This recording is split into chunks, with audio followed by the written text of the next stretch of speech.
In from Donald Trump, and even as the markets have taken a sharp knockdown on Friday before the escalation happened, and now the gift Nifty indicating a decline with no clear sight to any sort of resolution here. Well, there is uncertainty, and obviously it is a big humanitarian crisis. Just data-wise speaking, if discipline is maintained, wartime tends to be some investment opportunity as well for the market, especially the countries which aren't directly impacted in that war as well. And we've got some data. We pointed that out yesterday as well. And now let's recap that for our viewers. Gulf War I, which happened between August 1990 and Feb 1991. Between that period, the Sensex was up 15%. If you look at closer home in the Kargil War as well, obviously coupled with the IT boom that time, between May and July 1999, the Sensex was up 37%. The US-Afghan war in 2001, it was a 19% up move that we saw in the Sensex. The US-Iraq war, because of higher oil prices and our own domestic issues, the Sensex was down 7% between March and April 2003.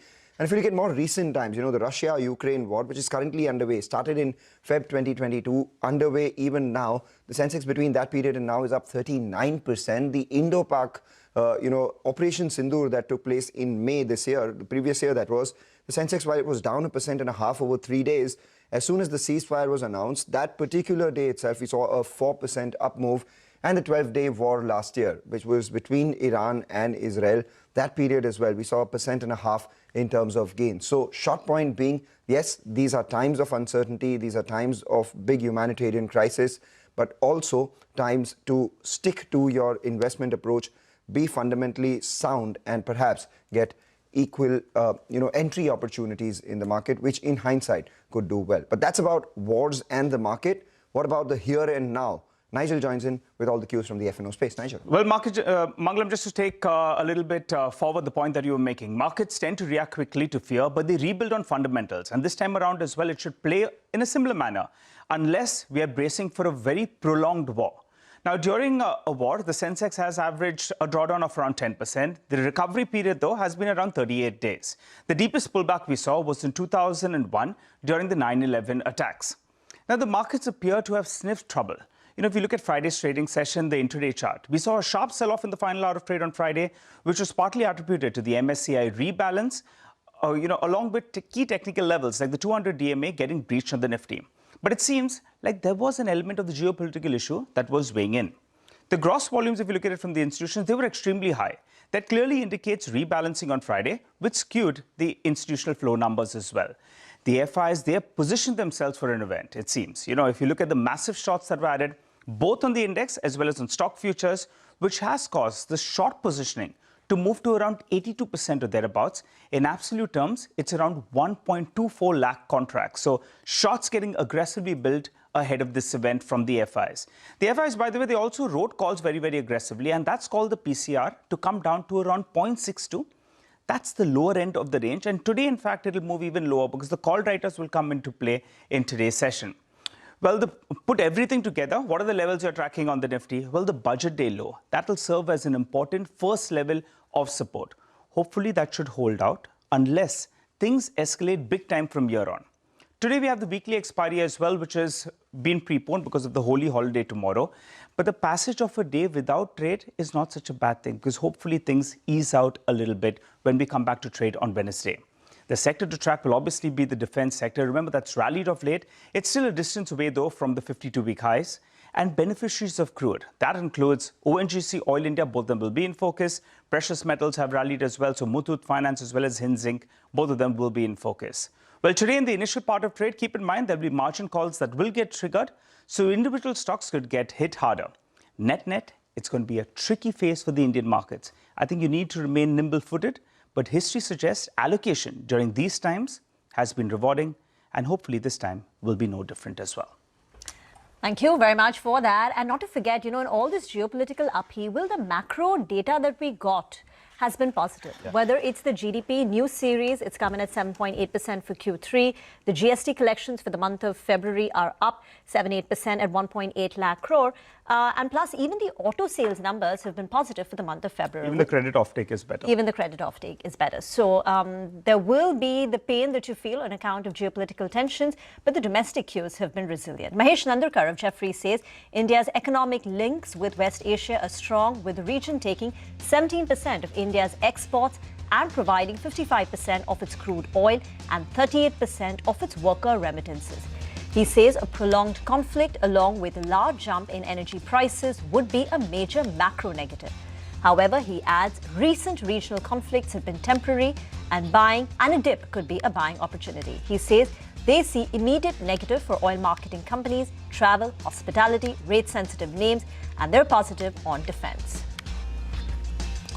Right, let's get in a global perspective. Then Ed Yardeni, president of Yardeni Research, joins in now. Ed, can't necessarily say good morning given the uncertainty in the world, etc. But be that as it may, what do you make of the situation so far? I mean, there are comments coming from all sides and none of them suggest any sort of de-escalation or any move towards any conversation that may speak peace or blow the peace pipe. In situations like this and the crude prices which have increased and the Strait of Hormuz being not necessarily secure right now, how does one approach investments? Well, the Strait of Hormuz is not blocked. The fact of the matter is anyone can go back and forth there. The problem is the insurance companies aren't insuring given the war situation.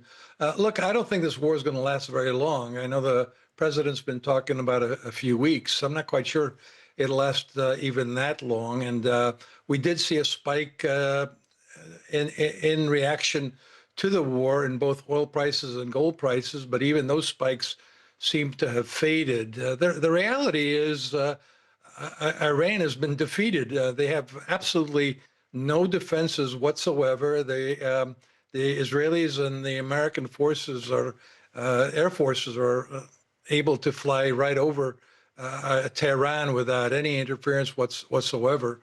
And Iran is going to continue to get pounded by the United States and Israel until somebody over there creates a temporary government and basically surrenders, gives up their nuclear ambitions, gives up their ambitions of dominating the Middle East by having terrorist organizations around that region. So I think the President Trump's goals are going to be accomplished pretty quickly. And this is part of a geopolitical strategy. We saw it in Venezuela. We're seeing it in Iran now. We're seeing it in Cuba. The idea basically is to reduce the number of members of the axis of evil.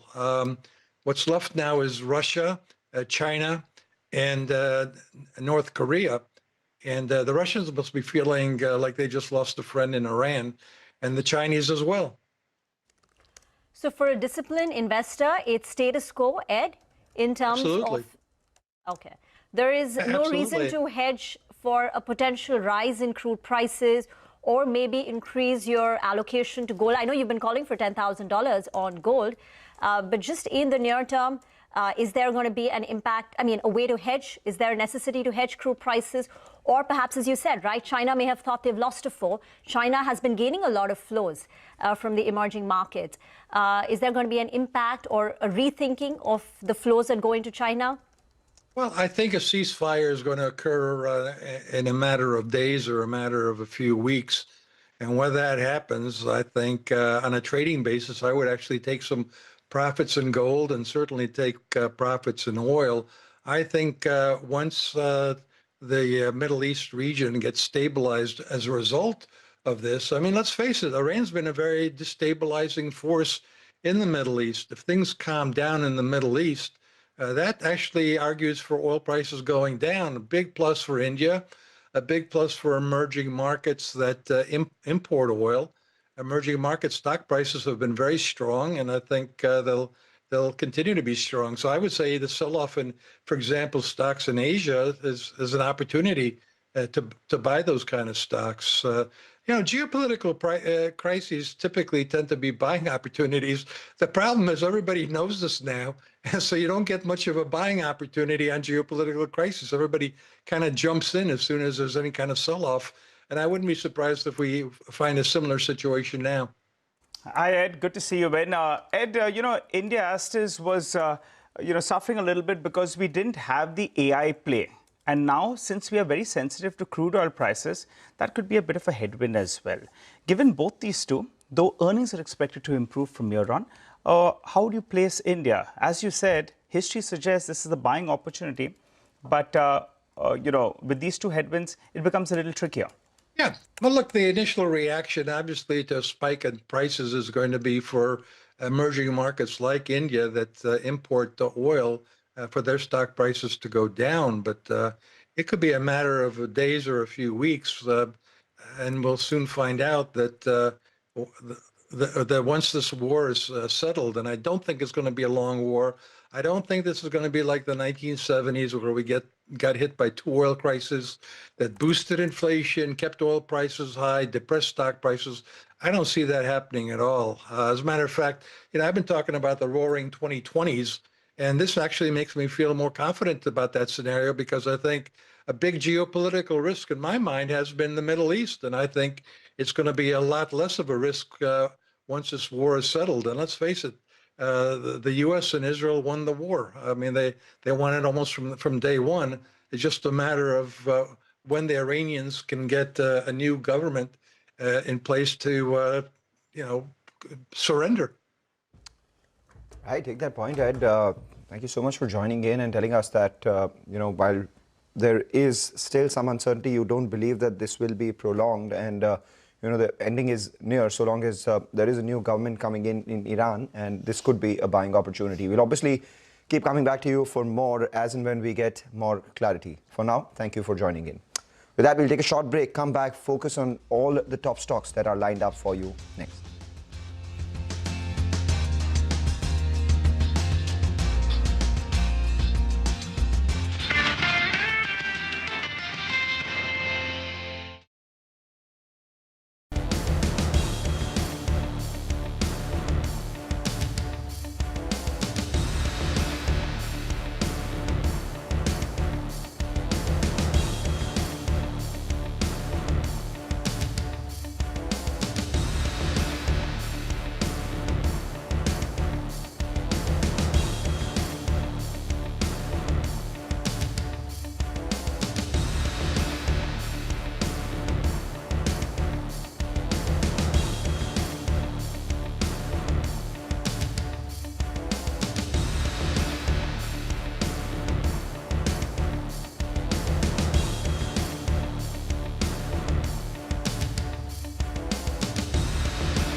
Welcome back. As promised, our research team is standing by with CNBC TV 18's top list of stocks for the day.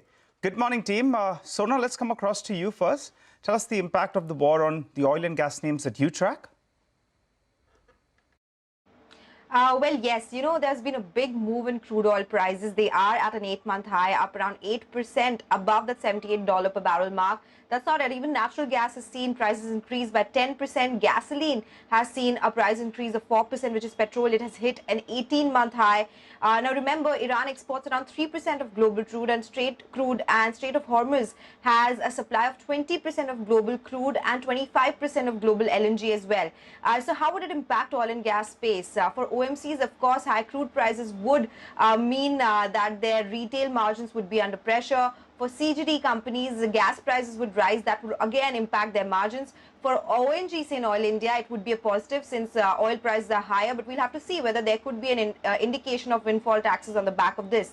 But what do investors do now? JP Morgan in its note says that medium-term investors can look to use the near-term volatility to add OMCs into a correction and book profits on upstream names like ONGC. It will also impact other sectors, the paints which have input as oil, and also chemical sectors, so keep them on your radar. All right, we take that point, Sonal. Thanks a lot for that. Now, Hormuz joins in on tourism stocks. Hormuz, the Strait of Hormuz is obviously not secure, but you have been spot on with all the data analysis and fairly predictable out here. Tourism stocks, what do you watch? Tourism stocks, especially because of the fact that the Middle East has become a very important tourism hub. In fact, India was the biggest source country for tourism in the UAE in 2025 as well. And around 3,000 to 5,000 flights per day use West Asia as a transit point. There's a global transit corridor. Almost every flight going to the West has a transit point either in Dubai or in Abu Dhabi or in Doha. Now, avoiding this entire airspace because of the ongoing conflict has a lot of ramifications as well, because the flight times will increase, the fuel burn will rise, the operational costs will shoot up, and of course adding to that is the higher oil prices as well. So it's a double whammy for these aviation names. And of course the fact that in India itself there were around 800 flights that were cancelled between the 28th of Feb and the 1st of March, and more scheduled for cancellation today as well. The airlines have had to reroute their flights midway because of the attacks that started. The aircrafts were stuck at various Middle Eastern airports when the airspaces were closed. There were passengers who were stranded in Dubai, passengers stranded in Abu Dhabi and other Gulf airports as well. So it is a negative, particularly for the aviation companies such as Indigo, SpiceJet, not just for them, but also for the hospitality sector because of the fact that it is a very important tourism hub. So overall negative for travel, tourism and aviation as well. Thank you very much for that. Shipping lines have also been disrupting sea routes. Vinny joins in with more. Hi, so absolutely. Shipping companies could be also in focus. Now, obviously, oil tanker traffic, that's a bit of a concern that comes in from Strait of Hormuz. What's going to be happening with it? Everyone's trying to avoid it a bit just so that there is no major issue that happens on that front. Now, around 1/5 of the world's crude oil is shipped through the Strait of Hormuz, and that is likely to impact in terms of oil insurance costs. All that increases as well for these companies. Now, volumes likely will go down with containers and tankers movement could possibly see a disruption. So that is why we'll keep an eye out on Shipping Corporation, GE Shipping, maybe some bit of a concern and red on the screen here today as well.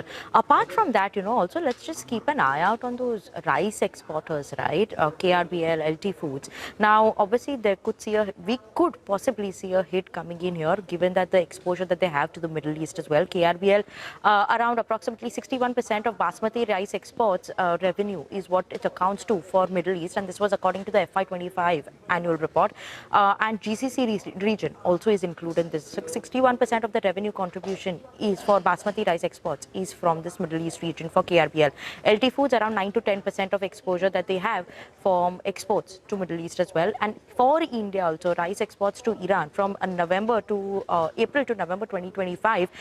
For Iran, it stood at around 4,000 crores, while in terms of Saudi, it was 5,000 approximate crores. Israel, Kuwait, there also we do have exposure. Non-basmati rice also we do have exposure there in terms of export.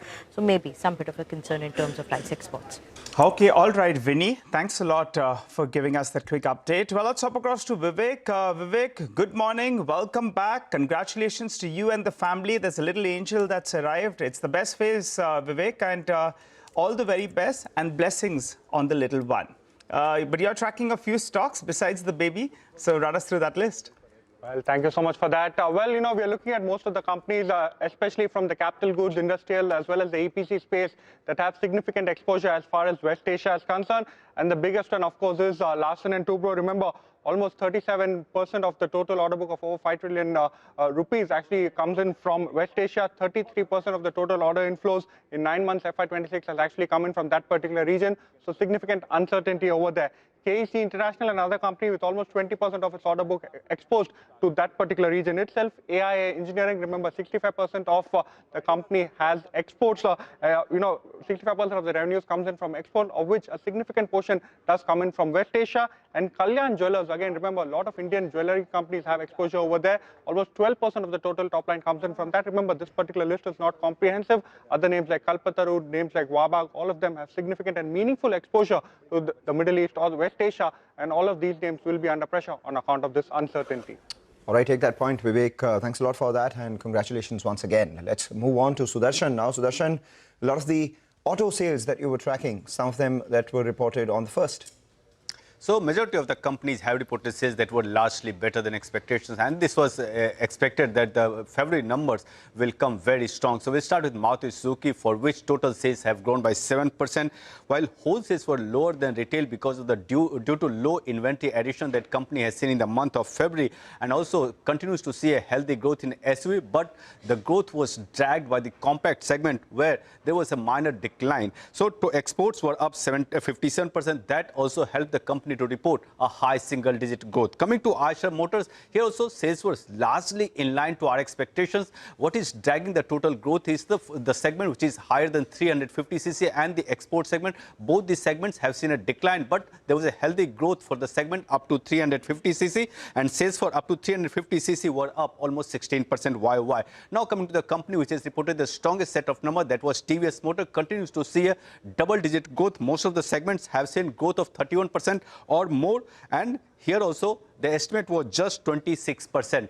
Hero Moto has seen a very healthy set of wholesales growth, and that was because of the major increase in the inventory against the depleted inventory in the same period last year. And total sales here have increased by 43% versus expectation of 34%, and all the segments have seen growth of more than 34%, or say in the range of 34 to 60%.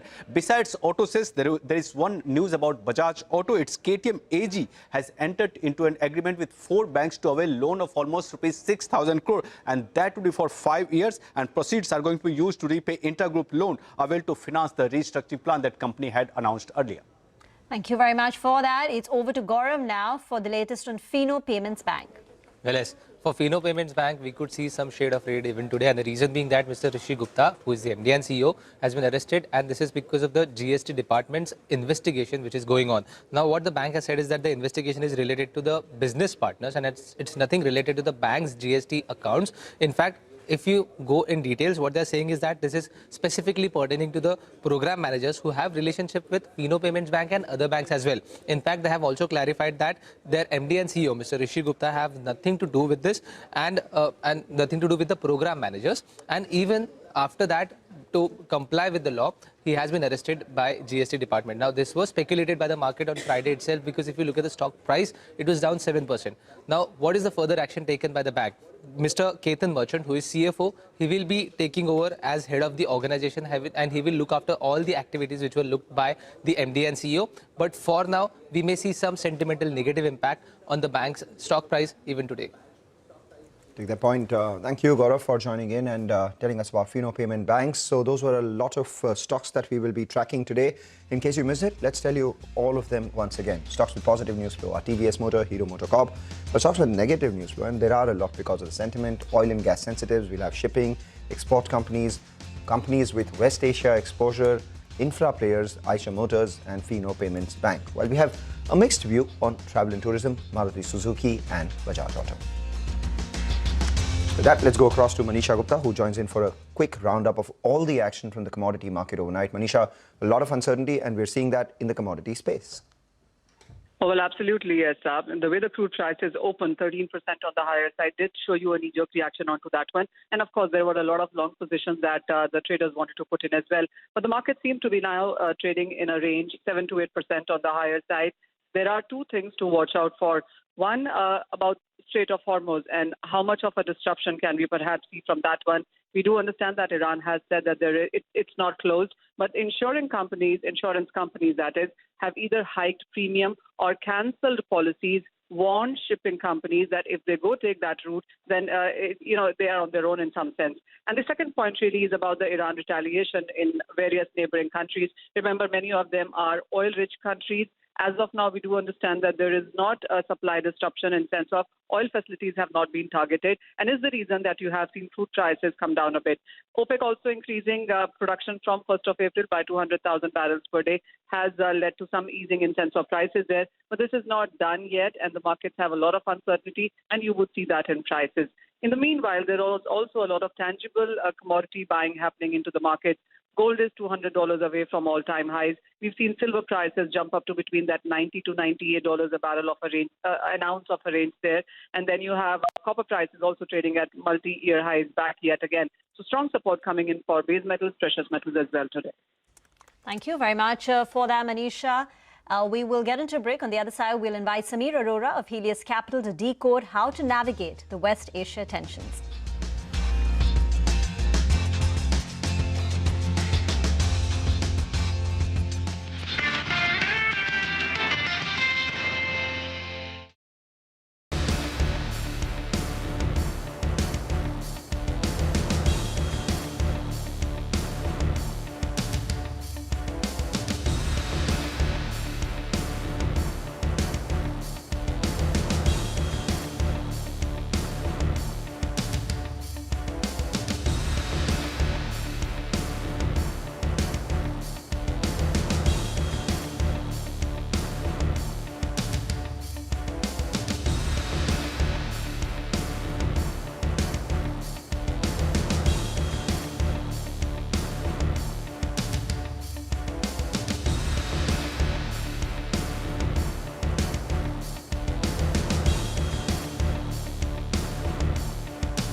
Welcome back. Let's get straight to the conversation with Sameer Arora, founder and fund manager at Helios Capital, who joins us on the show. Hi, Sameer. Good morning, and thanks a lot for joining in, Sameer.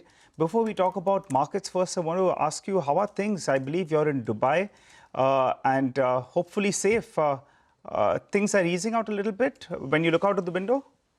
Well, looking out from my window, they were always safe, although we are facing the Burj here. So what we did as a precaution, and the only precaution we've taken, is we were on the 28th floor, which was the top floor, and we have chosen a room on a lower floor now. I mean, we moved down yesterday to like 10, 12 floors lower just for whatever psychological reason. But otherwise, obviously, there's no crowds anywhere, but we went to the mall, we had lunch there, dinner there, little bit of shopping from few places here and there. But broadly, there are very few people, obviously only, even otherwise, Ramadan, so the crowds in the daytime are less.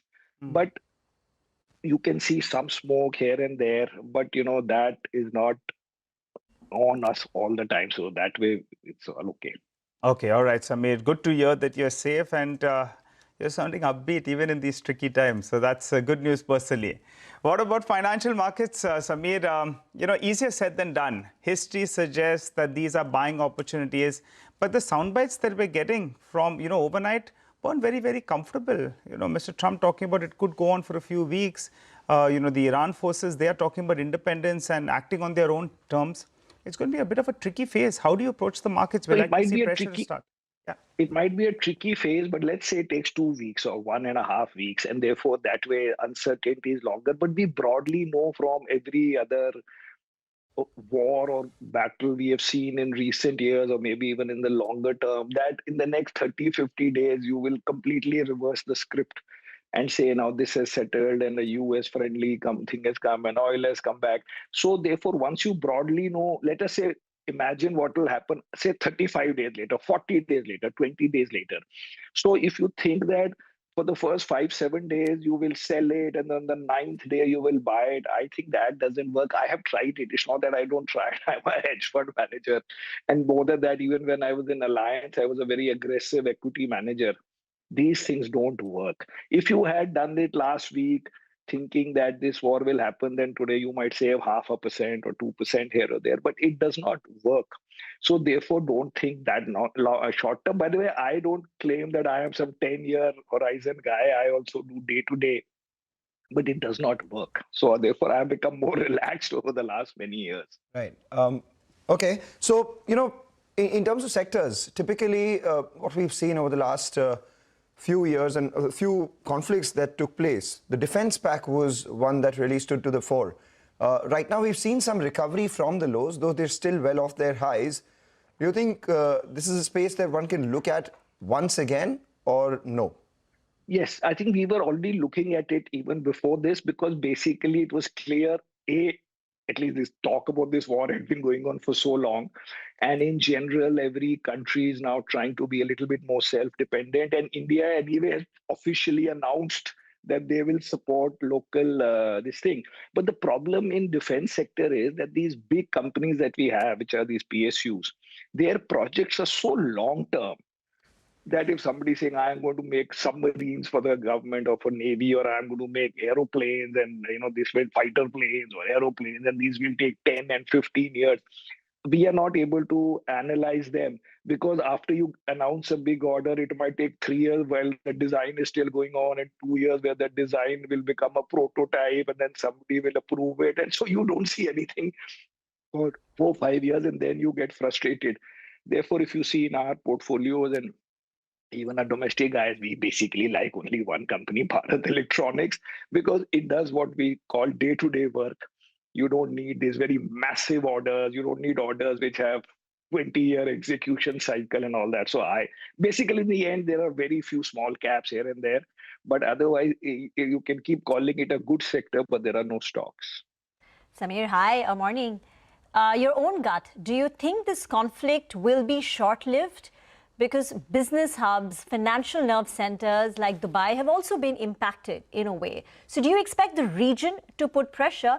And plus, we've got the midterm elections for the US, and Trump likes to take credit for the fact that how under his regime we've seen crude prices, gasoline prices come down. So it's not in his interest that prices go up. So in that context, do you expect this to be fairly short-lived? I was thinking any day it can stop. My logic is as follows, that normally in any of these fights, wars, whatever, you start by killing many soldiers, and then you try and reach the top guys or the top guy, and it takes months or weeks to do that because he's hiding. Until you get him, you can't say that that you've defeated the enemy. Here they have started by killing some 30, 40, 50 of the top guys. So now the 51st guy in sequence is maybe a key decision maker or a key leader, and he knows that the top 50 were killed in 1 day or 2 days. Therefore, that pressure on them to deal, and actually President Trump is already saying that they have, actually I just saw just before this on Wall Street Journal that I don't know, you can read, some senior guy has already approached the US saying, let us talk again. It is logical now for them to talk, because you imagine if the supreme leader and his heir, his daughter and her husband, and then some leader of the, whatever they call them, Revolutionary Guard and whatever else they have in their structure, all of them are killed. So you don't expect the 51st guy to be able to take the same strong decisions which the first guy, having, sort of started this and being in power for so many years. So it is possible that it stops very quickly, or it has a pause maybe after 2, 3, 4 days, 2 days, or any day for further discussions, and then that is enough. So I don't think this can be a very long war. Also, imagine separately that Iran has had sanctions on them for so many years. How many missiles, how many missile launchers? I think it was on CNN. I saw they have some 8, 10 missile launchers, and I'm guessing that when they launch something, then the American Israelis know where it's being launched from, and they try and hit it, so it can't last too long. And the effects of this, in that sense, the rest of the region has had drones and this and that, so it's not going to have an long-lasting impact if it does get resolved. And you're right that President Trump is already saying that I'm willing to pause it because it might be easier to deal with the now guys in control or whatever, or in power in Iran. That's amazing. So you're not too concerned with regard to what we have right now on the geopolitical front. I'll tell you what, Samir, it's actually a blessing that tomorrow we are closed. It gives that one more day of bargaining time, right? One more day passage, and hopefully we come back on Wednesday morning and things are a little bit more eased out than what it is right now. I think that's a blessing. I was saying exactly the same thing yesterday, that Tuesday is such a perfect day to have a pause for us. Perfect. Yes. Right, and it'll be a happy Holi as well if we hear some kind of easing out and some cooling off for humanity on the whole. That said, Samir... Ideally, we should have a 2-day holiday because we don't have to say it's because of war, but it's because of 100% confusion on Diwali. On Holi. Whether it's Tuesday or Wednesday, you have declared Tuesday, but now they say it's on Wednesday. We should have 2-day holiday. Then you can be even more sure. We are pushing our luck, Samir, but it's okay. I mean, that one day will actually be a blessing in disguise.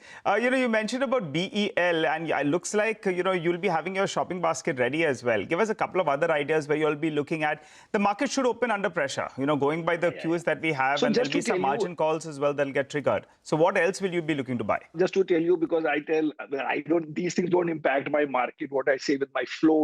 So by chance, we have a very big inflow, not in our Indian fund, but in our offshore fund of maybe near 500 crores. And as of now, it doesn't matter, but we plan to invest it today.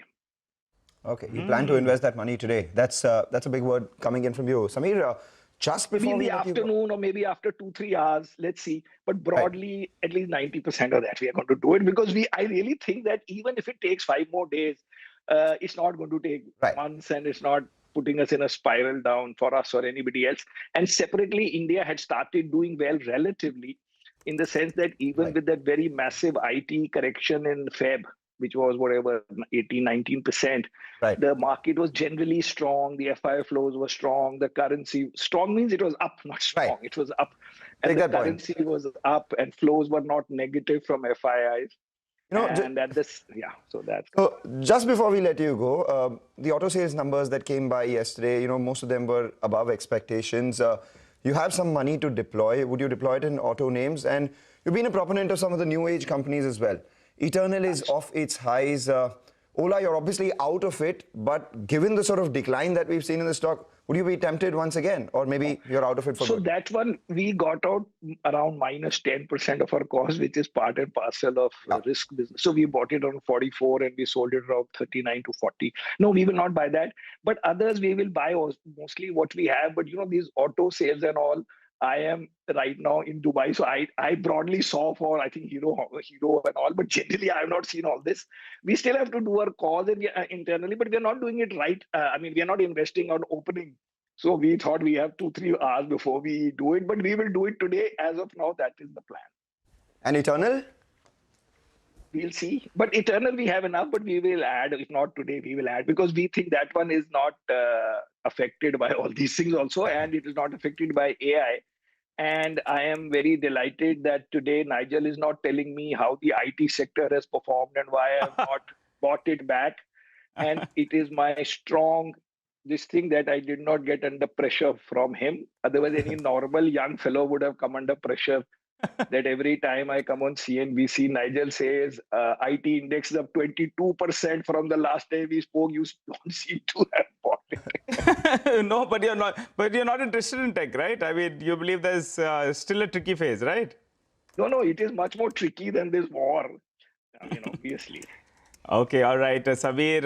No, Nigel's not putting pressure on anyone, Samir. Nigel is happy to commentate and happy to speak to people like you all. And please stay safe, Samir. We enjoy the commentary and a little bit worried to hear that you were in Dubai, but you're telling us things are better. Yeah, okay. Thank you very much. All right, Samir. You have a good day ahead and stay safe.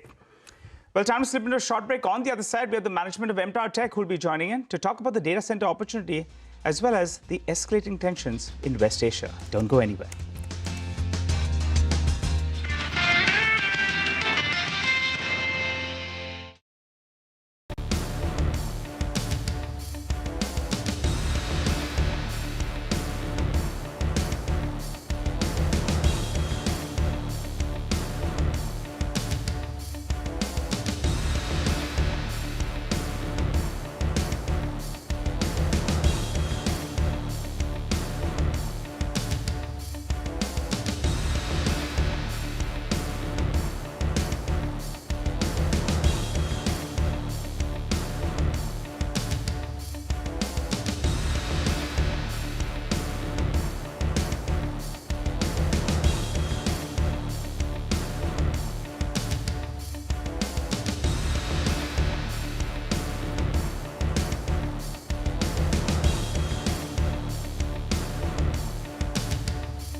Welcome back. Let's invite the management of MTAR Technology. This is a key precision engineering player in India's defense ecosystems. They manufacture core assemblies for the Agni Prithvi series. They produce control module components for LCA Tejas. They've been a partner to DRDO, and they recently, I believe, also formed a strategic tie-up with Adani Defense to build for the ACMA contract. Srinivas Reddy, MD of MTAR Tech, is now joining in. Thank you very much, sir, for joining in. Difficult times, especially for those in the Middle East. Now, I know that you are a diversified player, but if we could begin this conversation by understanding what is the contribution from defense to you? And increasingly, say in the last 6 months, 1 year, what has been the growth in defense and what is the pipeline going ahead? Do you expect the revenue contribution to further increase? No, our defense portfolio, we work on various projects, but our defense portfolio is much lesser compared to the other verticals that we are working right now. And some of the different contracts are pretty long-term contracts. Obviously, we are being very selective and in terms of what we need to take and what we shouldn't be taking, unless it makes a lot of national importance for the country to take up a given project. Other than that, right now, nothing much has changed from the last 6 months, I would say. Okay. So what is the contribution and why are you being selective? No, selective in the terms of, as we all know that certain defense projects are very long term. So in certain projects, there's a lot of R&D work involved. So we are looking at a situation where taking up a given project and if it is commercially viable as well in the long term. So there are a lot of other aspects of it, we look at it. And some based on the national importance that we give priority. It all depends on that. So. Right. If you could give us a sense on the proportion of your revenue that comes in from defense right now? At the same time, how much of that is domestic? How much of that is exports? Have inquiries increased from the export side? To a certain extent, yes. But our defense portfolio is probably, I mean, the portion of defense in our business segments is less than 5% right now. It's less than 5%, so a lot smaller. All right. All right. Hi, sir. Good morning. Let's focus on the data center opportunity then. Bloom Energy, they have emerged as the leading provider of SOFC technology for data center power. Now, Motilal Oswal, they come out with the note. They say for every 1 gigawatt of orders that Bloom secures, MTAR stands to receive business of approximately, I think, 900 to around 1100 crores of order inflows. Is that a fair estimate?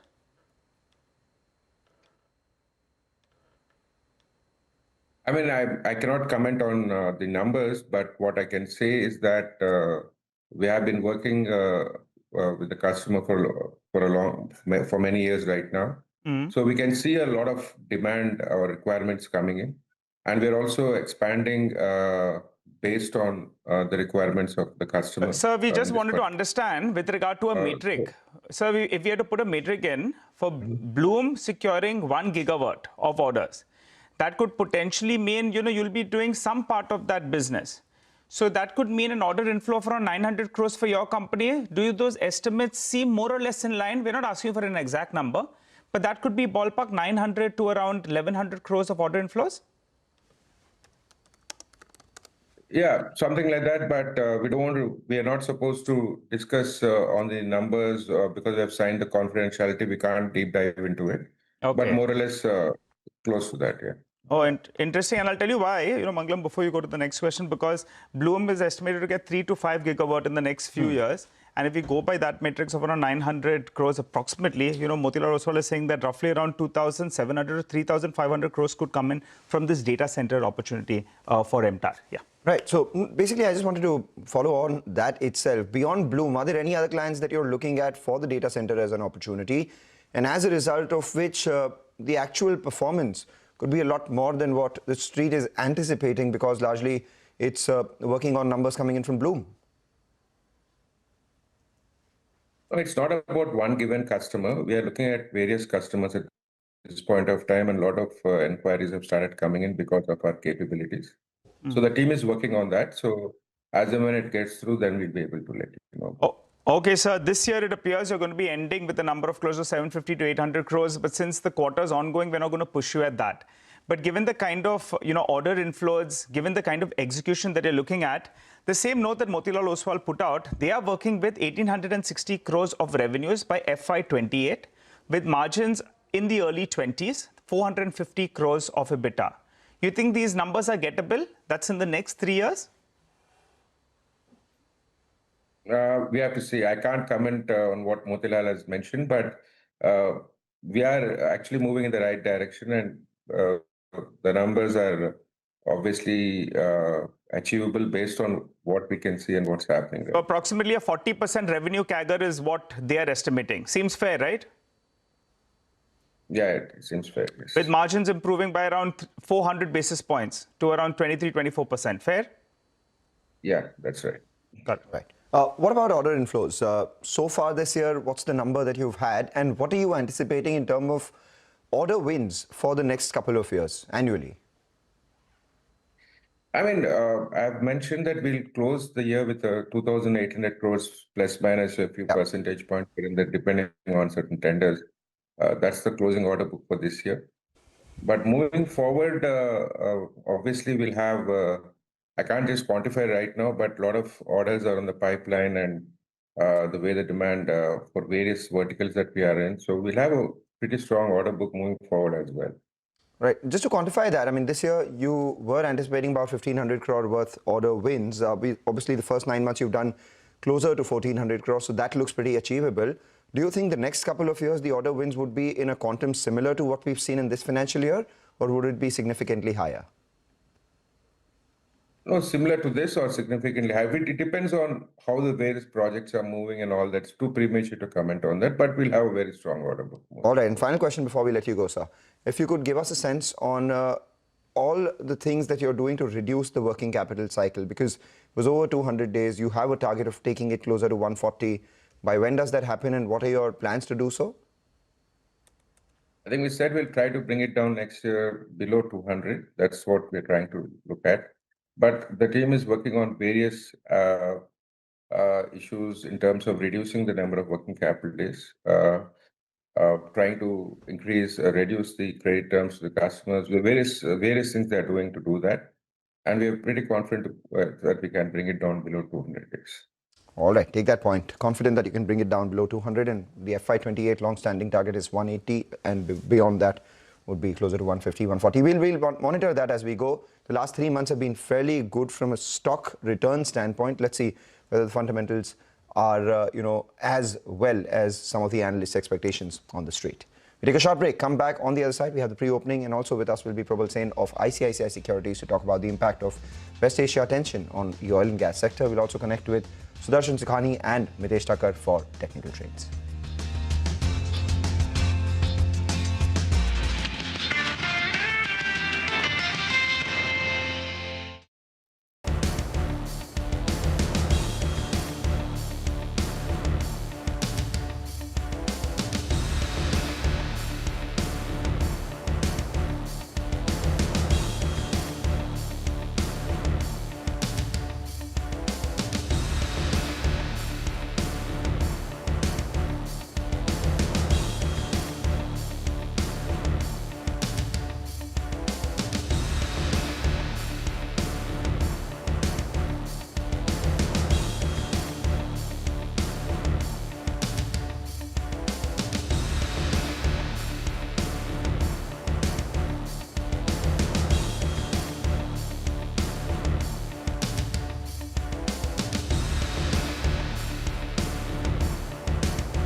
We're back 15 minutes away from market open. Perfect to get in some technical trades. You're watching us here on Bazaar Open Exchange from CNBC TV 18 Motilal Oswal studio.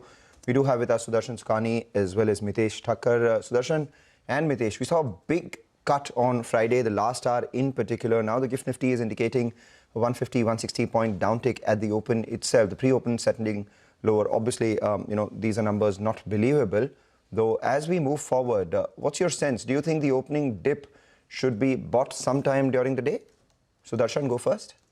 Yeah, good morning. And no, I do not think we should be buying any dips. We have no idea whether this is the low of the sort of correction that we are now undergoing. It's hardly likely that we will dip only 150 points when the Asian markets are much lower. So my suggestion is, if you have short positions, for the time being, take profits and be willing to sell again into any kind of a dead cat bounce. We probably look to breach 25,000 on the downside and lower levels. This market will not stop until we start building a base. So this decline is not a base. Look to go short or stay away. Do not buy. All right. Go short or stay away. Do not buy. Mitesh, would you agree with that? Yeah, see, the initial feeling, I would say yes. I think, very clearly this market should possibly, if not decline a lot, should suggest some kind of continuation on the downside, given the fact that the structure is weak and the global cues and the negative news flow which is happening means that, there is a good chance of the indices possibly declining a bit more. Having said that, I think, buying only, if we get close to about 24,900, which is where the trend line comes in, which is where the last time when the markets had dipped below 25,000, we got a closing of around 24,700. The rising trend line is at 24,900, 920 zones. Around those levels, I would see if there's some kind of show of strength, but otherwise, it's not a market which I would want to buy into. Right. Individual stocks then, would you have short recommendations today, Mitesh? I have more of short recommendations, Mangalam. I have tried to fit in ONGC as a buy purely because of the fact that the way crude has moved up. So 3 shorts and a long. ONGC, as I said, is a stock on the long side. Keep a stop at 274, look for targets of 290. And on the shorting side, see, because we have a gap down, my idea is not to immediately rush into a short trade, but, in case you get a mild pullback or the stock hasn't fallen much and still offers you good risk-reward entry, then take a short. So Maruti is first. Keep a stop above 15,011. Look for targets of 14,400 here. Then a short on L&T Finance with a stop at 288 half, 289 for a target of roughly around 271, 270. And AU Bank is the final stock, the last stock on the selling side. It's a sell with a stop at 975 for a short-term decline to about levels of 920. Sudarshan, hi, good morning. What would your stock calls be? Morning. Well, they are roughly the same. 1 buy and 3 sells. BHL is the only buy. Stop under 260. Max Financial is a short with a stop above 1860. Asian Paints is a short with a stop above 2420. And Trent is a short with a stop above 3980. These were intrinsically weak stocks anyway. All right, gentlemen, thank you so much for that. We'll come back to you, as soon as the market opens, and just before that for your calls at 9:10 as well. Meanwhile, don't lose sight of the rupee. The rupee is opened weaker. From closer to 91 on Friday, it opened at around 91.25, and now swiftly we've seen a further weakening to around 91.31 to the dollar. So with higher oil prices, higher commodity prices, and global uncertainty, do we see some further weakening in the rupee or not is something that we will be tracking through the course of the day. Right now, 91.31 against the dollar for the rupee. Could higher crude be an impact on that, and as a result of which, what's the outlook on the energy space because of this uncertainty? We do have Prabal Sen, who's the energy analyst at ICICI Securities, joining in. Prabal, a big spike in crude is what we've seen, but as global experts were also saying that it hasn't sustained beyond a certain threshold. A lot of people who were worried about it going all the way up to 100, 120, 130 as it has in the past believe that this time around it may not so much. In light of that, what's your own house view on crude from here on, given the situation, and stock-specific calls? Okay, so first of all, good morning. I think the risk premium that got built into crude prices, if you look at the last major conflict, and it's unbelievable that you have to say something like this, but the last major conflict that happened in April 22, there was an immediate $30 to $32 risk premium that got built in. But then you have to remember that Russia's contribution to the global energy markets is sharply higher than the absolute exports that comes out of Iran at this point of time. Iran, at the end of the day, exports about 1.3 to 1.4 million barrels a day. And, to that extent, I think that if only that supply were to be disrupted, that can actually be absorbed by the markets, given the kind of supply dynamics we have seen developing from the US, Guyana, Venezuela coming back into the market, and even the surplus that is there with Russia because of sanctions from a practical standpoint that can be brought on. The issue, of course, is the Strait of Hormuz and the proximity to it. 21 to 22 million barrels a day of oil goes through it. 20% of global traded seaborne LNG passes through it. So there is really no mitigation one can do, to put it very bluntly. If the strait is, let's say, closed by whatever measures or whatever means for a month or so, there is no inventory, there is no spares capacity from anywhere that can actually mitigate.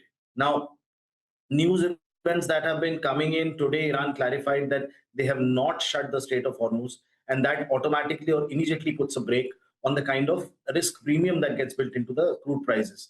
Your crude prices, which are up by about $3 to $4 today, that number would have been easily higher by maybe even $10, $15 if there was actual disruption on the strait. Now, in the current environment, in terms of recommendations, frankly, upstream obviously stands out. We have seen in the past that windfall taxes have been imposed again in July 22 when crude prices persisted above $100. But in this instance, given that they are barely above 75 at this point of time, crude stocks like ONGC and Oil India both will benefit, and downstream, of course, will probably continue to remain weak.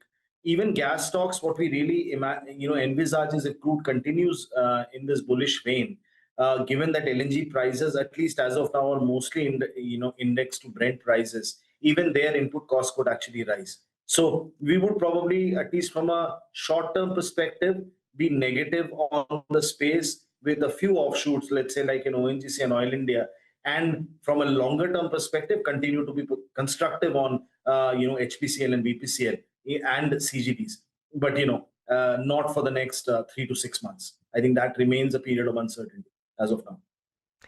But the impact on crude prices, right? At the moment, as you said, the $3 to $4 risk premium that's being built into the crude prices is appropriate, considering Iran only contributes 3% or 1.5 million barrels to the overall oil supply market. So that is done.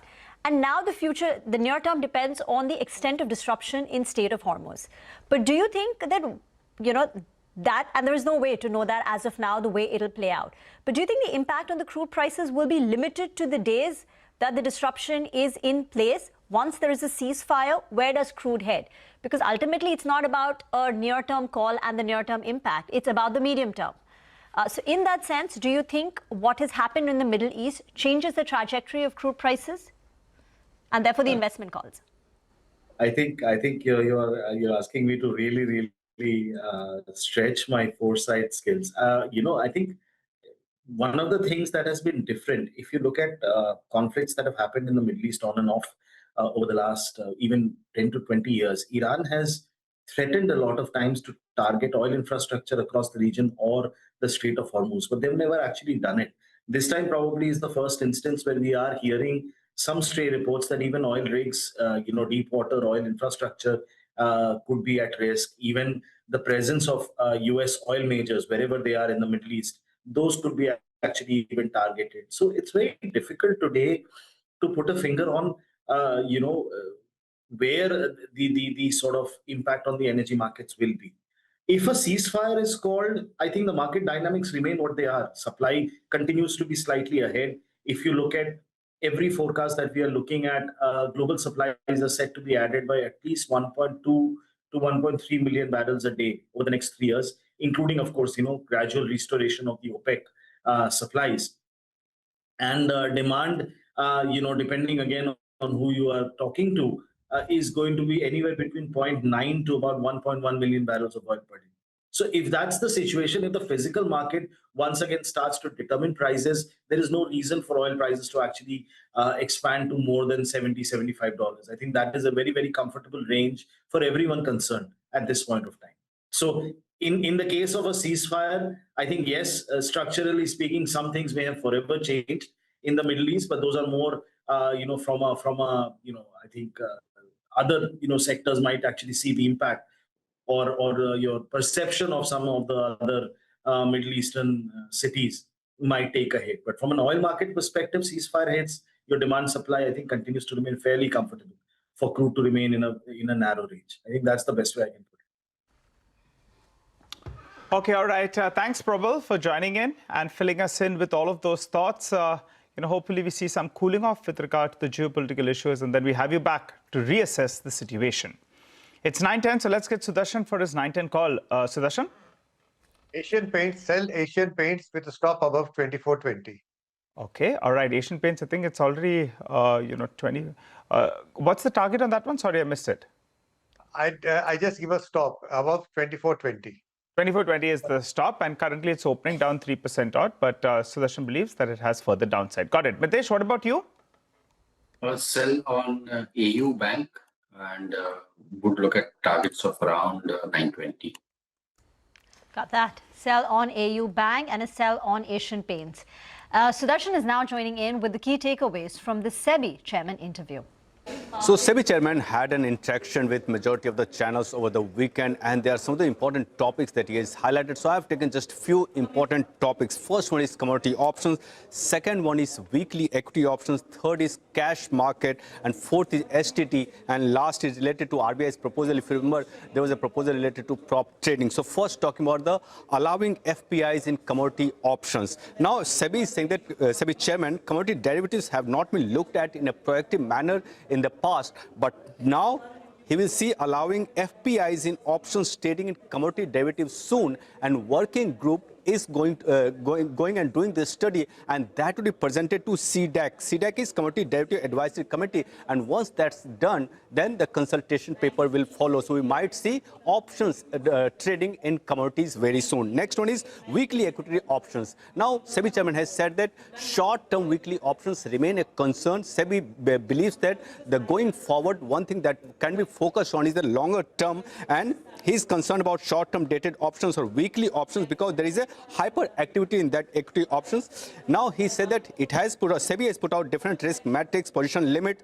but will continue to monitor the data and put the data before talking or suggesting any measures going forward. Next is to make cash market more liquid. He says cash markets must further become more liquid, and working group is looking to reviewing short selling and SLBM framework. So there was a question related to STT. Is SEBI believing that doing away with STT on cash trade can be seen? He said will not comment on any recommendation that he has made to government. Last one is RBI's proposal on funding prop trading. He says he has received suggestions from NME, but those suggestions are not very convincing as of now. Okay, all right. Thanks a lot for that, Sir. Let's hop across to Gaurav. Fino Payments Bank, there was a bit of a sniff in Friday's trading session. The stock was under pressure.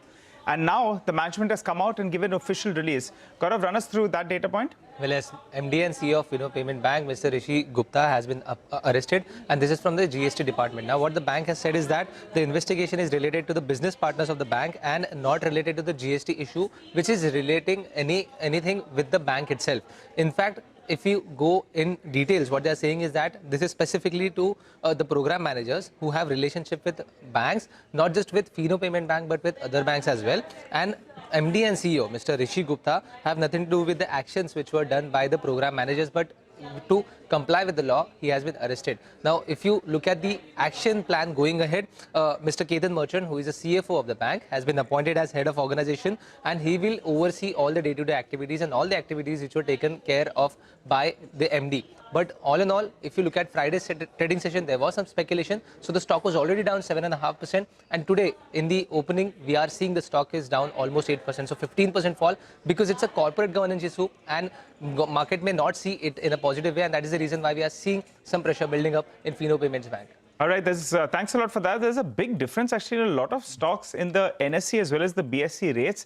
Tata Motors CV, if you can quickly pull up the NSE and the BSE rates, there's a very, very wide gap between the two. So I think we should get some of these rates up for you. Gap down 2% lower. By the end of today, you'll actually want to end higher. That's Tata Motors CV. I think that's one of the rates. Yes, big difference out there between BSE and as well as NSE rate out there. Close to around 70 rupees difference or thereabouts.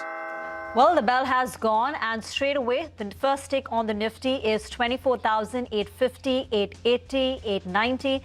Now trying to settle around that level. It's a 250-point cut, 1 percentage point lower on the key indices. Mid-caps are taking a sharper fall. The mid-cap index down 1,000 points at open, 1.6% down. And look at that advanced decline ratio. We've got about 150 stocks advancing for 1,900 stocks declining. That's a terrible advanced decline ratio to begin trade with. It's settling around 24,900. So let's just quickly take stock of some of the big movers and that heat map. Well, it's largely red. It's only 4 Nifty stocks in the green, and it's ONGC right on top. Defense is seeing some buying, BEL. But on the way down, Interglobe Aviation, L&T are the big losers, and they're the ones most exposed to the Middle East tensions. And then there's been across the board broad-based selling. But this 24,850 is an important support level for our markets. We've opened there. Let's see whether we can hold or climb higher.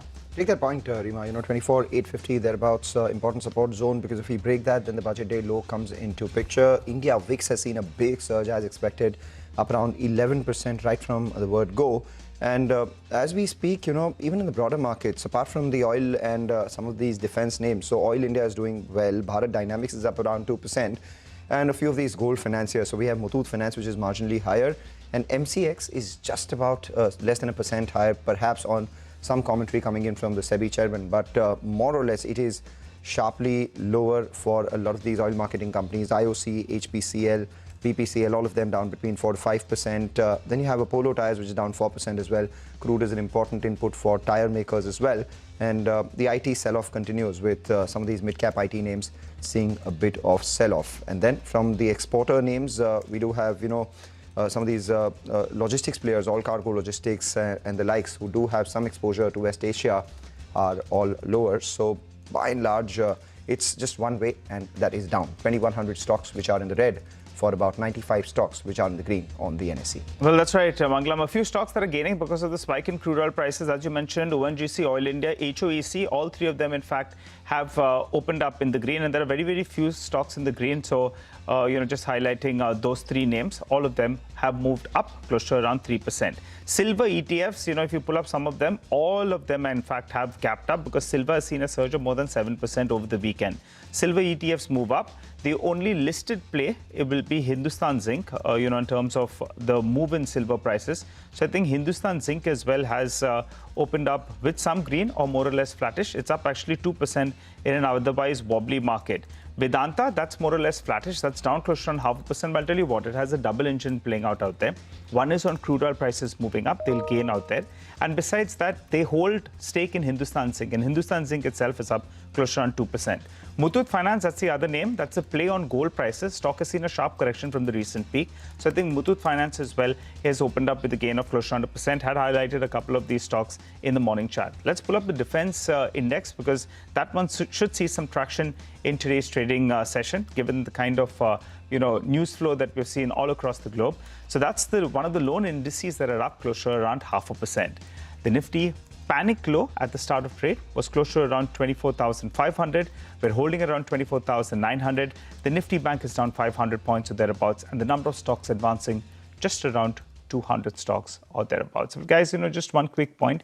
The first half of March is seasonally a weak, period for the markets. So you'll have a lot of mid and small caps that will get, as it is, see some selling. And now this will be amplified because of geopolitical risk as well. And from a longer term perspective, this period could actually be providing a very good opportunity on individual stocks because of the dual factor that's playing out. One is the seasonal factor. Second part is the geopolitical issue as well. And both of them have a temporary phenomena in nature. So I think that's why we should keep an eye out on that. By the way, RR Cabell, one of those stocks that have a good amount of exposure to the Middle East, it's started off with a sharp downtick, and that dip has quickly got bought into. Only 41,000 shares traded, but that intraday chart should come up you. Good recovery from the lows. All right, we take that point. Nigel, the defense stocks now, they are picking pace. We have Paras Defense, which is up higher. Bharat Dynamics is up 2.5% higher. Solar Industry is a word that, a company that Samir did speak about as well. That's about 1.2% higher. Mazagon Dock Ship higher. Hindustan Aeronautics, one which hasn't participated in the recent rally that we saw in the defense names as well, has seen a mild green uptick as well. So that's the one that should come up for you. Barring that, we do have some decline that we're seeing, further decline that we're seeing in a lot of these, infra names as well. So IRB Infra is down about 4.5%. We've seen some decline in Suzlon Energy. That's down about 4% as well.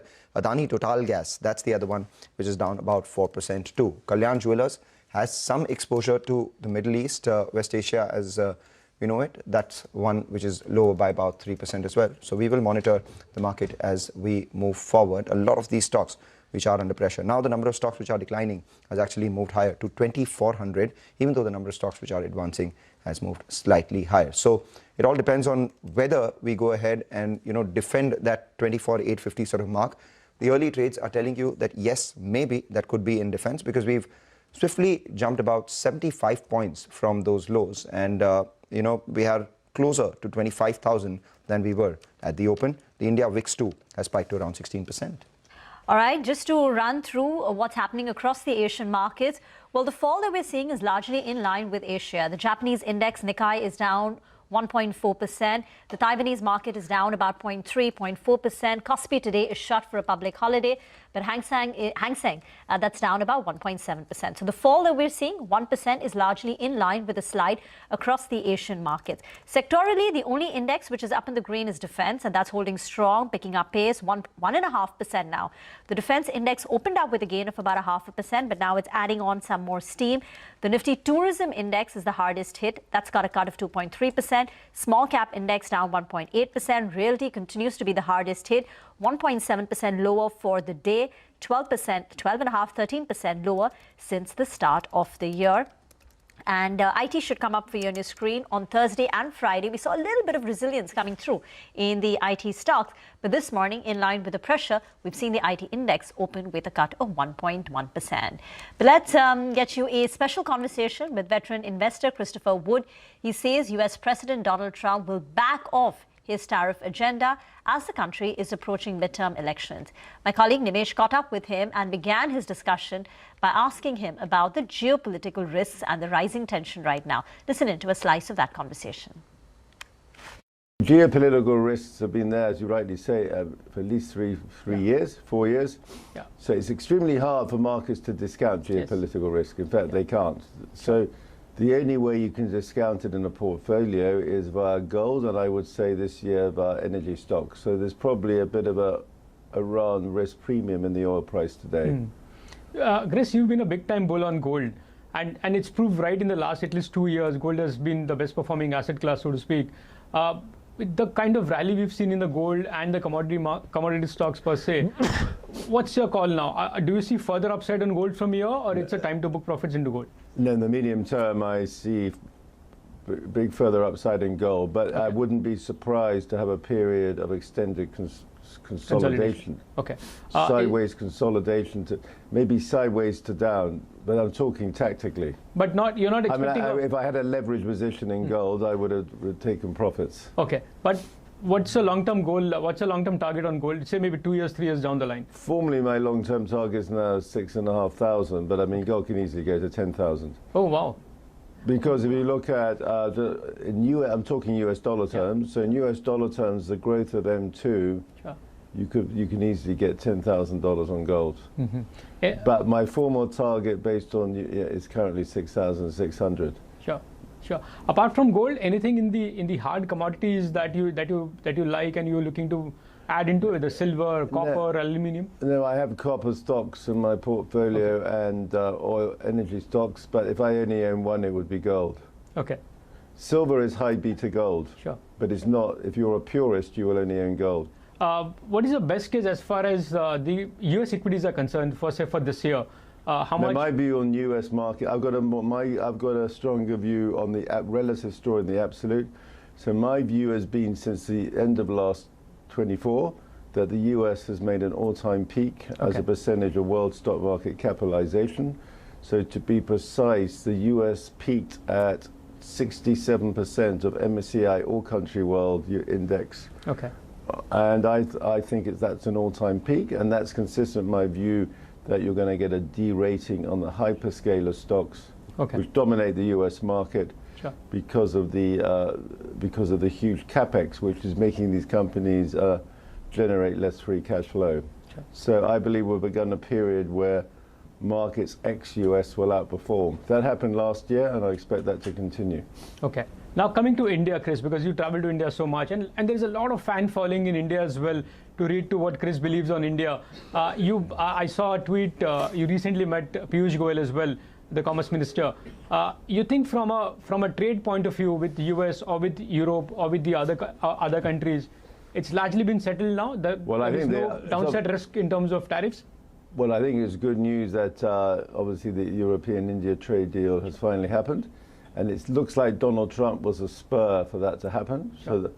So that's a sort of indirect positive. On the tariff thing, I personally think there's a chance that Donald Trump backs off the whole tariff agenda, although he's not going to admit it in public. Okay. The reason I say that is the polls show in America, we've got the midterm elections this year, and the polls show that the tariffs are not popular amongst ordinary Americans because despite the inflation data in the US, which looks relatively benign, it's quite clear from the opinion polls that ordinary Americans feel the cost of living. And I just don't think the tariffs are popular. Okay. So I think there's a good chance he sort of quietly backs off the whole agenda without admitting it. Okay. Well, that will be a great news, right, for countries like India. Yeah. But even if he doesn't back off... Because it's not popular. Right now, he's losing the midterm elections. Sure. Even though if he doesn't back off, still at the current rates what we are with the US and with the European nations, you think it's pretty okay for India to do well from here? But I don't. Hopefully, the experience with the US prompted the Indian exporters to look for other markets. I think one unfortunate consequence of the tariffs, though, is that I think the central bank allowed the currency to weaken more last year to support the export industry. But personally, I think that was a mistake because the rupee going through the 90 level is a key psychological level. And I think a lot of Indian corporates were not positioned for that because I've met many Indian corporates in the last few years who basically have been of the view that depreciation is going to be less going forward. So I think that's been a negative. It's also negative from the point of view of foreign investors. Yes. Because it made the rupee India underperformance worse last year. And again, it wasn't expected. Sure. From a flow perspective, Chris, because you spoke about rupee being a bit negative for the FIs, we've seen first signs of FI money coming back into the Indian markets. This month, we saw nearly $2.5 billion of inflows from the FIs. The FI holding in India is the lowest in the last, say, 10 to 15 years. You talk to a lot of global investors as well. Look at India. What's the sense you get? Is it that you're going to see a lot of FIs coming back to India now? No, you're only for real flows into India to happen. Two things have to happen. One, the Indian market has to fall a lot so it becomes very cheap. Okay. So that, in my view, will only happen if we suddenly see these SIP flows stop. Breaking off. Okay. Which is not my base case. Sure. My base case, the flows keep coming. So in that case, the only way we're going to get big foreign money into India is if this whole semiconductor trade peaks. Okay. And we get a sharp sell-off in the semiconductor stocks in markets like Taiwan and Korea. Yeah. And you know that the more the market questions the capex, the more the chances of that grows. So if I had to guess on it, it's more likely to be the second than the first. Okay. One from a sector point of view, the one sector which everybody's been talking about of late is a sharp sell-off in the Indian IT names. Sitting out of India, looking at all global markets in terms of tech stocks, what's your view on Indian stocks now? I know your analyst has downgraded recently all the Indian names. But the IT services. Yeah, IT services. But what's your thought on the IT services? No, I haven't got the IT services in my portfolio, but frankly, I never have. I never had that because I've always had a Indian green venture portfolio more focused on the domestic side. But at some point, there's going to be a counter-trend rally in these software stocks because it's not like these businesses are disappearing tomorrow. So I think the role of Indian IT services will be to help corporates migrate to small business models, the small language models designed for their own purposes. So there's a role for the IT services, but you know their long-term growth, revenue growth, is going to be less than people were hoping for probably, and they're going to be, I think, importantly for the economy, the risk is they're employing fewer people. So while there can be a counter-trend move, I don't think they're a structural hold. No. But do you foresee or do you see a risk of a second-level impact on, say, consumption and the real estate stocks in India on the back of sharp sell-off in the IT names? That risk exists, definitely, but I think that risk in the first instance is greatest in the developed world. Sure. So these predictions of all these white-collar job losses, which are potentially very bearish, if that's going to happen, it's going to happen first, in my view, in the developed world. Okay. But and then it's going to happen first in America. Sure. And then you will have a risk on the consumer lending portfolios. No, the reason I asked you is because, in your India model portfolio, you have exposure to a lot of the real estate names. Well, not a lot, but some of those real estate names you have an exposure to. Yeah, I'm quite comfortable. Now, the foreigners tended to own those stocks, not the domestics. So I think they've been hit by foreign outflows. Sure. But the way I see some of the prominent Indian real estate companies is that they've taken market share. Yeah, these stocks are not expensive, so I'm comfortable. Yeah, I'd rather own them than the IT services. Okay, interesting conversation with Chris there, but let's get straight to the markets. The markets are still under pressure, the Nifty as well as the Nifty Bank. However, we have come off a little bit from the lows. The Nifty has come off close to around 250 points in the lows, and the Nifty Bank close to around 300 points as well. But the more important number is going to be the advanced decline ratio. There were very, very few stocks that were advancing in the first few minutes. At least now you've got close to around 300 stocks. And I'll tell you what, by the end of today, you'll want that number to maybe double from here on. That's what will make portfolios feel a little bit good, because a lot of stocks actually have bounced off the lows. The problem is the spike that we've seen in crude oil, and for a country like India, it hurts, right? Because we're importers, it'll hurt our surpluses that we have, the deficit numbers as well, and put some pressure on the rupee as well. So macro indicators get a little bit hit when the crude oil prices spike up. But there are a few stocks, in fact, that do gain. So ONGC, Oil India, and HOEC, all three of those names, they are beneficiaries of the spike that we've seen in crude oil prices, and that's why all three of them are doing pretty well in trade. But the OMCs, they get hit because, their margins come under pressure. So that's why you're seeing the OMCs, HPCL, BPCL, as well as IOC, all three of them are under pressure. Precious metals as well did spike up, whether you're looking at gold or even silver. So you have a few of those ETFs that are traded. Well, they are seeing a bit of a gap up. And you have Hindustan Zinc as well that's holding up, because that has this is the only stock that you can place silver from the listed universe. And Muthoot Finance, after the kind of correction that you've seen, more than a 20% correction, that stock has popped up close to 2% because it's a gold financer. Travel plays are hit. Interglobe is down. SpiceJet from bombed out levels. Well, that stock as well is under pressure. And, Indian hotels, that's down marginally close to around 2%. So all those travel related names, they are under pressure. And for Interglobe and SpiceJet, the other problem is ATF prices as well will perk up. As is, they were higher on a sequential basis. Now you'll have cancellations, and added to that, the input cost will spike up. A few more losers should come up for you on the screen, and those that are falling on rather large volumes, Suzlon, Voltas, as well as Inox Wind, all those three stocks under some pressure. So net, we're down. We're popped up a little bit from the lows of the day, and by the end of today, you'll want those lows to get defended, which coincide with the budget day lows and the number of stocks advancing at around 300 stocks. Hopefully, by the time we end up, it'll be a little bit better. Back to you guys. Good point, Nigel. So there has been some recovery from the lows. The question is whether that sustains or not from here on. The second half of trade will be extremely crucial ahead of the holiday tomorrow and the weekly expiry. But let's welcome our market master for the day, Manish Donthalia, CIO, MK Investment Managers. Manish, there is a fair amount of geopolitical uncertainty, but this comes at a time when some of the domestic cues are looking a lot better than what they were, say, 6 months ago. Would you, look at deploying more capital in the same old names, or are there any other fresh themes that have opened up for you after the correction that we've seen? So now we are in an AI environment, and I think natural resources is one area which is likely to benefit in an AI environment, and anything to do with, let's say, critical minerals, energy, power, power transmission. These are some of the areas where incremental capital would be looked into for deployment. Okay. Anything else? Manish, we were just chatting with Samir, and he was also saying that, there's no point looking at day to day in the times of these skirmishes. He will actually use this opportunity today as a buying opportunity, the dip today. So would you be looking at deploying the cash that you'll have on the books on a day like today?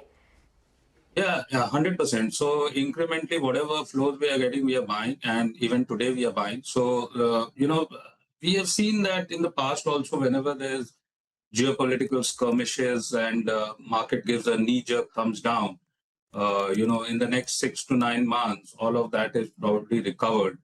The base case scenario currently is that this is not going to last too long, whatever escalation has happened, because that would be reflected in the oil prices. And of course, we don't know whether it's going to last. But today, the consensus opinion is that, this is going to end sooner than later. We have got to keep an eye on oil, and we have 74 days of reserves, petroleum reserves. So incrementally, markets have been reeling under negative news flows for quite some time. And, fundamentals warrant that any level between 24 and 24,500 is par the course as far as the bottom in the markets are concerned.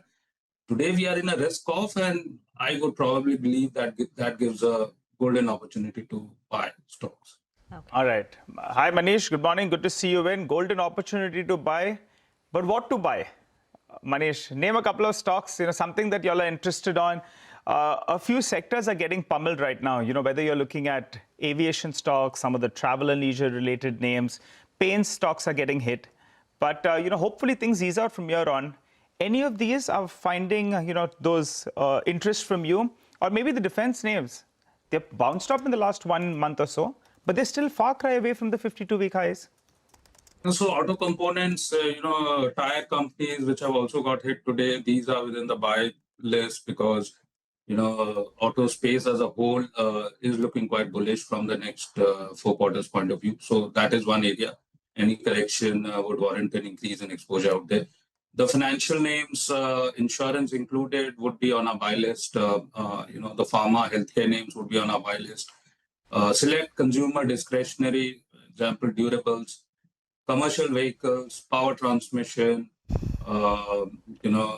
select defense, of course, would be on the radar now that valuations would look more palatable. So see, these are some of the areas which look interesting. Of course, in an AI environment, what do you do with IT stocks, wanting to keep an underweight stance? Not that we have made it zero, but clearly an underweight stance because multiples are getting corrected. So this is how we are placed currently. What about financials? Everyone's overweight on them. It's not necessarily an international exposure, purely domestic. Do you think there is still an opportunity out there? And in that, PSUs, private sector banks, how do you go about it? See, I think the PSUs are better placed because valuations are lower than private sector banks and they have a decent exposure both to the retail credit as well as corporate credit. Corporate private capex is looking up. And I think if you see the numbers, the NPAs, the credit cost, the operating leverage, all of that seems to be pointing slightly on the better side vis-a-vis private sector banks. We have an exposure to both private and public.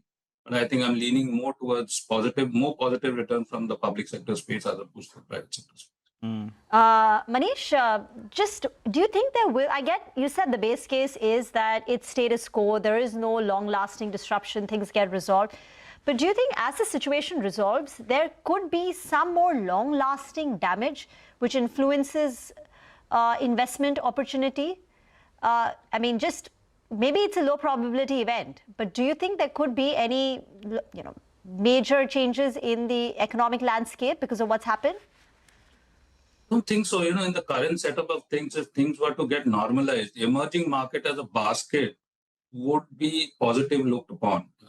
And in that bracket, since India has not performed over the last 15, 18 months, I think incremental flows would be looking to come to India.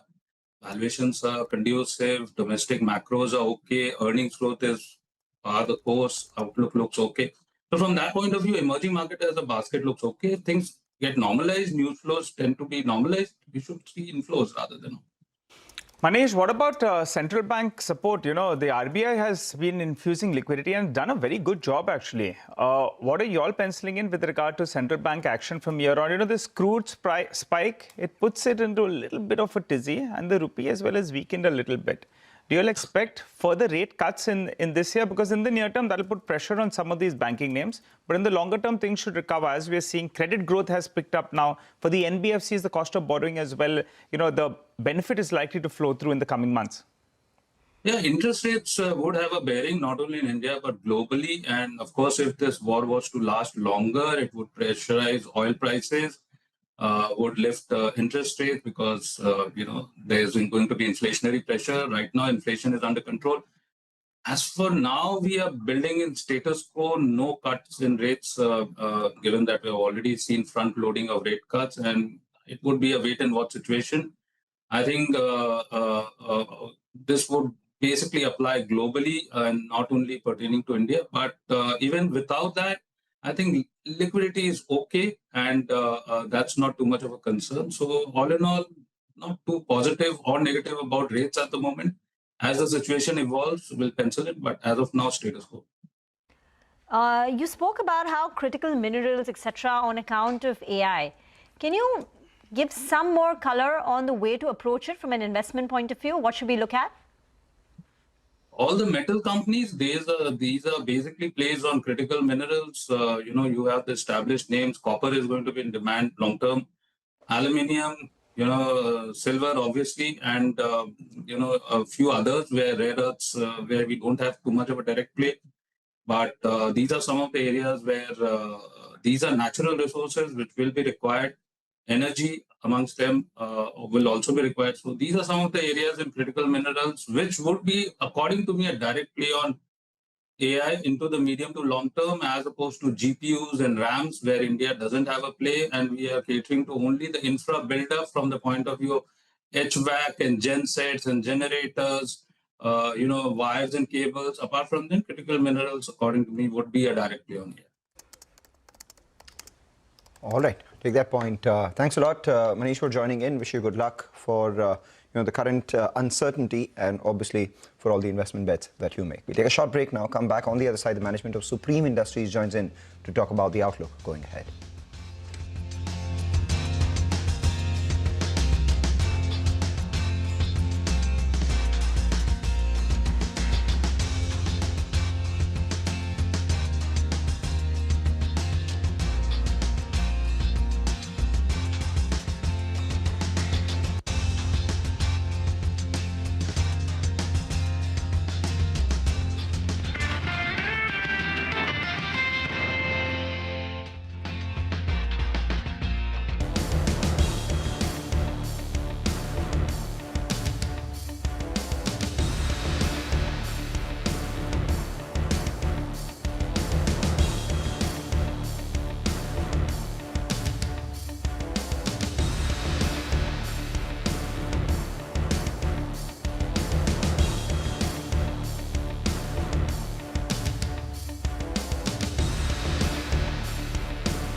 Welcome back. The recovery from lows is underway. The Nifty is still down about 200 points, but well over 100 points off the lows of today's trading session, moving towards that 25,000 mark. The management on our show right now is Supreme Industries. The stock is up 15% in 2026 so far. In fact, Motilal Oswal is bullish on the sector. Supreme Industries, the brokerage house, believes that the PVC and pipe industry are now entering a structural upcycle. We have with us MP Taparia, who is the MD of the company, who joins in. Thanks a lot, Mr. Taparia, for joining in. You had earlier pointed out that, the worst of prices is behind you, and from January, you had started to see a bit of a price increase. Could you give us a sense of the quantum of the price increase that you've seen so far, and what could your exit quarter margins look like? The local raw material producer increased the price of PVC by 10.5 rupees a kilo. On our company margin, I will convey to you on 27th April. All right, on 27th April for your company. Because you had revised the margin guidance lower to, to around 13.5 to 14%. Okay, could you give us a sense then on what you're targeting for FY27 in terms of volume growth and margins, given the sort of price increase that we've seen in PVC now? No, you see, PVC price crashed during the year 2025 from $700 in the beginning of April 2025. And December, the interim booking is correct to inventory loss PVC producer. And now the prices of PVC import is gone up to 710. But this happened before this US-Iran tension. Now the market will open up today only, then we will know what is going to be the reaction on the international booking. I cannot say today anything. Today only we know that most of the booking has been withdrawn. The booking has been withdrawn on account of tension, sir? account of this, there's too much increase in the freight rate because the Strait of Hormuz was closed. Suez Canal was already in trouble. So people want to watch what is the freight rate going to be, and going to take longer voyage time. So new freight rate once they announce, then the new booking will come. There's temporary reaction. The booking has been withdrawn. Okay. And how much, sir, do you depend on, this kind of a booking? Will it impact the financials of a company like Supreme Industries, or do you already have inventory and therefore Q4 should be unaffected by what happens in the near term? As I told you, the price is crashed from $700 to $580. At $700, it was all affordable. And the prices before the booking was closed was $710. So there was no.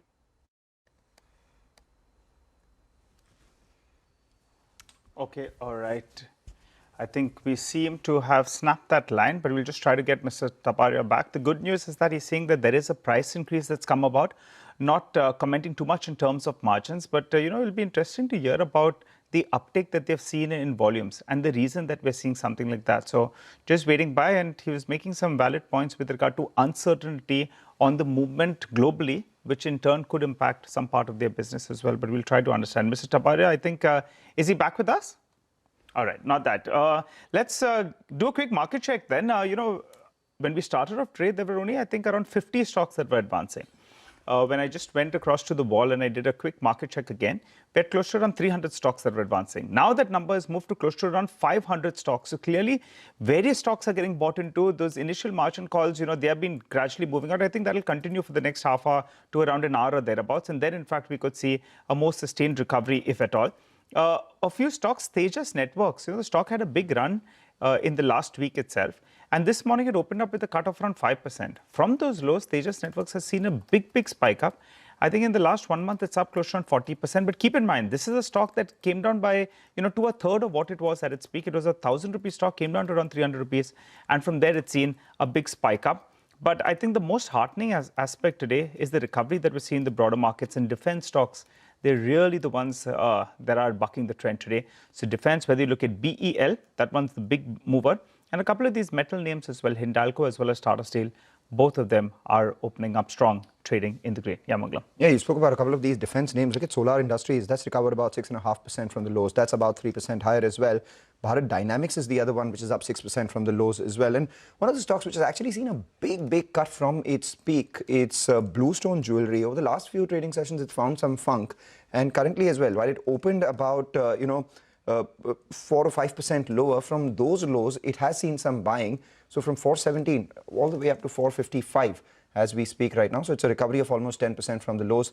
This month has been one of the few positive months that we've seen for the stock in an otherwise decline of almost 45% from the peak. But let's get you an exclusive conversation. Tuhin Kantapante completes his first year in the office as the SEBI chairman. He says they have been concerned about short-term weekly options, spoke about making cash market more liquid and FPI registration timeline as well.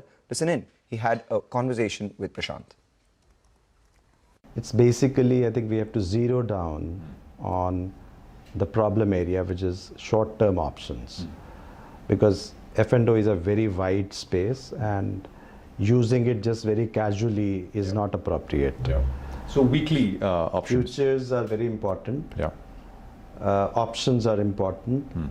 We would like longer-term framework, longer-term derivative framework, the necessarily place where people can hedge and people can short. We have stock futures. So the market is quite big. And here, I think we are concerned more about short-term dated options, weekly options, where we said that, the activity was high, there was a hyperactivity, yes, not necessarily serving a very great economic purpose. But there, in consultation with industry, in consultation with various others, our own thoughts, we put out a framework in terms of market regulation, bringing in different risk metrics, position limits, upfront payments, expiry day margins, and so on and so forth. And they rolled out in different on different dates. The last of it was in December. We will continue to monitor this and have the data put it out before suggesting any measures. So therefore, I think we need also a stability, policy stability, in the sense that there are certain things that we do, and then we also wait that, how that market is panning out. So you wait for that to take effect, show up in numbers, etc. The statistics, you will assess that and then put it out in terms of, so that is a process that is underway? That's right. I mean, it will take some time, okay. But okay. that will indeed be the process. And if required, after you put that out, after more discussion, I mean, as is appropriate, you will decide what to do. If Yes. there's anything more which needs to be done. Yes, so therefore I think we have become more data-based, one, and secondly we are also looking at the measures that will help, because it's not really, I mean, we can actually be very reactive and try and put in some measures which may not be effective. So therefore we need to really actually deliberate what are the more effective measures, if at all, if the data suggests otherwise. So as you said, the last of these measures was put in place December, right? How long will you wait before you start to, I mean, before you can take stock in a serious way? I think this is your 1 year thing, should not be really concentrating on forward. I have a long list of questions, sir, but I thought I will start with, it's something which is of great interest to you. So you'll come to know when such a thing is there. So on the cash side, right, we're talking about equity derivatives. Will you also kind of look to increase market depth and those kind of things? I mean, making cash a more attractive. I think it's indeed our endeavor that the cash markets must further become more liquid.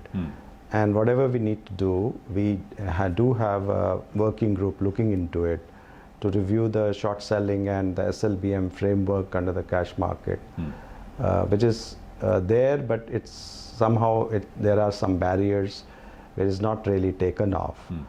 So therefore, the industry and the SEBI officials and other experts will look into it and suggest measures, and we will move forward. One thing I've heard, and this is my last part, sorry, you will forgive me for this, but STT on delivery, for example, I've heard it from every day when we speak with, and we don't talk about this every day, but whenever we have these discussions, it always comes up. Why can't the government, if the idea is to curb short-term options in the F&O space and encourage cash, do away with STT on delivery? Is that something you would, SEBI is the expert, and SEBI will of course advise and tell the government, and of course it's for them to decide, but is something that is on the agenda? No, I'm not going to discuss on TV what inputs we'll give to government and not give to the government. But cash market development is very much, as you said, yes. There's a group which is. I think whatever needs to be done, we should be doing this. Fair enough. Now, just on the taxation front, sir, there was a lot of expectation. Maybe also there was some element that markets have not done well, but markets go through cycles. We had a few years of bumper move, and then markets consolidate. But and I think there was that element as well, and many were pointing out that maybe in the budget we will see FII-related taxation perhaps being equalized to how they're taxed everywhere else in the world. I don't know if you have any thoughts at all, or was this? I think you're again coming back to the fiscal measures. You should be asking these questions elsewhere. But was that part of the consultations, pre-budget consultations? No, I would say that let's look at the kind of measures that we have at a regulator, right, taken for the FPIs. Right. For us, to do the market development is to see, the frictions are reduced. There is a greater speed with which they can operate. So there is a registration issue where we have completely now looking at a very different approach to registration. We want it to be digitized. We want it to be fast. We want it to be not days or months, but actually literally a week or 5 days. So can we reduce it to 5 days? So what it takes to reduce it to 5 days. So we're working with custodians, FPIs, other market participants. And then you have now India Market Access Portal for everyone, where all the FAQs, all the different measures. So if you want to enter India, you have one place as FPI what you need to do, what documents you have. And I must say, it does not get enough attention. It is not a hot enough topic, but it's a point which many serious foreign investors have raised over the last many years. And these are the things that we have actually deeply engaged with them. And some of the new registrations have come with India digital signatures of submission of documents, which is an important part of delay. If you have, in this time and age, if you have always a document, physical documents, wet signatures, notarize, apostille, be submitted on different things, because you have to keep on updating the control and other measures. So whenever there is a change, again you have to send out the documents. Now, if it could be just instantaneous through digital signatures, it will really remove the friction. It's just something that we really do in our domestic market very, very effectively. We have such a digitized economy, digitized society. So this is one area where we are now pushing forward proactively to see that we move into completely digitized So registration. from the time that FIIs, when a new foreign investor comes, registers, to the time that they're able to actually invest and start trading, etc., you want to bring that down to a matter of days, basically. Exactly. Right. And we have achieved considerable progress in this. Okay. We have a portal-based approach. The new portal, the front end has changed, and we are engaging with them how the India digital it becomes the norm on the same sort of documents which they submit for registration. So with no extra burden. Well, the Nifty is holding on to that 24,900 mark, but some stocks which are higher today, even the mid-cap index actually is sharply recovered from the day's low. In the morning, the Nifty mid-cap index was down close to about 1.7%. Now it's trimmed its cut to about 0.6%. The small cap index had opened with a cut of more than 2%, nearly a 2.3% decline at open. And now it's down about 0.6%. So the intraday chart of the Nifty and mid-cap will come up for you on your screen. So what's higher? Many of the metal names: Hindustan Copper, Hindustan Zinc, Nalco. These are stocks where there is buying emerging. SAIL is another big mover. Tata Steel is up nearly 0.6%. Vedanta is up about 0.5%, and all these stocks have recovered. In the morning, they opened up lower, 2-3% down, but now buying has emerged in metal names. So it's not just the defense sector, which is the pillar of the market holding up in the green. You've got the metal index also. While defense continues to see buying, we've been talking about it, the Nifty Defense Index is now inching towards a 2% rally. Metals is the one where we have seen a marked change from the intraday lows. On the way down, it continues to be about tourism, banks, realty, many of the IT-related names. PSU banks are selling off. Autos are down 1%.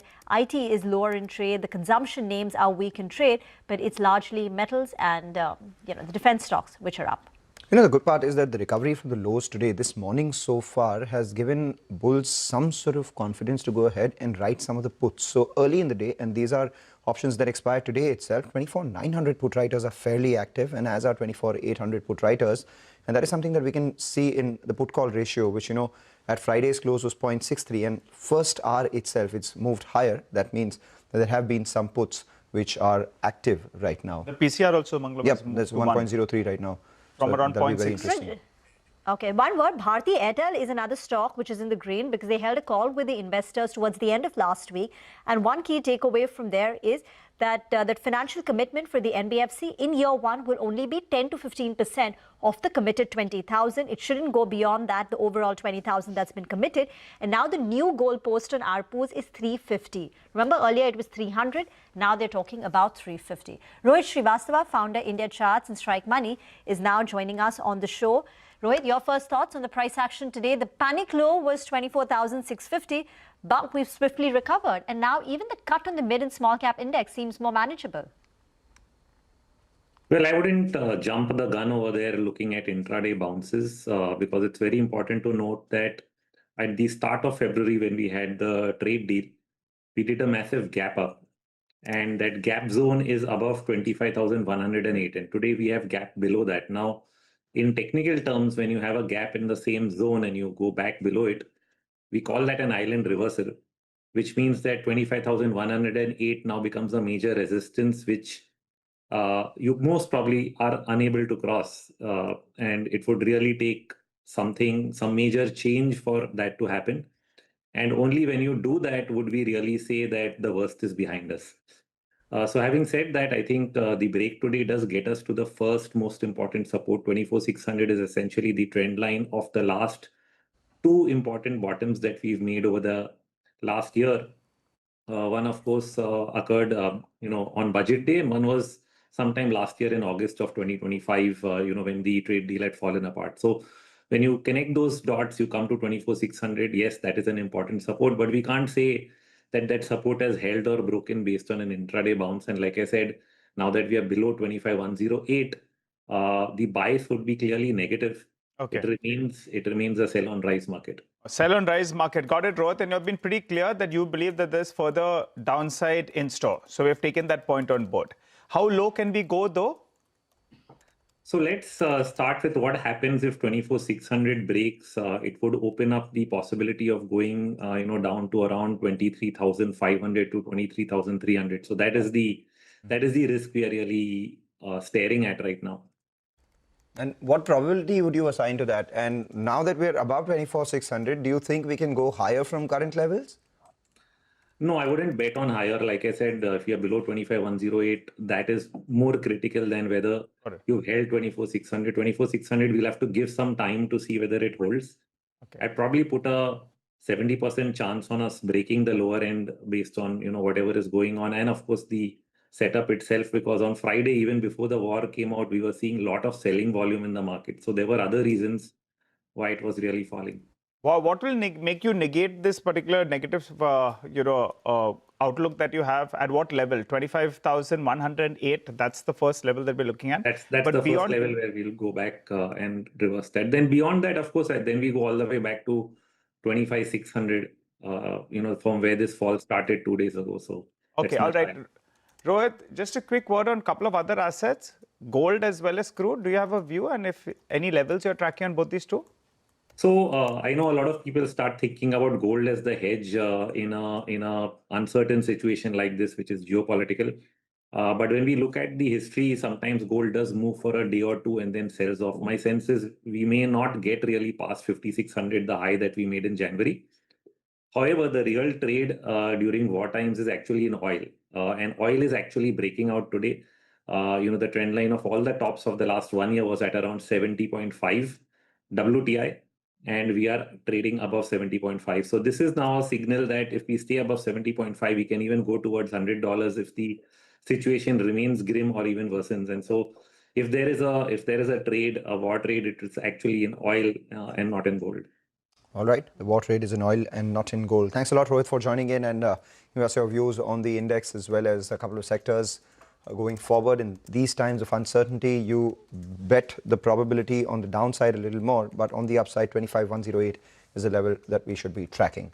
But another sector that has been doing well is the defense pack. Hormaz joins in to tell us about those moves. Hormaz. The only other sector that's doing well other than the metals today, and that is defense. And of course, there's a sentiment positive considering the circumstances that we are in right now. But more than the bigger names, it's the smaller names that are making a lot of noise in today's session.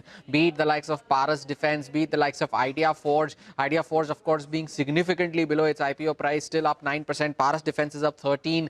And then come the other underperformers. Bharat Dynamics was one of the worst performing stocks in the broader markets in the month of February. That's up 3%. Data Patterns, which did well last week, is extending its gains in Monday's trading session, and Midhani too, one of those defense names that are doing well, gains of around 3 to 4%. Of course, we saw this happen before as well, going back to as early as last year itself when Operation Sindoor was in effect, and all of these defense names had surged anywhere between 20 to 25% during that period, and they had this, and that's because, of course, the fact that the probability of more emphasis on defense equipment, the components used to manufacture them, that goes up, and as a result of which this kind of impact that you're seeing on these defense names. And there are select names that did well in the first 2 months of the year as well. Stocks like MTAR Tech was the best performing defense name in the defense index. The stock was up almost 60%. Bharat Forge has done well this year. The stock is up 30% in the first 2 months of the year. This is, of course, as of Friday's closing.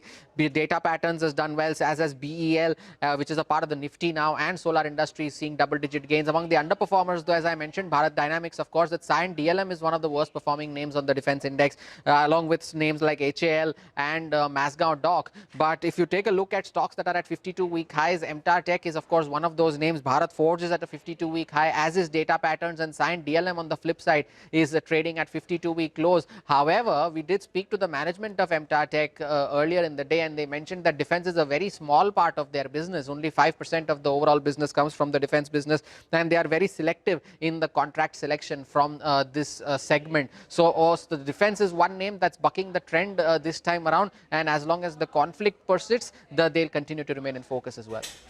Thank you very much for that. The gains in metals and these defense names is trumping the up move that you can see in stocks like ONGC. ONGC has completely flattened out, and crude prices too are now hovering around $77 per barrel. Manisha will join in on the other side and tell us more on what's happening in the world of commodities.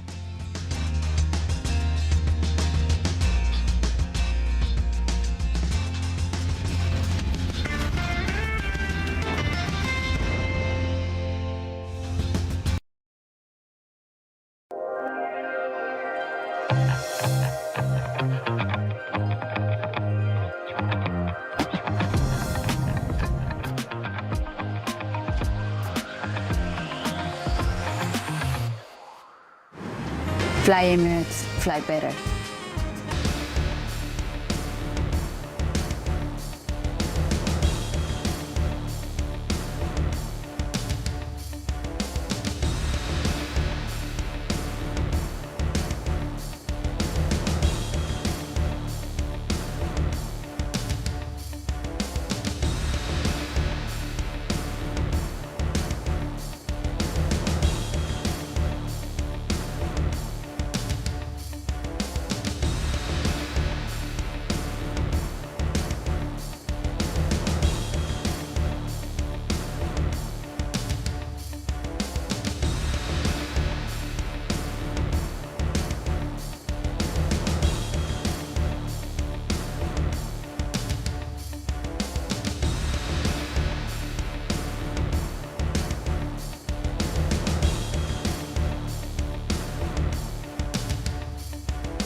Welcome back. Let's talk commodities now. Manisha is joining in with her eye on crude prices. Manisha. Thank you so much for that. And the crude prices should come in on your screen, because when we opened the trade today, we were up 13% for the crude oil prices, and we started the day with $82 a barrel. Since then, it is 6% on the higher side. So some bit of a loss is there. Well, remember, market has had 24 hours to digest in what is happening in Iran, and this is a measured stance. When we opened, it was a knee-jerk reaction. There were a lot of trade positions being opened and closed, but at this point in time, it seems kind of settled in the markets therein. This is an 8-month high that the crude prices are trading in at this point in time. And it's not just about crude oil prices, because when you talk about on what's happening in West Asia, it also is about Qatar and various other countries where gas also is a bit of a concern. So you have seen natural gas prices gain up by 10%. The gasoline prices also are up by 4%, trading at an 18-month highs in the Asian markets right now. Well, it's a couple of things that the street will market or monitor. One, of course, is the Strait of Hormuz. Now, shipping companies, while, of course, Iran has said that the Strait of Hormuz is open, but it really is about the insurance companies, which have told the shipping companies that they are looking to increase premium. In some instances, there are reports that the premium has been hiked by as high as 50%. And then apart from that, the insurance companies also have told shipping companies that they are cancelling policies if they take that route. So a lot of shipping companies seem to be rerouting or just waiting on the either side of Strait of Hormuz to cross through. So there is a lot of wait right now and no clarity really, and that is what is keeping the crude prices where they are. The second really is about Iran launching attacks and retaliatory attacks. This is on US assets in various neighboring countries, some 8 to 10 of that. That also is something that the street will continue to keep an eye on. When you look at Strait of Hormuz itself, it is an important area. 20% of the global crude passes through this. Iran exports 3% of global crude as well. So two things that the street will now keep an eye on is on whether or not Iran exports take a hit in any sense. And then it is about Strait of Hormuz, on whether or not we are able to find some clarity, some resolution onto that area as well, on whether or not the ships can pass through. At this point in time, we have most shipping companies suggesting that they will not be taking Strait of Hormuz. If it continues like that, if it gets prolonged, then you are looking at higher crude prices therein. There are major concerns as well in sense of longer shipping routes that many of these vessel companies will have to take, the disrupted and elongated supply chain as well, and then the rise in freight rates, risk of wider inflation are some of the factors that the markets are factoring in.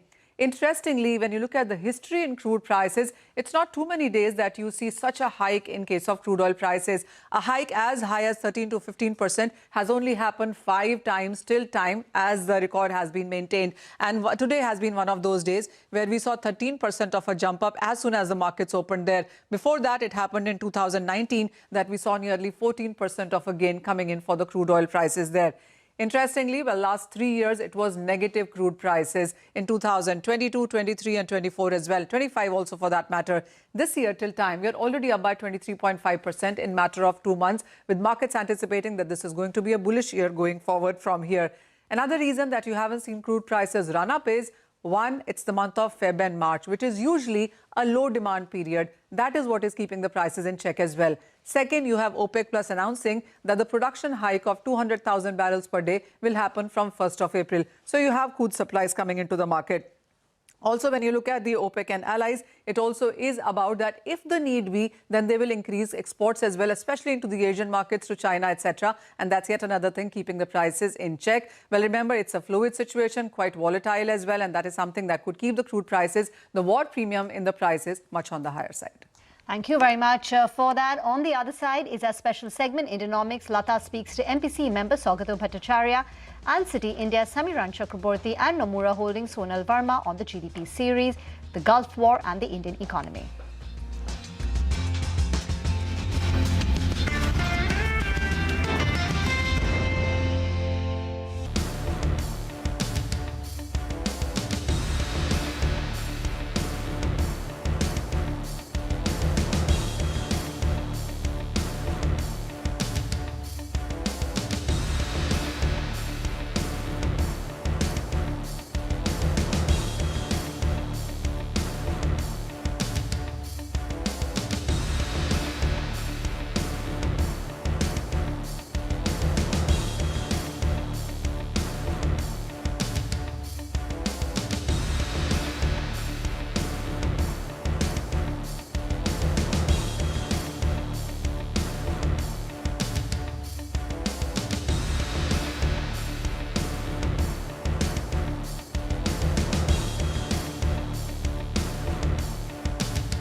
Hello and welcome to a special Indianomics. Given the special circumstances, growth rate and inflation of the Indian economy has gotten a shake-up after the new CPI and GDP series were announced by the Ministry of Statistics. And now, with the war over Iran, which has impacted crude prices and shipping through the Strait of Hormuz, there are more changes expected. The new GDP series has led a few economists to raise India's GDP forecast for FY27 by about 10 basis points. I think Goldman Sachs did that. And it's made many economists lower the CPI forecast for next year again by 10-20 basis points. But the war may put some question marks over both growth and inflation, with crude prices already about 10% higher from last week. So how is the economy poised here on for FY27? I invite my elite panel of economists, Saugata Bhattacharya, an MPC member and economist, a senior fellow at the Centre for Policy Research, New Delhi, Samiran Chakraborty, chief economist at Citi India, and Sonal Verma, chief Asia economist at Nomura Holdings. Gentlemen and Sonal, thank you very much for your time. Samiran, I'll come to the war in just a bit, since we have just begun parsing it. First, the GDP numbers. Some people have chosen to say that because the current year's GDP has been revised up from the earlier 7.4 to 7.6% in the new series, there is a move to revise it higher for FY27. Anything positive, any revisions from you? Thanks, Lata, for having me. I don't think we have made any big changes to our FY27 forecasts on the GDP based on what we have heard on Friday. But there are two distinct things here. One is about the size of the GDP and how it has changed in the new series. And the other is about the growth rate of the GDP. So what we have witnessed is that the past size of GDP has been revised down by approximately 3%. Yeah. And what we have witnessed also is that the past growth rates have been brought down by, on an average, about 50 basis points. Yes.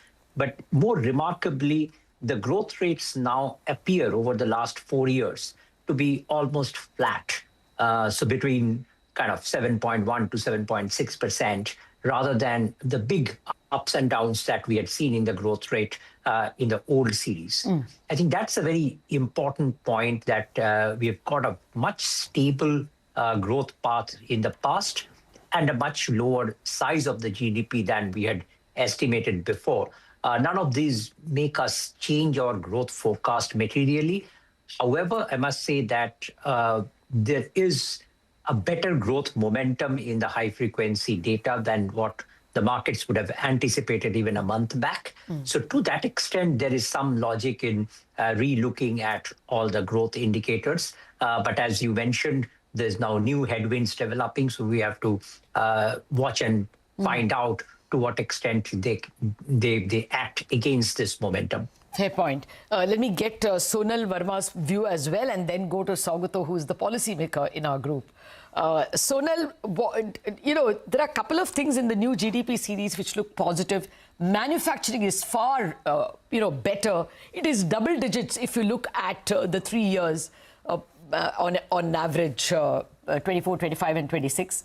Plus, private final consumption expenditure, which appeared to have slowed in the previous year, has now jumped back to 7.1% from, I think, 5.8 previous year. So both consumption from the expenditure side and manufacturing from the supply side seem to be good.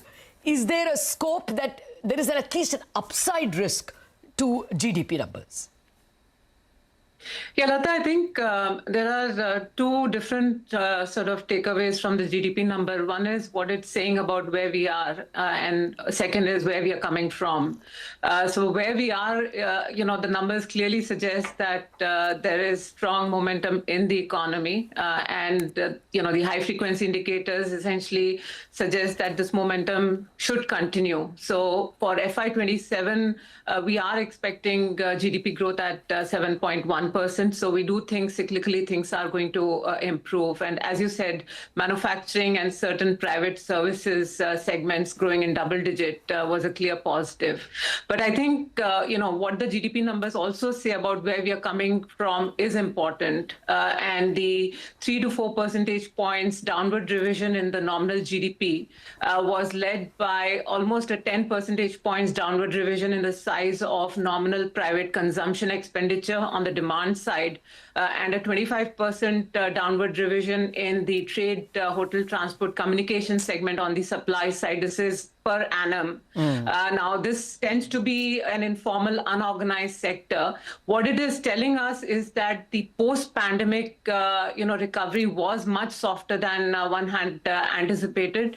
And I think if we map that with the benign core inflation prints we've seen for the last 2 years, I think that now sort of makes sense in hindsight that, the private consumption side was much softer. And I think it implies that the output gap was a bit more negative or at least less positive than estimated earlier.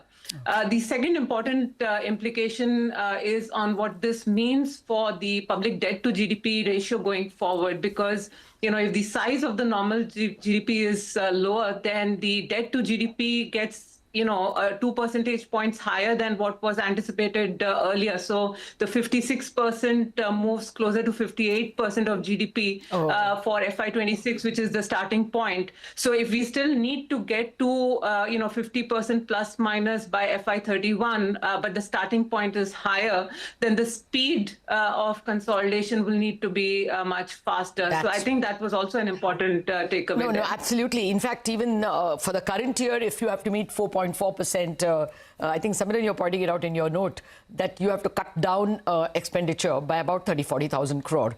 Actually, I wanted to get some CPI numbers as well, but the policymakers with us.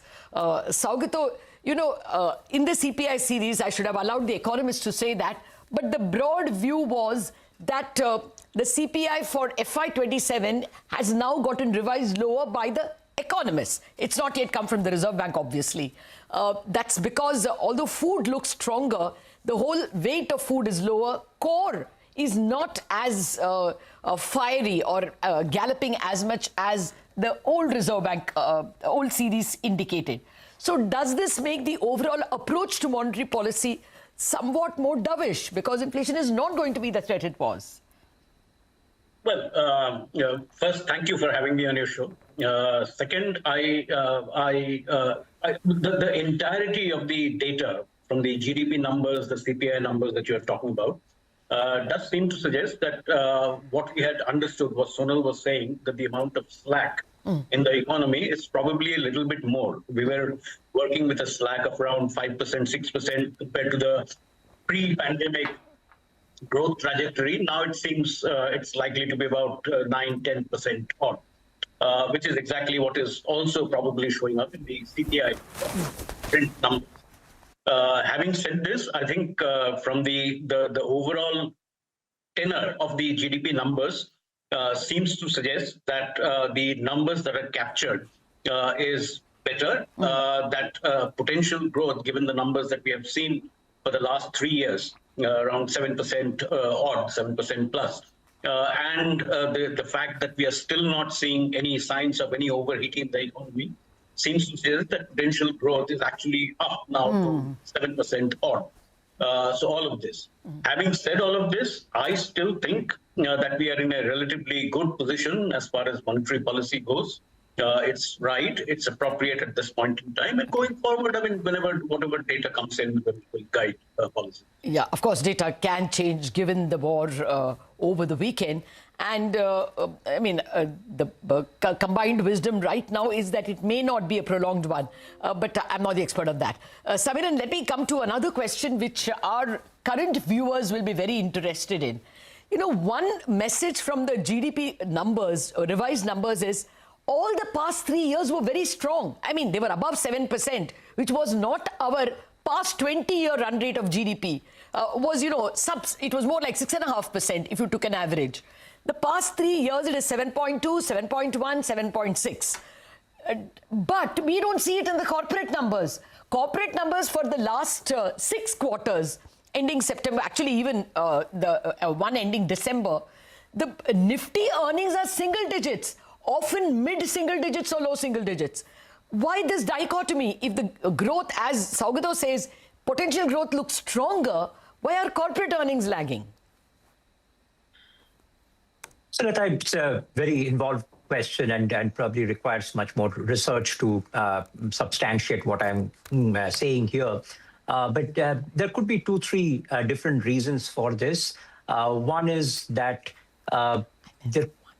we are seeing in some sort of data that the proportion of consumption expenditure that goes towards services, that has been significantly going up compared to goods. And typically the earnings data that you are talking of has some sort of a bias towards goods economy than towards the services economy. The second aspect could be between the large listed players versus the unlisted players.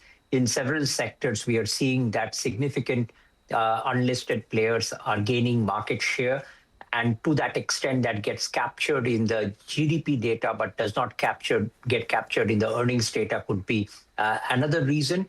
And the third is that there is this, in the last at least 1.5 years or so, the rural economy has done better than the urban economy. That's the standard hypothesis. In that sort of a situation also, there is a possibility that the company earnings data does not pick that up very quickly. It's more comes in the GDP data. Although I must say that we were surprised that the entire agricultural GDP growth has been much weaker than in the series than what we had probably thought of. But rural demand is different from agriculture, not just agriculture. So that could be one of the factors. But on a lighter note, I think the point that was really interesting to me was that despite this extremely flat GDP growth for last 4 years, we have seen a 250 basis point hike by RBI and then another 125 basis point cut by RBI also within the same period. This correlated well with the earlier GDP data, but does not correlate that well with the current GDP data. Oh, excellent point, Samir. I have to remind you of what Y.V. Reddy told us, that central bankers like Saugato are always faced with uncertainty about the future. But in India, they are faced with uncertainty about the past also.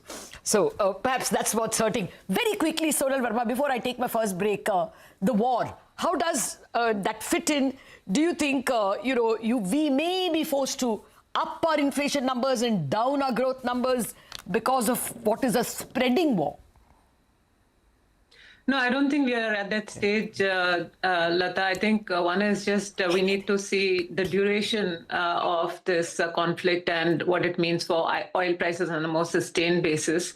But second, importantly, oil prices are also regulated at pump level. And therefore, the impact will be seen more in terms of the profit margins of OMCs. And of course, we'll see the impact on the current account, but the inflation pass-through and therefore the growth impact, I think, does not look to be that material at this stage. So it's more of a wait and watch for now. Okay, fair point. Oil prices regulated in India and therefore this one-to-one correspondence doesn't work, though at the moment even shipping lines are impacted. So perhaps there could be some price rise in other things. Many more questions to my guests. We have to take a break. We'll be back. Bazaar viewers, you will get to watch the whole show after market hours.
Well, hello and welcome to Chartbusters. We are coming to you live from the CNBC TV 18 Motilal Oswal studio. I'm Nigel, with me is Vinny.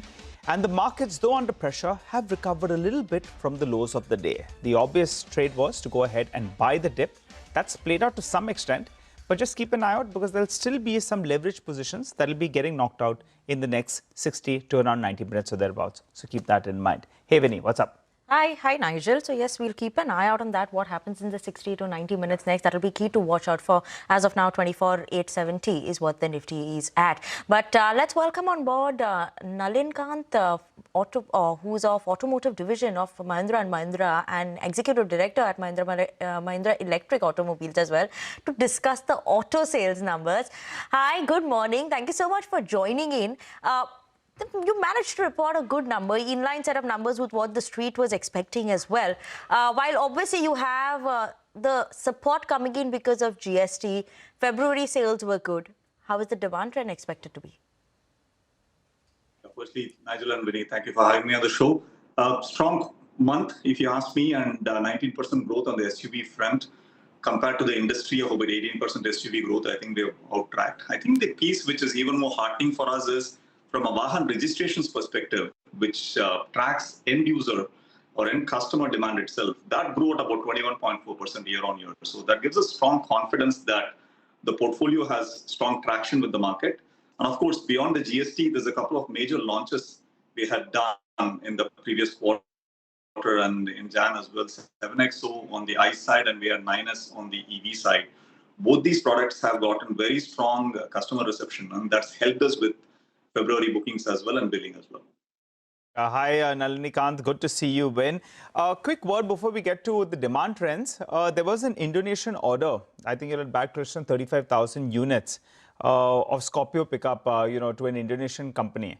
And there were some doubts with regard to that. Any doubts? That order's on, right? Yeah, we've started shipping vehicles to Indonesia. In fact, the first set of vehicles have already reached, and we continue to deliver on the order that we have. There's no update beyond that at this point in time from our side. The size of the order as well, we understand it was 35,000 units. It hasn't been scaled down or anything, right? Yes, that's correct.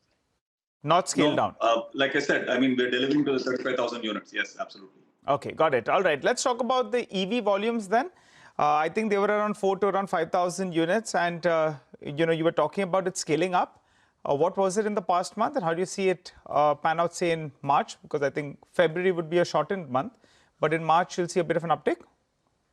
Yeah, no, absolutely. And even in Feb, if you look at it, you're right, it was a short month. But from an overall volumes perspective, EVs, we actually delivered north of 6,500 vehicles. So the first time we've actually crossed the 6,000 mark on these vehicles as well. So even in a shorter month, I think it's done well. Look forward to a strong March as well. And of course, 9ers would be a backbone of that. But we continue to see good traction on 9E and BE6 as well. And in the 9E, we've actually introduced a new couple of variants we announced it yesterday as well. So we're hoping that that starts to give some heft to the overall number. If you see past 1 year, volume has been in the 4,000 to 5,000 range. Our capacity is 5,000. We are scaling up that capacity to 8,000 by April. So with 9S coming in, we are hoping that that 8,000 capacity will be largely utilized as well. Okay, so you're expecting 8,000 capacity. We'll start seeing this in Q1 FY27 then, right? The 8,000 you all have spoken about, even for EV units. So then from April onwards, we could see these numbers coming in for 8,000, 9,000 units of EVs, right? 8,000 of capacity, we normally utilize about 80% of capacity. So you should expect us to be around the 7,000 mark in terms of volume, 6,500 to 7,000, which we already started to scale up to, right? Feb is at 6,500. We are hoping we'll inch up from there. And then when do you expect it to reach 8,000, 9,000 units, right? Because I believe when we had spoken to Mr. Anish Shah, he had spoken about it at one point of time, reaching that 8,000, 9,000. Would it be in FY27 itself? Yeah, so we have a bunch of launches coming in later part of F27 and early part of F28 on the EV space. So that's probably the right time for scale up. Like I said, our line itself is ready for about 10,000 units, and we operationalize incrementally as new launches come in as well. That's an easier way of doing it. So that's what Anish was probably referring to at that point. Okay, all right. Final question before we let you go. The feedback you're getting is that the CV cycle is in very, very fine rhythm. What part of the CV cycle are we in? Because a lot of ancillary stocks as well are doing well. A lot of them are talking about they've been totally booked out, and CV is showing traction. So according to you, where are we in that CV boom cycle? Middle, end, start? What do you think? No, I would say that in the early days, if you ask me, and Nigel, the replacement cycle is definitely well underway at this point in time. But the heartening news is beyond just the replacement cycle, we are also seeing the first-time buyers, what we would call the driver segment, folks who have been driving a CV and eventually wanting to buy their first commercial vehicle. That segment has started to kick in as well. So that's a great sign for us. So it's replacement cycle plus new customers coming into the fold. So I would say it's early days for us in the cycle. Normally, a cycle lasts about 12 to 18 months. So we'll see how it plays out. But we're quite sanguine on this segment right now. Beautiful. Just one question I want to know, given the current geopolitical tensions that are going on across the globe, any concerns on export fronts or any blips that one could expect to see then? Specifically to the Middle East, we have very limited exposure from an exports perspective, volume itself. We are largely in South Africa, Australia, and South Asia markets, so we don't necessarily see a big risk from a volume perspective from that side. Okay, no, not much of a risk, but in case, there is any stoppage in terms of Red Sea, Strait of Hormuz, as of now it is not. But would that then cause any concern for you all or nothing on that front affects you all? Early days to see how that plays out. It can play out in multiple different ways, but we have had challenges in the Red Sea in the past as well. We've had some geopolitical tensions in different ways and forms earlier. So we'll watch it very closely and we'll take decisions as we go through. But at this point in time, very early to say if there's any kind of disruption coming out of it. Okay. Thank you so much, Nalinikant, for joining us this morning, speaking to us about the numbers. Hope to see you again next month as well after you report next numbers. Thank you so much for that. But on that note, we're going to slip into a very short break. We'll be joined by the management of CleanMax Enviro Energy Solutions. Kuldeep Jain will be joining us, and this is after the listing. Stay tuned in for that conversation.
Global markets in a bit of a tizzy, and so is the Nifty as well as the Nifty Bank. The good news is both the Nifty and the Nifty Bank have come off a little bit from the lows of the day. And by the end of today, you'll actually not want to revisit those lows that we saw in the first few minutes itself. From the Nifty, the problem is a couple of big names like L&T, they're dragging the index. In fact, L&T is one of the top losers, down close to around 4.5 to around 5%. Giving it company on the downside is Interglobe Aviation, because obviously flights are cancelled, and also you have fuel costs that have spiked up, so and that could hurt them as well. Adani Enterprises, that's the other stock that's part of the losers list. On the flip side, defense is going to be top of mind now, going by the geopolitical tensions. And BEL, one of the top gainers on the Nifty, Hindalco as well is giving it company on the upside. But it's not just BEL that's higher. Defense buzzers in trade today include the likes of Solar Industries. It's been a wealth creator over the last few years, and that one's up close to around 4%. Bharat Dynamics actually off late has been an underperformer, but that's participating today as well. In times of uncertainty, a lot of money moves to gold as well as silver. And from the stock market perspective, you have Hindustan Zinc, that's the lone silver play out there. Muthoot Finance, that's a gold financer as well, so that's a play on gold prices. And MCX, because there is some fundamental news as well as volumes on gold will move up. In turn, they will earn some more money. So all those three doing well in trade. But otherwise, from the broader markets, there are plenty of stocks that actually started off in the red, and they've seen a big recovery from the lows. Case in point being a Tejas Network. The stock is up close to 50% just in the last 1 month or so. Fino Payments Bank, there's negative news flow, but the stock is still up close to around 8% from the lows of the day. And Sarda Energy as well. We've got the Supreme Court verdict that came in their favor. That one is up close to around 5% from the lows of the day. So plenty of action from the broader markets. By the end of today, the number of stocks advancing. You'd like to see the number around 6 to around 700 odd. Remember, the start of today, it was just around 100 or thereabouts. Vinny, coming back to you. Thanks so much for that, Nigel. Surely watch out for that advanced decline ratio and where it's going to be headed. But we have the next management on the show today joining us right now. That's CleanMax Enviro Energy Solutions. Saw a bit of a muted listing today, but given the market condition, 9% discount is what it listed at to its issue price. To talk about the outlook of the company going forward, we have Kuldeep Jain, founder and managing director, joining us right now to discuss the business and growth going forward. Kuldeep, good morning. Thank you so much for joining us, and congratulations on getting listed. But let's get started with some bit of a numbers, right? Now, finally listed, so you can give us some idea in terms of what we could expect. Let's start with the EBITDA performance, right? For H1 FY26, when you've seen in terms of EBITDA, your EBITDA margins have come in at 68.4% versus a 72% last year for the first half of the year 25. What is the run rate that one could expect from the business in terms of margins, FY26, FY27? Any indication you could give us on that front? Thank you, guys. And we are delighted to be listed today on the stock exchanges. In our business, we add about 1,500 megawatt of solar and wind capacity every year and sell the energy so produced to corporate customers, which we are very well on track to do. We don't issue EBITDA guidances, but we've historically been a 58% annual growth rate on EBITDA kind of business. And as of October 25, we had about 6,000 megawatt contracted, but of which only half is built and half more is under construction. So lots of growth still to come. Okay, hi Kuldeep. Good morning. Good to see you in a bit of a tricky one, right? Not the best day to get listed, but it's been a journey for you as well as the team in terms of coming so far. Markets today not obliging, but your investors will be interested in creating wealth over the longer term. What's this backstory with regard to this jacket that you're wearing? Thanks, Nigel. Thank you for asking. I wanted to not stand alone at the NSE platform while doing it. So I got a jacket made with all 600 of CleanMax employees on it. So you can actually see everyone. I wanted to make myself feel and make my team feel that, we are all in it together. So that's the jacket that I'm wearing. Okay, interesting. Oh. And I'm still at the National Stock Exchange. So that's the jacket we got made for this. Thank you. All right, good. So it's just the individuals of CleanMax. It's a team effort then. And, nice to see, you're actually wearing them on this big day. Let's talk about a couple of aspects then. What about business? For the last year, if I look at it, your EBITDA number was ballpark around 1,000 crores. I know you don't give us a guidance, but, in the previous 2 years, if I look at it, your EBITDA doubled in 2 years. From around 400 crores, it went to around 1,000 crores. That's right. In the next 3 years, there's a probability that this EBITDA number doubles? Yeah, and absolutely there is, Nigel, because if you look at our business, 3,000 megawatt is built and another 3,000 megawatt is under construction, which will happen in the next 2 years. So therefore, just by those simple metrics, that doubling kind of number makes a lot of sense. And what we see also is that we've had a huge boom in our customer offtake from data and AI as a segment. And data and AI is today already about 43% of our contracted volumes, with all the data centers in India as well as with all the big tech giants. And we, given the global mega trends in data and AI, we see a lot of good prospects for that line as well. Sure. Kuldeep, a quick one. What's your plan in terms of debt reduction strategy? Some of the amount that you've raised will be paid towards debt. So how much will be left on the books, and cash and cash equivalent also? What are you looking out for, or what can we expect by the end of FY26 here today? So we are repaying about 1125 crores of debt out of the 1250 crores of primary proceeds, which will lower our debt to EBITDA ratio, but our net debt to EBITDA is already at about 4.6. For the rest of the renewable energy industry, that number is closer to about 5.5 to 6 times.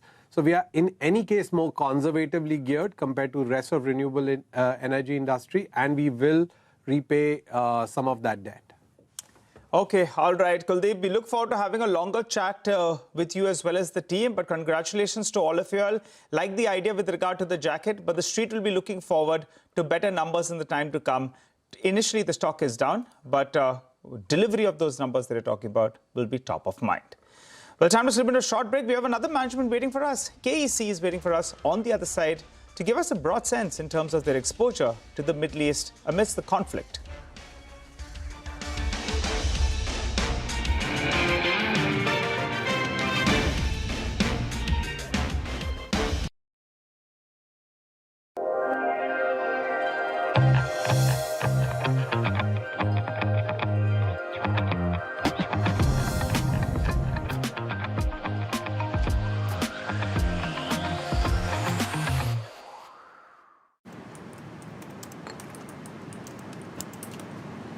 You want to talk business? Meet me in the Onboard Lounge.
Welcome back. You're watching Chartbusters. You're on CNBC TV 18. As promised, let's get in Mr. Vimal Kejriwal, the MD and CEO at KEC International, that joins us on the show. Hi, Mr. Kejriwal. Good morning.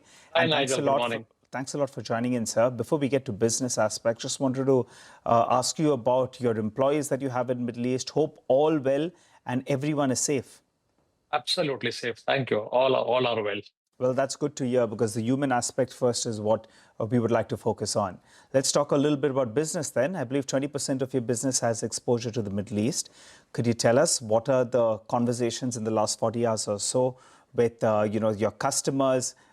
Is work functioning as normal, or has there been a bit of a standstill, just temporary? So basically, if you look at our exposure in Middle East, we have around order book of around 10,000 crores, which is roughly 20-25% of our overall order book. And it's 50% of that is in Saudi, and the rest is divided between UAE, Oman, Kuwait, and a little bit of inter-Emirates work. So that's a part of the order book which we have. As far as today the situation is, UAE is completely shut down. It's based on what is happening in the local scenario and the advisory from the local government. We have shut down all work on the projects, and also the factories right now not working. But the rest of the places like Saudi, Oman, etc., the work is going on as usual. So there's no stoppage or nothing else is happening on the rest of the Middle East, if I can say that.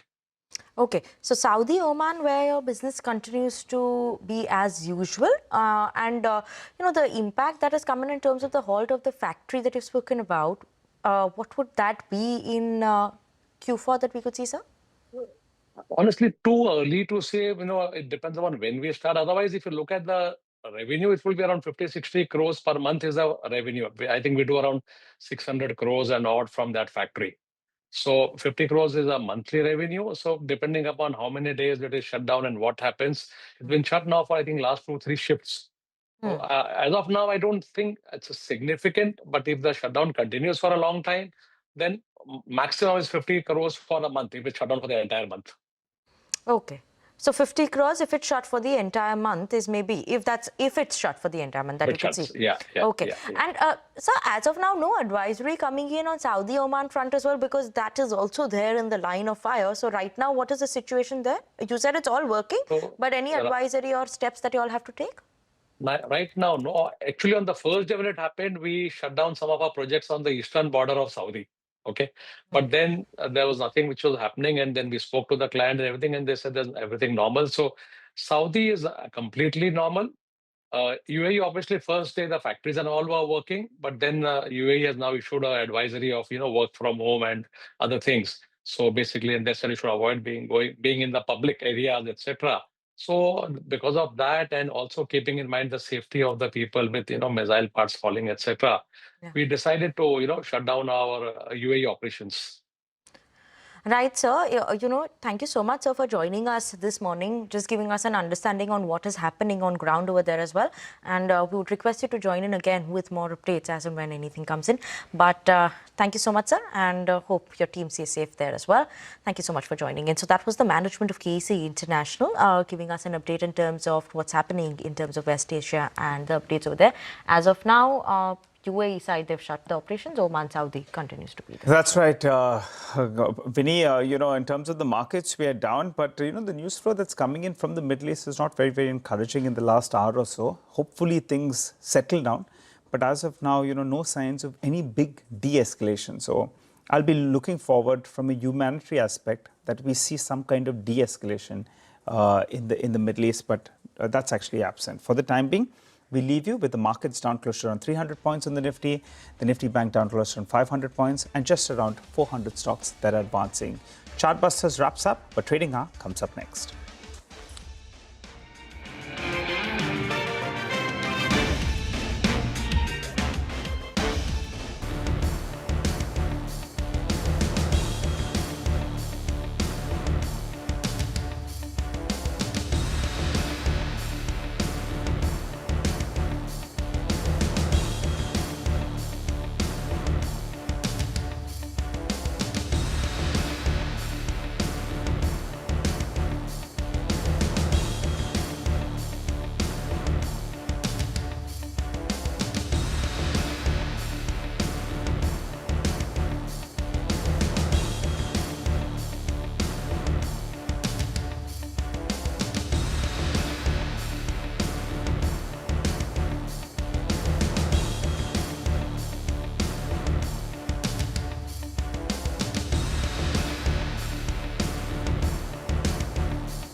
You're watching us here on Trading Hour. We come to you live from the CNBC TV 18 Motilal Oswal studio. I'm Mangala Malu. With me, Hormaz Fatakia. This morning, the indices were expected to open lower given the geopolitical uncertainty.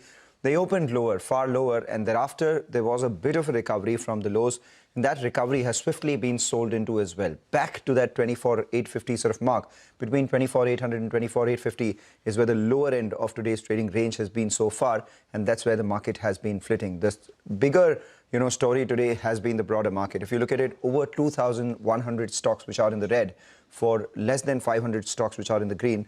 And that will tell you the widening gap between the gainers and the losers in your portfolio, which tells you that if you're looking at it right now, it's a deep shade of red ahead of Holi as there is global uncertainty. Hormaz.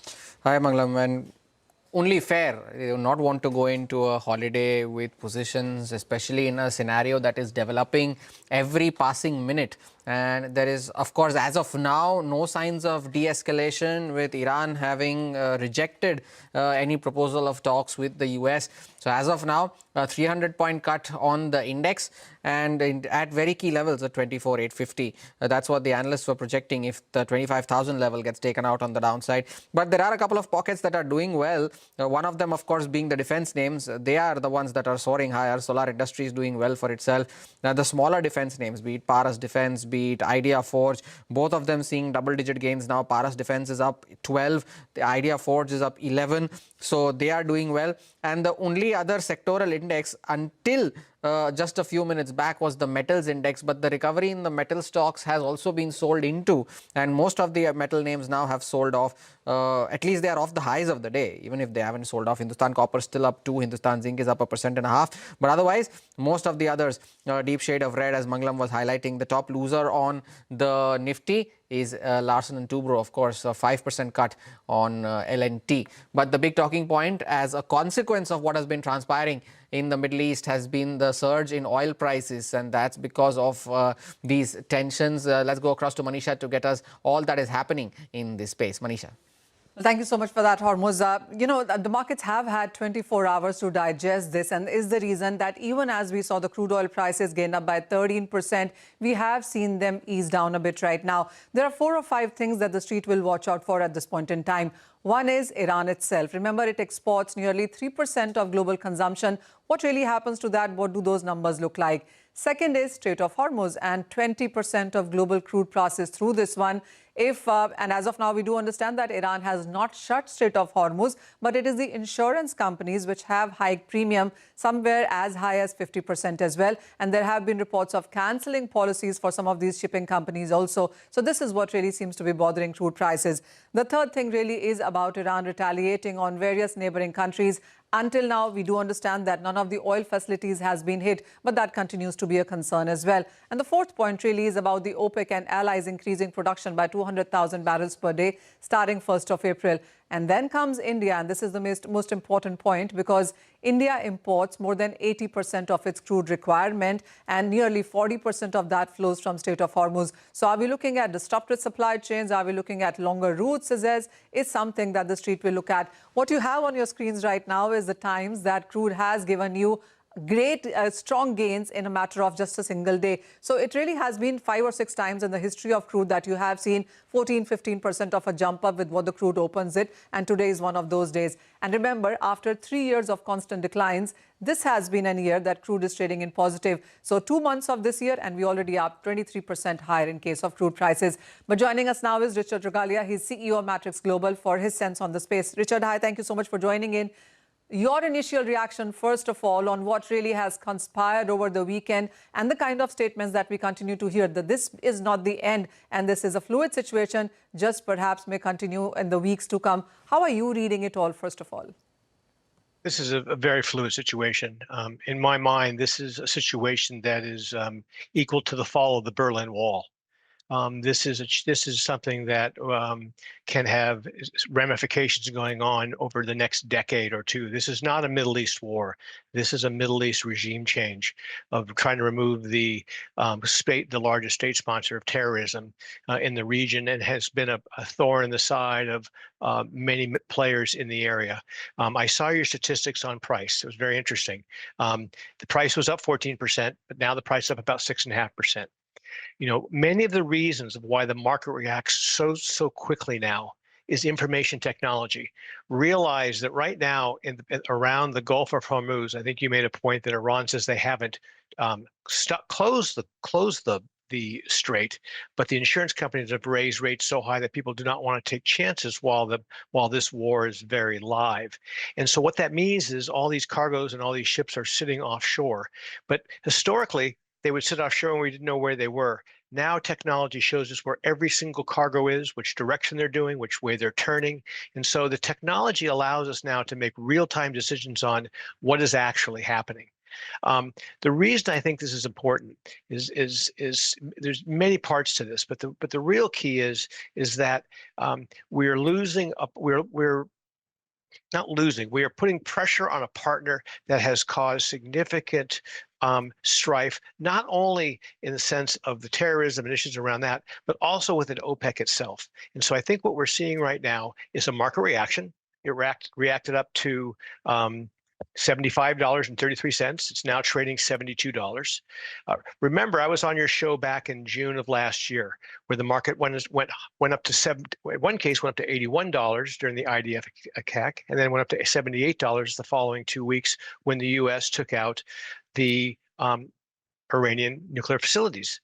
The market has learned. It learns that there's plenty of barrels in the marketplace, and so while there is a reaction, there is no longer an overreaction. Richard, I want to present to you with three scenarios, and do let know on how the crude prices will react to that.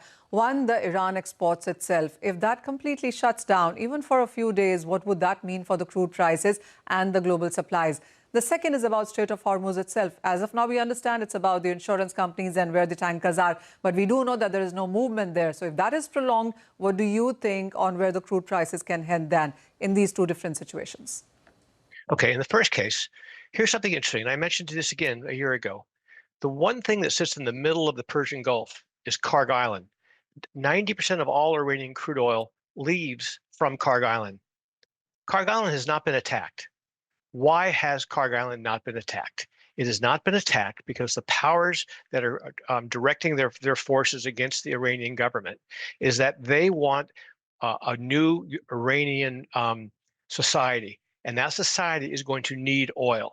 And so I think everyone should find it pretty interesting that while they attack every other missile source and every other military aspect of Iran, they're leaving the #1 lifeblood of their export facility alone. And so let's put that off to the side. You said Iran produces 2.5 to 3 million barrels a day. Now remember, they produce 2.5, 3 million barrels a day. They only export about 1.5 million barrels of that. And so there will be some problems here in the short term. I believe that some of those barrels will be taken up by Saudis and others. India will suffer a little bit here, I think. It's important to think that they are a huge importer of crude from the Persian Gulf. And also remember, oil is not just crude, it's products. And so while we talk about crude prices being up $7, $8, product prices in a barrel, let's use distillate prices because that's the #1 fuel used in the world. Distillate prices were around 106 barrels last week. Today they're 119 barrels. So while crude's gone up about $9 and come down around $4, the distillate prices have gone up about $17 and are currently up around $13. And so I think what we're faced with right now is a market that is assessing the situation. It realizes there are extra crude oil barrels in the marketplace. We're going to have to wait and see how this thing plays out. I believe we're going to see hostilities last for a few. Well, again, what do I know? But I would think we'll see if hostilities last for another bit of time. Will we see barrels start to move through Strait of Hormuz? Probably. Okay. Probably.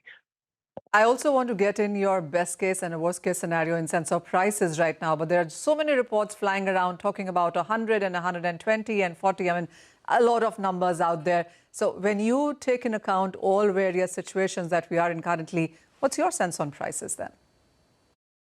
think I say this every time I come on. I think they're going lower. Remember last time we thought that the market would trade from 78 down to 55. It got down to $55 in price. It started to find some support in there. OPEC Plus came out and said they were going to stop increasing production at the beginning of this year. They were increasing production on a regular basis, and the market got up to around 63, 64. And then the U.S. put its entire military into the Persian Gulf. So everyone removed their short positions, and the market started to drift higher. And now we've culminated in this move here. What's interesting, what do you think the price is in WTI in December of this year? It is $65.20. So it's not what I think about where the price is going. It's what does the market think where the price is going? And we're in a situation where there's some tightness in the market currently. You're right. If barrels don't move through the Strait of Hormuz, we will see that tightness increase, and that'll probably get the price up, maybe back up to the high we saw today, around $75, $76. Even possible to get to $80 if this conflict lasts for, say, more than a month or so. We'll see a larger drawdown of inventories. But once the dust settles and we look forward, where are the forward prices? And the forward prices are a significant discount to where they are now. When you mention $100 to $120, I would think that would have to be a catastrophe that we can't even fathom right now. I don't think we're in that situation in any scenario except a horrible one. I would tend to believe this time next year our prices will be probably back 60 or even below $60. All right, we take that point. Thanks a lot for joining in and giving us a perspective on that. Brent now closer to 78, but were things to de-escalate from here on, you would see a sharp decline from here on as well. Manisha, thank you for taking us through that conversation. The Nifty is still about 330 points lower. We'll take a short break, come back on the other side. We'll take note of the impact that this could have on some of the exporters amid a lot of uncertainty that there is. Maybe the US tariff situation right now, the geopolitical situation, the shipping lines which may be extended because of the Strait of Hormuz, and whether there could be any adverse impact on the recently reduced RODTEP benefits as well. Dinesh Nolka of Nitin Spinners joins in to discuss a whole host of things, a conversation you don't want to miss.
Welcome back. Oil and gas players all in focus right now. The upstream companies doing well, whereas the downstream ones are feeling the heat right now. We've spoken about the oil and gas space, the geopolitical uncertainty. What kind of impact would it have on some of the exporters? Dinesh Nolka, who's the chairman and managing director at Nitin Spinners, joins in. Obviously, we'll be talking about the impact of West Asia tensions, whether there could be some shipping delays, etc., on account of that. And then, obviously, all of this comes at a time when there is the India-US trade deal, the status check on that. Especially after the 18% negotiation that was made, and then the Supreme Court developments that happened, and then we had the impact of RoDTEP changes on the textile space as well. So a whole host of topics to discuss with Mr. Nolka. Obviously, he's been traveling lately. Mr. Nolka, let's start with the issue at hand right now. The impact that there is on West Asia. We were speaking to a few corporates. They said that a lot of the orders that were placed last week, as recently as last week, have now been placed on hold because of the transport-related uncertainty. Have you felt the same? Orders going to Europe, orders going to US. How much of that travels via affected areas right now, and how much of that has seen a big increase in shipping prices? For us, actually, there is no major impact of this particular East Asian tensions. Because most of our goods already 6 months back have started to move from the Cape of Good Hope. So already the transit times have been increased, and all these bulk commodities like cotton yarn and textiles for moving, already transit times were changed. So we were expecting that once this settles down, then the transit time again will be back to 3 weeks, which has increased to about 5 weeks. Right? So as such, it will not have any impact for US as well as European shipments. And no orders have been withdrawn because of this uncertainty, right? No, for us, there is negligible exposure in West Asia. So no such issues. And also for Europe and the US, there has been no such information to us. Right. And just to complete the loop on that, you said that 6 months ago, all your products were routed through the Cape of Good Hope already. But now with the worries that the Strait of Hormuz will be, impacted, and as a result of which the shipping rates around the Cape of Good Hope would increase. Could there be a little bit of a risk there? Yeah, definitely. In that case, the cost increases. So there will be more shipments going towards that side. So slight impact could be felt on that side also. And that would be passed through, right? Yes, of course. That is normally passed through. Normally the shipments are on FOB basis, and all these costs are factored in accordingly in the final prices. So normally it is passed through. Mr. Nolka, the other bit that has been a talking point for you all beyond the status check of the India-US trade deal has been the new RoDTEP changes and the 50% reduction in the RoDTEP rates that have been put in place. How does that impact you as a company? I think this is really unfortunate to have this kind of RoDTEP reduction. We have been representing to the government of India, Ministry of Commerce, that this should have not been done, and in such uncertain and volatile times, this should have been kept as it is. Rather, we were expecting some increase in the incentives to us. However, all said and done, we have exports of about more than 60%. So an average impact is about 1.4 to 1.5% of our exports.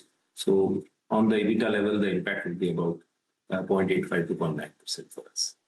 All right, 0.85 to 0.9%. You did say that, you are making a representation to the government. Is there a possibility of this being reversed? I mean, the industry is speaking to them, but have you heard anything from them? Yeah, actually, what has been said that there was this year the budget went short. So that's why this is a temporary measure, and they are expecting it to revise it back to the normal levels from the next financial year. This is what we have been hearing from the sources. So we expect that this takes faster. With this new development happening recently last weekend, I think it's more volatile times, and this kind of support from the government is expected, that they will keep the rates as it is. Just to make it clear, Mr. Nolka, by next financial year, you mean FY27, right? Or FY28, because you're already on the cusp of FY27. For us, it is FY27 starting from April 26. All right. So 0.8 to 0.9% impact on your EBITDA because of this, and you believe that this could be reversed starting the next financial year. So probably a a concern averted as of now. Even though it is a concern, it is limited for players like you. Similar is the case with what's happening in West Asia. Your exposure is limited, and any sort of increase in shipping costs also would be passed through. Let's talk about the other part now, India-US trade deal. I mean, it was negotiated at 18%. It could have been a benefit for all of you guys that there would be certainty, but we're far from there. Thereafter, there was the Supreme Court order that came to about 10%. Then Donald Trump posted was 15%. Amidst all of this, there is this tension which is taking place already. So seems like what was just 4 or 5 days ago seems like months ago because of all these tensions that have happened in the middle. So where do we stand on the India-US trade deal? So basically, what has happened over here is that we are back to the same levels as we were in the July of last year. In July, the rates for most of the exporting nations to US was at par at 10%, and then it went at different levels from August onwards. So I think during that particular period, the Indian textile industry has lost a lot of orders, and new orders were not forthcoming, and we were just trying to meet the ends. I think we are back to the similar level. We are back to the levels what we were in 24 and 25. Yes, we were expecting that we will have major gains going forward because of the advantage in the duties, in the tariffs. So that has not come forward. But we are still hopeful that since Indian government is still under trade BTA with the US, if something favorable comes up, because it is expected that US will give some tariff concessions to the labor-oriented industries. So I think we should be one of them, and we expect something better to come out of the trade negotiations. Right. One final question, Mr. Nolka, actually multiple ones. Firstly, have there been new orders forthcoming as of now, since you mentioned that the industry lost a lot of orders? B, have you looked at expanding into newer geographies? And lastly, with all of this that is currently transpiring, what kind of growth rates do you see for this year? What do you end FY26 at? And what are you projecting for FY27 as well on the top line and the margin front?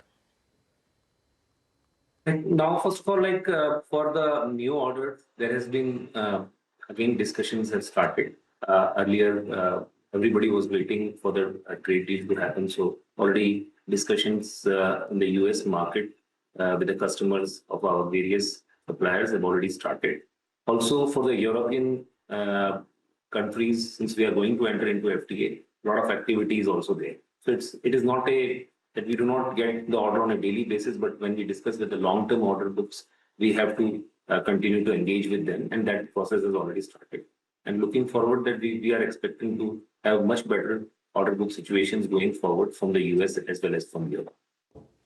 Your second question was regarding the newer geographies. Of course, when the orders from the US and Europe dried down, we tried to go into the newer geographies, like in African continent, Latin American continent, and also to various Asian countries. So that has paid some good dividends to us, and we were able to maintain our exports as well as our turnover revenue rates as well. And capacities were fully utilized also during that period. So going forward, once all these markets open, we will have a much better opportunity and we'll have better pricing power going forward. Regarding growth in capacities and as well as on the turnover side, I think this year, because of the lower prices of the raw materials, the finished goods prices have also come down. And because of that, our top line will be maybe 3 to 4% lesser than the last year. But however, going forward, we have embarked upon a expansion of our capacities, where we are expanding our fabric capacities as well as our spinning capacities, which will start to come on board in the second half of next year. So that should give us a good trajectory in the top line as well going forward. All right, Mr. Nolka, thank you so much for sparing time and joining us today. Wish you good luck for the forthcoming year as well. We'll take a short break. The Nifty now down 350, heading back towards the 24,800 mark now on the downside, nearing the lowest point of the day. The Sensex down 1150 as of now. The recovery that you saw intraday has been very swiftly sold into. Take a short break. A quick chart check with Rajesh Palvia of Axis Securities on the other side, along with some top trading ideas as well. Stay tuned.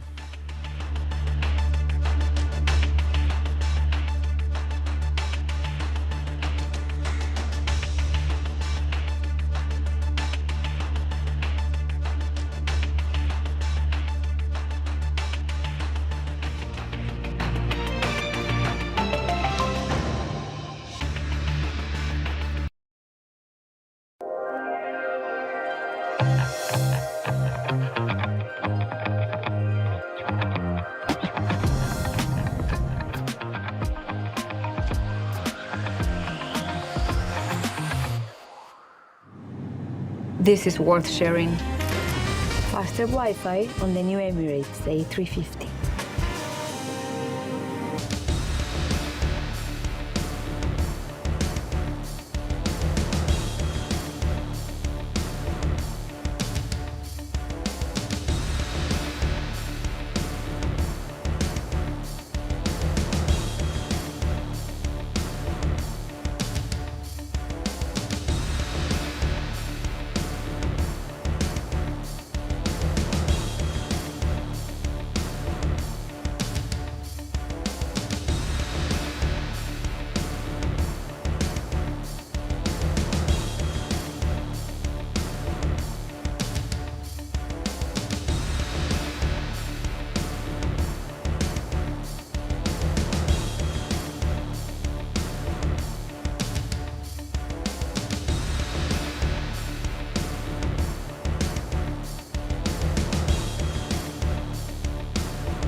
Well, the market has extended its fall right now. Currently at the lower end of the range, Nifty on the verge of breaking that 24,800 mark. In fact, as we speak, the Bank Nifty is down by about 720 points as well. The mid-caps have it even worse, 1.5% lower, 2,500 stocks in the red for a few hundred stocks which are in the green, 422 to be precise. This is on the NSE, and that exactly is what the F&O update is right now. We're at the low point of trade back near that 24,800 mark with 46 Nifty stocks in the red. The India VIX has shown the massive spike that the street was anticipating. It opened with a 10% up move and now moving towards that 16 mark with a 16.5% jump, telling you that there is still a fair amount of uncertainty, fear, and as the market progresses towards close, tomorrow is a holiday, remember, and towards the end we will also have the weekly options expiry that plays out, which has been preponed because of the expiry, because of the holy holiday tomorrow. So we have the gainers in the form of defense names, some of these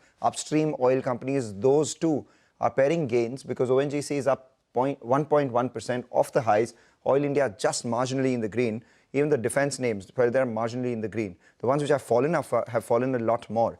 The only thing that we have to monitor now is ahead of expiry, what happens to these put writers who've taken positions at the 24,800 mark on the short side. Nearly 2.5 crore shares written for a premium of almost 50 to 60 rupees, telling you that they expect support to play out between 24,750 to 24,800.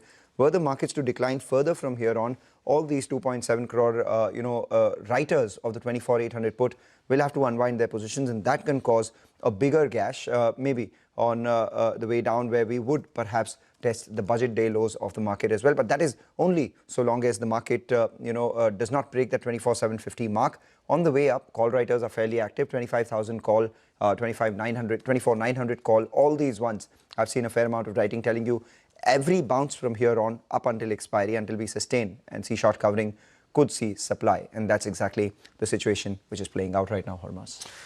Indeed, and we just briefly slipped below the 24,800 mark, as Mangalam was also highlighting cues from the FNO space right now. So 370 points lower on the index, fighting to hold that 24,800 mark. 46 stocks on the Nifty trading with losses. Time for a quick chart check. Rajesh Palvia of Axis Securities is joining in with the same. Rajesh, good morning. Thank you for joining in. Now that we are below 25,000, now that we are below 24,850 as well, do you see that there is room to move back towards the budget day low, which was 24,571? Or do you see a bit of a bounce now that we have fallen almost, what, 600-700 points in just 2 sessions? That and your stock recommendations as well. Yeah, good morning. So this is second consecutive day where we are trading below to 200-day moving average. In the gap down opening, Nifty has, broken the put-based concentration support area of 25,000 level, and post this opening, I think most of the put writers have unwind their position and now shifted lower towards 24,800, even 24,600 strikes. So that shifting is clearly showing a sign of weakness, as the confidence on the buying side is very low. Looking at the call writers confidence, which is now at 24,900, 25,000 levels. So I think these levels are likely to act as a steep resistance for near-term trend. So until the Nifty not crosses 25,000 level, there is a high possibility that yes, we may test the budget day low also in this continuation of this fall. So sell on rise would be the strategy till we are not able to take above 25,000 level in the near-term perspective. For Bank Nifty also, we have broken the major support area of 60,000, and if it continues to trade below 60,000 level, we may see more profit taking in most of the large cap banking basket also, and that could give more pressure on the Bank Nifty also, and possible down move towards 59,500 we could see in the near term perspective. So here also sell on rise strategy till Bank Nifty not able to regain above 60,500. On the stocks front, one long, one short. On the long side, Bharat Electronics is looking attractive as because of the geopolitical. Again, the defense stocks are in buying interest, showing buying interest. So BL is looking attractive. Stock is in clear uptrend across all time frame. Looking at the near-term, short-term structure, we believe that till stock is trading above 440 zone, there is a possibility of 465 to 470 target in the near term. So one can buy BL. On the short side, Container Corp is looking weak. Series of lower top, lower bottom formation. Stock has already broken the support area on the weekly chart. Looking at the structure, we believe that this stock may slide further. On the downside, 470, 465 would be the target. One can remain short with stop loss of 488. All right, take that point. Thanks a lot, Rajesh, for joining in. We'll take a short break, come back on the other side. Sonam Srivastav, fund manager at Right Research, joins in for the market fundamentals.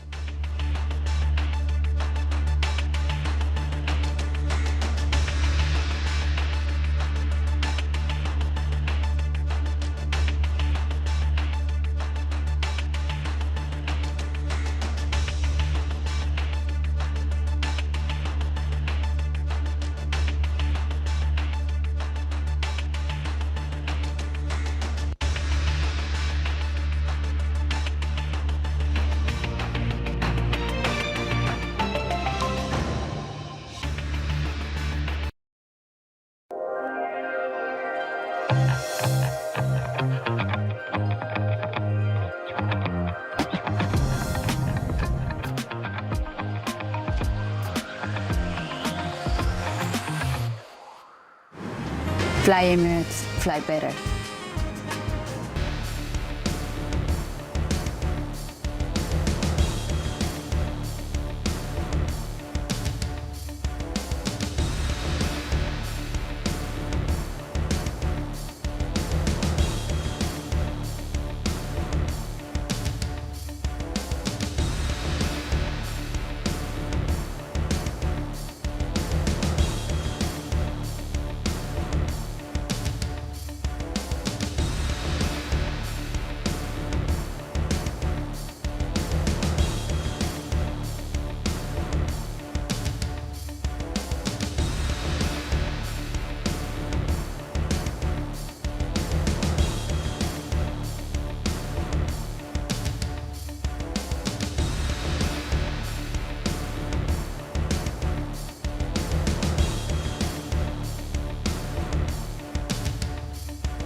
Welcome back. The index still fighting to hold 24,800, still 360 points lower as we speak. The Sensex down almost close to 1,200 points. Let's get in Sonam Srivastava from Right Research PMS to talk more on the markets. Sonam, good morning. Thank you for joining in. Now, in a market where everything seems gloomy as of now, would you, as a long-term investor, recommend that, okay, this is an opportunity because geopolitical events die down sooner or later and then the market starts to move higher from there? What is your call on the market currently? What are you recommending to your clients? No, definitely, I think, like you said, geopolitical events like these, we've seen historically have had short-term impact. I think even today, if you looked at the pre-market, I think the reaction that was expected was much higher, and the market recovered from those levels. Right now, we're seeing some consolidation. In fact, some of our portfolios where we have allocation to a few metal names and industrials, they in fact turned positive during the day today, so which was very exciting. But I think there's more consolidation going on. So I would say that we have to be strategic. I think there is a lot of interest in the manufacturing industrial basket where you can start picking up some strong names in this current correction, right? So in that case, where are the specific sectors other than the ones you just highlighted that you are seeing an opportunity, because most of these sectors now have corrected from the February highs? Where are you putting your money to work?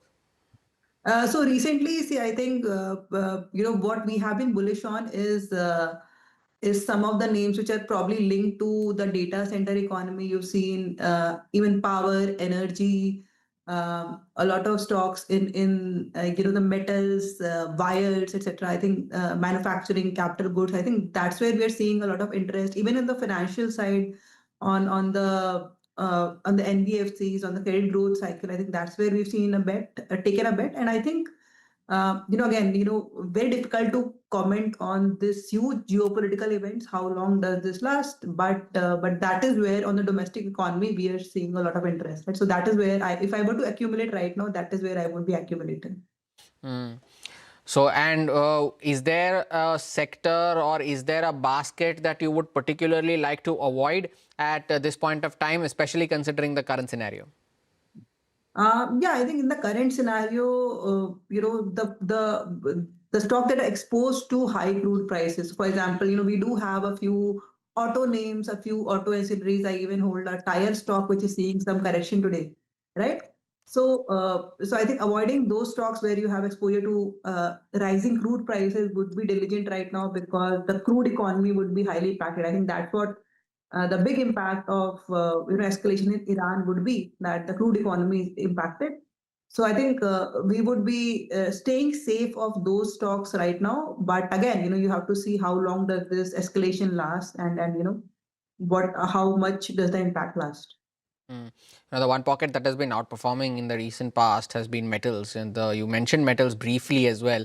But do you see metals as a super cycle play, or do you just see it as a tactical opportunity just because base metal prices and gold prices are also going up in the global market? So you would play this theme for now, and once it starts to die out, you would move out of the sector.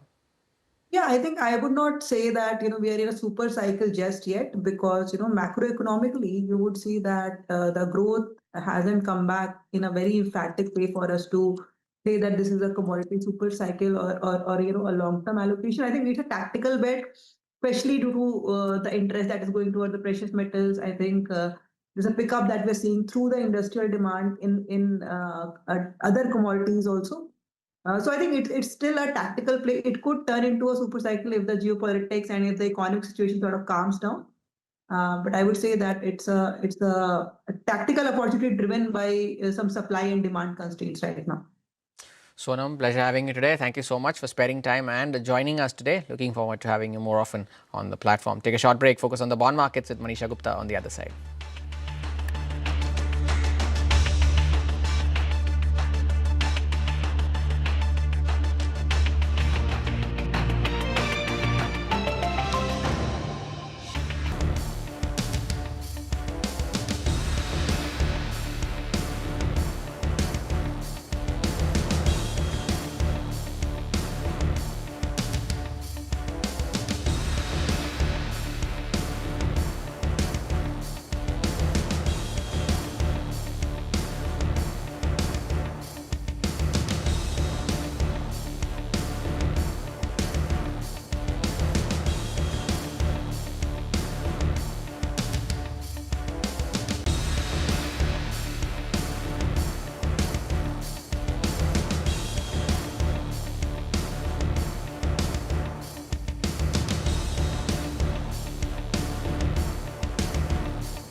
and India Bonds presents Bond Street. The markets recovered a little from the lows. The Nifty is now closing in on the 24,850 mark. It is the Nifty Bank, which when we spoke, a few minutes ago, it was down by about 750 points. Now it's down by about 650 points. There's a 100-point recovery on that index as well. But let's get in the bond market action. Manisha Gupta, as always, joins in for Bond Street. Manisha. Well, the Indian bonds have seen a bit of a decline as we start a new day and a new week for that matter. And this is on expected lines.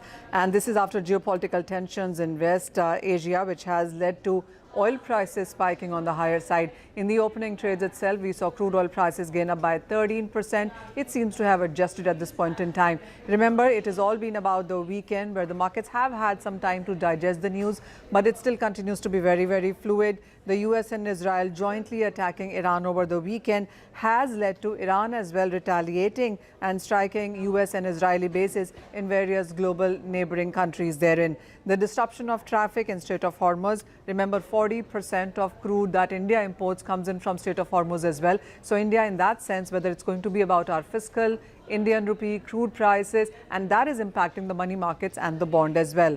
Interestingly, there also is going to be focus on the large supply of the state government bonds. You have 13 states trying to raise nearly 431 billion rupees in this day to day, and the US Treasury is also below the crucial level of 4% are some of the factors that the street is keeping an eye on. In the meanwhile, you have RBI, where the government is switching 4 bonds. This is worth nearly 250 billion rupees maturing in FY27. These are going to be swapped with nearly 5 long-term gilts in the auction today. Apart from that, it has been SEBI chief. Remember, he's been talking to CNBC or various channels, and he's pushing for need for a robust secondary market. The SEBI chief has been saying that there is improved trading activities beyond primary issues that need to be worked upon, and this is about enhancing the retail awareness. He also said that the strategy includes reforms like the request for proposal and the request for frameworks as well. SEBI also in the recent past has said that it is aligning with RBI to create a variety of strong bond indices as well. So various and a lot of work being done when it comes to corporate bonds by the regulators also. Well, Manisha, thank you for that update. Larsen & Toubro is now at the lowest point of the day, extending its losses. What is also at the lowest point of the day is the rupee, 91.45 now on the currency against the US dollar. L&T now down almost 6% as we speak. What has also slumped to the lows of the day is Godrej Agrovet.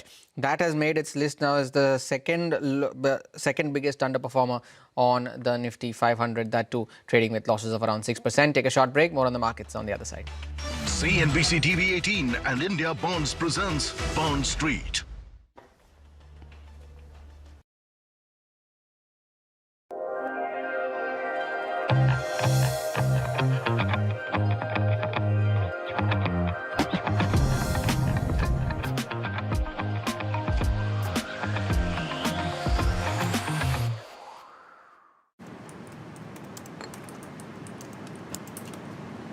You want to talk business? Meet me in the On Board Lounge.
Any recovery is being vociferously sold into. You know, when we went into the break, the Nifty was 24,850. Within 5 minutes, there's been a 55-point decline. It's led by the Nifty Bank. It's led by a couple of these IT names as well. So pull up the intraday chart of Infosys, that's lower. M&M continues to sell off. L&T, Eicher Motors, HDFC Bank, all these index heavyweights are now at the low point of trade. So the Nifty is back near the low end of today's trading range so far and below that 24,800 mark as well. But in an exclusive interview, as Tuhin Kanta Pandey completes his first year in office as the SEBI chairman, he spoke about ways to make cash markets more liquid in a conversation with Prashant Nair. Listen in. It's indeed our endeavor that the cash markets must further become more liquid. And whatever we need to do, we do have a working group looking into it to review the short selling and the SLBM framework under the cash market, which is there, but it's somehow there are some barriers where it's not really taken off. So therefore, the industry and the SEBI officials and other experts will look into it and suggest measures, and we will move forward. You know, one thing I've heard, and this is my last thought, sorry, you will forgive me for this, but STT on delivery, for example, I've heard it from every day when we speak with, and we don't talk about this every day, but whenever we have these discussions, it always comes up. Why can't the government, if the idea is to curb short-term options in the F&O space and encourage cash, do away with STT on delivery? Is that something you would, SEBI is the expert, and SEBI will, of course, advise and tell the government, and of course, it's for them to decide, but is something that is on the agenda? No, I'm not going to discuss on TV what inputs we'll give to government and not give to the government. But cash market development is very much, as you said, yes. There's a group which is... I think whatever needs to be done, we should be doing this. Just to complete this topic, can I say, and I'm paraphrasing here, the idea is to reduce the turnover in the futures and options segment, and there the specific thing, short-term options, relative to the cash market. I mean, the size is, as many have pointed out, is very disproportionate. Cash market size as compared to the options, the short-term options market. Would you say that the idea is to kind of sort of not equalize, but reduce the disparity? Well, I think, as I said, that the cash markets need to be more liquid. There should be more turnover, and so therefore there could be several issues. We have to wait for the working group to come in. Tax is another issue, of course. You have rightly pointed out. The SEBI chairman there in a conversation with Prashant. We take your leave on this edition of Trading Hour from Mangalam and me. Thank you for watching. We leave you with the Nifty nearing the lows of the day. The mid-cap index too down almost 1,000 points. Halftime report on the other side.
Stocks opened sharply down following escalation of the US-Iran conflict, but marginally bounce off the lows. Auto, consumer durables, energy and realty are the big drags, while industrials and metals are most resilient. SEBI Chairman Tuhin Kanta Pandey, on completing a year at the helm, signals an intent to boost equity, cash segment liquidity and bank and insurer participation in commodities. He aims to cut FPI registration time to 5 days and assures no new action on options till impact of earlier steps are assessed. Brent crude prices jumped 13% in its fourth biggest daily move since the 1990s after Israel and US strike Iran. Natural gas prices too surge as insurers hike premiums, cancel policies and shipping companies reroute vessels from the Strait of Hormuz. And Jefferies global head of equity strategy, Chris Wood, thinks Trump may quietly back off from tariffs as these are unpopular among Americans. He also thinks gold is a good bet, while flagging the rupee slide to $90 was a negative for FPIs.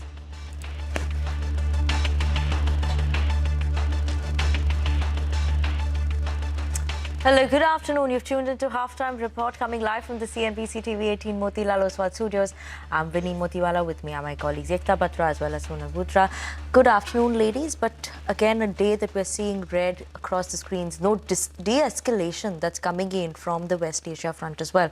And markets clearly under pressure because of that now. 24,700 around that mark is what the Nifty continues to trade at as of now. Hey girls, good afternoon. I came back from leave and over the weekend explosion, so many things happening across the globe. Having said that, yes, markets continue to be under pressure. They have recovered a tad bit from the lows of the day, so keep an eye out on that. Pharma index is falling the least, but again, okay, all right, there's another fall from the high, so we are at the day's low, so it's changing by the minute at the 25,770 mark. As I said, it's the pharma index which has recovered from the lows of the day. Metals are falling lesser than the others, but all the sectoral indices are in the red right now. Few and far of these names which are in the green right now. We'll discuss that. But overall, the sentiment continues to be negative.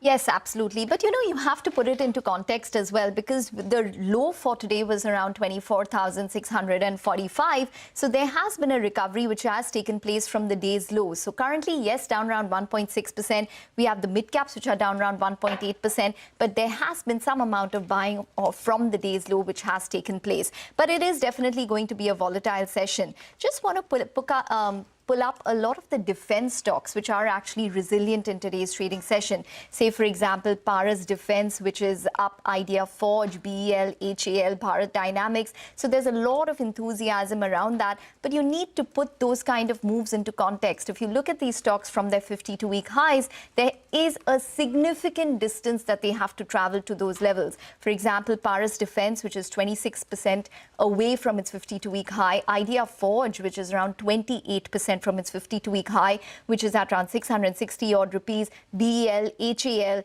Bharat Dynamics, all of these stocks, except for BEL, you'd have to say that's very close to its 52-week high, but nonetheless, HAL and Bharat Dynamics are a huge distance away from that 52-week high. So buzzing today, but there is a distance that they have to travel to the all-time highs or the fresh highs that they've seen in the past 1 year.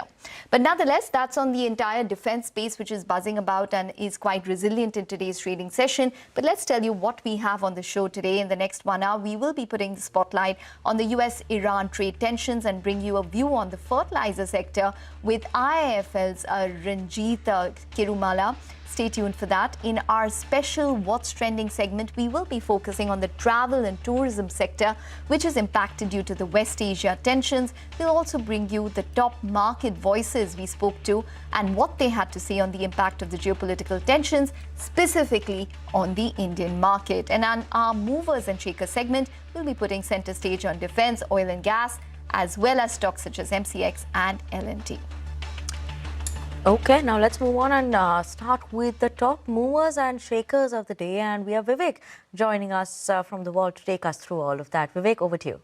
Well, thank you so much, Virat. What a weak trading session. We're witnessing extremely volatile, a brief intraday recovery that has been quickly sold into. In terms of individual stocks, individual sectors that we are tracking, some of the names that are doing quite well, very few, but MCX clearly, the interview from the SEBI chairman indicating that there could be FPI participation in the commodity derivative option segment is something that the street clearly likes. Now, coming to different stocks, something that you mentioned at the start of the show, many of these names seeing a bit of buying today, Solar Industries, BL, most of these names amongst a few stocks from the broader end of the market that are seeing some buying activity. Amongst the top NSE 500 gainers, Sterlite Technologies, that particular stock up quite significantly, and ONGC, some of the few oil and gas names, especially upstream companies seen benefiting from higher oil prices, are moving higher, cooled off a little bit from the day's highest point. But the list of laggards are quite significant. First up, of course, OMCs, most of the crude sensitives have fallen, HPCL, BPCL, IOCL, all of these names under significant pressure. Most of the companies, industries, EPC companies, as well as capital goods names with exposure to West Asia or Middle East, most of these names under significant pressure. Both raw material prices could go up, as well as there could be significant delay as far as project execution is concerned. These worries have kept names like L&T down almost 6% now, Vartek, Waba, Cummins, KC International, most of these names under pressure. Travel and tourism stocks, again, another sector that's been impacted due to geopolitical tensions. So look at names like Indigo, down significantly, higher prices, as well as flight cancellation, something that's weighing in on sentiment there. Indian hotels as well as Spicejet under significant pressure.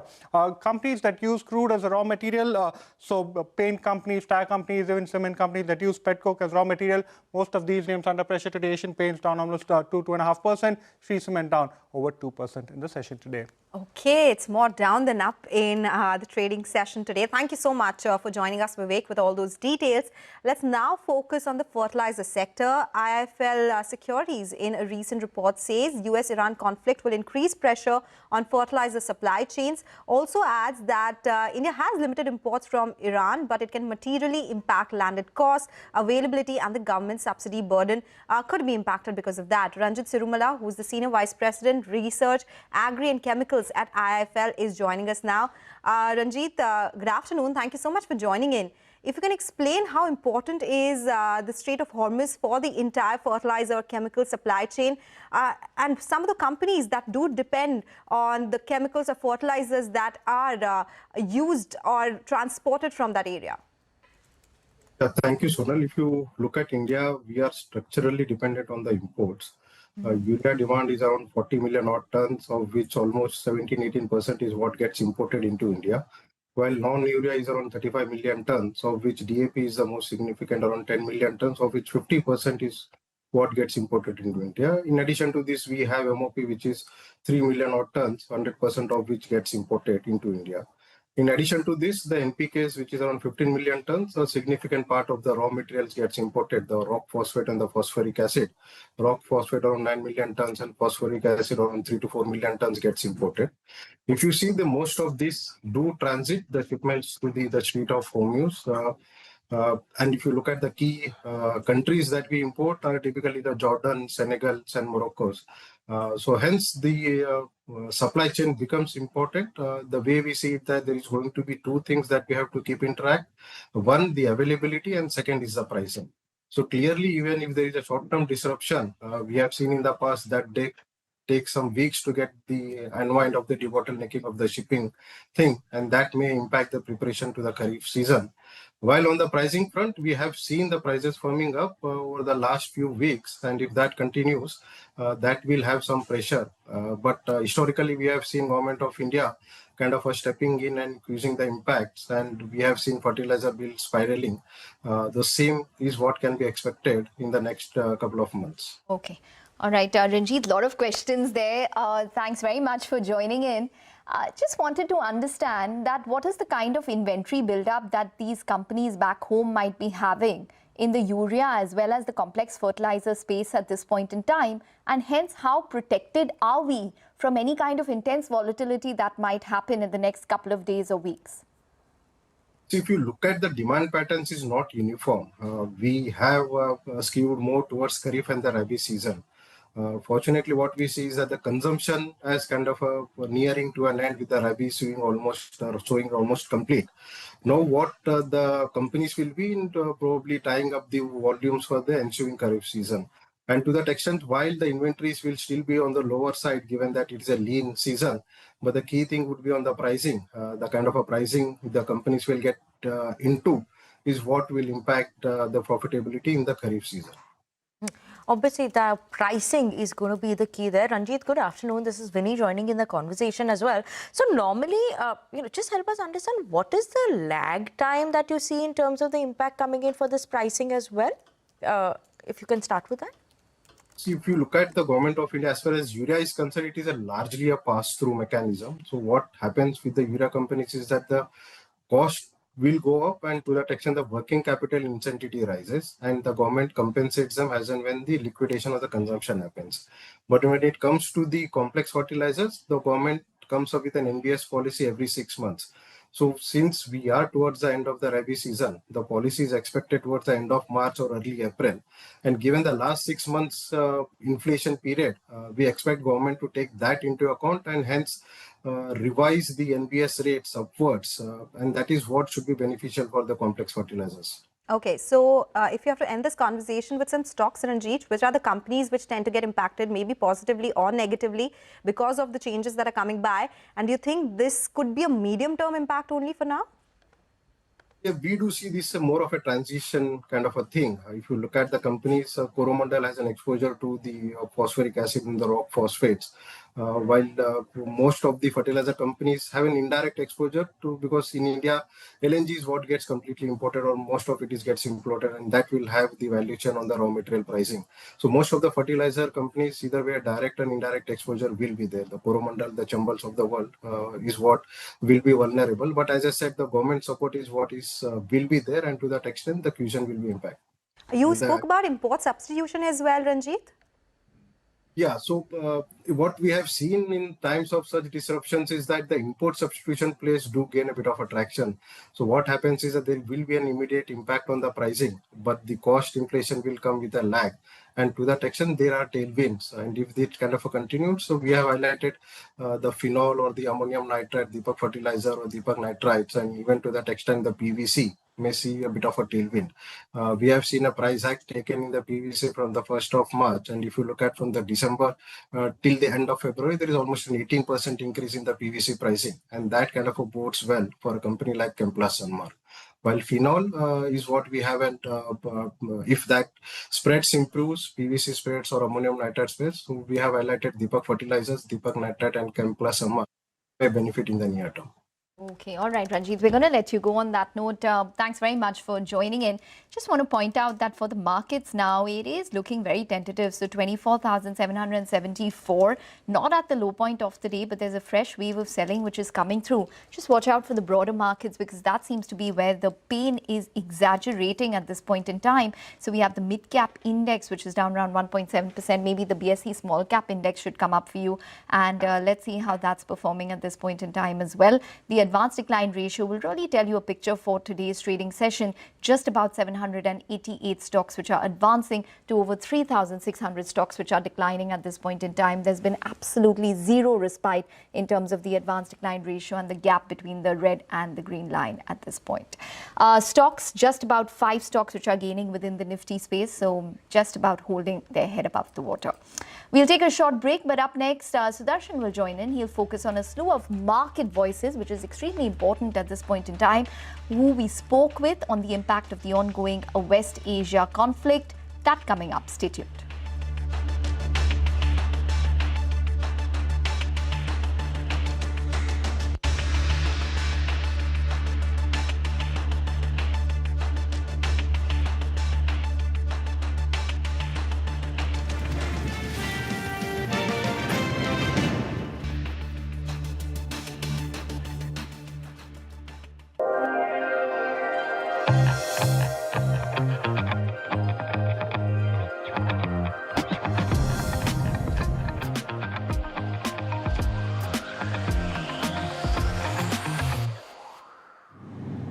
This is worth sharing. Faster Wi-Fi on the new Emirates A350.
Welcome back. Well, definitely a tough day for the markets, and the mid caps, like we pointed out, are showing further pressure. So down at the low point, down around 1.9% at this point in time.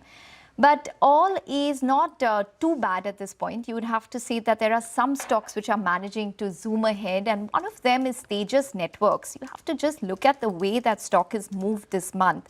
It's gained 40% this month itself. It's up around 12.5% in today's trading session. In fact, it's gained for the fourth consecutive trading session. If you just look at the chart, maybe a 7-day chart will tell you the picture about Tejas Networks. But just look at the way that stock is zoomed. A couple of days ago, they did announce, an order win from NEC Corporation to manufacture, supply 5G massive MIMO radios. And since then, that stock has just zoomed past and is seeing some amount of traction today as well, up around 12%. But that's on Tejas Networks. That's not the same case for the markets at this point. So the Nifty is currently at around 24,728. Remember that the low point was below that. In fact, it's a good time to get in a technical check with the markets, and let's go full tilt on that. We have Sudeep Shah of SBI Securities joining in. Sudeep, hi, welcome to the show. Well, it's looking definitely like a tough day. We are seeing a fresh wave of selling coming through. The broader markets are under significant pressure as compared to the frontliners. What would your strategy be?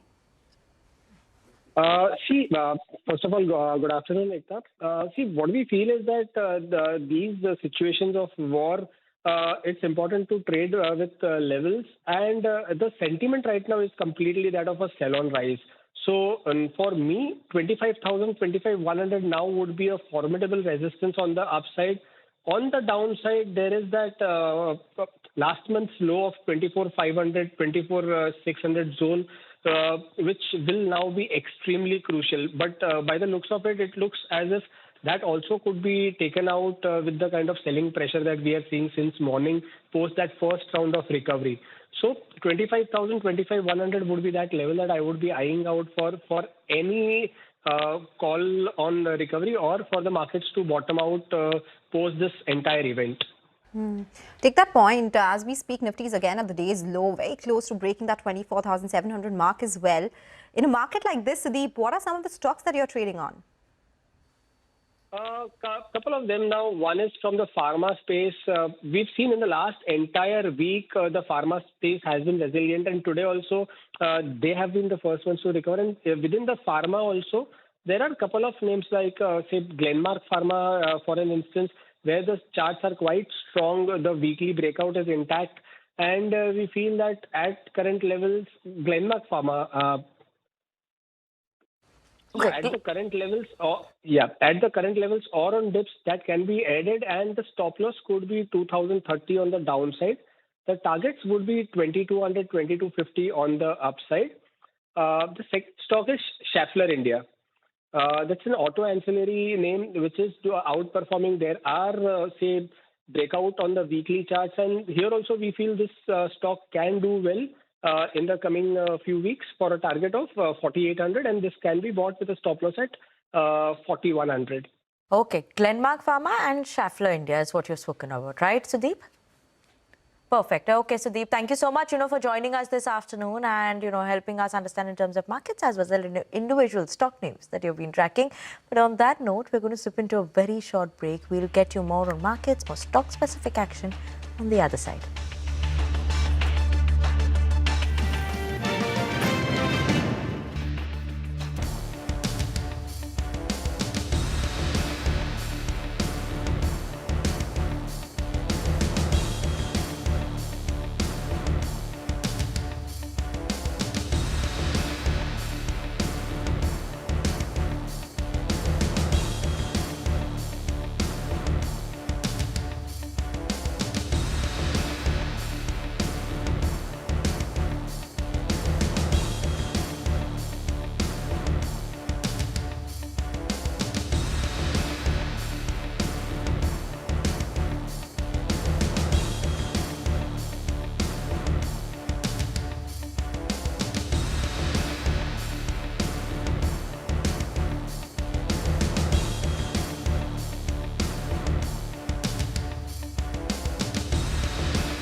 Welcome back. You're still tuned into Halftime Report. Let's stay with the US-Iran trade tensions. We had a slew of market voices and who spoke on the impact of the ongoing conflict and how it will have an impact on the Indian market. For now, let's go across to Sudarshan, who's joining us to give us a roundup on what they had to say. Sudarshan, take it away. So amid ongoing tensions, basically geopolitical tensions, and US and Iran war is underway. So at this point, what exactly one needs to do? Who all can understand better than our market gurus? Chris Uru has spoken on this. Samir Arora has spoken on this. Even Manish Sonthalia had made a comment on this. So first, starting with the Chris Uru, he believes that it's hard for markets to not account for geopolitical risks right now, but at the same time, someone can look at diversifying using gold and energy stocks. And on gold especially, he has a target of almost $6,600, and he believes that it could reach even to $10,000. And talking about markets, except US, he believes that all the other markets might outperform. But the big question is, when will FIs come back to the Indian market? On that, he believes that FIs can come back to India if semiconductor trade peaks with a sell-off is seen in Korean and Taiwanese market. Then only FIs might make a comeback to Indian markets. And on talking about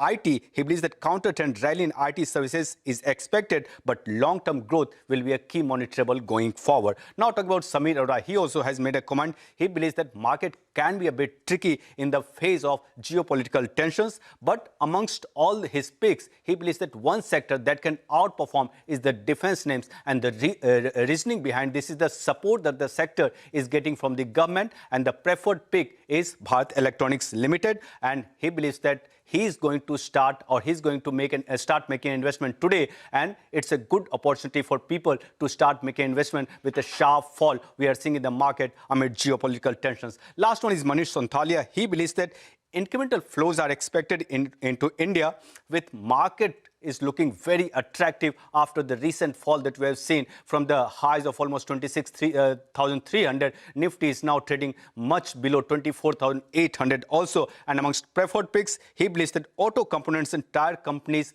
are likely may outperform going forward. Even financial stocks, including insurance, are some of the recommended buys as per him. And select commercial vehicles, power transmission and defense names also, as per him, look very attractive after the fall we have seen in the recent past. So overall, even though market has seen a sharp fall in the last 2 or 3 trading sessions, these market veterans believe that it can be a good opportunity.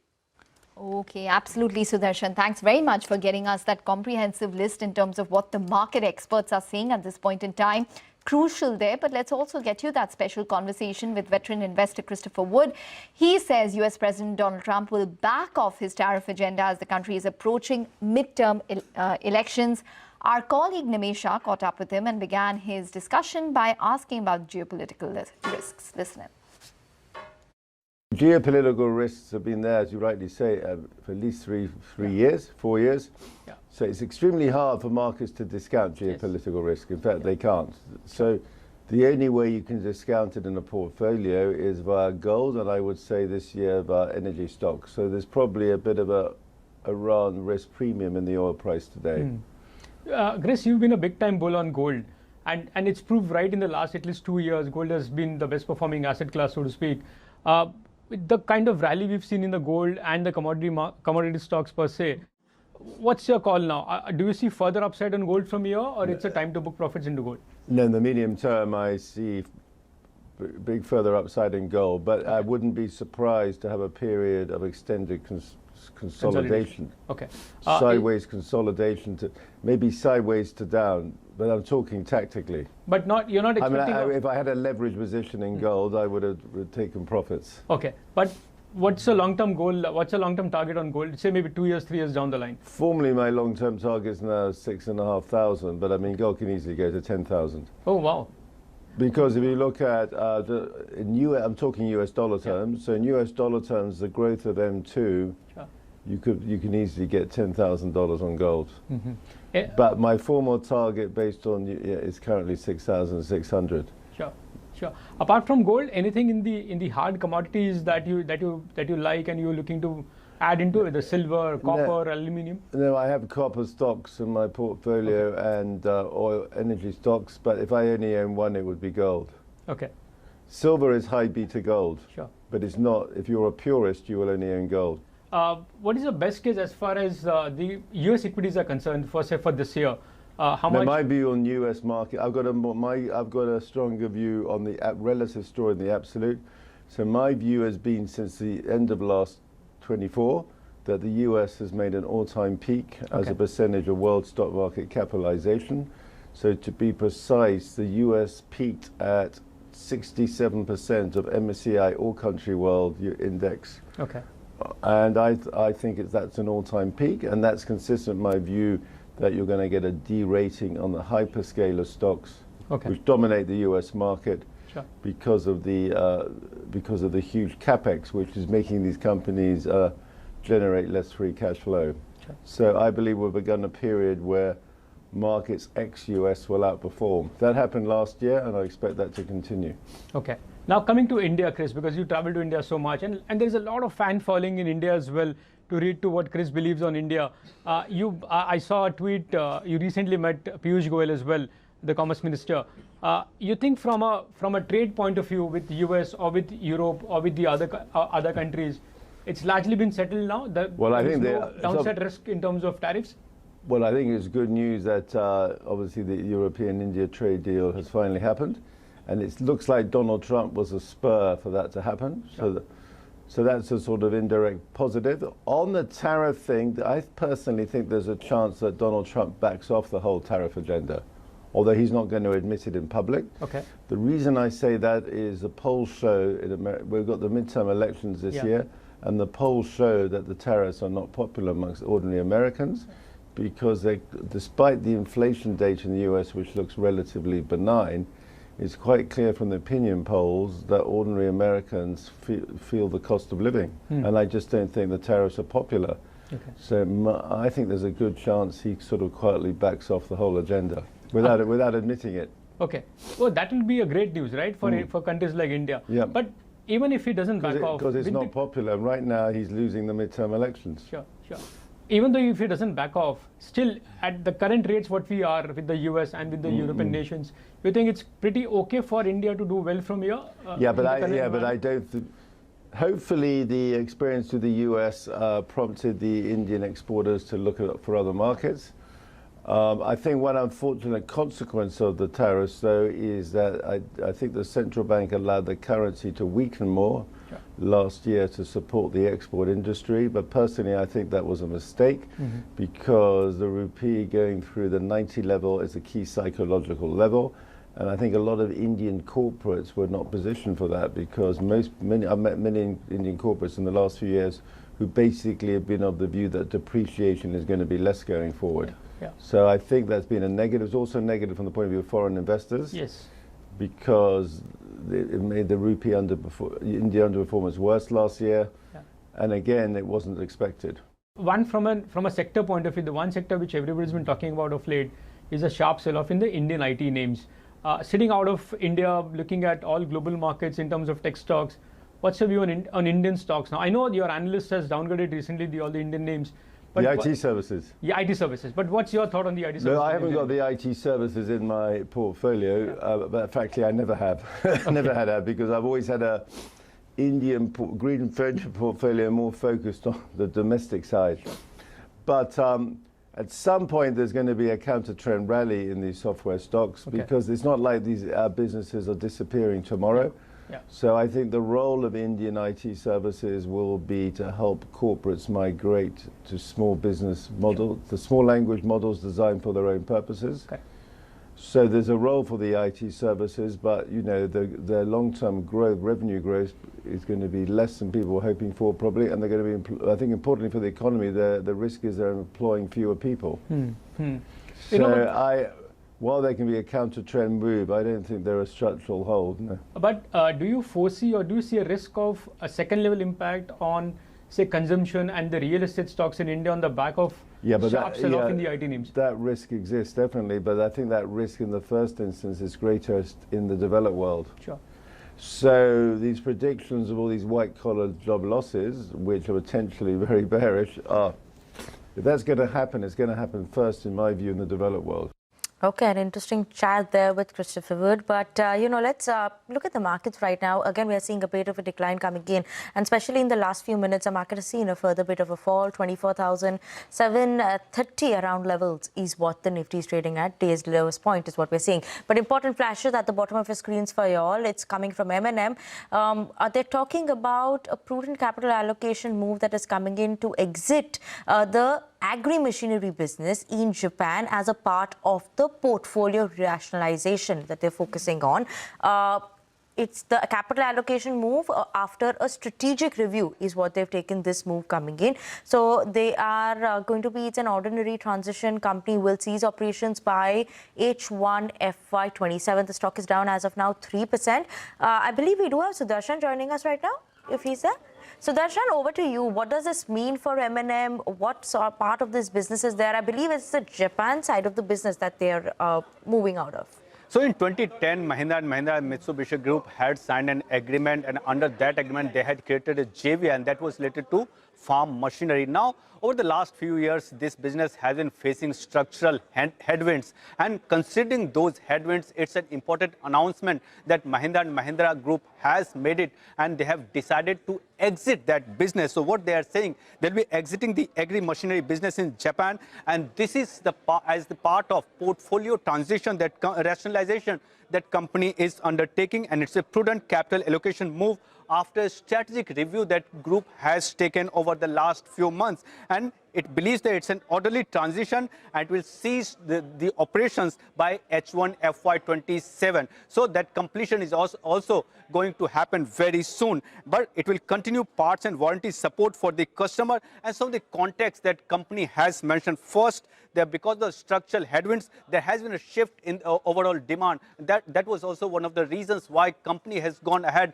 and taken this decision. Second, that context it has made is competitive pressures. Over the last few years, competition has increased. So many new players have emerged, and that also emerged as one of the reasons of group to go ahead and exiting this business. And last is production constraints that company has been facing over the last few years. So these are some of the reasons that company has made. But overall, considering the demand shift that has been taking place over the last few years and the headwinds, it can be taken very positively. Okay, all right, Sudarshan, thanks very much for that. The stock, however, obviously because of the market sentiment is lower. We do have Ashwin Patel joining in from LKP Securities for a quick view on this. Ashwin, thanks very much for taking the time out. If you could just give us a sense in terms of how you would read this move by M&M, where they are exiting the agri-machinery business in Japan. It is expected to possibly be positive. Do you know any of the numbers that supported this? M&M, as far as M&M is concerned, they have been, exiting prudently all those businesses which are facing a lot of headwinds or, are not picking up from the losses. I'm not sure about the numbers in this business because the company never stressed upon it. It may be a smaller business, but definitely, as far as the farm machinery business is concerned in Japan, there's a lot of competition building up over there, and it's the investment, in Japan. Maybe not that, heavy. And that's why, and Mahindra has been doing great in other geographies as well as in India. So this may be kind of a laggard in their overall scheme of things. So, it would be quite wise to exit such businesses. Mahindra has been doing such in the past. They exited Samsung, they exited several other farm machinery businesses across the globe. So this is, they have selected certain companies as their gems. So within this, they are focusing on those particular businesses only on the console level. So, this is a business they would have, thought about it up to a great extent and exited at the right time because a lot of competition is building. And there is no point in, continuously investing or, just having that investment for a longer time and which is not, yielding any profits to them. So it would be a wise decision. So I would say that, it's a good, a good act from Mahindra's table. We don't know the numbers, but you suggest it is a positive move because they're letting go of a business which was not yielding them any profits. Are there any other businesses that are on your radar, Ashwin, which needs to be disinvested in order to bring more structure to the entire business? See, in the past, they have taken all those moves like exited the two-wheeler business. They have exited Sangyong, then other several subsidiaries in the, on the global front in Europe, US, Latam, etc. So, but this going forward, they have actually filtered quite a lot and prudently now at a level where they need not exit too many businesses at this point in time. But this particular JV with Mitsubishi in Japan is exiting that is a very good move, because on the farm machinery front they are quite strong in the domestic markets and they do not need anything which would pull their profits down on the global front. So in the domestic market, they are market leaders in the rice transplanters, the rotavators, etc. All those businesses, they are doing fantastically. So there is no point in being there in such a business which is not yielding them strong profits. But as far as I know, there are very few businesses, now left where Mahindra needs to exit. All right, Ashwin, that point is taken. Thanks very much for joining in and giving us your perspective. So that's the word coming in on the exit of the agri-machinery business in Japan by M&M. We need to focus on the entire commodity space now, and we have Manisha Gupta joining in to give us more, considering that it is top of mind post the West Asia conflict. Manisha, over to you. Thank you so much for that. And I have a guest joining me to exactly talk about that. Vandana Hari is founder and CEO at Vanda Insights. Vandana, over the weekend, and it has been an absolute lot of inflow of news information. The markets have had 24 hours to digest it all, and is the reason we perhaps are not looking at prices surging too high. But more information continues to come in, and it's a volatile market right now. One, what is the sense that you're making of all that's happening in West Asia, and how are you looking at the crude prices reacting on that?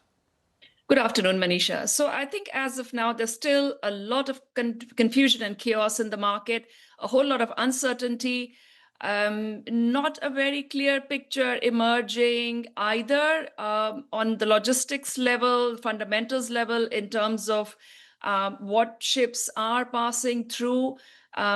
Basically, what is the state of oil flows from the Middle East that go through the Strait of Hormuz, nearly 20 to 21 million barrels per day.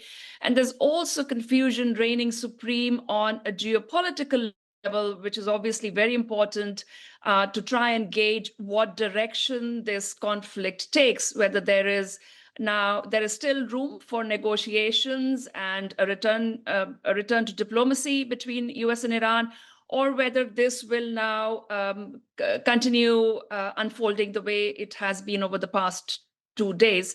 So in the midst of all of that, what we have seen is crude has packed in a little more of a risk premium. Mind you, there was already a good $10 or so risk premium on a build that had built up ahead of the weekend, and today we are seeing another $6 to $7 per barrel premium added to that. But at every stage, because of the situation being in a flux, I think the market's going to be wait and watch. What is the next? Because it's between two binary outcomes and everything in between, it's absolutely up in the air which way this goes. I'm sure of that. But Vandana, let's take both the scenarios right now. If the countries come on table and there is a diplomacy in sense of a conversation there, and as you've mentioned, there is almost $16 to $17 of a geopolitical premium on prices, how much of that would go away with that conversation starting yet again? And if not, and if this prolongs slightly more, and there is a problem at Strait of Hormuz with insurers doing what they are doing, and the way things are unfolding in Iran and other neighboring countries, in that aspect, let's say if it goes on for another 2 weeks, in both these scenarios, how would you look at the crude prices? Okay, so in the case of diplomacy, I think the market will still remain extremely cautious in unwinding the risk premium, because we have seen what route the diplomacy has taken and what results it has yielded, unfortunately, over the past few weeks. So no one is going to be betting or holding their breath for a very quick resolution, which means that we may again also see a start and stop of diplomacy and a military conflict. So I would expect perhaps a little bit of relief, a little bit of pullback in crude, should there be a ceasefire and a return to the table, but not any meaningful drop in crude prices. The other option that you're talking about, at this point, just absolutely scary scenario to even contemplate, but it would be catastrophic, nothing short of that.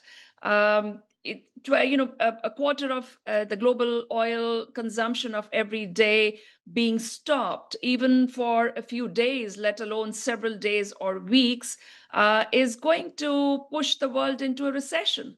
And even if it is somehow then contained and things return to normal, we're going to have a ripple effect of that going potentially into months in terms of supply chain. So that's an absolute horrific scenario for overall the global economy. Just before I give it back to my colleagues here, Vandana, what's your sense on prices then? Both scenarios, if you could give us a number. We are definitely looking at triple digits. Manisha, it'll be almost impossible catch a falling knife to put a number in triple digits, because that'll again depend a whole lot on how long the worst case scenario, namely a complete blockade of oil flows, unfolds.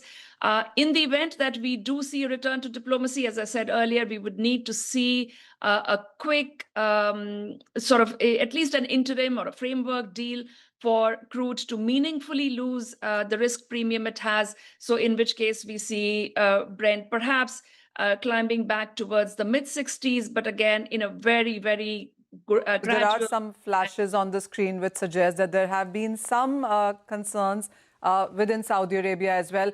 Some oil facility perhaps being hit, and I mean, of course, this is still being confirmed, but we do see those flashes coming in. Now we're talking about another country, which is Saudi Arabia. Until now, we were thinking that if there are concerns in many of these countries, you at least have OPEC to come to rescue, Saudi Arabia oil facilities as well. Now that it's come to Saudi Arabia now, how would you look at this? Saudi Arabia does have plenty of spare capacity. Arguably, Saudi Arabia, UAE are really the OPEC Plus members that have any meaningful and readily available spare capacity. But again, not in the current scenario. It doesn't offer much comfort to the market, because even if they produce more... As I'm reading more, it says that it is the Ras Tanura refinery, owned and operated by Saudi Aramco, which is the oldest and largest oil refinery. One of the largest in the world, also has had some hit come in. How would you, now that we have a name and a number there, how would you react? Yeah, look, this is going to be an ongoing danger as long as the hostilities are continuing. That ongoing danger that Iran either deliberately or inadvertently ends up hitting an oil and gas production facility or a refinery. Middle Eastern refineries are absolutely critical, especially for refined product supply, diesel supply to Europe. So that wouldn't be good news for the market in general, and especially European market, European buyers who are dependent on a lot of imports. Slightly good news for refiners as margins go up, but then again, refiners have a much bigger problem on their hands right now in terms of paying much more for crude and ensuring that the crude supplies that they had bought continue coming smoothly to their refineries. Sure. Vandana and Manisha, thank you so much for taking us through that important conversation. It's a developing situation, what's happening in Saudi Aramco and other parts of Middle East as well. We'll keep tracking that for you and talking about crude levels as well. For now, we'll slip into a short break. When we come back, this will be an important segment, What's Trending.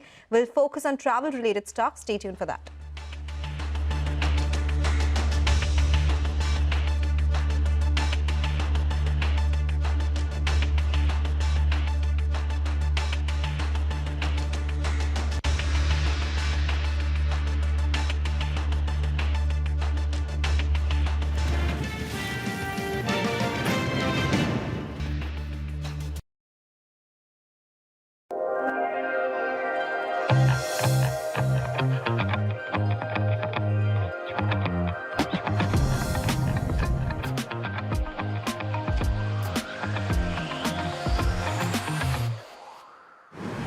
Fly Emirates, fly better.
Low point of the day, or just about getting there, we have the mid-caps which are under pressure, down around 2.2% currently, and the Bank Nifty which has now shed 873 points. So markets take center stage, and one segment which seems to be really taking the brunt in today's trade is the entire travel-related stocks. So this is our What's Trending segment. We have Madiha joining in to tell us more about all of the travel-related issues which are taking place at this point in time. Madiha, over to you. Well, since the conflict continues to escalate, large parts of West Asia airspace remain impacted, particularly Tehran, Tel Aviv, Beirut, Baghdad, Jeddah, Bahrain, Amman, Kuwait, Doha and the UAE are the most restricted airspaces currently, and there is no flight movement seen in this region. Indian Airlines have suspended operations to the Gulf since the 28th of February when the conflict started. So Air India, Indigo, Air India Express, SpiceJet have cancelled flights to Gulf destinations until the 2nd of March, which is today, and Akasa Air has just announced that it has suspended its operations to Gulf till the 3rd of March, which is tomorrow. Now, Indigo, the largest Indian carrier, has suspended all flights to the Gulf and several western destinations. Airlines are now looking at alternate routes to continue long-haul operations.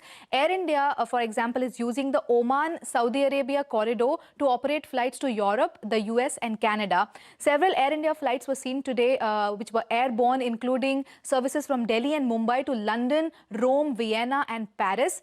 Foreign carriers like British Airways are using the Afghanistan-Pakistan airspace corridor to operate flights to India, Singapore and Australia. So all are avoiding the Middle Eastern airspace, but the rerouting comes at a cost. Flight times increase, fuel burn rises, operating costs go up, crew schedules get disrupted.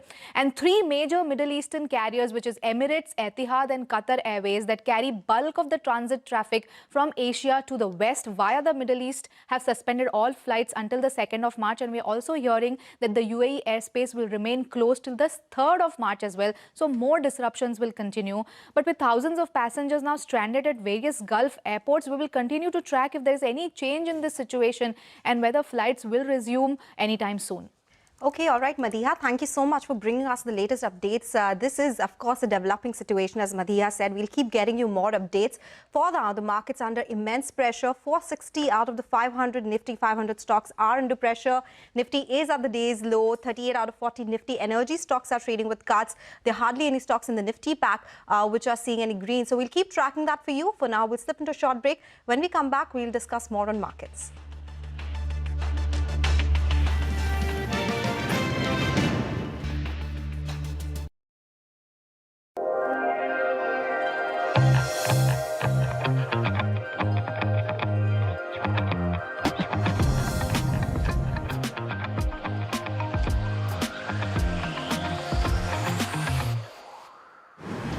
Fly Emirates, fly better.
Welcome back. We're below the 24,700 mark.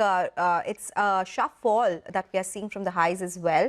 If you talk about the mid-cap index, that's the one which is bearing the most amount of cuts from the top. So 2.2% lower on the mid-cap index, and the advanced decline ratio is 1:7 in favor of decline. So we'll keep tracking the market moves for you, but take your leave on this edition of Halftime Report. Stay tuned. Business Lunch will take all the action ahead.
Stocks open sharply lower following escalations of the US-Iran conflict. All sectors except defense see deep cuts.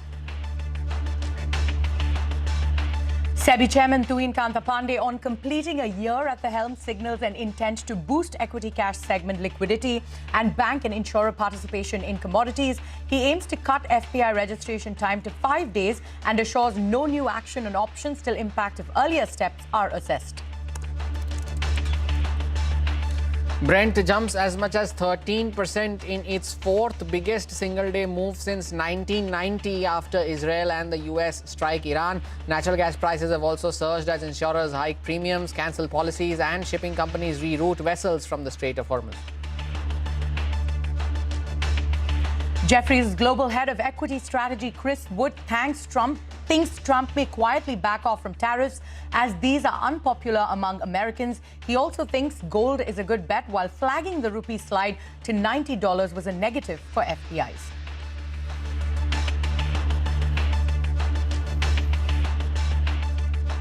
Good afternoon. You're with us here on Business Lunch. We are coming to you live from the CNBC TV 18 Motilal Oswal studios. I'm Hormuz Fatakia. With me as always, Arundhati Raman. And Arundhati, good afternoon.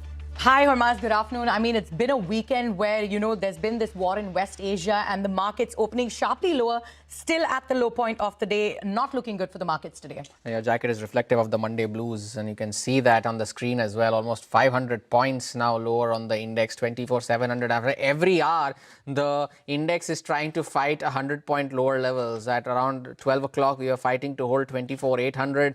Now we're fighting to hold 24,700. It's every single recovery that you are seeing intraday is getting very, very swiftly sold into. There is absolutely zero respite from any sector whatsoever. All stocks on the Nifty Bank trading with losses. All stocks on the FMCG index trading with losses. All stocks on the IT index, PSU Bank index, Realty index, all of them trading with losses. 14 out of the 15 on the Nifty Auto and 38 out of 40 on the Nifty Energy. That tells you a lot. Absolutely. And if you take a look at that advanced decline ratio as well, it's 1:7 in favor of the declines, right? So it shows you what kind of a picture it is for the markets today. And if you take a look at the sectors, there's only one sector in the green, and that's those defense names, right? We've got Paras Defense, Bharat Electronics, Bharat Dynamatics, all of them gaining. Bharat Dynamics coming off its highs also about just a little bit in the green right now. BL, Paras Defense, both of them. Paras Defense 7% in the green. BL about 1% in the green. So those are the only stocks that are seeing some respite today. You know, but these stocks are also significantly off their 52-week highs. We've got OMCs that are losing in trade, HPCL, IOC, BPCL, all of them down between 2 and 4%, as you can see on your screens. L&T is the top Nifty loser and is seeing cuts of over 6% at this point in time, close to 7% lower in trade. And this is due to its significant exposure in the Middle Eastern market, right? And if you look at some of those tourism names, we've got SpiceJet, that's down about 8%. And we've got Interglobe Aviation, which is also down about 5%. Lots of names in the red, as Hormaz pointed out. But the top story today, Iran's supreme leader, Ayatollah Khomeini, has been killed in airstrikes by the US and Israel. A member of Iran's Guardian Council, Ayatollah Arafi, has been appointed as the interim leader. Iran has promised revenge and launches ballistic missiles at Jerusalem, Bahrain, Doha and Kuwait in retaliation. US and Israel also launched a fresh wave of strikes at the heart of Tehran for the second day. Iran claims a school was bombed, leading to the death of nearly 165 children. With missiles flying around the region, the airspace has been closed and thousands of flights cancelled. Around 850 flight cancellations have been cancelled in India as well. Maritime route has also been disrupted after tensions erupt in the Strait of Hormuz. This small stretch carries 1/3 of the world's crude oil trade. Following the US and Israeli airstrikes, Iran's Foreign Minister Abbas Araghchi said that they have a good record of being open to diplomacy, unlike the Americans, who have a very bad and negative record. Meanwhile, US President Donald Trump says combat operations are going to continue in full swing. Take a look. All over Iran, the voices of the Iranian people could be heard cheering and celebrating in the streets when his death was announced. The entire military command is gone as well, and many of them want to surrender into saving their lives. They want immunity. They're calling by the thousands. Combat operations continue at this time in full force, and they will continue until all of our objectives are achieved. We have very strong objectives. They could have done something 2 weeks ago, but they just couldn't get there. And Sanjay Suri is now joining us on ground from Israel to get us the latest. Sanjay, tell us more. So this here is Beit Shemesh, a small town about halfway between Tel Aviv and Jerusalem. And this is where the Iranian missile hit. This here, this rubble that we see now, was a synagogue, and people had come there to pray. And while they were praying, there was a siren sounding, alarm that there will be a missile on its way. Beneath the synagogue was a shelter. They duly sought shelter over there. As it happened, this turned out to be a direct hit. A missile with an estimated 500 kilograms, a half-ton warhead, hit the synagogue directly. There's no sign left of that synagogue, and the devastation finished the shelter. There was no sign really of the bodies too. The impact was so severe, and we can see that there has been damage caused all around. There is shock waves that have flattened roofs nearby in the neighborhood. people 100, 150 yards from here were shaken in their homes. Their window panes were smashed. There will be questions really about shelters primarily, how those could be strengthened and made bomb-proof to an extent, considering that there is no absolute guarantee of anything. But more worrying, a question how this missile got through. Again, bearing in mind, there is no such thing as a 100% guarantee of success in intercepting missiles. Israel has 3 layers of defense in place. The Iron Dome, above that what's called the David Sling, and on the very top the Arrow system. Between the 3, this missile could not be intercepted, and most certainly there are investigations continuing how this missile managed to get through and whether defenses can be strengthened. This is only on the 2nd day of the war. On the very first day, an Iranian missile got through to hit an apartment block in Tel Aviv. 1 woman was killed, many were injured, and there was great devastation all around. The whole apartment block was destroyed. This came on the 2nd day. The question is how much more destruction and devastation will follow. This war looks set to last for quite some time, and there is concern in Israel and Iran how much death, how much destruction this will leave behind.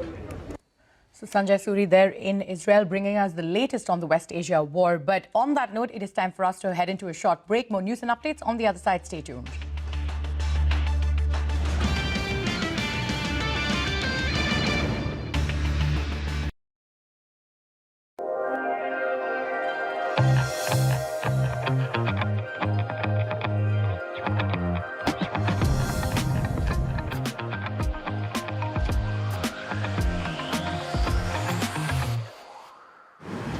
Fly Emirates, fly better.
Welcome back. You're still with us on Business Lunch. Oil prices continue to soar higher in trade on the back of the Iran-Israel tensions. Let's go across to Manisha Gupta to get us all that's happening in the commodities space. Manisha? Markets have had 24 hours to digest this, and is the reason that even as we saw the crude oil prices gain up by 13%, we have seen them ease down a bit right now. There are 4 or 5 things that the street will watch out for at this point in time. One is Iran itself. Remember, it exports nearly 3% of global consumption. What really happens to that? What do those numbers look like? Second is Strait of Hormuz, and 20% of global crude passes through this one. And as of now, we do understand that Iran has not shut Strait of Hormuz, but it is the insurance companies which have hiked premium somewhere as high as 50% as well. And there have been reports of cancelling policies for some of these shipping companies also. So this is what really seems to be bothering crude prices. The third thing really is about Iran retaliating on various neighboring countries. Until now, we do understand that none of the oil facilities has been hit, but that continues to be a concern as well. And the fourth point really is about the OPEC and allies increasing production by 200,000 barrels per day starting 1st of April.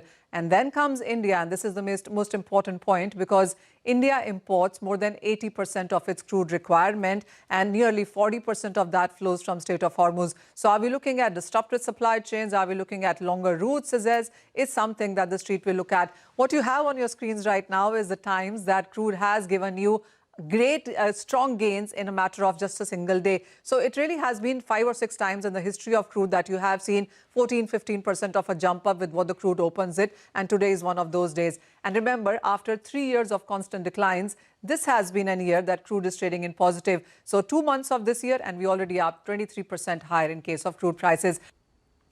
All right, Manisha, many thanks for those details. And in further updates, Saudi Aramco's Ras Tanura refinery has been hit by a drone strike. The refinery has shut operations as a precautionary measure. Sources also tell Reuters that the situation is now under control. The eruption of the conflict has also resulted in a container log jam at JNPT. Containers en route to West Asia have been plugged in and parked at JNPT, and stuck containers have increased since yesterday, causing a problem for exporters who have to shell out parking charges for the port. Perishable items too are at the risk of spoiling. The Nifty is trading with deep cuts as uncertainty rises following the eruption of the conflict in West Asia. But is the Nifty about to hit a seasonal bottom? Hormaz is here to tell us more. Hormaz? Well, in a screen that looks extremely gloomy, try to infuse some optimism here, or at least some hope. Now, at least for the first 2 months and the first day of March, so far the Nifty is down 5% and counting. So it's not been a very pleasant start to the year for the index. But that has been the case for more often than not over the last decade. It is the first quarter that the Nifty drops, usually makes a bottom for the year, and then starts to move higher starting April. Now, if you take a look at the last 10 years, 8 of those instances have seen the Nifty make an annual bottom either in January or February or March. Now, if you can see the first 5 years from 2016 to 2020, all of them belong to anywhere between January to March. If we take a look at the last 5 years as well, barring a couple of instances, which also includes last year, which is April, because of the Donald Trump tariff tantrum, that was one instance, and in 2022 when the Nifty made its yearly bottom in the month of June. Otherwise, in 8 of these instances, it has either been January, February or March when the Nifty has made its low for the calendar year. Now, if you take a look at it year-wise as well, in 2016 when the Nifty made its low on the 29th of February, which is the budget day low of 68.25, it was still the time when the budget used to be presented on the 29th or the last day of February. The index gained 20% from those levels. And barring 2018, when there was only a single-digit move from the lows, most of the others have seen gains of anywhere between 15% to 30%. You may want to exclude the COVID year, of course, because that was an exceptional scenario when the Nifty fell to a low of 75.11 and then staged a rebound. Even in the last 5 years, most of these bottoms that the Nifty has made in the calendar year has either been in January or even in last year's bottom when the tariff, Donald Trump announced a 90-day pause on tariffs, the index made a bottom and then the index was up 20% from those levels. So it's not all gloomy as of now. The index we are entering a period where the index can make a bottom for the year. The street would definitely be hoping so. At least the situation in West Asia now remains the big key monitorable. Absolutely, Hormaz. Many thanks for taking us through those details. But on that note, it is time for us to head into another short break. But more news and updates on the other side. Stay tuned.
Welcome back. Now in an exclusive interview, Tuin Kanta Pandey completes his first year in office as SEBI chairman. He says that the market regulator is working to cut down FPI registration time, and the aim is to enable FPIs to start investing within days. Listen in. I would say that, let's look at the kind of measures that we have at a regulator taken at for the FPIs. Right. For us, to do the market development is to see, the frictions are reduced. There is a greater speed with which they can operate. So there is a registration issue where we have completely now looking at a very different approach to registration. We want it to be digitized. We want it to be fast. We want it to be not, days or months, but actually literally a week or 5 days. So can we reduce it to 5 days?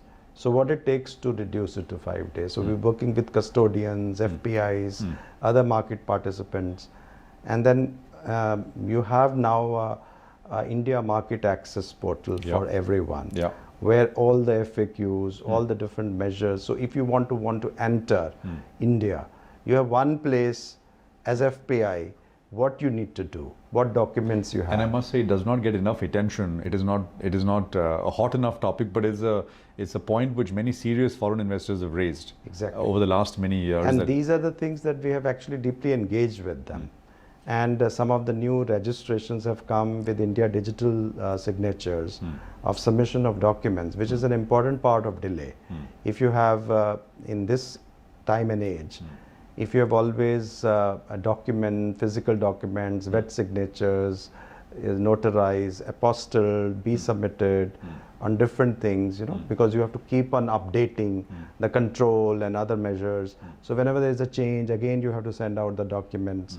Now, if it could be just instantaneous through digital signatures, it will really remove the friction. It's just something that we really do in our domestic market very, very effectively. We have such a digitized economy, digitized society. So this is one area where we are now pushing forward proactively to see that we move into completely digitized registration. So from the time that FIIs, when a new foreign investor comes, registers, to the time that they're able to actually invest and start trading, etc., you want to bring that down to a matter of days, basically. Exactly. Right. And we have achieved considerable progress in this. Okay. We have a portal-based approach. The new portal, the front end has changed, and we are engaging with them how the India digital it becomes the norm on the same sort of documents which they submit for registration, so with no extra burden. Jio Financial Services has launched its AI-led Jio Finance app and introduced an early access initiative called Finsider. Speaking to Shireen Bhan on the sidelines of the Rising Bharat Summit, MD and CEO Hitesh Sethia said that the platform aims to cater to financial products across insurance and lending. He also said that the app will be customized to each user with agentic AI and neural networks. Take a look. Our thinking was we need to launch a marketplace which should cover the length and breadth of every product across investment, insurance, lending products. Now, if you offer so many products, obviously there is a lot of choice fatigue. To solve for that, we said we want to make it agentic so that what is relevant for you as a customer is what is shown to you. Okay. And this is based on computation and mathematics. This is not based on intuition. This is not based on anything else except your context, your information. So each app is going to virtually be different for every customer. Yes, and that is the neural part of it. So that if your OTT and e-commerce app, Shireen, can show what you want, then why not your financial service? Well, still 500 points down on the Nifty. 24,690 is where we stand on the index. There is absolutely no change in the advance decline ratio. Still almost 2,300 stocks trading in the red compared to just 200 stocks advancing as we speak. And well, all stocks on the FMCG index, all stocks on the IT index, PSU Bank index, Realty index, all of them trading with losses currently. Take a look at some of the big losers as of now and look at L&T. The biggest casualty possibly of this Middle East war that is currently in place. 7% lower now on India's largest infrastructure company, significant operations in the Middle East. That one is the top loser on the index currently. So 7% lower on L&T. LT Foods, another casualty of this. Rice exports currently under question. That stock too trading with losses of around 7%. And all of these names in the broader markets, be it Syrma SGS, Reddington, RVNL, RailTel, Suzlon, all of them, Ireda, trading with losses of anywhere between 6 to 7% as we speak. And this is, of course, on the Nifty 500. If we take a look at the lower market cap category names, the Yatra Online is down another 11% as we speak in today's session. Safari Industries is down 8%. Of course, that's a travel and tourism proxy with the luggage manufacturers. So 8% lower on Safari Industries, and some of the other names too not doing very well in today's trading session. What's only doing well though are the defense names. Idea Fort still up 11%, Paras Defense still up 9%. Take your leave on this edition of Business Lunch from Arundhati and me. Thank you for watching. Midcap Radar on the other side.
Good afternoon. Welcome to Midcap Radar, live from the CNBC TV 18 Motilal Oswal studio. I'm Sonal Putra. With me, as always, is Vivek Iyer. 500 points gone on the Nifty as we speak. The Midcap Index has taken a brutal beating.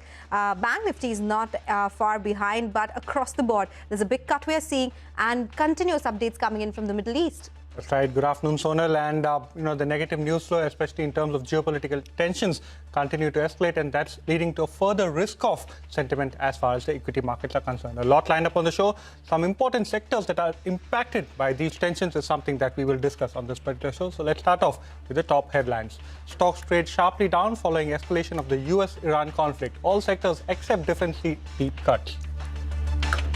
The West Asia conflict sends crude prices soaring. Stocks of oil marketing companies slump with input costs set to rise.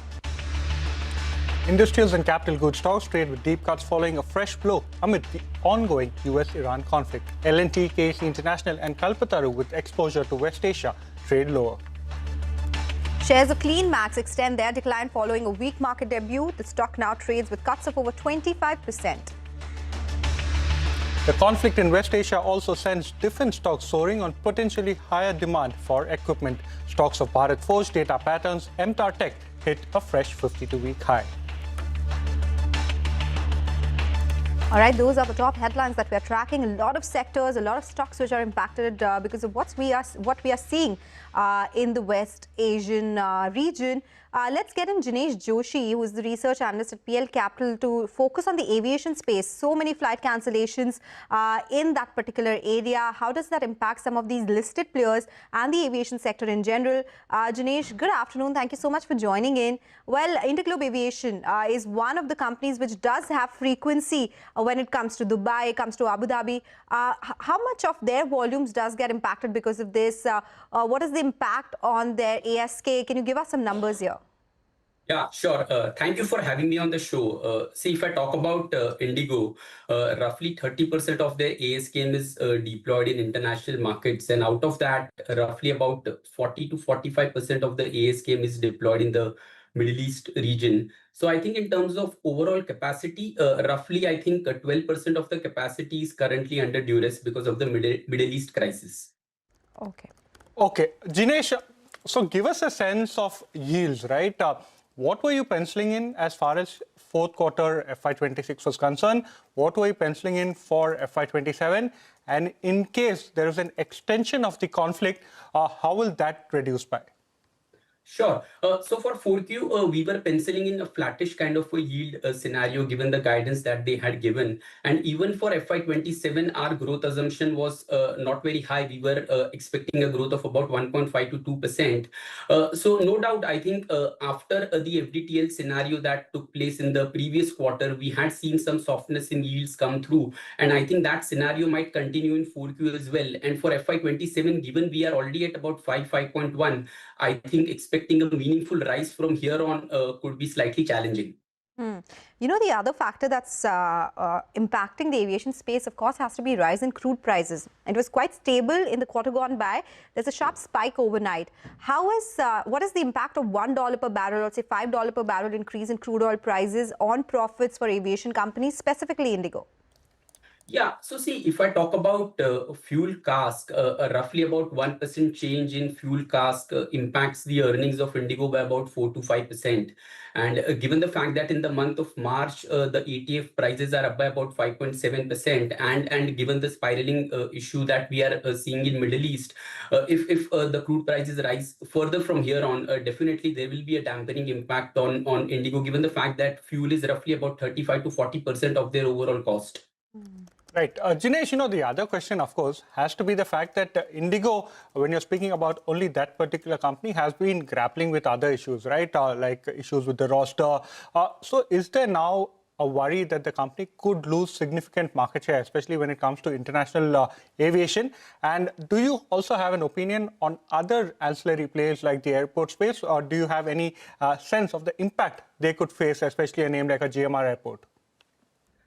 See, airports I don't cover, so I won't be able to give a view on that. But as far as the market position of Indigo is concerned, I think in the month of Jan, the market share that they reported is somewhere around 63%. And no doubt this temporary issue in the Middle East that we are seeing will have an impact on their market share. But see, it's a sector-wide issue. There are airspace restrictions, which means that no airline can operate over there. So it's the same scenario for each and every company. Now, till the time this issue gets resolved, definitely there will be an impact on Indigo in terms of international operations. But once the issue gets resolved, I mean, definitely the recoupment will be as soon as the verdict comes in their favor. Last question before we let you go, Jinesh. You said that around 12% of their total capacity is to the Middle East in terms of their flights.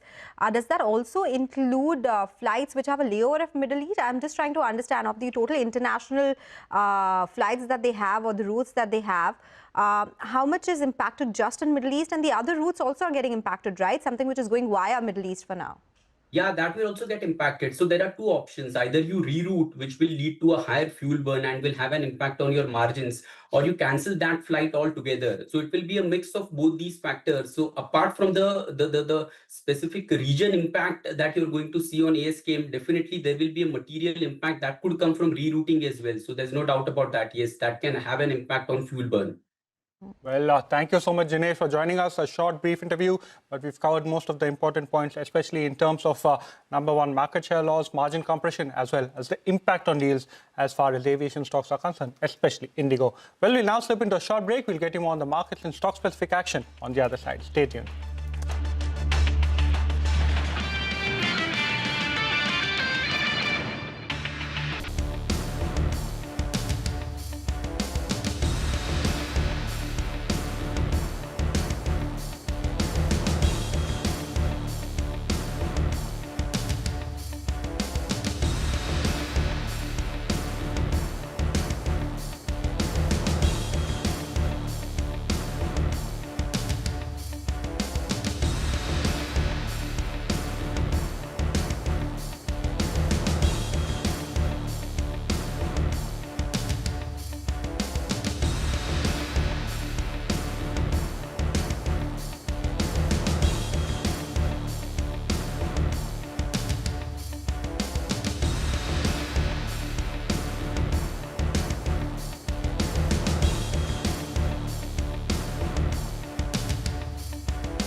Welcome back to Midcap Radar. Well, the sell-off in the market continues. India VIX has spiked significantly over 25% higher on an intraday basis.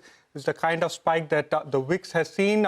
The Nifty, as you can see, is down over 2%. The mid-cap and small-cap end of the market have seen or bearing bigger selling pressure. In fact, both of them down almost 2.5% each. What's seeing the maximum selling pressure? Look at the OMCs, IOCL, BPCL, HPCL, all three names at the day's lowest point. Some of the auto names too, on the back of the fact that will expect to see margin impact across most of the sectors. Names like Maruti, names like Bajaj Auto, most of these names under significant selling pressure and at the day's lowest points.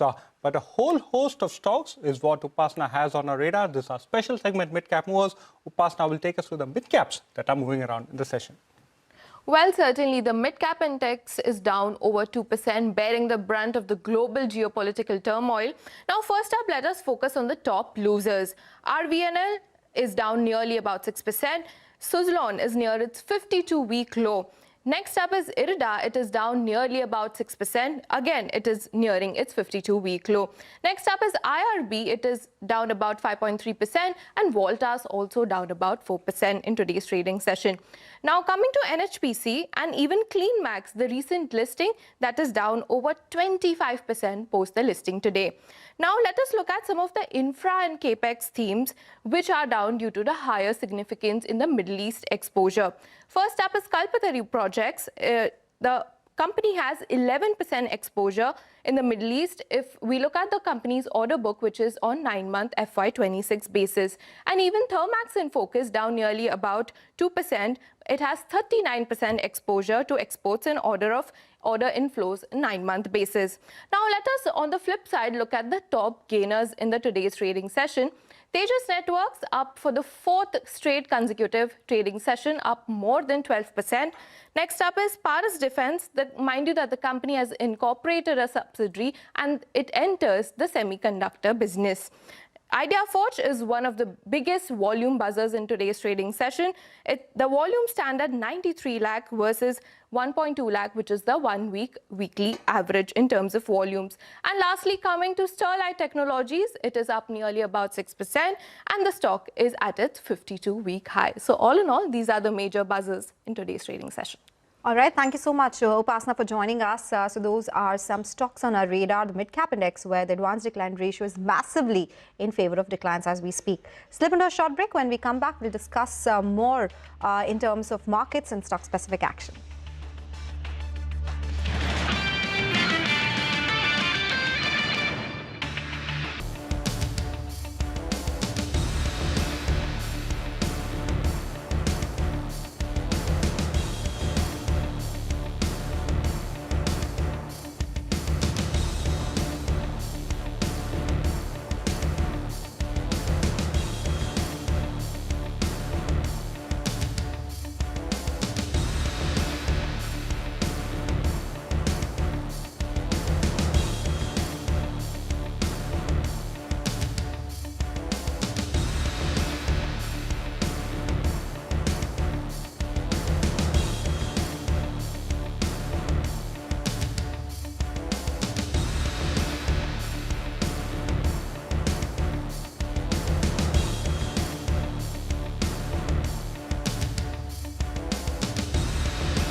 Welcome back. You're still tuned into Midcap Radar. There's so much happening geopolitically. Let's try and understand what the impact of this conflict mean for the rice industry in the country. Dev Garg, who's the Vice President, Indian Rice Exporters Federation, is joining us now. Dev, good afternoon. Thank you so much for joining in. First up, if you can tell us what's the impact? How much of rice do we export to Iran and Middle East as well? And how are we already seeing a big impact that has come back? So when such a crisis arises, the very first casualty is the freight and insurance. Because in such situations, we have seen that there is mass cancellation of containers. And also due to the unavailability of marine fuel, which in other words, we also call bunker fuel, those prices have also gone significantly up. So across the board, we are seeing that many shipping lines have imposed board surcharges.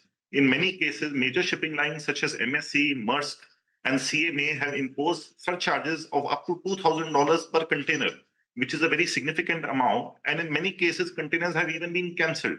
So today we are in a situation of great uncertainty where the supply chains have seemed to be broken down to the Middle East. So secondly, with respect to insurance premiums as well, because any cargo that is exported out of the country has to be covered by insurance. Otherwise, exporters are and the foreign exchange is subjected to greater risk. In many cases, insurance has been suspended and insurance premiums have significantly gone up. So we have even advised our members to not undertake any exports on CIF basis, that is cost insurance and freight basis. On the other hand, we have advised them to conduct all contracts strictly on FOB basis to mitigate such problems in the future. Now, if you look at the export scenario, the Middle East is the biggest market for basmati rice from India. We export our exports this year from April till December to the Middle East have been around 27,000 crores. This is quite significant because out of the entire export bracket, this accounts for nearly 25% of all rice that is exported out of India. Now, if you look at the major markets for basmati rice, the top 5 markets are all in the Middle East. Number 1 being Saudi Arabia, followed by Iran, followed by Iraq, Yemen, and Kuwait. So all these, the top 5 markets for basmati rice that account for nearly 50% of all basmati rice exports are directly affected by this crisis. So today we are currently in a wait and watch situation because the situation in Iran has quite deteriorated. Nobody has been able to touch the importers that are there in Iran. In the past 2 months, we had seen that there was a massive stockpiling of stock in the Iranian market. That also saw a major increase in the domestic basmati rice prices. We saw that basmati rice prices in India went from 10% to 15% only in the last. Dave, we seem to have you on a bit of a patchy line. Dave, if we could interrupt you. Seem to have you on a bit of a patchy line. Like Dave was saying, there has been a significant impact especially as far as exports from India are concerned for the rice players. A couple of stocks, that do make rice and export it abroad. Look at a name like LT Foods, that particular stock you can see down 7%, KRBL down 4%, even a name like Heritage may not have too much of export, but again, that particular stock too is down over 3% today. Dave, thank you so much before we were interrupted by a slightly patchy line. If you could give us a sense of the kind of impact the last 3 to 4 days have seen, especially in terms of inventory piling at various ports. What is the quantum, if you could quantify the amount of rice or the tons of rice that are now stuck at various ports, and what are the options that exporters have to go ahead and get this freed? Stuck at the destination is to be at the mercy of the importer.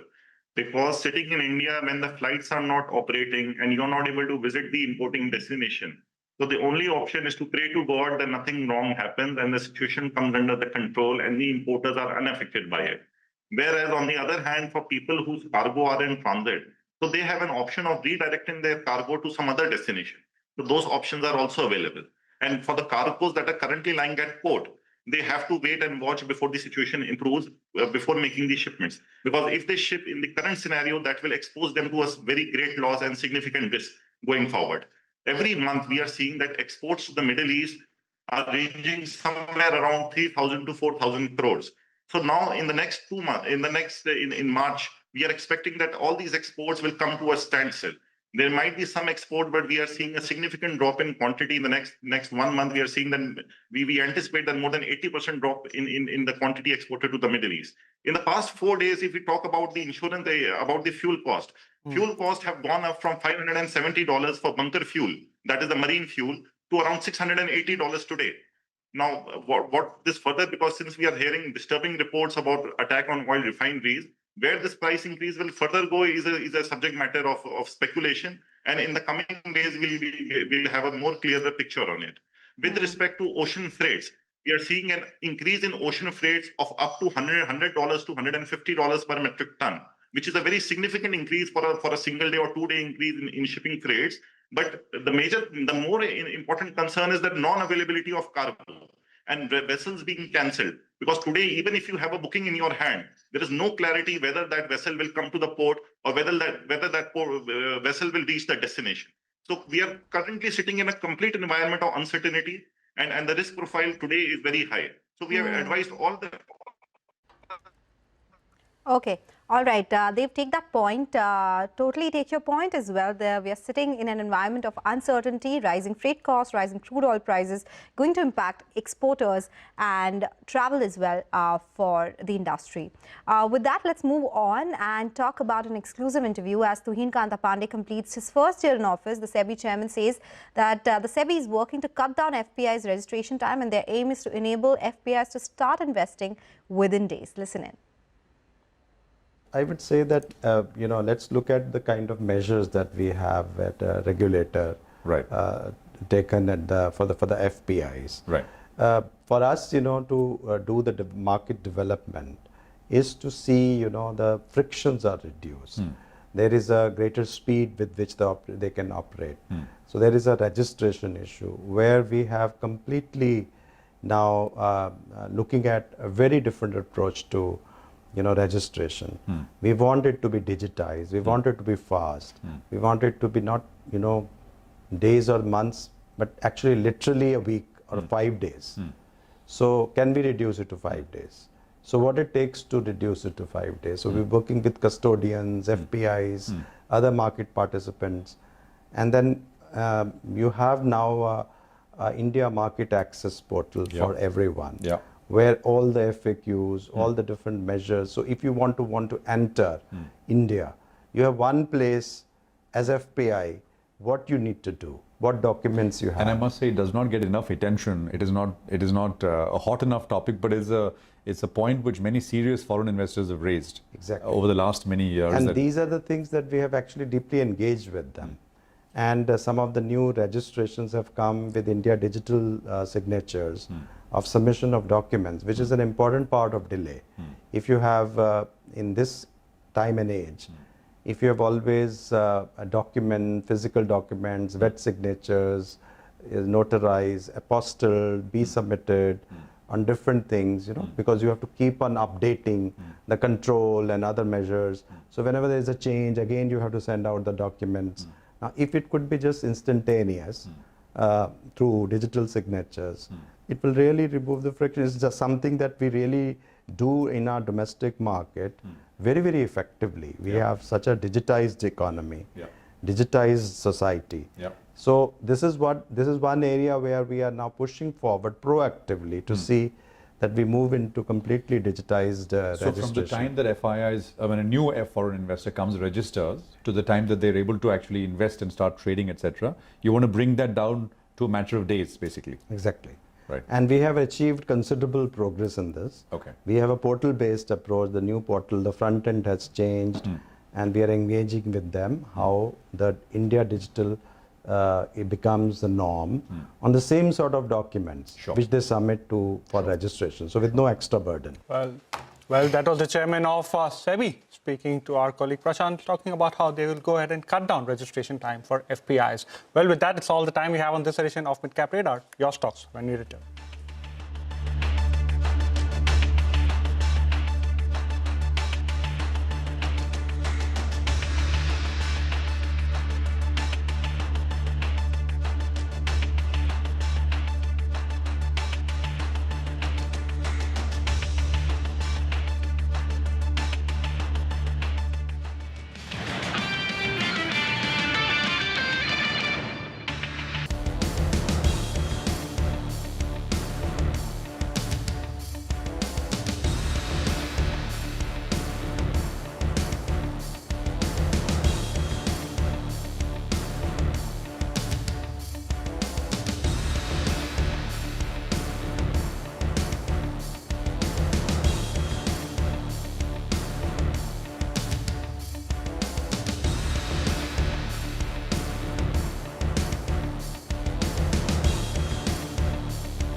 Hello, good afternoon. You've tuned into Your Stocks, coming live from the CNBC TV 18 Motilal Oswal studios. I'm Vinny Motiwala. With me is my colleague Arundhati as well.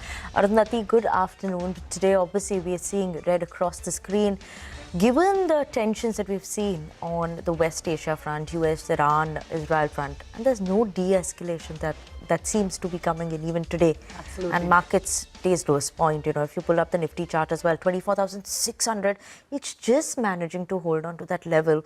Broader end of the market, that's also clearly seeing a bit of a pressure and underperformance coming in. Look at the Nifty days low. Like I mentioned, for the Nifty 50, mid cap 2 is down 2.66%, which is also at the day's lowest point. Small cap also trading at the day's lowest point. So broader end of the market too under pressure. And in terms of sectors, all the sectors are trading in the red, whether you look at the realty space, PSU banks, autos, no respite there. Everything in the red today. Absolutely. Even the defense stocks that were at one point, the index was in the green, that's also in the red now. Everything across the board in the red. If you take a look at that advanced decline ratio, it's 1:8 in favor of the declines. And if you pull up a few stocks like Paras Defense or, Bharat Dynamatics, those stocks are doing a little bit, they're doing well, they're in the green. But if you take a look at every other sector, whether it's L&T, which is the top loser on the Nifty, that stock has a lot of exposure to the West Asian market. So, that's down about 7 to 8%, if you can bring that up on your screen. Even stocks like SpiceJet, we've got Interglobe Aviation, all of them not doing so well in trade today on account of what's happening in West Asia. Absolutely, clear pressure coming in on most of these names today and uncertainty that is building in over there. But on that note, let's get started the show and answer all those stock-related queries with our experts for today. We have Ashish Gyal, Chartered Market Technician and author at Wave Strategy Advisors, as well as Gaurang Shah, Senior Vice President at Jio Financial Services, joining us on the show to answer all those queries that you all have sent us. First up, let me get started with the first query. We have Umesh Jain, who's writing to us from Madhya Pradesh. He holds 300 shares of Ola Electric, price is 25 rupees per share, asking if he should stay invested in this or maybe switch to another stock. Your view on this one, Gaurang? Thank you, Vinny, for having me on the show. Good afternoon to all the viewers of CNBC TV, to you and to your colleague and my good friend Ashish Gyal, and wishing all of you all a very happy and colorful Holi from my company, our company Jio, and myself. A small disclosure, Vinny, all recommendations that I'll be sharing with you this afternoon on the show, they are part of our fundamental research team from a long-term point of view. Our company Jio or myself, we do not have any kind of personal investments, no financial interest, no conflict of interest. But we share recommendations to our clients on similar lines. They might have their investment interest. So this has been, Ola has been an absolute wealth destroyer. I think the IPO was at 76, correct me if I'm wrong, Vinny. And from those levels, I think the stock went up to 130 or 150. And then a one-way move downwards. In between, we saw the spike going to about 70 rupees. And then today, I believe it's at a lifetime low. As a disclosure, while the IPO was there, we had given a subscribe recommendation from a long-term point of view. But our sense, currently, we don't have any fundamental coverage on Ola Electric. And my sense, Vinny, is that it is better to be with a little bit stronger players, established players who are into EV two-wheelers as well as ICE engine two-wheelers. Would prefer names like TVS Motors, Bajaj Auto, Hero MotoCorp from a long-term point of view. My sense is that Ola Electric has a very tall order and an uphill task, especially with the recent statements that the management has made of cutting down on stores. Complaints from consumers run into thousands, Vinny, and we've seen and heard incidences of customers putting their Ola Electric scooter on fire. It's better to look at stronger names. I won't give any specific comments because we don't have coverage, but prefer established players in this two-wheeler category. Absolutely. Ashish, coming to you, right? I mean, Ola has seen a lot of issues, from sales falling, losing market share, governance issues. The stock has seen a lot of issues happening over there. So what's your view on the stock? Any levels to watch out for? You, all the viewers, and Gaurangji as well. I concur with his view that the stock has not done anything, and it has been correcting from the levels of 70, now quoting below 25 as well. So the overall trend is bearish. I would suggest to avoid being in the stock or to average it. Do not even think of doing that. It's better to be diversifying from here. On the upside, the stock has a major hurdle, which is around 26. It needs to cross 26 for any kind of bottoming formation. Until then, it's better to be out from here and invest in something like a Hero Motocorp or other two-wheelers, or maybe Tata Motors at this level looks much better. All right. So to look at a different stock is what you're saying. You know, the next query coming in from Karan Kapoor, who's writing to us from New Delhi. He holds 200 shares of Eternal at 250 rupees. He's currently making a loss. He asks whether to hold or exit at current levels. Gaurang, let me come to you first. What's your fundamental view on the stock? So, Arundhati, well, we do, again, a disclosure, Arundhati, we have a positive coverage on Eternal from a long-term point of view. We have approximate target, I can put it, is about close to 350. You know, the entire shakeup that we have seen because of the news flows of new entrants coming into food delivery stroke quick commerce, there is a little bit of choppiness and volatility. People are worried, street is worried about competition being at an elevated level, discounts cutting into revenues, etc. But the number of dark stores that Eternal has opened for Blinkit and the number of dark stores they are lined up for the year 2026 and the future, our sense is that Eternal is a relatively established player. Short-term, medium-term ups and downs cannot be ruled out, but we believe that long-term this is a good investment pick. Just hold on to it for a longer period of time, and that stock price is not far away from where he has invested, 250. It's trading at about 241. In case if the stock prices go down because of the geopolitical turmoil that we are witnessing, then somewhere close to about 220 or 225 would be a decent level for fresh investments, as well as adding on to your existing investments in case if you got in at higher levels. Ashish, your view coming in for Eternal, what should the viewer do? He's bought at 250 rupees. Hold or exit? My suggestion would be hold. His buy price is pretty decent because 250 rupees, the stock has been correcting from around 310 levels. And 250 looks very much near around where he bought. So hold on to the stock here. Over short term, we are seeing some pressure. But I think eventually the stock should move back towards the level of around 300 on the upside.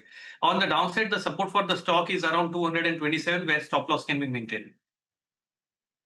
We'll keep an eye out on those levels over there for Eternal. But just a quick look at the markets right now. Since we started the show, we were talking about 24,600 and just managing to hold on to that. And we're seeing a spike up coming in from those levels. Now it's at 24,750. So almost a 100-point recovery, Arundhati. In just the few seconds that we spoke about, we've seen that recovery coming in. Look at it. You can see that spike up in the last few minutes since we started the show. 100-point recovery there for the Nifty 50 broader end of the market. So Nifty mid-cap also has seen that recovery coming in. So that will be something that you should watch out for and where that is headed. But let's keep it going then with the stock-related queries as well. And the next query for today, we have this coming from Chetan, who's writing to us from Mumbai. He's holding 600 shares of Chambal Fertilizers. This is at a price of 525 rupees per share, as well as he's holding 300 shares of Vikram Solar. And this is at 300 rupees per share. So for Chambal Fertilizers, he's making a loss, and even on Vikram Solar, he's making a loss as well. Gaurang, what should he be doing with both the stocks? Should he continue so to in a time hold? like this, you know, fertilizer sector, Vinny, does go through a lot of choppiness and volatility, given the kind of news flows that we have, point number one. Point number two, on the sector itself, we are positive. We have a positive coverage on a company called, South-based company called Coromandel International. On Chambal Fertilizer, we don't have a specific coverage, so I won't be able to give a specific on buy, sell, hold for Chambal. As far as the second question is concerned, Vikram Solar, we had a subscribed note on the IPO. This was last year, I believe, in August 2025. In case if the investor has investable amount, since the investor got in at about 300 odd levels, if I heard that right, and the stock is trading at about 166, 167, you can add to it. This recommendations I am making, keeping in mind the IPO note that we had subscribed from a long-term point of view. All right. And if I can go to our other guest as well to ask Ashish about, you know, these two stocks. We've got Chambal Fertilizers and we've got Vikram Solar. What is your view on these stocks? Chambal Fertilizer has been consolidating between the range of around 470 as a resistance on the upside and 425 as the support. And it's moving in that range. So right now, hold on to the stock that you have, and if it manages to break 470 levels, we can expect it to go towards the level of around 520 on the upside. So hold is the recommendation with the support and the stop loss, which is going to be 425. As far as Vikram Solar is concerned, my suggestion would be to be out from here. The stock has been falling since the high was made around the levels of 400, and since then it has not recovered anything on the upside. It is best to be out from Vikram Solar. And we can clearly see that oppose the tariff implementation again on the solar panels, we have seen a substantial down move in this entire space. So it's better to be out. Okay, so but better to be out from Vikram Solar is what you're saying. The next query is coming in from Parag Joshi, who's writing to us from Navi Mumbai. He holds 60 shares of JSW Energy at 628 rupees. He wants to know if you should buy more or average or hold. He's currently making a loss on that. Gaurang, can you tell us what your view on the stock is? So under the disclosure, we have a hold and a add recommendation buy call on JSW Energy. The entire power generation is go through major changes, keeping in mind the government policies and the additional new power generating capacities that is going to come up. 70-75% is going to be based on clean and green energy. You got in at a little bit higher level, but the market is giving you opportunity to add to it in case if you have the inclination of adding more to your investment. So hold and add would be the recommendation on JSW Energy. Okay. Ashish, your view for JSW Energy, buy, average, or just continue to hold? The viewer has bought it at 628. My suggestion would be at these levels, one can look forward to average. We can see that the entire energy space is again reversing back on the upside. JSW Energy has formed a very big base since around Feb 2025. It has been moving in a range, and eventually it should give a breakout. So average can be done at the current levels, but maintain a strict stop loss of around 450 levels on the downside. On the upside, we can expect the stock to eventually break out 550 and head towards its cost price of 600 above, and we should be able to see that again. Okay, surely we'll keep an eye out on that. Maybe can look to average is what is the word on the technical as well. But on that note, we're going to sip into a very short break. We'll come back with more on markets and more on the stock-related queries after this break.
Welcome back to your stocks on CNBC TV 18. Let's look at the markets quickly because we are seeing a bit of a recovery coming in from the day's lowest point.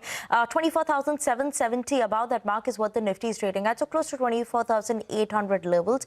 Good recovery that we've seen in the market in the last 15 minutes. And in the last 15 minutes, that I would like to highlight in terms of the Nifty 50 stocks that have seen a bit of an up move from the day's low. Let's talk about some of that as well. Like you can see, 182 points recovery. So what is supporting this recovery? Eicher Motors pulled that up because that's the one that's gone up 1.5% in the last 15-20 minutes.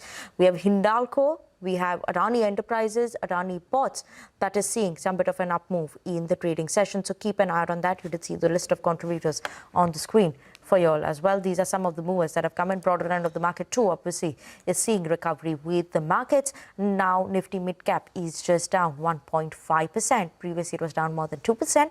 So clearly, some bit of a recovery since 2 p.m. that we've seen coming in on the screens.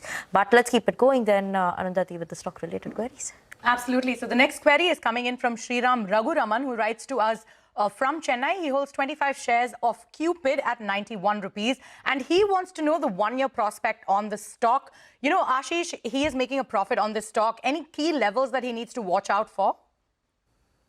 See, the overall trend for the stock is broadly in a range. We can see that the stock has been finding a hurdle on the upside and is currently trading around 385. The support on the downside is at 364.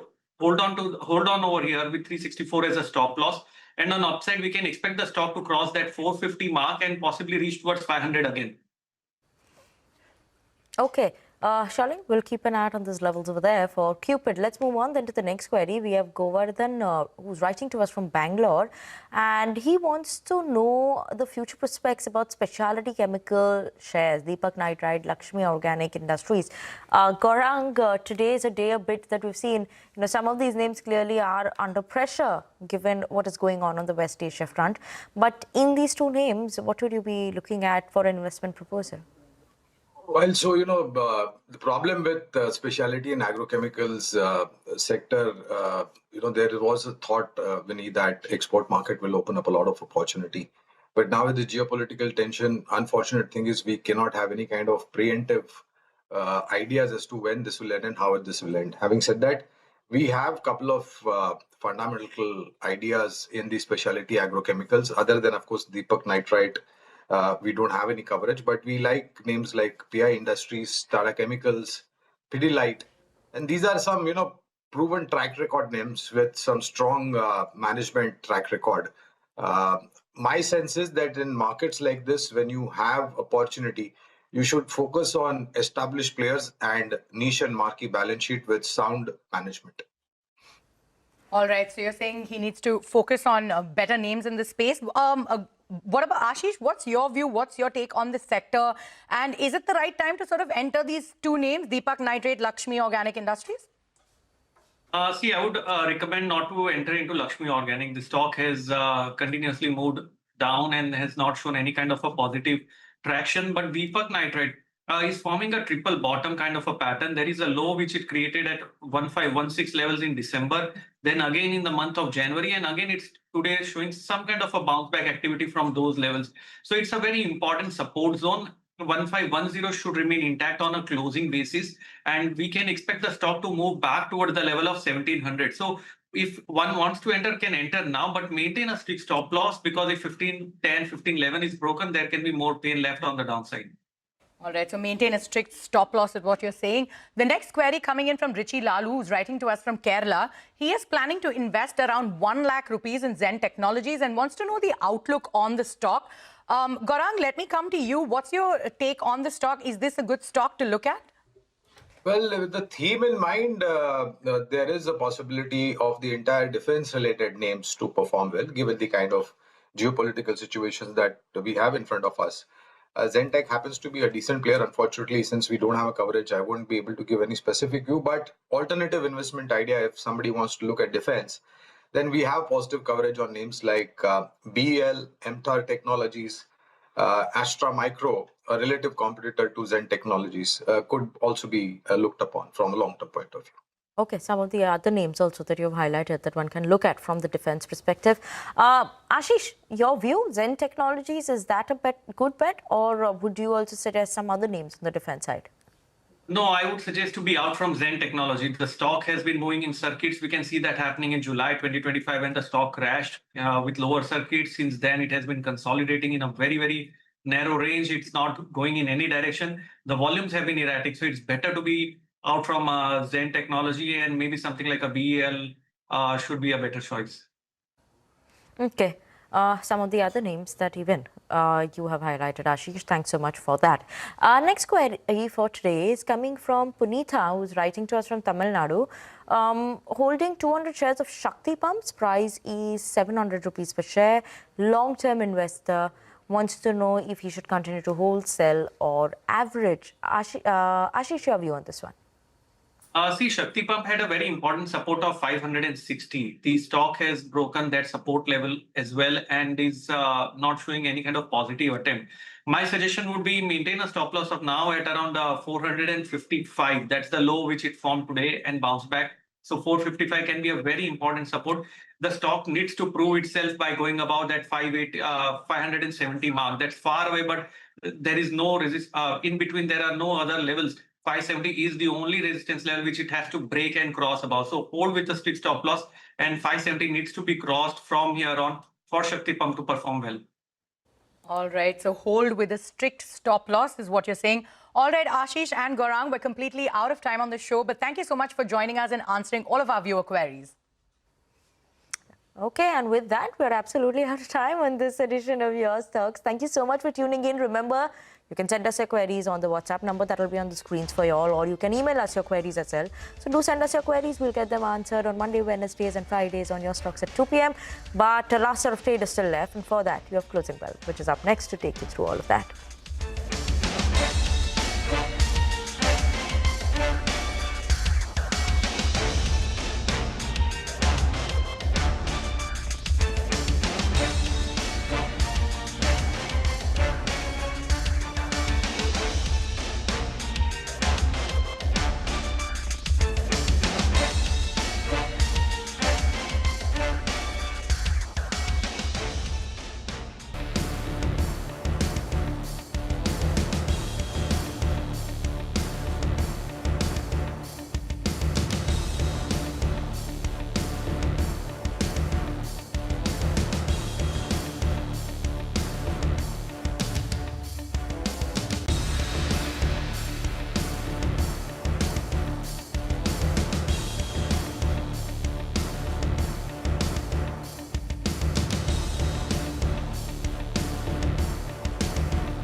Go beyond market headlines to understand the reasons for the day's movers and shakers, and get your portfolio ready for tomorrow.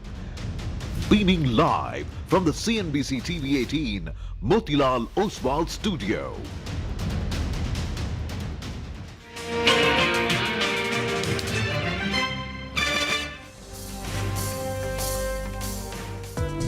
Taiwan index is down 5/10 to 6/10%. Hang Seng is down more than 1%. Iran's formerly supreme leader, Ayatollah Khamenei, is dead. And analysts are pointing out that, crude prices perhaps can head to $100 per barrel. Between May and July 1999, the Sensex was up 37%. We basically like only one company, Bharat Electronics. The issue, of course, is the Strait of Hormuz and the proximity to it. 21 to 22 million barrels a day of oil goes through it.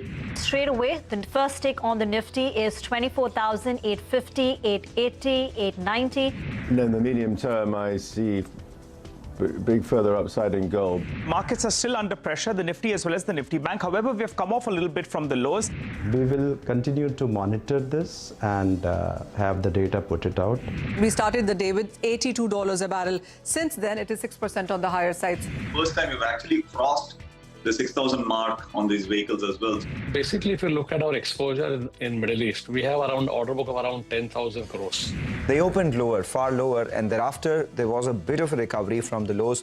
That recovery has swiftly been sold into as well. All stocks on the FMCG index, all stocks on the IT index, PSU Bank index, Realty index, all of them trading with losses. The negative news flow, especially in terms of geopolitical tensions, continue to escalate, and that's leading to a further risk-off sentiment.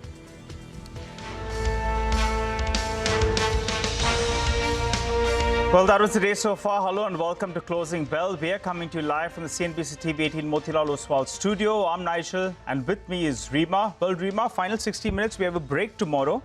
The pullbacks have been feeble, but there is some kind of buying from lower levels, which is encouraging. However, the breadth of the market that actually had improved at around 11 a.m. odd, that's given away yet again. You only have around 350 stocks that are advancing. At one point of time, it was around 600 odd. But I think exciting 60 minutes coming up, because some will hope that there is de-escalation in the next 48 hours, then they'll want to play for a long trade. While the weekly expiry factor will also play a role, because at higher levels, you are seeing supply that's coming in. The morning low was about 24,650, which was a panic low. We recovered quite smartly from that level, but once again, selling pressure came through. And then the intraday low on the Nifty was 24,600, from which again, we've started seeing some buying. So the Nifty, from the absolute low that it hit just some time back, as you can see, closer to 2 o'clock, has managed to recover about 130 odd points. So let's see whether we can hold on to 24,600 to 24,650. That is key, because that is a level above the February intraday budget low, which was about 24,571. But it's bleak, it's red across the screen, an absolute bloodbath across the key sectors. And the news flow, the headlines coming out of Iran, Israel is not looking good in terms of the destruction, in terms of the death toll, in terms of just the pure development. So one eye firmly on that. But how should you position yourself in the last hour of trade? Mitesh Thakkar now joins in from Bonanza Portfolio. Mitesh, hi, afternoon. What have you done with trade today? Take us through your own positions, and then what is the advice for the last hour? Well, good afternoon. On my own positions, one, we've had this slightly negative outlook when the market started breaking down on Friday. So we have Nifty long put spreads, just some profits on one of the Nifty put spreads. I still have Nifty put options on the long side and Bank Nifty put spread. So the idea is that yes, we've had some bounce back. Yes, there will be these recoveries, because if you fall 600 points, I think 150, 200 point kind of bounce back, and I can put the direction biases remain on the negative side for me. So I think now today we had a gap down, and today is Monday, which is the weekly opening. So which means that a weekly gap has been created between 175, 150 to about 25,000. Till that zone is captured, I think the markets will see a lot of supply whenever it attempts a pullback to these levels. And on the downside, I would now pencil in targets of around 24,400 to begin with, and in a bad case scenario, 24,000 or below could also be tested. So the view remains on the negative side. On the stock side, I think Indigo is a sell.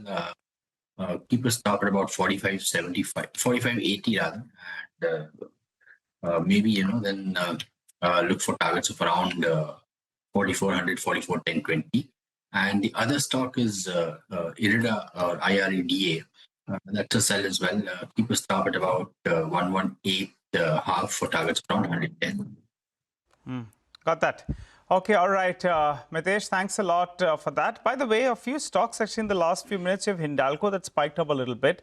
Adani Ports as well has cut its losses. So a couple of these names are trying to fight back because they can only do so much, on the Nifty because their weightage is very, very low. But the US-Iran trade tensions, well, we had a slew of market voices who spoke on the impact of the ongoing conflict and how it will impact the Indian markets. My colleague Sudarshan is joining in to give us a roundup of what they had to say. Sudarshan, take it away. So market is at a lowest level in last 2 to 3 months. Nifty is trying to protect the lows that we had seen on the budget day. So say budget 2026. In the last few minutes, we have seen a sharp recovery. Nifty had gone back to 25,800, but again we have slipped to around 25,740 odd. But in the last 24 hours, we had certain market voices talking about the impact of US-Iran tensions on the Indian market, or if it's the right opportunity to invest in the Indian market. So on top of the list is Crude. He believes that it's hard for markets to not account for the geopolitical risks that we have been facing for the last few days. But he advises that people can diversify using gold and energy stocks. And for gold, his target is $6,600 and also believes that it can go to as high as $10,000.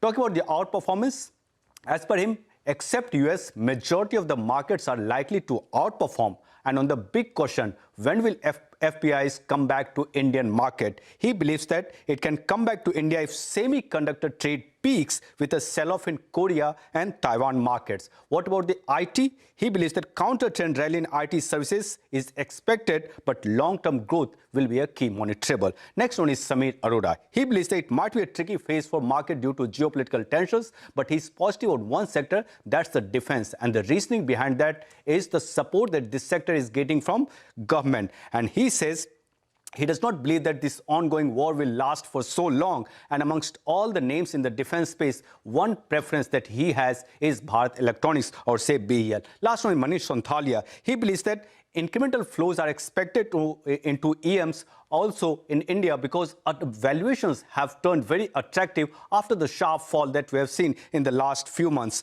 His preference, auto components and tire companies, financial stocks including insurance, select commercial vehicles, power transmission and defense names. We'll have to see how the next few days pan out, but market move majorly will be decided how the geopolitical tensions happen over the next few days. Thank you very much for that. And markets have a way to surprise everyone. In the morning, we all thought that, the historical instances tell us that all these drawdowns related to geopolitical uncertainty turn out to be buying opportunities. Well, at least not on day one. Today, the screen is very much red. Let's get you some more opinion. Mahesh Nandarkar of Jefferies says India's economic links with West Asia are strong, with the region taking 17% of India's exports, providing 55% of its crude oil and 38% of worker remittances. He says a prolonged conflict alongside a large jump in energy prices would be a major macro negative. A prolonged conflict and a rise in crude prices. However, he adds that recent regional conflicts have been temporary and a dip could be a buying opportunity. He says they're immediately negative on oil marketing companies, travel, hospitalities, rate-sensitive names, and positive on defense on the back of these developments. Dipan Mehta is now joining in on this last leg of the show. Dipan, difficult day, but would you treat it as a buying opportunity? Or did you? Rima, good afternoon. Thank you for having me on your show. In my 35 years, how many days I have seen like this, where the markets correct the way because of some geopolitical event, and still I get stressed out about it. So, it's easy to say that it's a great buying opportunity, and, who knows, few months from now, it may turn out to be. But if you're looking at buying in a market like this, basically you're betting on the fact that the geopolitical event, this particular war, will end quickly and things will get back to normal. But, that's so many ifs and buts over there. But the bigger problem, Norima, is that as I see investors' portfolios as I see the flows into the equity market, they are thinning out. There's not much cash left in the portfolios because markets have been correcting and investors have been putting money to work over there. And even the net inflow into mutual funds, that also is like multi-month low. So while it appears to be a great buying opportunity, valuations are reasonable, getting into attractive territory. And certainly there's a case that India is not going to be impacted as much by the West Asian crisis. But there's a liquidity problem and there's a technical problem also. Market has gone down below 200-day moving average in a significant manner. And although I don't follow technicals, these are important indicators. So I'm just keeping the powder dry for the time being. Wait and watch, and let's see how this actually plays out. I'm not rushing in to buy. I wouldn't advise that as well. Okay, all right, got that, Deepan. By the way, we had a swift recovery actually in the last few minutes. The Nifty has tried to fight back. You have Adani Ports actually that has recovered considerable ground. It's cut its losses big time. I recall the stock being down closer around 6%, so that's cut its losses. Jio Financial is another name that's seen a bit of recovery, but I think we need to pull up a few more meaty names. From the lows, HUL. You know, that one has a larger weightage on the index. HUL has actually cut its losses. It's on the verge of moving into the green. So I think we should get that one up for you. Maybe you get the FMCG index itself up for you on the screen. That as well is looking like it's making a good fight back. If I'm not mistaken, that's almost moved into the green. It was down more than 1.5%. Now that's down only 0.7%. ITC, HUL, both of them doing pretty well. And I think Coal India as well has seen some kind of a fight back. So there has been a bit of a spurt, but holding on to this sort of recovery is something that the bulls will be tracking very, very closely. Deepan, hi, good to see you, Ben. Deepan, what do you make of a couple of these auto names? You know, autos seem to be in good momentum. Bajaj Auto, Aichi Motors, these stocks have seen a good recovery in the last few months. Any view on these names? Would you look to buy any of these stocks? Nigel, I think first of all, the monthly numbers were very decent across the board for all the companies. Either domestic market is doing well or exports are doing well. And that means that the interest in auto industry will remain with the investors for some more time. But look, these companies are now well discovered. I think after the GST cut, which has been a trigger for higher volume increases, I suspect that they are to an extent overowned also by investors. And my view is to remain invested in these companies, whether it's M&M or Maruti or Aichi Motors, and wait for a more deeper correction. Also, there's always the fear that base effect tends to catch up with these companies, and these kind of monthly sales figures may not be sustainable. And at the same time, these stocks are valued also significantly. So it's like a moving train. You remain invested, and if you have a longer term view, I'm sure you'll get decent returns. But it's not a pocket of a great deal of undervaluation, which is where investors must kind of focus on, because you don't want to miss a crisis like this whenever it comes to an end, to kind of rejig your portfolio to get into stocks which you may have missed or which are extremely attractively valued and yet the growth dynamics remain strong. All right. Thank you very much for that. Let's talk about crude prices. When we started trade today, Brent was hovering around $77.5, $78 per barrel. But as the day progressed, Brent is inched now to 79.3. Manisha is now joining in to get us all that's happening in the world of commodities and crude. Manisha. Well, thank you so much for that. Yes, when we started the day, we started 13% on the higher side. This was a knee-jerk reaction as the new week was opening, and we were reacting to the weekend therein. And since then, we have been holding around those levels, around $80 for the Brent prices there. Well, there are 4 or 5 things that the markets are looking at right now. Let me remind you that the situation is fluid. We are reacting to a lot of information that comes in on an hourly basis and is the reason you will see very, very volatile prices going forward.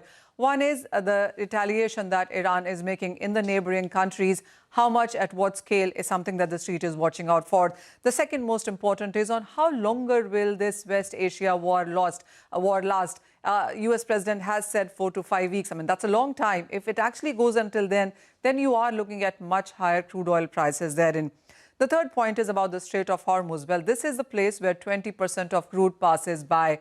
Let me remind you, when there was a problem at Red Sea, we saw shipping companies go via Cape of Good Hope. But when it is about Strait of Hormuz, there is no alternate sea route. So this is, when it is shut, that means it's shut. So there's no ships going through this. So even as Iran says that the Strait of Hormuz is open, but it is the insurance companies telling the shipping companies that if you want to go via that, you have to give a premium as high as 50 and 60%. And in various policies, we have seen the war as a clause being taken off. So the shipping companies are standing there. That area is quite clogged and nobody is passing through. Now, if this gets prolonged, if this is shut for a long time, then there is no way that you're looking at crude prices not gaining higher from here on. The other point is also about gas. It's not just about crude. Remember, a lot of gas passes through, natural gas passes through this Strait of Hormuz as well. Qatar is one of the major countries doing that as well. So this is another thing that the street will watch out for. The other, of course, is about hit on the energy infrastructure. Until now, in the last 2 days, we did not see that happen. But today we've seen that with Saudi Aramco's refinery, with Saudi Aramco having to shut that refinery as a precautionary measure as well. So see, these are some concerns that the streets is looking at. If this continues on, if this is more, and if there is energy infrastructure hit, then you definitely are looking at crude oil prices gaining much higher from here. We already are trading with a $10 to $15 of a premium in these current prices as well. The only reason that you haven't seen the prices go higher is, one, because there is surplus. 2, OPEC is going to increase production. 3, this is not a peak demand period. And 4, the OECD countries and China are holding huge reserves that perhaps might come into the rest of West Asia as well. But barring all of that, this is very volatile and high crude price scenario that we are dealing with. Thank you very much for that. Back to chatting with Dipan. Dipan, you want to add anything? Do you have a firm view on what's happening with crude or any of the oil and gas sensitives which get impacted? I don't think that it's going to have an impact as much. And I think Manisha covered it very well, that if it gets extended and if things escalate, then certainly the sentiment in crude will change and that will cause problems to the entire world, India included. But pending that situation, I think if you've missed on oil marketing companies, certainly they are a pocket of deep undervaluation, great dividend yields as well. And one could certainly look at them. A lot of the oil marketing companies have a lot of backward integration into refining itself, so they can capture the refining margins and less dependencies there on external sourcing or refined products. So that's certainly something going to work for them. But as I said, it's better to just wait and watch and not rush in. It doesn't mind if the war gets over quickly and stock prices recover by 4-5% also. Then even that point of time, the risk return will favor you. It's better to buy when there is some more certainty than in a situation like this where there's a great deal of uncertainty, because such wars can go south as well. And if it gets into a long drawn, kind of a battle for Iran, then, there are a lot of issues can come up. And West Asia is very important from India's point of view for remittances and of course for our energy security. Indeed, you said that, right? You're going to keep your powder dry to wait and see how this situation evolves. But for now, the escalating Middle East tensions have disrupted travel and aviation across the region. Madiha is now joining in with a quick update. Well, since the conflict continues to escalate now, large parts of West Asia airspace remain impacted, particularly Tehran, Tel Aviv, Beirut, Baghdad, Jeddah, Bahrain, Amman, Kuwait, Doha and the UAE are the most restricted airspaces currently, and there is no flight movement seen in this region. Indian airlines have suspended operations to the Gulf since the 28th of February, since this conflict started. So Air India, Indigo, Air India Express, SpiceJet have cancelled flights to Gulf destinations until the 2nd of March, which is today, and Akasa Air has suspended its operations to Gulf till the 3rd of March. Indigo, the largest Indian carrier, has suspended all flights to the Gulf and several Western destinations. Remember, international flights form about 15% of Indigo's overall network. So airlines are now looking at alternate routes to continue their long-haul operations. For example, Air India is using the Oman-Saudi Arabia corridor to operate flights to Europe, the US and Canada. Several Air India flights are currently airborne, including services from Delhi and Mumbai to London, Rome, Vienna and Paris. And foreign carriers are also doing the same. They're looking for alternate spaces. So say British Airways, carriers like British Airways are using the Afghanistan-Pakistan airspace corridor to operate flights to India. Singapore and Australia. So all are avoiding the Middle Eastern airspace currently, but that rerouting also comes at a cost. So flight times increase, fuel burn rises, operating costs go up, crew schedules get disrupted, and three major Middle Eastern carriers, which is Emirates, Etihad and Qatar Airways, that carry bulk of the transit traffic from Asia to the West via the Middle East corridor, have suspended all flights until the 2nd of March. But with thousands of passengers now stranded at various Gulf airports, we will continue to track if the situation changes in any form and whether flights resume tomorrow. Thanks a lot for that, Madhya. Dipan, stocks like Interglobe Aviation, they still continue to have a strong, market share. The stock is pulled back considerably because of the company-specific issues, crude oil prices spike, and now you have this geopolitical issue. At around 4,500 rupees, you're interested. I think you'll have some investments, right, in Interglobe? Yeah, that's it. So first, a disclosure. See, Interglobe in a good year can do 10,000 crores also of profit. It did 8,200 crores thereabout a couple of years ago, and thereafter capacity has increased significantly. And at about 1,70,000 crores market capitalization, 17 times is not bad for a company which is controlling 60 plus market share. And even after the company-specific event, there's hardly any change in the market shares because structurally the industry is such that it takes a while for capacity to come on stream and new players to gain scale. And Indigo by itself also is adding significant capacity. And now I think the international routes are becoming extremely profitable and a big part of their revenues as well. So if you had one stock to buy in crisis, then you could consider Interglobe Aviation. But as I said, our views could be biased because of our ownership in the company. But these things tend to work out eventually, and travel will also pick up, and these disruptions may cause maybe a soft quarter or so. But once things are behind Interglobe, end of the day, it's a well-managed company, low-cost operator, and many factors going in terms of decent growth rates going forward. Sorry, just one quick question. CleanMax, the new company that listed today, it's maxed out completely at the IPO price. IPO price was above 1,000 rupees. The stock opened at 960 and it's just gravitated lower, 20% down on that. I get that you don't want to buy anything right now in this kind of a market, but fundamentally, have you tracked this company and what are your thoughts? That's it. I think it's India's largest independent power producer and massive capacities coming on stream, which will ensure that next few quarters, the growth rates will be impressive, especially renewable energy is a great and a kind of favorite investment theme. Certainly, I think 20% lower, you could look at it, and it's not going to be impacted by the war in any way. But our preference is more for the solar and the power and the wind powered equipment manufacturers. We like stories like Suzlon and Inox Wind, and on this side, even Bharti Energies and Premier and Vikram Solar. But even CleanMax per se, from these levels, I think 20% lower from its price should give decent returns to investors. And the best thing is that every time it declares quarterly numbers, you will have exceptionally good quarter-on-quarter, year-on-year sales and profit growth over there. Got it. Okay. All right. Dipan, thanks a lot for that. In fact, on CleanMax, I think we should get an intraday chart. It went down to 760 rupees, I think so, the newly listed company.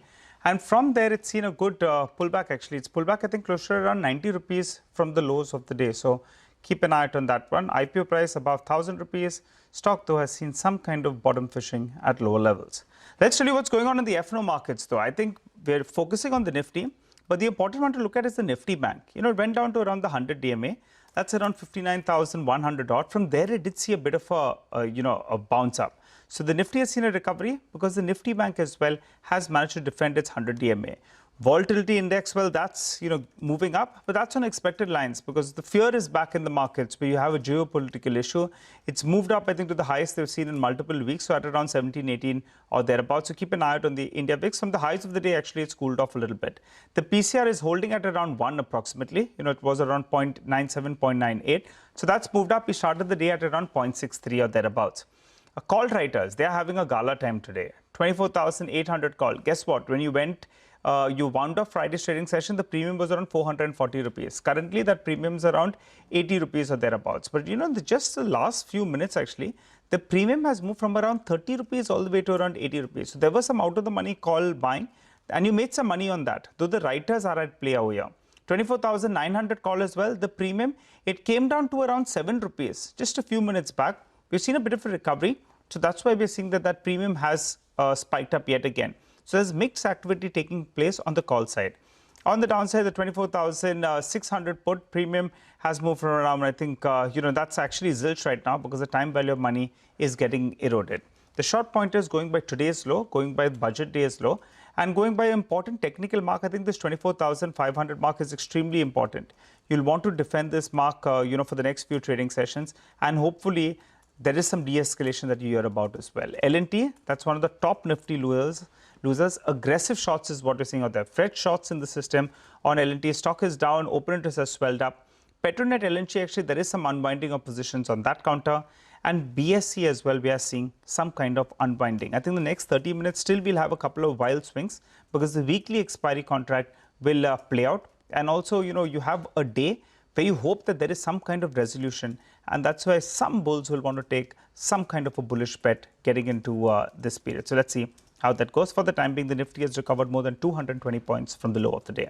Slip into a short break, but we have Dinshaw Irani of Helios Mutual Fund who's waiting for us on the other side.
Welcome back. The market is trading with deep cuts as uncertainty rises following the eruption of conflict in West Asia. And today is day 3, and at least as of now, there are no signs of any de-escalation or abatement of the conflict. But the question is the Nifty about to hit a seasonal bottom? Hormus has borne through data over a very long time, and he joins us with his analysis and views. Well, since there is some recovery on the index from the lows of the day, let's add to some of that optimism. Well, as of now, at least for the first 2 months of the year and the first day of March, the Nifty is still down around 5%. It's not been the most perfect start to the year for the index, despite making a record high already this year. But despite that, it can be said that this is possibly the period where the Nifty generally makes a bottom for the year, the low of the year, and then starts to recover. At least data from the last 10 years points to just that, because out of the last 10 years, 8 of those years has seen the Nifty make its annual low between January or March. Now take a look at this. From 2016 to 2020, it was always between January and March is where the Nifty made the low of the year. Even in the last 5 years, at least in 3 instances, the annual low that the Nifty made was between the first 3 months of the year, staying from 2021 to 2025. And last year, the low was in the month of April, simply because of Donald Trump's tariff tantrums, or only then. Otherwise, it would have been March as well. Now you take a look at the years from where the Nifty made the low, and in 2016, on the February the 29th, which was back then the budgets were presented on the last day of February, the Nifty made a low of 68.25 and then recovered 20% from those levels. And even in 2017, it was Jan, 2018 was March. It was only 2018 where the Nifty recovery from the low of the year has been in single digits. Of course, 2020 is an outlier because of the COVID low and then the subsequent recovery. But even in the last 5 years, most of the gains that the Nifty has had has been anywhere between 10% to as high as 30% back in 2021. And even then, the lows were made either in January or in March. The latest in the last 10 years that the Nifty has made an annual low has been in 2022 in the month of June. But otherwise, it's the period where the Nifty more often than not makes a bottom for the year and then starts to recover. Who knows, maybe today's low of 24,600 might just be that level. Well, we live in hope. Hormuz, thanks a lot for joining in and in fact giving us that neat piece of data. That said, let's welcome our Alpha Manager of the day. We have Dinshaw Irani, CEO at Helios Mutual Fund, who joins us. Hi Dinshaw, a rocky trading session. Samir earlier today was saying, probably you'll start deploying money today. That's the way it's played out, because, you had intraday pullbacks, but, there is still a lot of nervousness, and the sound bites that are even coming right now are making you feel a little bit uneasy. Thank God for the rest day tomorrow. But how are you feeling about the markets? Thank you, Nigel, for having me on the show, and a very good afternoon to your team and the viewers. So Samir basically was talking about himself. He unfortunately gets a huge amount of flow every end of the month and beginning of the month. So that's what he was talking about deploying. We are having hardly any money to deploy, Nigel. So probably 1% or 2% lying here and there. But about that, probably we'll take another day. We'll wait another day to deploy it, but not in a rush to do it right now, because with so much less of money, you need to wait it out. And thankfully, yes, tomorrow's a rest day. So hopefully things will recoup. We'll get another day to make out whether things are evening out in the Gulf or no. But having said that, Nigel, I mean, if Iran had any firepower, it would have shown by now. The fact is that I think, if anything, they would be looking for a truce very shortly. So I don't think this conflict is going to last out too soon. So maybe the opportunity will not be there for long to deploy. Right. One wonders, but why are they holding out for so long? Because they, anyway, as you're saying, they don't have the firepower. It looks difficult for them to pull through even a few days. But hopefully better sense prevails, and things get sorted out. That said, they're playing a survival game, Nigel. I mean, if they go now for good. So I think they're trying to get the thing on the negotiation table. I don't think that's going to work. Yeah, because, the captain's gone, the vice captain's gone, a few more batsmen are gone, and you're left with not very, very strong names in the team. But still you want to go out there and, you're taking everyone on. We'll have to wait by to see how things go. And hopefully, lives are saved and, human lives, not too many human lives are lost. That said, since you're not sitting on too much of cash, Dinshaw, will you all be looking at, rotating a little bit? Some of these old economy assets, these oil assets, they haven't been looked at. They've seen a bit of a spike. But sustaining this sort of crude oil prices is not something that the markets are working with. Similarly, defense companies, they could be back in business, because now this geopolitical issue is very red hot and the stocks have corrected a fair bit as well. Any kind of rejig you're doing in your portfolio? No, not really, Nigel. I think whatever stocks we got, we're very happy with them. As you rightly said, that the spike in crude prices, I don't think they're going to last. Once the conflict is over, I think they'll cool down again. Anyway, OPEC is committed to deliver more oil. I think they surprised the markets by an additional 2 lakh barrels, apart from what they were going to do earlier. From 1 to 3 lakh barrels is what they've agreed on. So basically, I don't think this is going to last out. So we're not doing any rejig in the portfolio. We'd rather deploy our money in stocks that we already hold. And frankly, I mean, quite a few have come off a bit, and probably we're excited. I mean, we're pretty enticed to do it, but we'll probably wait another day, as I said. You want to tell us about the stocks? You said you'll wait, but you want to at least tell us the names of the stocks which are looking attractive, and at some point you will enter? Nice try. No, we won't. All right. Any new opportunities? I know you're not buying right now, but have you all identified any new opportunities? And if you could talk about that.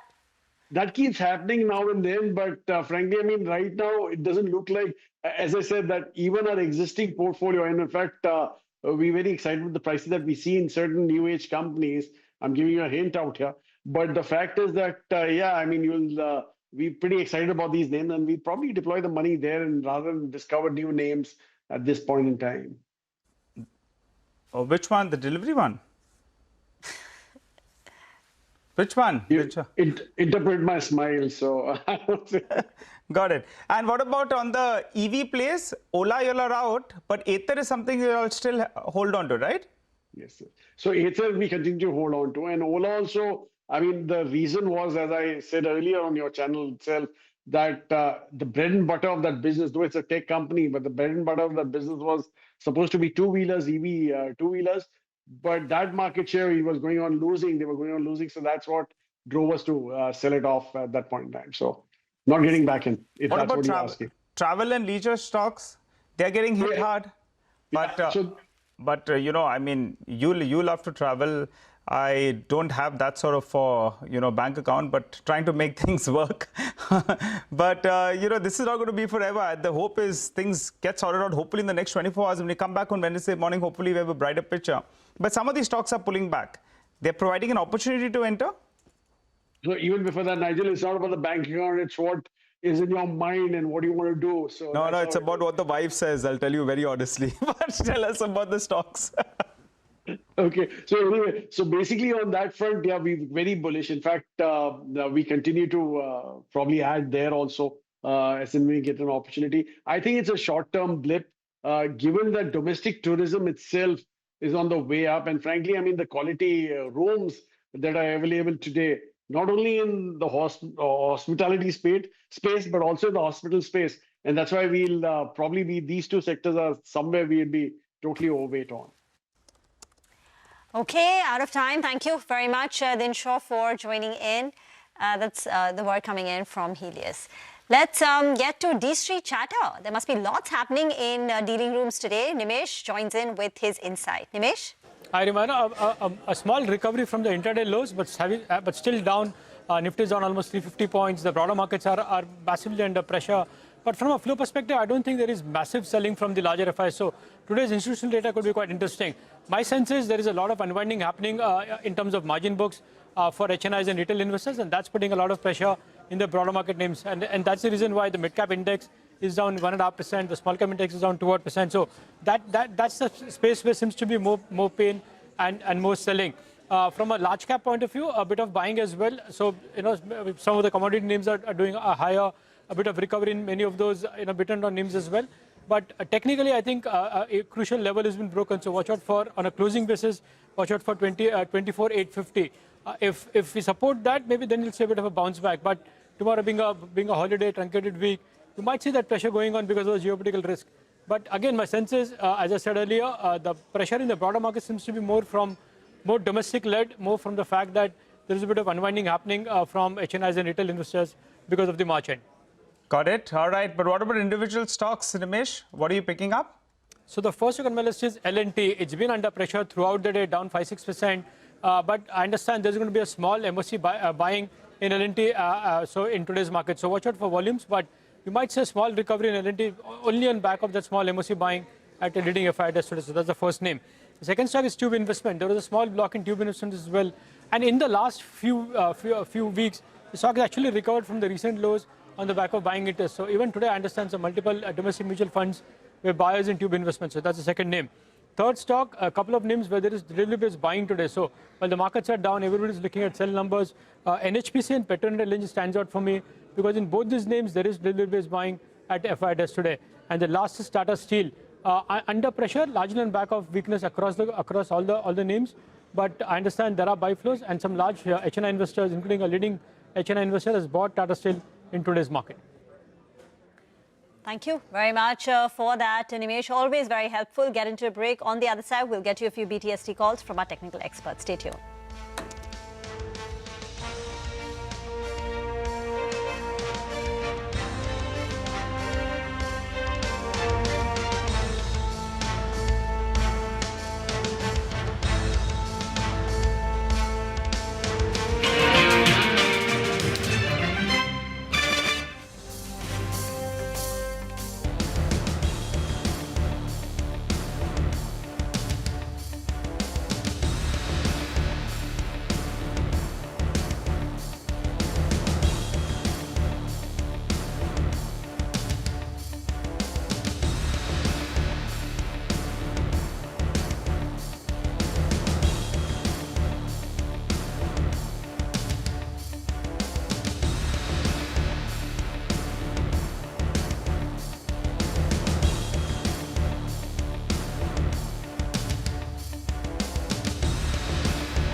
Welcome back. Markets still down 330 points thereabouts, but there has been some kind of recovery from the lows. Just want to pull up Tube Investments. The stock in the cash market is up close to around 3%. It's at around 2,840 rupees or thereabouts. But in the future space, I think it's around 2,810. So there's a 25 rupee difference out there, 25, 28 rupee difference on that. So just keep an eye out on that one. But I think we have Mitesh Thakkar who's back with us. Mitesh, what are your fresh trades?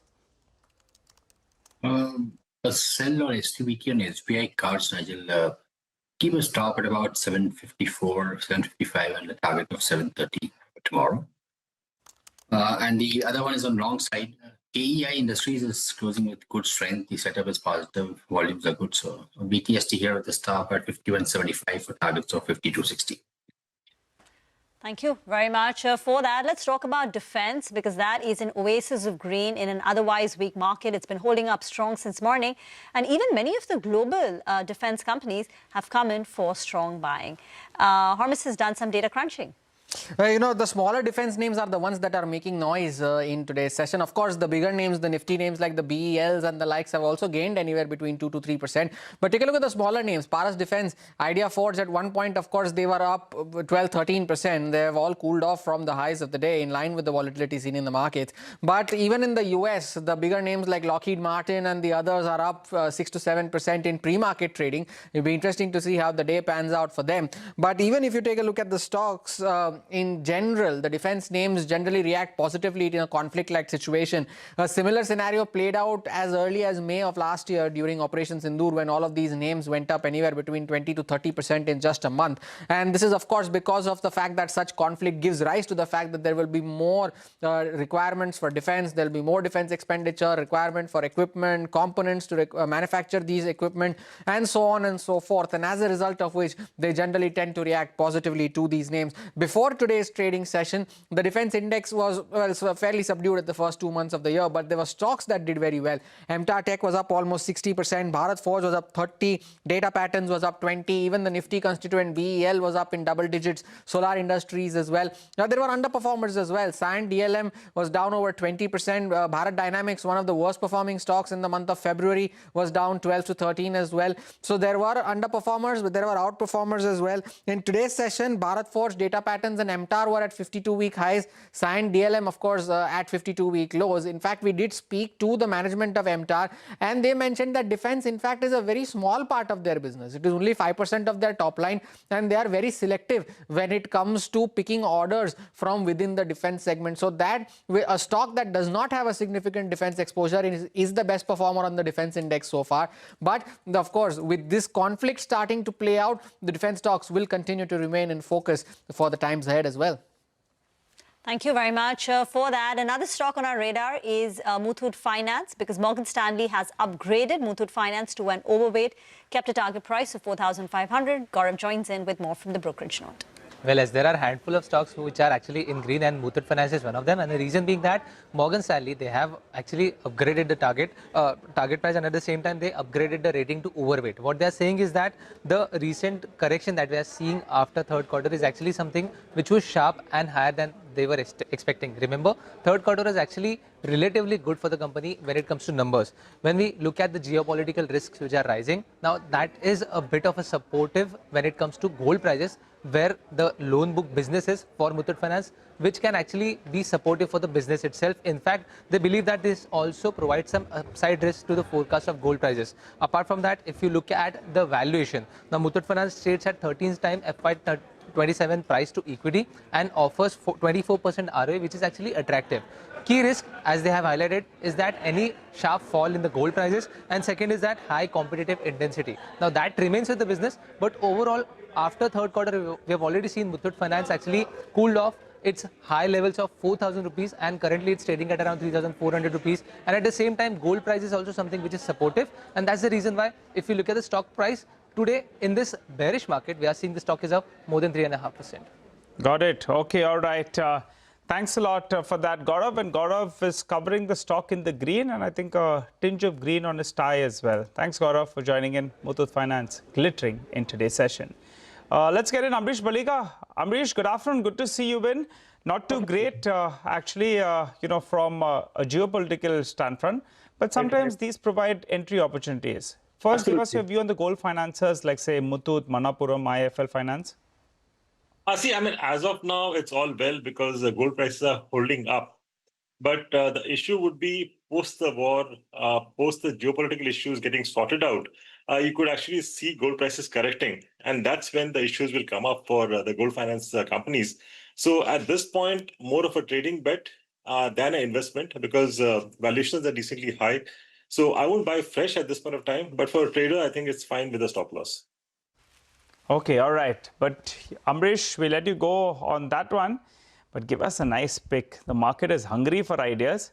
And these sort of days, actually, Amrish, it provides you with an opportunity to buy the stock of your choice at the price of your choice as well, because it's that sort of a day. And, so which one is on your radar? No, and at the same time, I think one should be very clear that you're not buying at the bottom. It can fall more. So you should keep some funds to buy at lower levels because you can't really call a bottom anywhere. I mean, the stocks may look very cheap and attractive at this point of time. So go ahead and buy, but keep some funds aside for a worse day going ahead. So looking at the way the markets are, the scenario is, I'm looking at more of India-centric business. So the stock is Orkla, which is a recent listing, and they have strong legacy brands. MTR and Eastern across spices and convenience foods. Dominant market share in Karnataka about 31%, Kerala is about 42%, 15% in AP and Telangana, and exports account for about 21% of the revenue. And the market share in Indian spices exports is about 22%, which is decently high. Q3 performance was decent. Spices volume grew by about 10%. EBITDA growth was 18%, and the margins improved to 16.1%. International revenue grew about 16%. Digital commerce saw a growth of 40%. So they have a huge moat in South India where it's actually a household name. So expecting an EPS of about 27 for FY28. And with that, my target price is 756, which is decently close to the IPO price. Okay. Sorry, I missed the target price. Can you tell me? 756. 756 is the target price, so pretty close to the issue price. Absolutely. The IPO price was 730. 730. But any particular reason why the stock, declined so much post the issue? No, in fact, acquisitions they had made for that to really merge and settle down, I think it took some time. So because of which, I think the margins were under pressure. But then I think from now onwards, we should see, margins also improving quarter on quarter. Okay, all right, just hold that thought. We need to do a quick market check. It could be an expiry-related factor that's playing out. And also, it could be that optimism that in the next 24 hours, we hear some kind of a big breakthrough, actually. By the time you come back on Wednesday, you're hoping there'll be some kind of breakthrough and some kind of easing of these tensions. So just take a look at a few stocks. Bajaj Auto has cut its losses. Jio Financial is another name that's actually fighting back as we speak. And Adani Enterprises, just pull up the intraday chart out there. That as well is cutting its losses as we speak. So that explains why the Nifty is now holding about the 24,900. Remember, from the lows of the day, that's close to around a 300-point recovery from the day's low. So good going, Rima. Some of these stocks at least are seeing some kind of a fight back. Indeed. So 24,900. On the stock, just some stocks which at least in the mid-cap end, which are seeing some buying today. Jindal Drilling is a big one. Tejas Networks continues to see buying from Thursday, Friday and today. The stock has gained close to about 40-odd%. Sterlite Tech has been a big mover. Idea Forge, Paras Defense. Hormus was telling us about the smaller defense names which have been very active. You've got Hindustan Zinc, Hindustan Copper, many metal-related plays also up and about. A few more names, Rima. Just pull up Stovecraft, and that's another stock that's got hit very, very bad. It's been a big underperformer, but that as well is spiking up in the last few minutes. I think it's recovered considerably from the day's low. And Ambuja Cements as well has been a big underperformer, but that as well is cutting its losses. So individual stocks, they are seeing a bit of a pop from the lows of the day. And Sterlite Technologies, as Rima mentioned, has been an outright performer. The street has really been latching onto that one. Last 2 months, I think the stock is up more than 50%. If I got that correct. Last 1 month, it's up 57%. Any view, Amrish, on this name, Sterlite Technologies? Sterlite Technologies, again, because of the data center requirement, which is going to boom going ahead, I think people are basically playing on that, as well as, the 6G introduction. I think that's where the demand will also rise. So, but then at the same time, we should remember that the stock has nearly doubled from the recent lows. So at these levels, one should be a bit careful. Sterlite Tech. iFinance is a big mover. That's up 1.5%, but a very swift recovery in the last few minutes. Jain Resource, 400 rupees stock now. Again, the stock seeing buying right now. Keystone Realtor stock has been hit 20%, but today it's bouncing back. Ajmera Realty is another one in the real estate pack, which is up and about. Vardhaman Textiles, IFL Capital is seeing some interest. Acutaas Chemicals, Swan Defense, Aztec Life Sciences. These aren't stocks that we talk about often, but they are seeing some big moves as right now. Stay on. We want to just play some sound bites when we had a chat with Samir Arora earlier, where he says that geopolitical tensions can lead to a tricky phase for the market. He also shares his preferred picks in this volatile market. Stay tuned. It might be a tricky phase, but let's say it takes 2 weeks or 1.5 weeks, and therefore that way uncertainty is longer. But we broadly know from every other war or battle we have seen in recent years, or maybe even in the longer term, that in the next 30, 50 days, you will completely reverse the script and say, now this has settled and the US friendly thing has come and oil has come back. So therefore, once you broadly know, let us say, imagine what will happen, say 35 days later, 40 days later, 20 days later. So if you think that for the first 5-7 days, you will sell it, and then the 9th day you will buy it, I think that doesn't work. We basically like only one company, Bharat Electronics, because it does what we call day-to-day work. You don't need these very massive orders. You don't need orders which have 20-year execution cycle and all that. So basically in the end, there are very few small caps here and there, but otherwise you can keep calling it a good sector, but there are no stocks.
Welcome back. That's the screen for you. It's just red on the screen as we speak. A lot of stocks losing out today.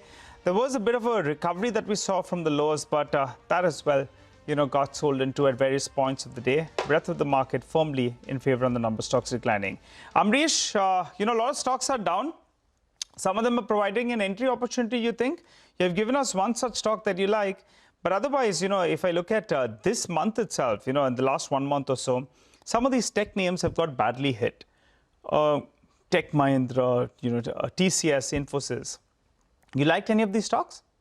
Yeah, in fact, I would look at stocks like Persistent, LTI Mindtree, Tata Tech, Tata Elxsi. I think these are the ones to be looked at because they will be the first ones to really have AI, being used effectively as compared to the larger boys like TCS or Infosys. Any defense stocks? Defense stocks, again, I think it is going to be more of sentiment than fundamentals playing out. And because of which I would possibly use the defense stocks as possibly a trading bet. So here it would be BEL, HAL. I think these are the ones to be looked at for the next week or 10 days. Okay, all right. What about from the metals pack? I think you've liked a few stocks over there. Today, metals actually has been an outperformer. Yeah. Like in the metal space, I like steel as of now. I would not be looking at Hindustan Zinc or a Hindustan Copper. I think the play has already happened there. But something like a Tata Steel, there's still a decent upside of about 250 to 280. All right. L&T, that's perfectly in the eye of the storm right now. Stock has taken a knock.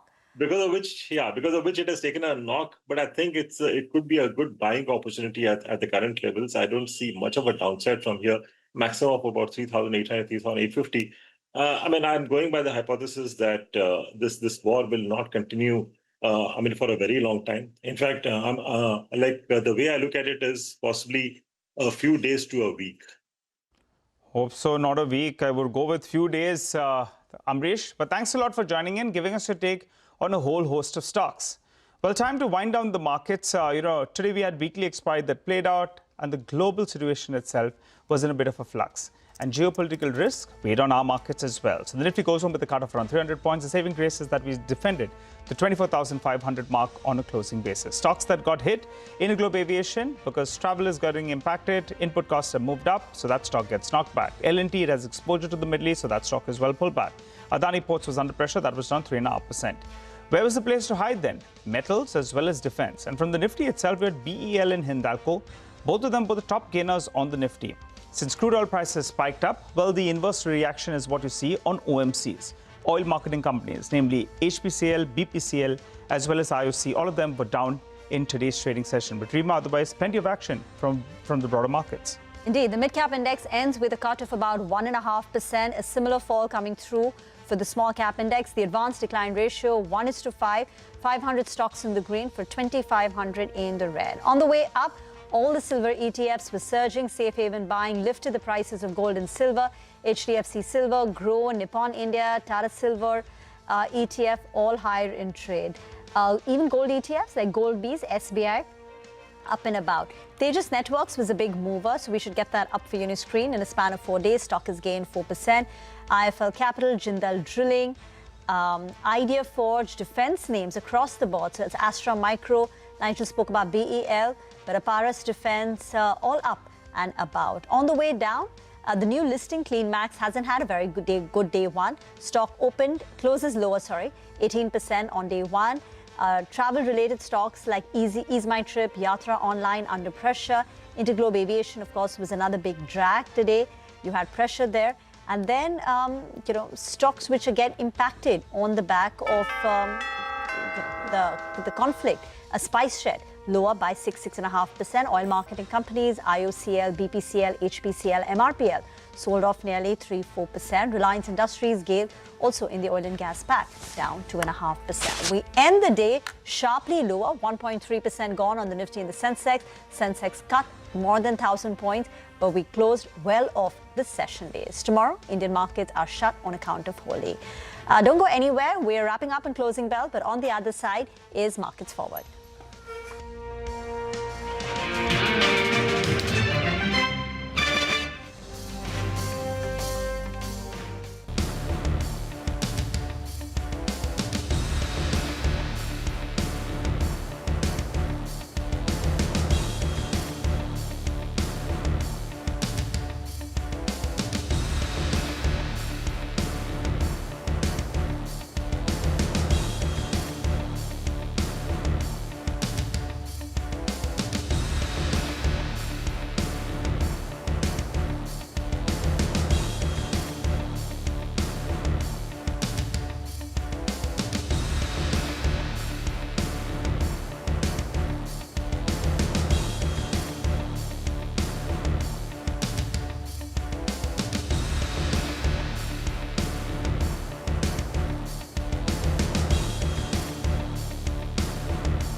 Markets remain under pressure amid escalating US-Iran tensions, with the Nifty slipping below 24,950 and the Sensex falling over 1,200 points. India VIX surged nearly 25%. The broader market saw sharp swings as well. Crude oil prices rallied 13% as investors fear major supply disruption at the Strait of Hormuz. This is the fourth biggest single-day gain in 36 years. Oil marketing companies slump with input costs set to rise. Flights disrupted across West Asia as several nations suspend use of their airspace indefinitely. Indian Airlines cancel flights to the Gulf till further notice. Hundreds of containers remain stuck at key Indian ports. 4 lakh tons of basmati rice exports stuck in transit.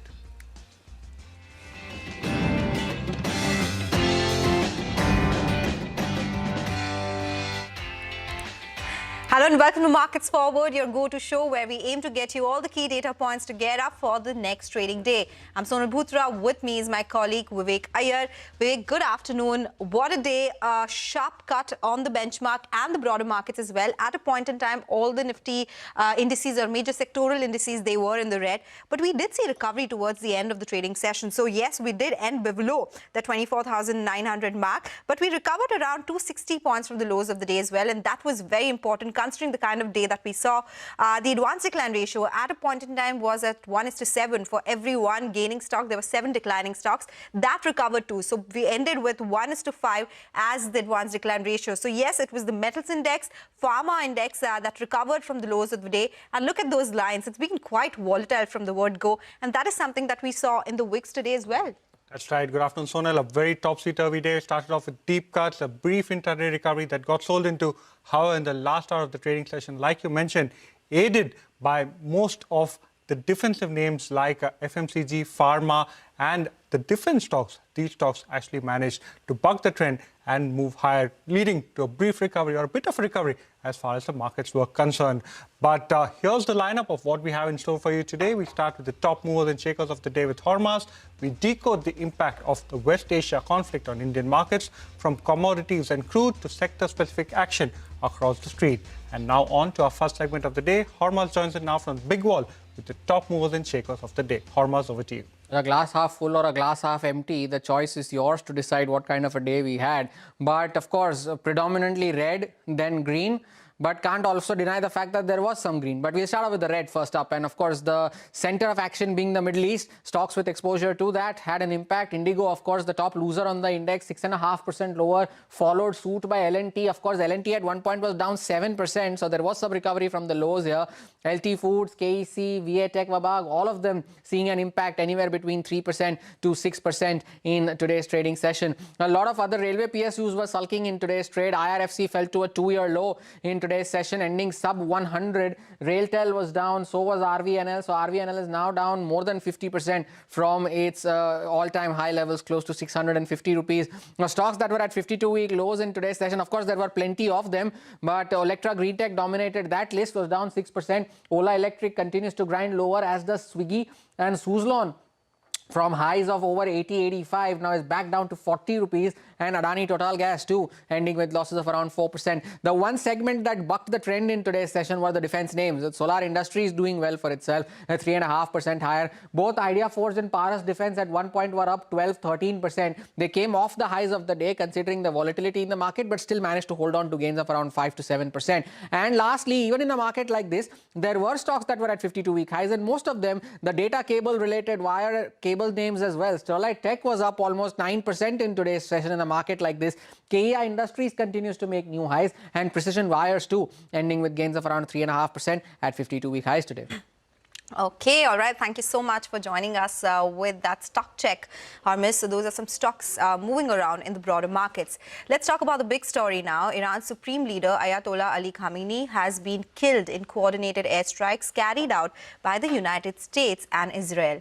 Iran has declared a period of national mourning. A member of Iran's Guardian Council, Ayatollah Rafi, has been appointed interim supreme leader as the country prepares for a leadership transition.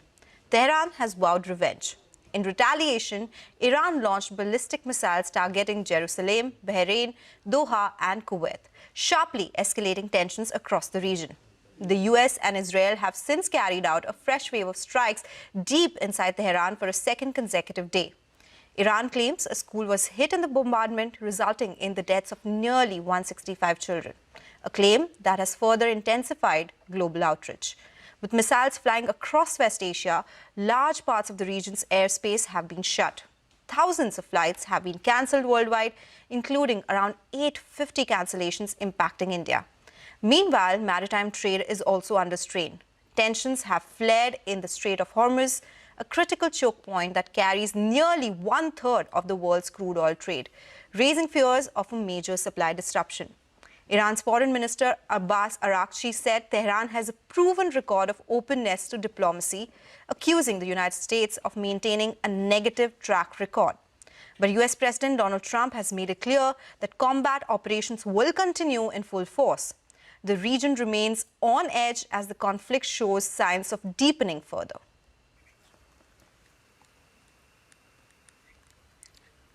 Well, oil prices continue to surge in trade, driven by escalating Iran-Israel tensions and rising supply concern. Let's go across to Manisha, who's tracking all the action in the commodity space.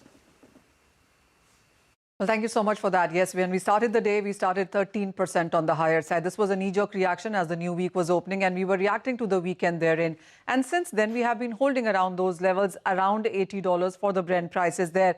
Well, there are 4 or 5 things that the markets are looking at right now. Let me remind you that the situation is fluid. We are reacting to a lot of information that comes in on an hourly basis and is the reason you will see very, very volatile prices going forward. One is the retaliation that Iran is making in the neighboring countries. How much, at what scale, is something that the street is watching out for. The second most important is on how longer will this West Asia war last. US President has said 4 to 5 weeks. I mean, that's a long time. If it actually goes until then you are looking at much higher crude oil prices therein. The third point is about the Strait of Hormuz. Well, this is the place where 20% of crude passes by.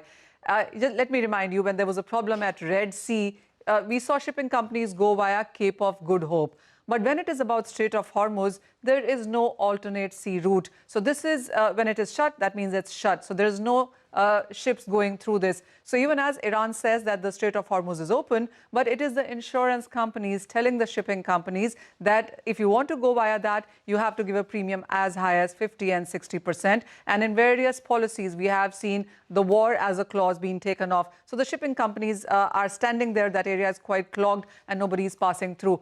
Now, if this gets prolonged, if this is shut for a long time, then there is no way that you're looking at crude prices not gaining higher from here on. The other point is also about gas. It's not just about crude. Remember, a lot of gas passes through, natural gas passes through this Strait of Hormuz as well. Qatar is one of the major countries doing that as well. So this is another thing that the street will watch out for. The other, of course, is about hit on the energy infrastructure.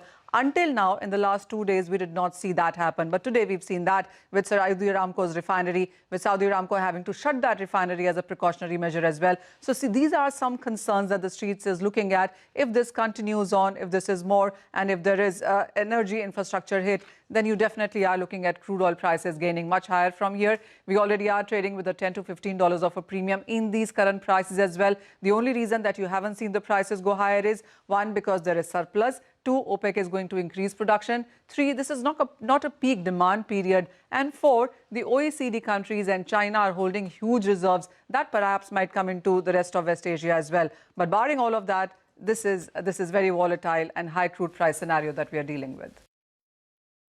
We are definitely looking at triple digits. It'll be almost impossible catch a falling knife to put a number in triple digits, because that'll again depend a whole lot on how long the worst case scenario, namely a complete blockade of oil flows, unfolds. In the event that we do see a return to diplomacy, as I said earlier, we would need to see a quick at least an interim or a framework deal for crude to meaningfully lose the risk premium it has. Okay, all right. So that's about the crude oil prices. And of course, because of that, shares of oil marketing companies, HPCL, BPCL, IOCL, all of them were under pressure because it tends to impact their marketing margins. So that is something that we'll be watching out for very closely. Moving on now, we heard from a slew of market voices today on the impact of the ongoing conflict and what it could mean for Indian equities. To break down the key takeaways and investor sentiment, Sudarshan is joining us now with a comprehensive roundup. Sudarshan. So on a day when volatility index has moved 20% higher, there was an all-round fall and we see a big downtick in Nifty and even all the other major indices. We need market voices who can calm the mood, and we had plenty of them through the day, but I have selected a few. First one is Chris Wood. He believes that it's hard for market to not account for geopolitical tensions and people need to diversify their portfolio using gold and energy stocks. Especially talking about gold, he believes that in the near term, gold can go to $6,600, and even in the longer term, it can go to as high as $10,000. And talking about the markets which might outperform going forward, so he believes that except US, majority of the markets might outperform. One big question that everyone has been asking, when will FPI come back to Indian market? As per Chris Wood, he believes that FIs can come back to India if semiconductor trade peaks and there's a sharp sell-off in markets like Taiwan and Korea. What about IT markets? Will we see counter-trend rally? He believes that counter-trend rally can be expected, but long-term growth will be a key monitorable. Next one is Samir Arora. He believes that might be a tricky phase in the near term due to geopolitical tensions, but as per him, this war is not going to last long. As per his preferred picks, it's defense sector, and the reason is the support the sector is getting from the government, and the preferred pick amongst all the defense names is Bharat Electronics. Last one is Manish Sonthalia. He believes that markets like India might see incremental flows in the near term, and amongst preferred picks, auto components, tire companies, financial stocks, including insurance, select commercial vehicles, power transmission, and defense names. He believes that these packs are looking very attractive after a sharp fall that we have seen in the last few months. We'll have to see how the next few days pan out, but the market move majorly will depend if there is an ease in geopolitical tensions. Well, thank you so much. US market, I've got a stronger view on the relative story in the absolute. So my view has been since the end of last 24 that the US has made an all-time peak as a percentage of world stock market capitalization. So to be precise, the US peaked at 67% of MSCI All-Country World Index. Okay. And I think that's an all-time peak, and that's consistent with my view that you're going to get a derating on the hyperscaler stocks, which dominate the US market. Sure. Because of the huge capex, which is making these companies generate less free cash flow. Sure. So I believe we've begun a period where markets ex-US will outperform. Well, that was Chris Wood speaking to our colleague Nimesh. Well, to take the discussion forward, we are now joined by market expert Amrish Baliga and Richard Jain of Motilal Oswal Financial Services. Well, Richard, let me come across to you first. A very tough day, especially to analyze in terms of technicals, but are you enthused by the last hour rally and the last hour recovery that we saw in the markets? Where do you see Nifty headed from here on? Yeah, very good afternoon. Well, one thing is certain that these global news flows are likely to dominate the short-term trend for the markets rather than any kind of technical levels. But today's recovery was encouraging mainly because of the previous swing low supports from where the recovery came. If you look at the recent history, then in the month of February, on 1st of Feb itself, markets formed a support around the 25,600. Even earlier in the September 2025, markets have formed a similar support base around 24,600. So last couple of occasions, we have seen 24,600 has acted as a support, and today also low was 24,600. So I think this is one of the crucial support level. If this remains intact, then hopefully a recovery could be seen going ahead if everything goes well in the global markets. But 24,600, I think, is one level which we are watching out for as a crucial support. Take that point, Richard. Amrish, coming on this, I know things are uncertain right now. There's so much happening globally, and that's been the story for a while now. In that case, do you think fundamentally there are some stocks or sectors which are at reasonable valuations after the fall that we've been seeing in last couple of trading sessions, or something that you're watching out for to correct further? No, I mean, surely it can be a buying opportunity, but the main question is how long this war will last. I mean, a few days or 4 weeks, as stated by President Trump, or it goes on longer, whether other countries get involved. So if you go with the hypothesis that it will last a few days, I think the impact will be negligible. So it could be a very good buying opportunity. Then if you're talking of the next 4 weeks, I think it would still be manageable. But anything beyond that, I mean, and especially if you have more countries getting sucked into this war, I think the effect could be backbreaking. But again, looking at it practically, that most of the top leaders in Iran have been eliminated. I'm not really sure as to how long this will go on, especially when there's a huge opposition within the country. And most of the stakeholders in the region may actually get Iran to stall the situation from getting worse. So I would bet on the fact that it could last a few days to possibly a week or so. And looking at that, I think it could be a good buying opportunity. Again, I would not say put all your liquidity at this point of time, but at least put a part of that at this point of time, because I mean, from here, once we see a bounce back, I think it'll be a very decent bounce back, and that can happen, especially if there's a truce. Absolutely right. Amrish, well, I want to get a little more sector specific with you. One particular sector that bore the brunt of selling pressure today was actually the industrial space. Names like L&T, large exposure to West Asia, some of the other names like Thermax, KEC, Kalpataru. Do you feel that these dips that they saw today is a good opportunity to buy, or will you wait on the sidelines and wait for more clarity to emerge? No, like I said, I mean, if I go by the hypothesis that it may not last too long, I think today's fall in L&T would be a very good buying opportunity. But we should remember that they have a decent exposure to West Asia, Middle East. So in case it carries on longer, yes, the effect would be much, much bigger. But I mean, keeping everything else aside, yes, at the current levels, it makes decent sense to at least put in part of your money into L&T. Technically, Ruchit, what do you make of L&T? Towards 200 EMA can be seen. So firstly, we have seen a good volume-based selling happening today, and the 200 EMA support for stock would come around 3850 to 3700 range, so 3800 range. So I think if anyone has to do bottom wishing in this correction, then if we get the stock around at 3850, 3800, then the risk-reward ratio could become favorable. Well, thank you so much, gentlemen. Request you to stay on. But moving on, escalating tensions has disrupted aviation routes with airspace closures and flight diversions, adding to operational uncertainty. To track how this is impacting flights to and from India, Madhya joins us. Madhya, over to you.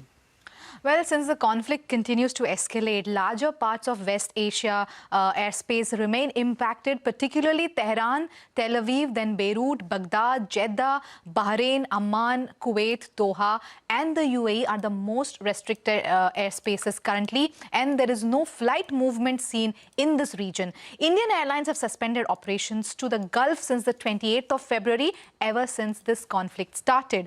Air India, Indigo, Air India Express, SpiceJet have cancelled flights to the Gulf destinations until the 2nd of March, which is today. Akasa Air has suspended its operations to Gulf till the 3rd of March. Now, Indigo, which is the largest Indian carrier, has suspended all flights to the Gulf and several Western destinations that it serves. And we don't know when it plans to resume these flights. Remember, Indigo has 15% of its network on international routes.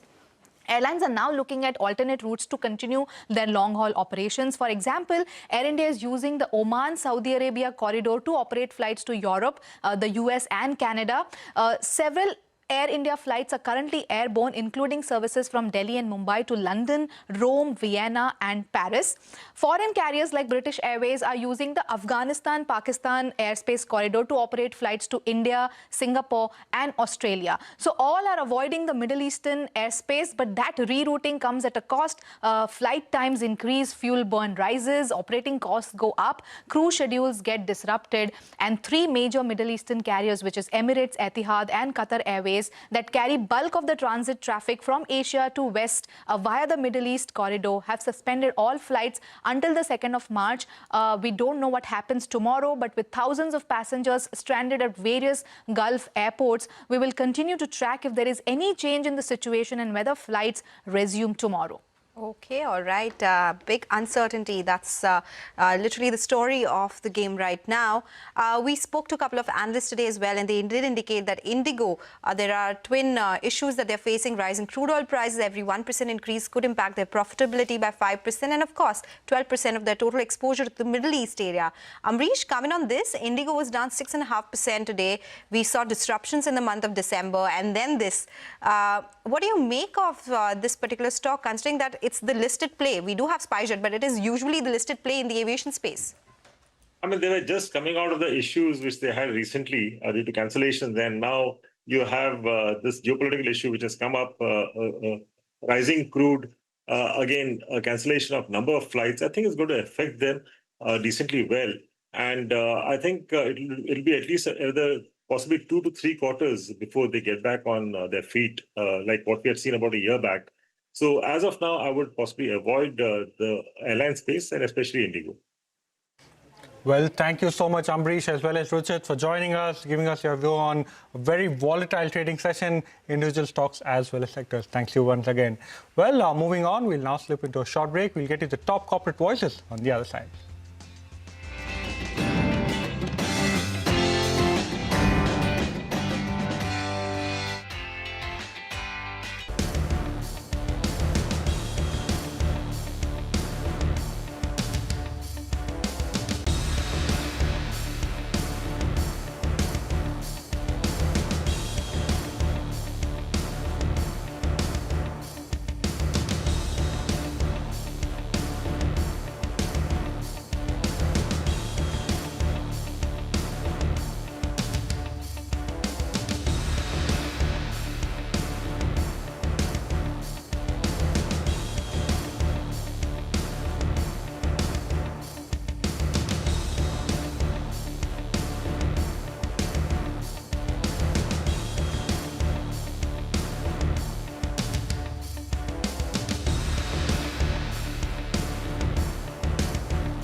Welcome back. You're still tuned into Markets Forward. Let's talk about some of the corporate voices of the day. The management of M&M Auto told CNBC TV 18 that the company plans to ramp up electric vehicle production capacity to 8,000 units by April, with sales expected to remain strong even in March. The management added monthly EV sales could touch 8,000 to 9,000 units by the end of FY27 or early FY28, signaling steady demand momentum. The management of KEC International said that operations in Saudi Arabia and Oman are continuing as usual despite heightened tensions in the region. The management has clarified that about 25% of its overall order book comes from West Asia, and of that, nearly 50% is linked to Saudi Arabia. Textile manufacturer Nitin Spinners is anticipating that remission of duties and taxes on exported products could be reversed starting next financial year, which could slightly impact its margins. Speaking to CNBC TV 18, company's management said the outlook for demand looks better, with activity in European markets picking up. And with that, it's a wrap on this edition of Markets Forward. We will be back with more news and updates on the other side.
Good evening. Thanks for joining us on Business 360. I'm Shireen Bhan. The big stories that we're tracking for you this evening. The war in West Asia widens as airstrikes intensify across the region.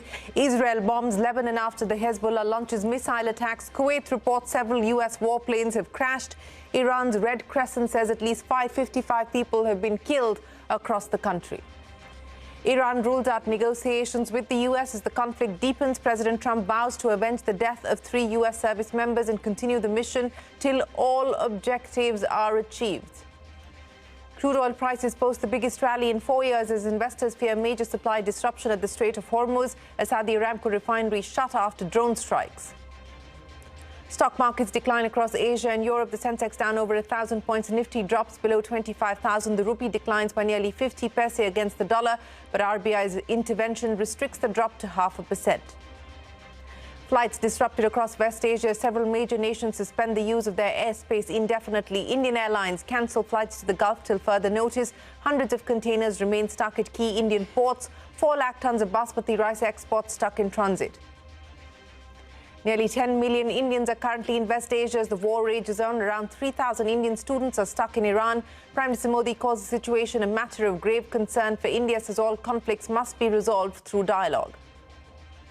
India and Canada reset their bilateral relationship with the visit of Canadian Prime Minister Mark Carney. Canada agrees to supply uranium and work on building nuclear reactors in a landmark $2.6 billion deal. Both nations set a $50 billion target for bilateral trade by 2030.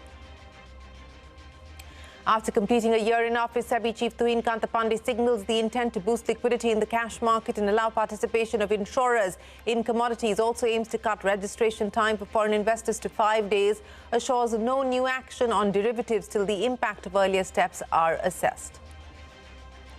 As geopolitics rocks the market, Chris Woods of Jefferies says gold and energy stocks can be used to diversify portfolios. Predicts gold prices to hit $10,000 per ounce, even as he expects some near-term consolidation. That's an exclusive. India's automobile sector registers robust growth in February. Bajaj Auto, TVS, Tata Motors, Hero Moto all register double-digit growth on the back of sustained demand across passenger and two-wheeler segments.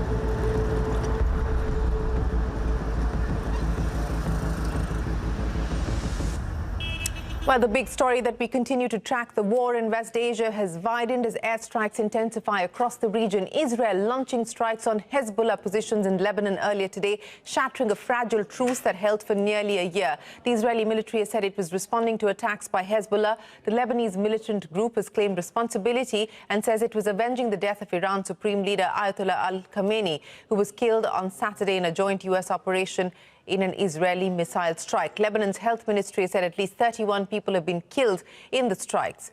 Now, the Kuwaiti Defense Ministry has said that several U.S. warplanes have crashed on its territory, but confirmed that there were no casualties. The statement comes hours after Iran's state-run Islamic Republic news agency claimed a U.S. F-15 fighter jet had been shot down. Saudi Aramco's oil refinery in the city of Ras Tanura was temporarily shut down after a drone attack. Saudi authorities say the facility sustained minor damage from falling debris after 2 drones were intercepted near the site. Officials say supplies to local markets remain unaffected.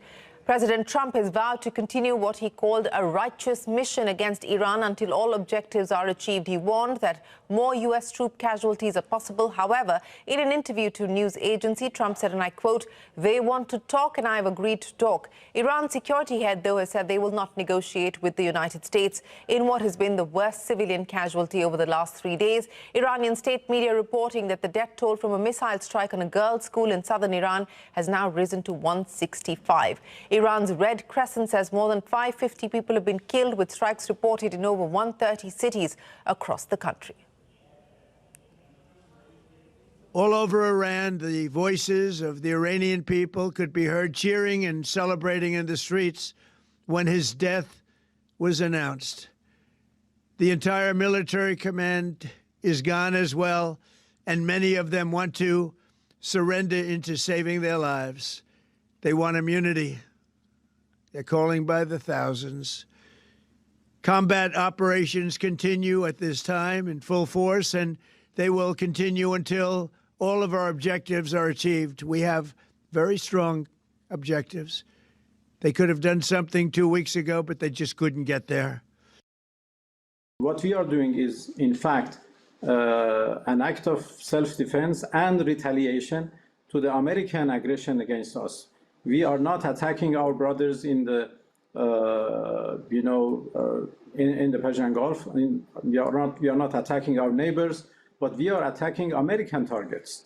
And this is obvious. The Americans, the United States military is targeting us, is attacking us, and we have no way but to defend ourselves. This war is both intensifying and widening. A new front has now opened up in Lebanon. There have been some strikes from Hezbollah and a very strong response from Israel. A number of people have been killed in Lebanon, and Israel has announced that it will intensify its campaign across Lebanon. Israel has said also that it is considering a ground invasion. 100,000 reservists have been called up, and that is a pretty certain sign that this is going to be now a war that is going to be taken into Lebanon, and this will be at the ground level. In the air, it's not quite as predictable as one might have thought. Iran is managing to hit back and hit back effectively. On day one, an Iranian missile got through and hit Tel Aviv. A woman was killed.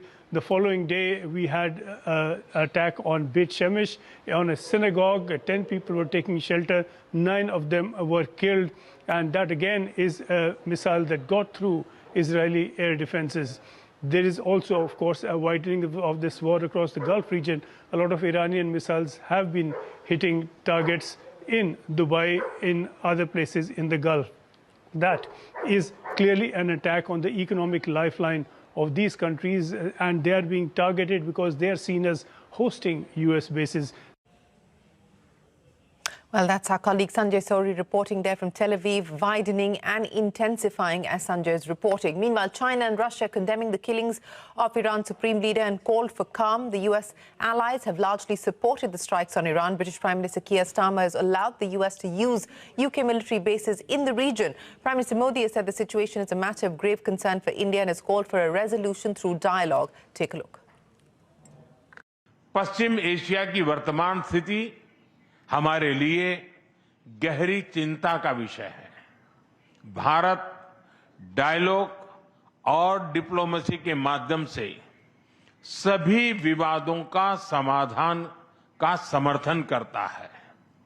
इस क्षेत्र में मौजूद सभी भारतीय नागरिकों की सुरक्षा के लिए हम सभी देशों के साथ मिलकर काम करते रहेंगे।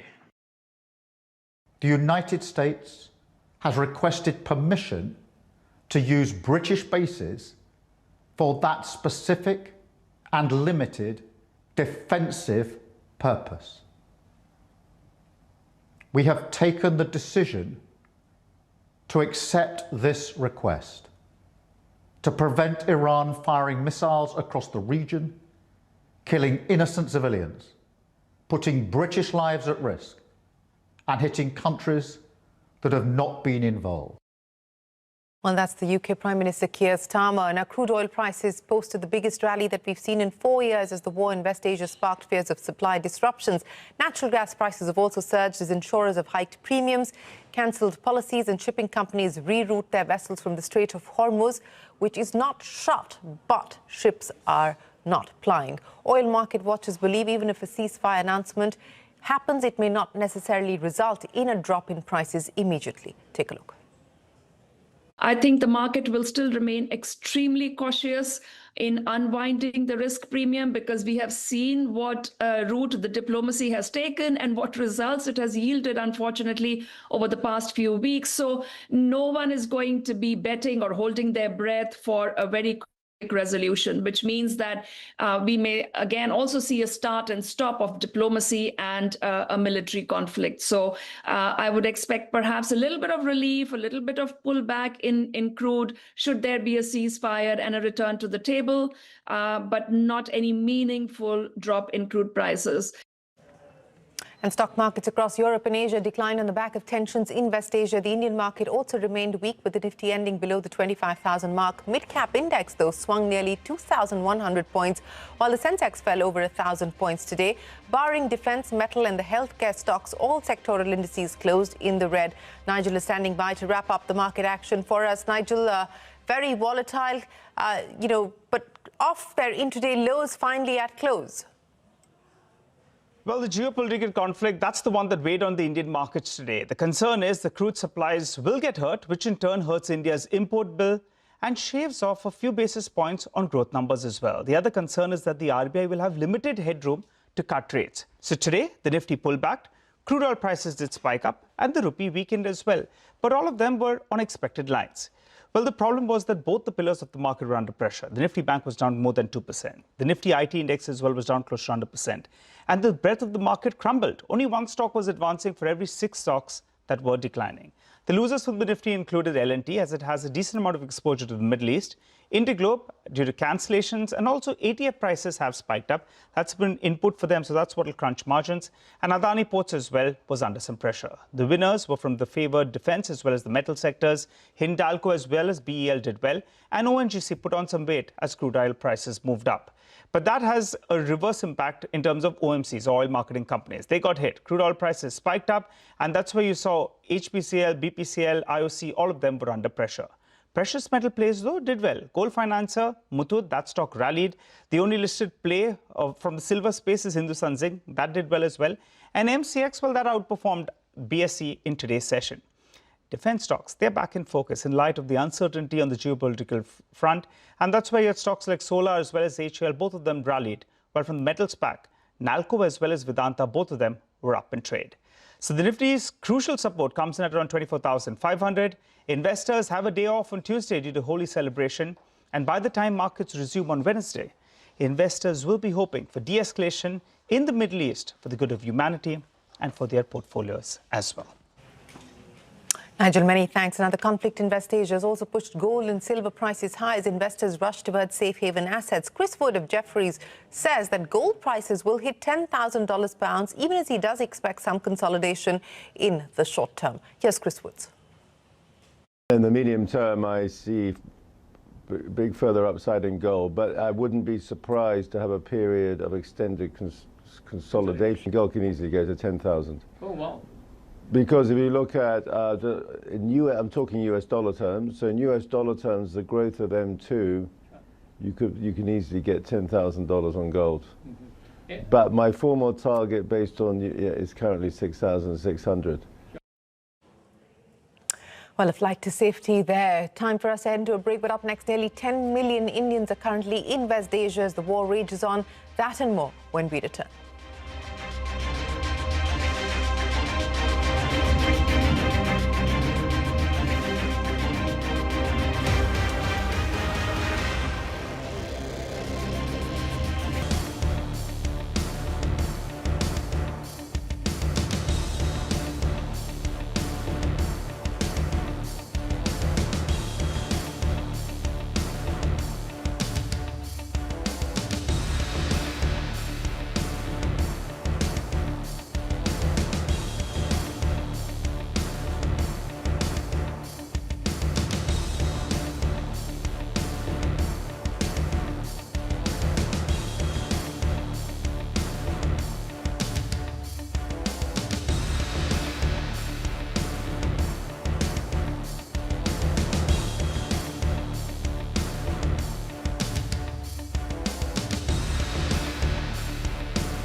Nearly 10 million Indians are currently in West Asia as the war rages on. The government has urged all Indian nationals in the region to shelter in place and avoid non-essential travel. Shivani joins us now with the details. Shivani, what does this mean for the Indian diaspora based in West Asia?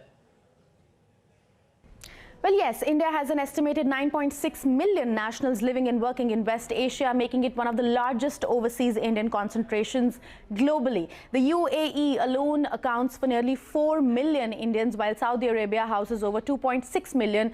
And even in Iran, currently at the center of the escalating tensions, around 10,000 Indians are estimated to reside. In Iran alone, around 3,000 Indian students, including nearly 2,000 only from the state of Jammu and Kashmir, remain in the country amid escalating violence, with roughly 1,100 to 1,200 of them in intense conflict areas, pleading for evacuation support from the government of India. Now, with multiple countries shutting down airspace and missile and drone attacks reported across parts of the Gulf, thousands of Indian travelers transiting through major hubs like Dubai, Doha and Abu Dhabi have faced cancellations and diversions. While there is no official consolidated figure, yet reports indicate that hundreds to potentially thousands of Indians are currently stranded due to flight suspensions. Transit travelers to global events like the World Mobile Congress or Umrah pilgrims in Makkah are facing disruptions, many unable to return home due to airspace closure and cancelled flight corridors. Now, the Cabinet Committee on Security has reviewed the difficulties faced by Indian travelers transiting through Gulf hubs. The committee also discussed concerns of Indian students scheduled to appear for examinations in affected countries, along with the broader economic and security implications of the conflict. The Ministry of External Affairs has issued advisories for Indians in Iran, Israel, Jordan, Qatar, UAE and Palestine, urging caution, avoidance of non-essential travel and vigilance. External Affairs Minister S. Jaishankar has spoken separately with his Iranian and Israeli counterparts, conveying India's deep concern and urging restraint. The MEA has reiterated that dialogue and diplomacy must be pursued and that sovereignty and territorial integrity of all states must be respected. Indian embassies in Tehran, Tel Aviv, Abu Dhabi and Damascus have activated helplines and remain in constant contact with Indian nationals. This is not just a travel disruption story. With nearly 10 million Indians in West Asia, any prolonged conflict impacts remittances, trade, aviation, energy flows and student mobility. New Delhi is closely monitoring developments as the region remains volatile. For a country with nearly 10 million citizens in West Asia, the stakes are enormous, and any escalation carries direct humanitarian, economic and diplomatic consequences. Back to you. Shivani, many thanks. Yes, this is a serious challenge. Now, the Central Board of Secondary Education has postponed the board examinations for Class 10 and Class 12 for students in the Gulf. It was earlier scheduled for the 2nd of March. In a notice, the board has said the exams have been rescheduled to the 5th of March. Flight services across West Asia have also been disrupted as several nations suspend use of their airspace indefinitely. Indian Airlines have cancelled flights to the Gulf till further notice, leaving thousands stranded. It's not just aviation. Maritime transport has also been disrupted. Containers are starting to clog up all major ports in India. Santiago reports from the Jawaharlal Nehru Port Trust. The JNPT port in Navi Mumbai's exporters stare at financial losses. The clearance for Indian containers meant for the Gulf region stopped on Saturday when the US-Israel-Iran conflict started. And since then, the containers at various ports in India, including JNPT and Mundra, are parked. And considering the nature, given the nature of the cargo, the exporters had no option but to park and plug in their containers. I'm being joined by a couple of drivers here. ये रहा plug point और इस पे सब लोग आप ये जितने भी पॉइंट्स हैं इसके ऊपर आप अपने अपना कंटेनर लगाते हैं तो टेम्परेचर कंट्रोल के लिए सिस्टम स्टार्ट हो जाता है। जी जी। तो आप अपने कंटेनर में क्या कैरी कर रहे हैं? हम चपाती कर रहे हैं। कहाँ को जा रही थी? ये जेबे लेके ले जा रही है। तो अभी आप क्या कर रहे हैं? इसका क्या करेंगे? आपने लगाया हुआ है कि निकाल दिया? नहीं, निकाल के अभी हम सब कंपनी जहाँ से लोडिंग करके आए थे वहाँ पे रिटर्न लेके जा रहे हैं। तो कितनी देर लगाया आपने ये? यहाँ 36 घंटा लगाए थे यहाँ पे। अच्छा जी। और आपका बिल कितने का दिखा रहा है अभी? 5,215 रुपये का। 5,000 से ऊपर का हो गया। जी जी। सर, आप जो हैं आपका कहाँ पे कंटेनर जा रहा था? आपने क्या कैरी किया था? ये मैडम चपाती है मेरे लिए, रोटी। आप भी चपाती कैरी कर रहे थे? आपने भी लगाया था ये प्लग इन पे? प्लग इन किया था 36 घंटे। अच्छा, और ये कितने प्लग इन पॉइंट है इस लाइन में? 40 पॉइंट है मैडम। अच्छा, और एक प्लग इन पॉइंट पे 5 कंटेनर लग जा रहे हैं? हाँ, 5 कंटेनर। अच्छा, तो यहाँ पे और भी जगह पे ऐसे प्लकिंग पॉइंट्स वगैरह हैं? साइड में है, बगल में है। अच्छा, तो आप भी वापस ले जा रहे हैं अपनी गाड़ी? हाँ, वापस कंपनी में जाएगा। Well, that's Santya at the JNPT, and this is a challenge now as maritime operations have also been disrupted. Exporters are staring at a period of uncertainty. Now, India and Canada have reset their bilateral relationship with the visit of Canadian Prime Minister Mark Carney. Canada has agreed to supply uranium and work on building nuclear reactors in a landmark $2.6 billion deal. Both nations have set a $50 billion target for bilateral trade by 2030. हमारा लक्ष्य है कि 2030 तक हमारा व्यापार $50 billion तक पहुंचे। आर्थिक सहयोग का पूरा पोटेंशियल अनलॉक करना ये हमारी प्राथमिकता है। इसलिए हमने कॉम्प्रिहेंसिव इकोनॉमिक पार्टनरशिप एग्रीमेंट को जल्द ही फाइनलाइज करने का निर्णय लिया है। The agreements today, we're going to expand our collaboration between the Canadian Space Agency and the Indian Space Research Organization on Earth observation, on climate monitoring, on generating the data that powers agriculture, disaster response, climate resilience across the Indo-Pacific. And speaking exclusively to me on CNBC TV 18, Prime Minister Mark Carney said nuclear partnership with India is an area of priority. He promised Canada will be a reliable partner and will not weaponize trade. As India seeks access to critical minerals for its manufacturing, its clean tech, and its nuclear plans, Canada's resource base and world-leading companies position it as a strategic partner. As one example, the nuclear agreement, the uranium agreement signed today, as another, the fact that 40% of the world's mining companies are listed in Canada. Today, we are launching a strategic energy partnership with significant potential to expand bilateral energy trade. Well, that's Prime Minister Mark Carney. Remember, this is a crucial visit to reset the ties which had deteriorated, in fact, ruptured between India and Canada. This is the first visit of a Canadian Prime Minister in 8 years. Mark Carney resetting the relationship with India. With that, it is time for us to wrap up this edition of Business 360. News will continue right here on CNBC TV 18. Stay tuned. We're back in a minute.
Hello and welcome to this special conversation.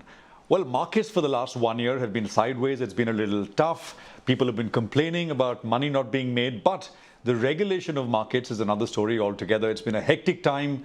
So many fundamental changes being made across the board on a variety of issues. And the man at the helm of all these changes, the fundamental and improving the structure for the market is, of course, the SEBI chairman. I'm sitting down with him. He completes 1 year in office at the helm of the market regulator. Mr. Tuhin Kantapande is the chairman of SEBI. Mr. Pandey, thank you very much for joining us, sir. It's a real pleasure. Congratulations. Thank you. How's it been, sir? I mean, just if you reflect back over the last 1 year, how would you rate it? Well, it has been very hectic. One of the reasons is actually the geopolitical developments have been at an unprecedented levels. Right. And therefore, the markets have been going quite difficult. But I think in the whole scenario, we have come out resilient, I would say. And we're really focused on short-term and medium-term and long-term trajectory of our capital markets. I would say this has been a year of reform. Let me dive straight into some of the hot button issues, if you will allow me, sir. And this necessarily did not flow from SEBI, but of course from Delhi. And you're well aware of policy making there, which is, of course, the recent the STT hike which happened on the F&O front in the union budget. A lot of hand-wringing about it. You'd be well aware. I mean, it's no secret. Just your thoughts on it, and how did you see it? No, I would not like to comment. I think this question has been asked on this, and on fiscal policy matters, it's not appropriate for me to comment. Right. The reason I asked that, it's not so much about the policy aspect of it. It kind of ties in with the basic, the direction of it, which is to try and curb speculative activity, right? And this is one more policy in addition with what you've done over the last 1 year as well. The aim is to protect retail investors, as you've outlined before as well. Would you see this as that and an important piece of that puzzle to try to fix that, protecting retail and curbing speculative activity? So as I said that I'll not comment on the tax measures. However, if you were to ask me what has been our stance on F&O activity, and F&O, when we say, it's basically, I think we have to zero down on the problem area, which is short-term options. Because F&O is a very wide space, and using it just very casually is not appropriate. So weekly options. Futures are very important. Options are important. We would like a longer-term framework, longer-term derivative framework, the necessarily place where people can hedge and people can short. We have stock futures. So the market is quite big. And here, I think we are concerned more about short-term dated options, weekly options, where we said that, the activity was high, there was a hyperactivity, not necessarily serving a very great economic purpose. But there, in consultation with industry, in consultation with various others, our own thoughts, we put out a framework in terms of market regulation, bringing in different risk metrics, position limits, upfront payments, expiry day margins, and so on and so forth. And they rolled out in on different dates. The last of it was in December. We will continue to monitor this and have the data put it out before suggesting any measures.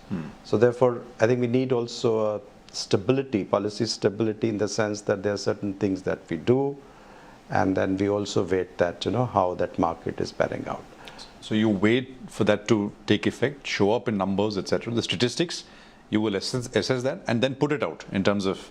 So that is a process that is underway? That's right. I mean, it will take some time, but that will indeed be the process. And if required, after you put that out, after more discussion, I mean, as is appropriate, you will decide what to do. If there's anything more which needs to be done. Yes, so therefore I think we have become more data-based, one, and secondly we are also looking at the measures that will help, because it's not really, I mean, we can actually be very reactive and try and put in some measures which may not be effective. So therefore we need to really actually deliberate what are the more effective measures, if at all, if the data suggests otherwise. So as you said, the last of these measures was put in place December, right? How long will you wait before you start to, I mean, before you can take stock in a serious way? I think this is your 1 year thing, should not be really concentrated on forward. I have a long list of questions, sir, but I thought I will start with, it's something which is of great interest to you. So you'll come to know when such a thing is there. Okay.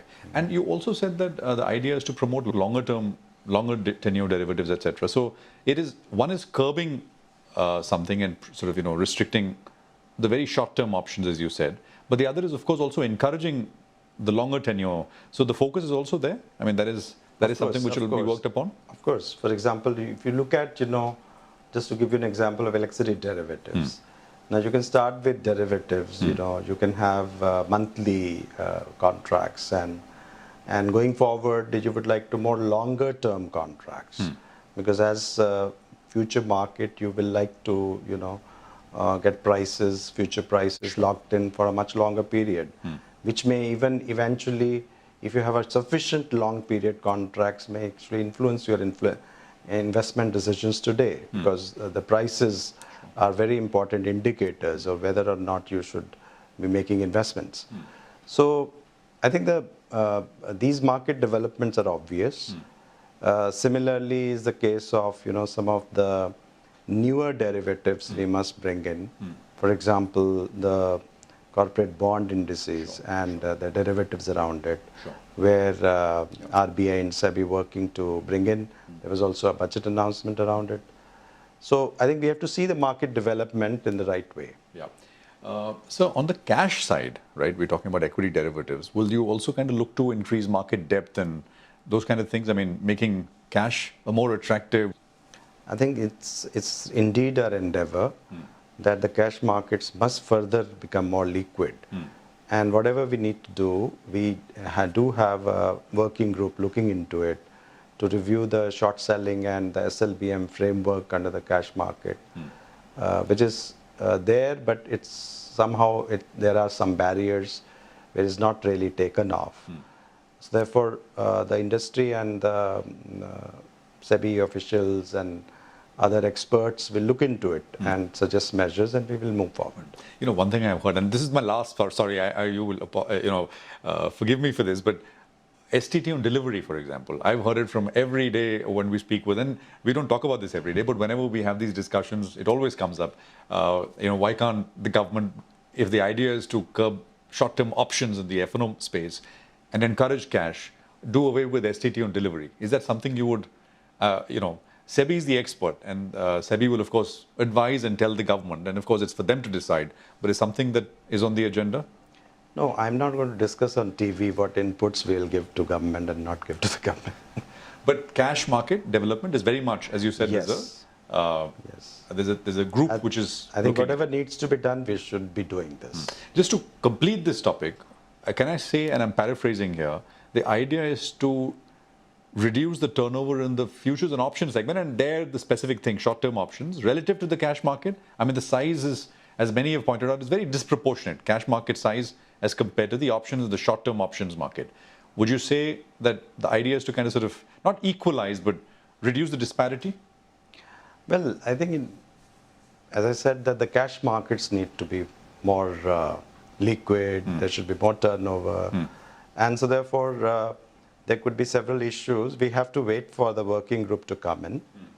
Tax is another issue, of course, you have rightly pointed out. Fair enough. Now, just on the taxation front, sir, there was a lot of expectation. Maybe also there was some element that markets have not done well, but markets go through cycles. We had a few years of bumper move, and then markets consolidate. But and I think there was that element as well. And many were pointing out that maybe in the budget we will see FII-related taxation perhaps being equalized to how they're taxed everywhere else in the world.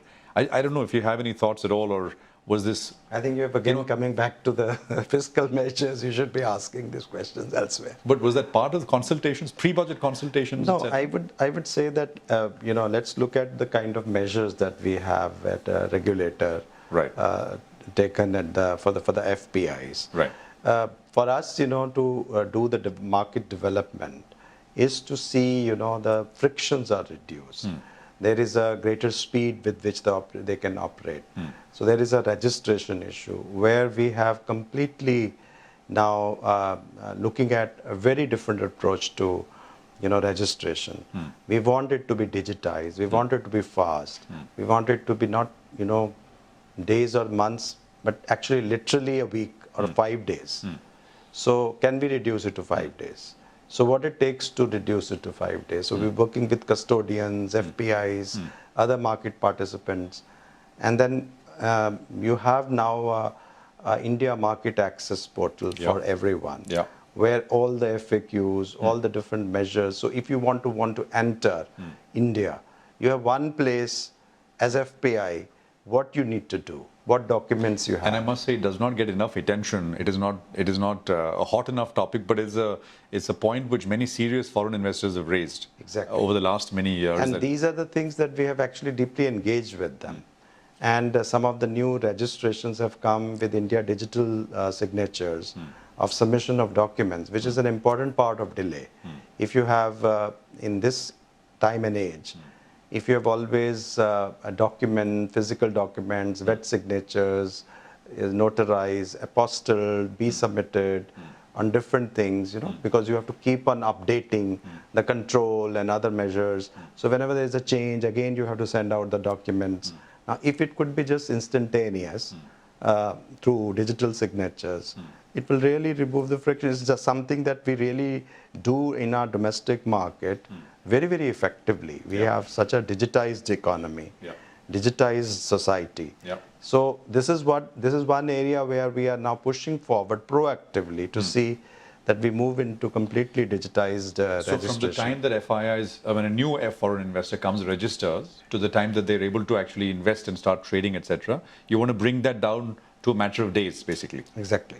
Right. And we have achieved considerable progress in this. Okay. We have a portal-based approach. The new portal, the front end has changed, and we are engaging with them how the India digital it becomes the norm on the same sort of documents which they submit for registration. So with no extra burden.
So recently there was an RBI circular with regards to limiting bank exposure for things like proprietary position taking in the markets, etc. There have been some reports saying that, well, SEBI is essentially going to make a representation of the RBI. And just wanted your thoughts on this, I mean, in terms of what the circular says and what the implications could be. So we received the representation from NME last Friday, and we had a look at it.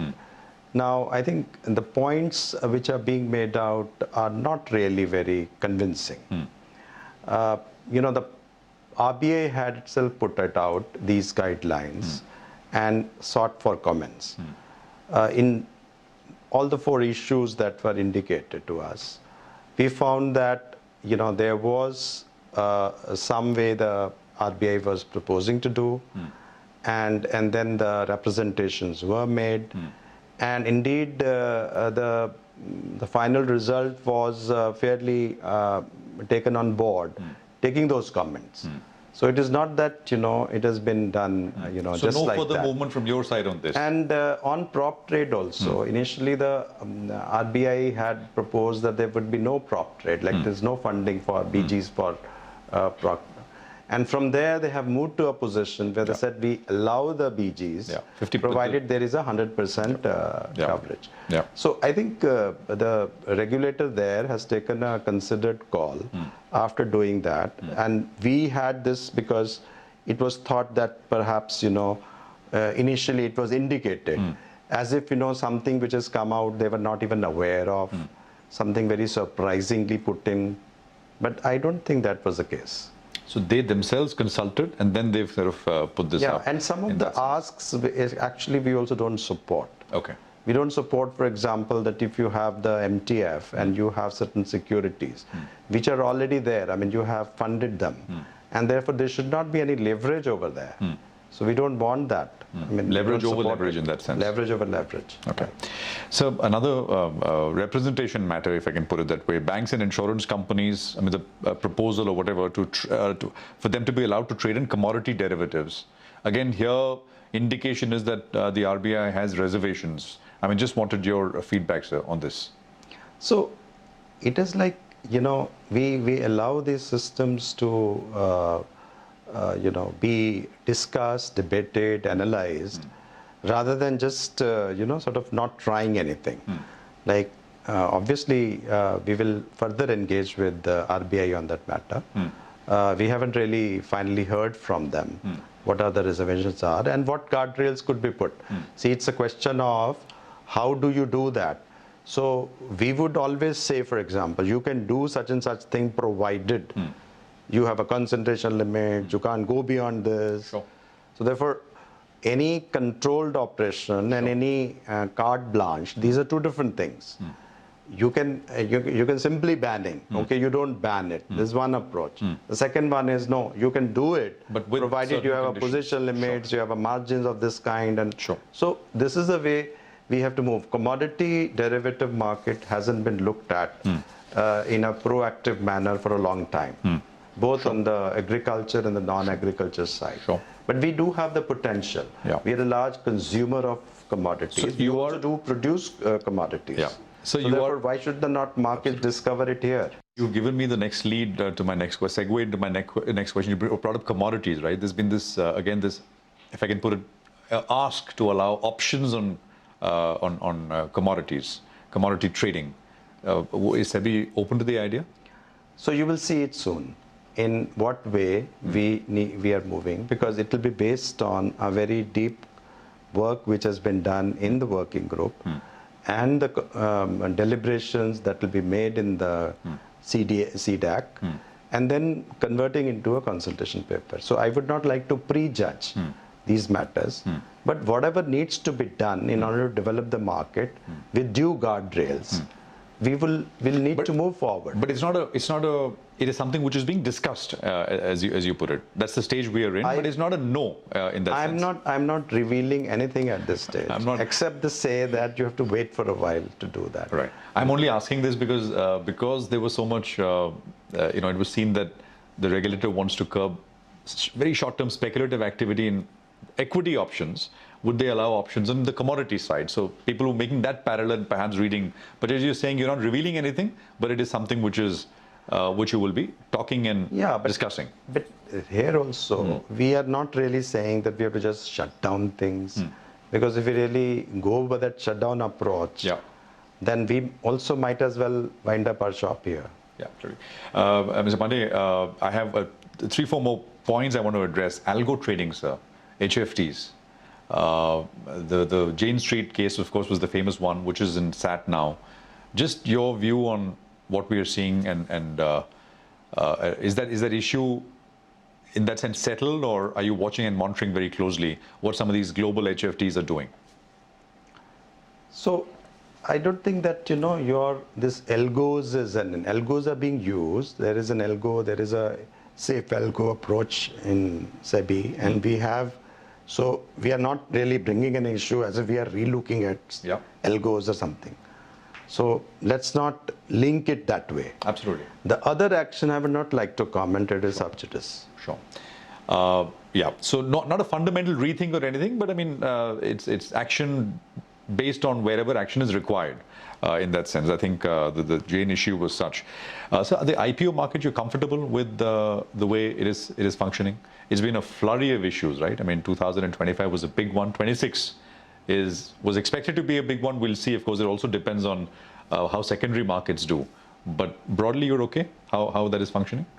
I think indeed primary market is a reflection, true reflection of what's happening in the India growth story. If you have a 7% growth in a large economy, if you have, 2% inflation, you have fundamentals in place, you have all the 5 balance sheets are in right thing, then I think people are coming forward to create companies and also bring it. One specific point. And you have issue, people subscribing. So that's what the capital markets are for. Absolutely. One specific issue was startups and new age companies, which perhaps would be loss making, and then they come to the market, and in many cases, investors don't have a good experience. Is there any thought process there in terms of additional disclosures, or would SEBI get into that field to try and? No, we do have. You see, when it comes to disclosures, we really have ample disclosures. Okay. So we do have. If you have accounts, your accounts are revealed. If you have promoters, your promoters are. If you have a past deals, those are. If you have done preferential issues earlier prior to IPO, those are revealed. Sure. We have a framework. Now we don't get into, and then we do have a system where if you have a certain kind, if you don't not making profits, you going into the other bucket, where reservation category is reduced from 35 to 10, because it's deliberate that you don't want to push the retails into those areas. But then beyond that, I think people have to learn to learn to do their own research, to go. Market is big, so much is there, media is there, people are commenting all the time, and when the information comes in, people are analyzing. We are wanting that information to be further streamlined. So therefore we thought that since the things are bulky and we have number of IPOs are very large, so it's one after another which comes, and the people may find it difficult to digest and reading through very voluminous disclosures. So these voluminous disclosures are also important for the category of people like institutional investors who would like to go deep into this, and they would like much more information about the contingent liabilities, for example, or the litigation, or the other information that might be there. But there would be also small investors who may like to have key information in place. And so therefore we have now this draft abridged prospectus approach, where the draft stage, which is the stage when it is put it out and the people can see, that they have an abridged prospectus with a QR code where they can actually look at it, and this prospectus, we have said that this must contain XYZ such information. Which will again make it more handy for the people to analyze on the key points. So 30-second response. AI is the new hot word, buzzword, for good or for bad. Is SEBI using AI for it? I mean, operations, surveillance, and management? Since you have said 30 seconds, first of all, I'll say there should be a 30-second SEBI check by anyone who wants to come and invest in stock markets in order to prevent themselves from getting into frauds. Okay. So this is a tool that SEBI has, that any account where you're trying to put in for investments, if somebody lures you into put in investment, then you must do the 30-second SEBI check on our app to see that whether that account is appropriate account. Like an intermediary account, whoever you are. Is a regulated account or not. And now your 30-second response to your 30-second question using the AI. And especially in the areas of investor protection in a big way, of finding the finfluencers who are transgressing the line of investment device, not being registered advisors and still giving advice. Right. So it's basically implementing rules with regards to surveillance with the help of AI to make it more effective. That's where we're at. So I have a long list of questions, pending questions, but we'll have to save it for another time. You have a long day. I wish you all the best of luck. It's only year one, and we look forward to your stewardship over the next many years as well. Thank you very much, Mr. Pandey. Thank you. Thank you.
Hello and welcome to this special show on the Iran conflict. I'm Ashmit Kumar. Now, the escalating tensions between the US and Israel on one side and Iran on the other have pushed crude oil prices higher as investors fear major supply disruptions at the Strait of Hormuz. Prices post the biggest rally in 4 years. Natural gas prices also surged as insurance hiked premiums, cancelled policies, and shipping companies rerouted vessels from the Strait of Hormuz. Nearly 20% of the global oil flows through the strait.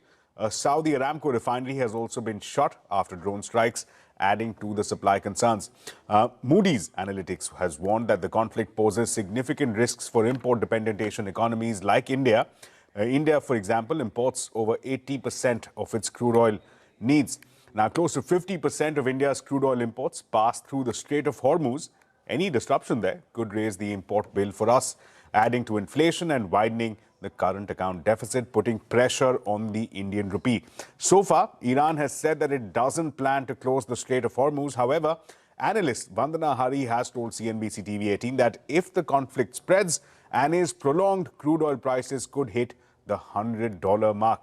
For India, the impact is not limited to energy. It is also affecting the Indian diaspora. An estimated 9.6 million Indians live and work in West Asia, making it one of the largest overseas Indian concentrations globally. The UAE alone accounts for nearly 4 million Indians. Saudi Arabia houses over 2.6 million. Around 10,000 Indians are estimated to be living in Iran. Around 3,000 Indian students, including nearly 2,000 from Jammu and Kashmir, remain in Iran. Of these, roughly 1,100 to 1,200 are in intense conflict areas, pleading for evacuation and support from the Indian government, with multiple countries shutting airspace amidst missile and drone attacks across the parts of the Gulf. Thousands of Indian travelers have also been that were transiting through major hubs like Dubai, Doha and Abu Dhabi have faced cancellations and diversions as well. They too are seeking support. Now, this is clearly an evolving story. Joining us now to help us break this down, to help us understand, are with us senior journalist Wail Awad and former diplomat, Ambassador Anil Trigunayat. Gentlemen, thank you so much for joining us. Ambassador, let me come to you first. I'll just recall June of 2025, we saw Operation Midnight Hammer by the United States. They deployed their B-2 bombers, let go, deployed of heavy munitions against nuclear facilities in Iran. And that subsequently led to a corresponding attack on a US base in Qatar. It looked to be orchestrated. Did that skew expectations in the minds of military planners in the US that this will be a small, brief 12-hour operation where we'll decapitate the head of this regime and that'll be the end of it? Because clearly that's not how it's playing out. In just the last couple of hours, we're getting reports of hits in Cyprus, off the coast of Oman, of Jerusalem, Saudi Aramco refinery. It's not quite playing out as per their textbook. Ambassador. Well, of course, what happened this time is also the playbook exactly that of June. There were negotiations were going on, and immediately suddenly out of the blue, they started escalating it. There was bombing done, but they tried to provide Iran the off-ramp, basically, after the 12-day war. But this time, as you rightly said, that there was a possibility in their design, but the main design was regime change agenda. And regime change agenda could only be fulfilled if either the supreme leader was deposed or killed. So they're working according to their own admission for quite some time. But then they have not properly analyzed that there is a system that has been working. And during this period, Khamenei had himself delegated the authorities to many of the people, and how the chain of commander departments, whether it's in IRGC or in the military or elsewhere. So he had worked out a very proper system, which has clearly worked even after 40-odd leaders have been killed. So I think that they probably will have to live with a little more retaliation from Iran.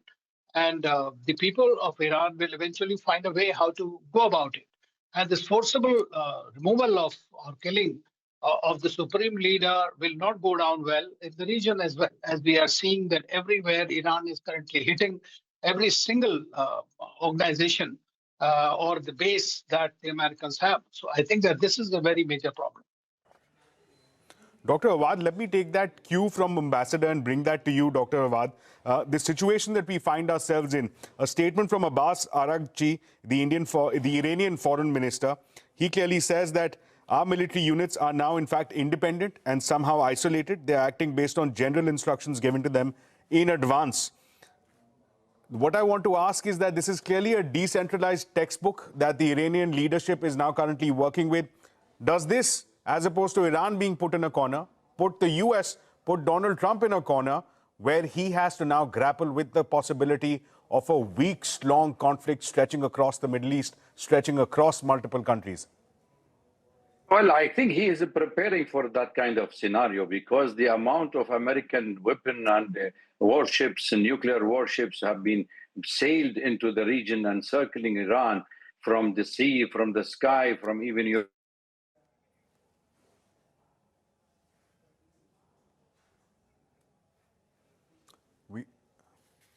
We have some difficulty there connecting with Dr. Awad. We'll get back to him. But Ambassador, while we have you, just the next question I want to ask is that India has multiple points of concern as far as this entire conflict is concerned. One of the chief among them being the nearly 10 million strong diaspora that we have in the Gulf region. As this conflict stretches across countries and weeks, is there a possibility of even the likes of UAE, Saudi being drawn into this conflict? And if that happens, what does that do to safety and security of a 10 million strong diaspora in these countries? Well, Ashmit, the thing is, as you are aware and you yourself said, we have about 10 million Indian diaspora in the region whose safety and security is of primary concern, apart from the energy and economic engagement that is very much incumbent upon safety and security and stability of the region. All are going to be impacted very heavily for India. And that is precisely the reason the government is very concerned. And the Foreign Minister, Dr. Jaishankar, has been talking to all his counterparts. Prime Minister Modi has been speaking to the other leaders, world leaders there, especially the regional ones, and hoping that through somehow this war will be de-escalated and we'll have some kind of a possibility. But of course, I have been involved in many of the evacuations, and I know that this is an extremely cumbersome and complex process, especially as most of the airspace has been closed. So if the missiles start falling indiscriminately on the residential areas, there can be a possible danger. So I would suggest that all the Indians, if they are listening to you, must always remain in touch with our embassies, and Indian government will try its best to pass, to take them out of the harm's way. But situation is extremely difficult. The size of the problem is gigantic because 10 million is not easy to evacuate. But we hope that through international interventions and persuasions, the war will be stopped soon. Right. Dr. Awad, we lost you there for a minute. Coming back to you, the question that we're discussing is, as these aerial bombardments continue from Iran, is there now a possibility that the likes of UAE, Saudi get drawn into this conflict? And if that happens, what does that do to the safety of Indian diaspora, which is north of nearly 10 million, living out of these countries?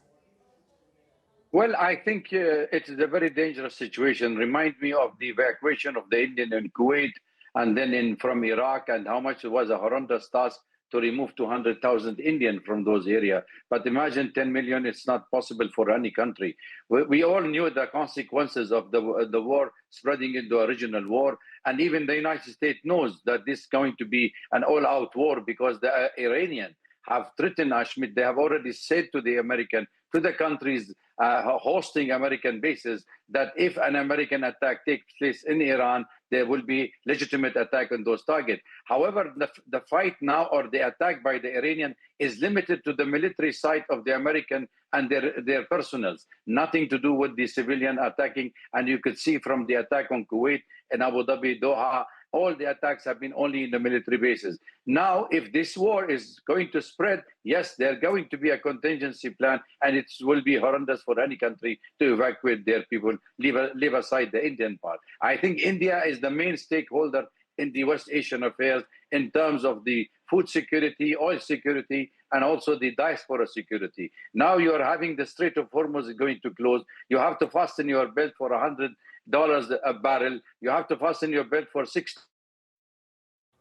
$1,000 and for the gold, 200 for the silver. So these are all the issues where the American anticipated, precipitated, and aggravated the situation to such a large extent that we all know that this was unnecessary, illegitimate war to go with Israel against Iran. The area was very stable despite the skirmish, despite the interfighting, but this kind of an all-out. Have you on Apache line, Dr. Awad? We have you on Apache line. Let me just go across to Ambassador Trigunayat for a final comment. Dr. Awad there made a very valid point. Oil analysts saying that the prices could easily go up of Brent crude to $100 per barrel. What does that do to the economics of oil and more importantly to the geopolitics of oil? Do we find ourselves going back to Russia? Can we do that? Can we afford that with Donald Trump watching? Actually, unfortunately, there's a Donald Trump who pushed us and he wanted us to increase imports from Saudi Arabia. That's what precisely we had started doing it.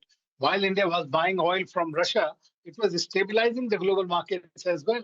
And I think that that is something that will continue to be. Now the Russian oil will also become quite premium for many of the countries if this is what happens here. But at the same time, India will have to. Right now, they have reserves for about 45 days. And I believe that we hope that before that the war will be really, sorted out. I hope so too, because President Trump himself said it will be about 3 to 4 weeks. Although they have destabilized the region, and this will have its own consequences, which will be long-term consequences, and the balance of power shift in the region will also take place.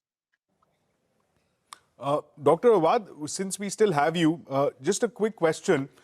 The strikes that have been launched by Iran against the host of countries, UAE, Saudi being amongst them, does that then perhaps lead to a possibility of a greater understanding, some kind of Arab coalition? We've already seen security setups being arranged between the likes of Saudi and Pakistan. Do we see similar arrangements coming up in the Gulf? Well, I think, Ashmit, what's happening currently that the GCC have met and had an emergency ministerial meeting and they condemned the attack.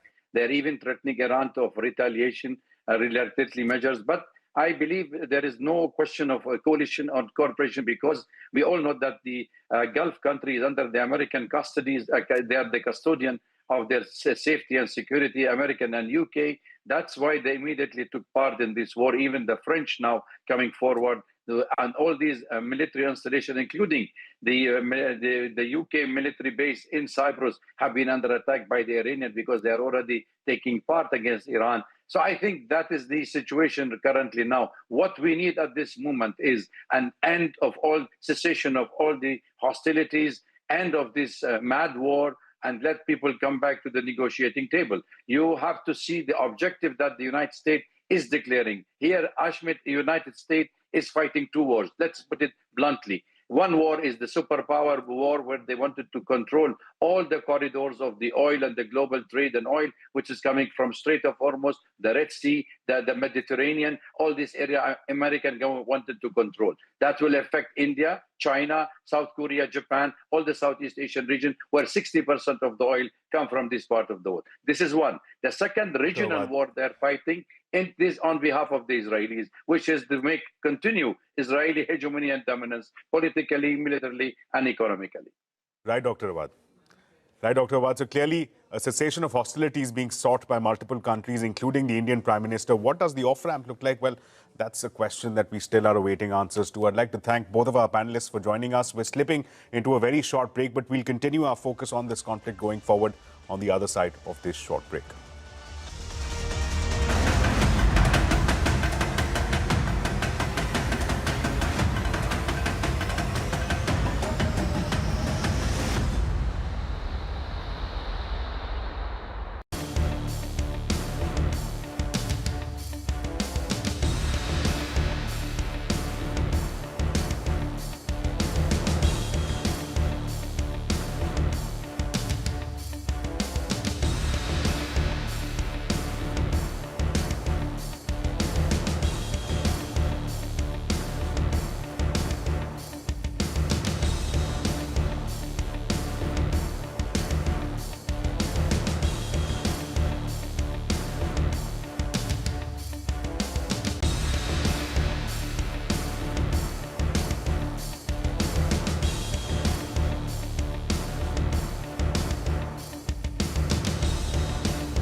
Welcome back. Now, hours after the Trump administration shunned Anthropic in talks with OpenAI and Elon Musk's XAI surfaced, the U.S. used Anthropic's Claude to strike Iran.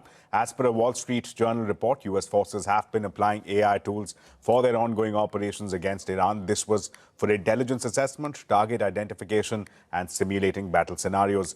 During the peak of the clash between the Pentagon and Anthropic, U.S. President Donald Trump called for an immediate cease to technology usage. However, he acknowledged that it would take about 6 months to phase it out, in agencies especially like the ones in the Defense Department. Now, Anthropic and the Pentagon have had differences over implementation of AI models. This began after Anthropic refused to allow the Pentagon to deploy its tools in all lawful scenarios during contract negotiations. In its statement, Anthropic said that it supports AI for lawful foreign intelligence and counterintelligence missions, but added that deploying these systems for mass domestic surveillance is incompatible with its policies. Anthropic also rejected the idea of fully autonomous weapons, which were not a part of its contract with the Pentagon. The statement stressed that such weapons should not be mobilized without proper guardrails, which do not exist as of today. The U.S. military even deployed Claude during Venezuelan President Nicolas Maduro's capture. To help us understand this new dynamic going further, we have with us Pramit Pal Chaudhary, India Practice Head with Eurasia Group, as well as Nikhil Pava. He's joining us as well live. Mr. Chaudhary, let me come to you first. Is this the first instance of AI being used for kinetic operations at the scale that we are seeing right now play out in Iran? Scale, possibly, because it's very hard to judge, but we know AI has been used in the Ukraine conflict, definitely used by Israel in the Gaza conflict, and as you mentioned, Venezuela a little before. But in this case, where you have probably the sheer number of kinetic action missile targets and multiple countries being involved, this is possibly the most complicated use of AI in contemporary military history. Nikhil, just want to get your perspective in terms of breaking down the concerns that Anthropic has expressed when it says we don't want to use our products for mass surveillance or for totally autonomous weaponized systems. Why is that? What are the risks involved? Thanks, Ashmit. So essentially, when they want to use it for mass surveillance, it means that they don't want to get it used for processing of data, of identification of targets, of identifying, trends, locations, because people are using AI and they are sharing some very sensitive data with AI chatbots. And let's not forget that when you chat with AI, that data is not encrypted. That data is not just between you and the model. It is also intercepted in the middle by automated tools that look for certain keywords. And we've seen this in the past where, for example, when personal health issues were being discussed and someone was actually, in one case, when someone was contemplating killing someone else, right? So that those conversations were flagged internally by OpenAI, but not informed to the police. So they are aware of the conversations that take place, and which means that any government personnel, military personnel that are using AI services, their data is actually seen by these services, and that can also be used for surveillance. You might remember about 6 or 7 years ago, there was a hue and cry in India because there was a Chinese firm that was scraping social media to create profiles of about 10,000 Indians. This is much more detailed than that because it'll have much more information, it'll have much more context, it'll have personal information, it'll have health information. So people are sharing a lot more information. What they think is private with AI is actually not private. And therefore, these services signing up with the US, with the government to share data for surveillance and for intelligence is extremely worrying. In terms of autonomous weapons, I think one of the things that we need to realize is that it's a combination of drones, AI, and space which changes the game, because there's a fog of war in warfare where there's incomplete information, and space completely changes that because it can give live information about locations, movements, etc. And that, when provided to drones through satellite communications, and with AI can actually cause drones to change decisions while they're in the air. So, so any kind of like powerful intelligence being provided to drones, along with the data that is captured from satellites, is actually very dangerous and much more effective than pointing towards a target and sending a missile towards it. Sure. Mr. Chaudhary, let me come to you.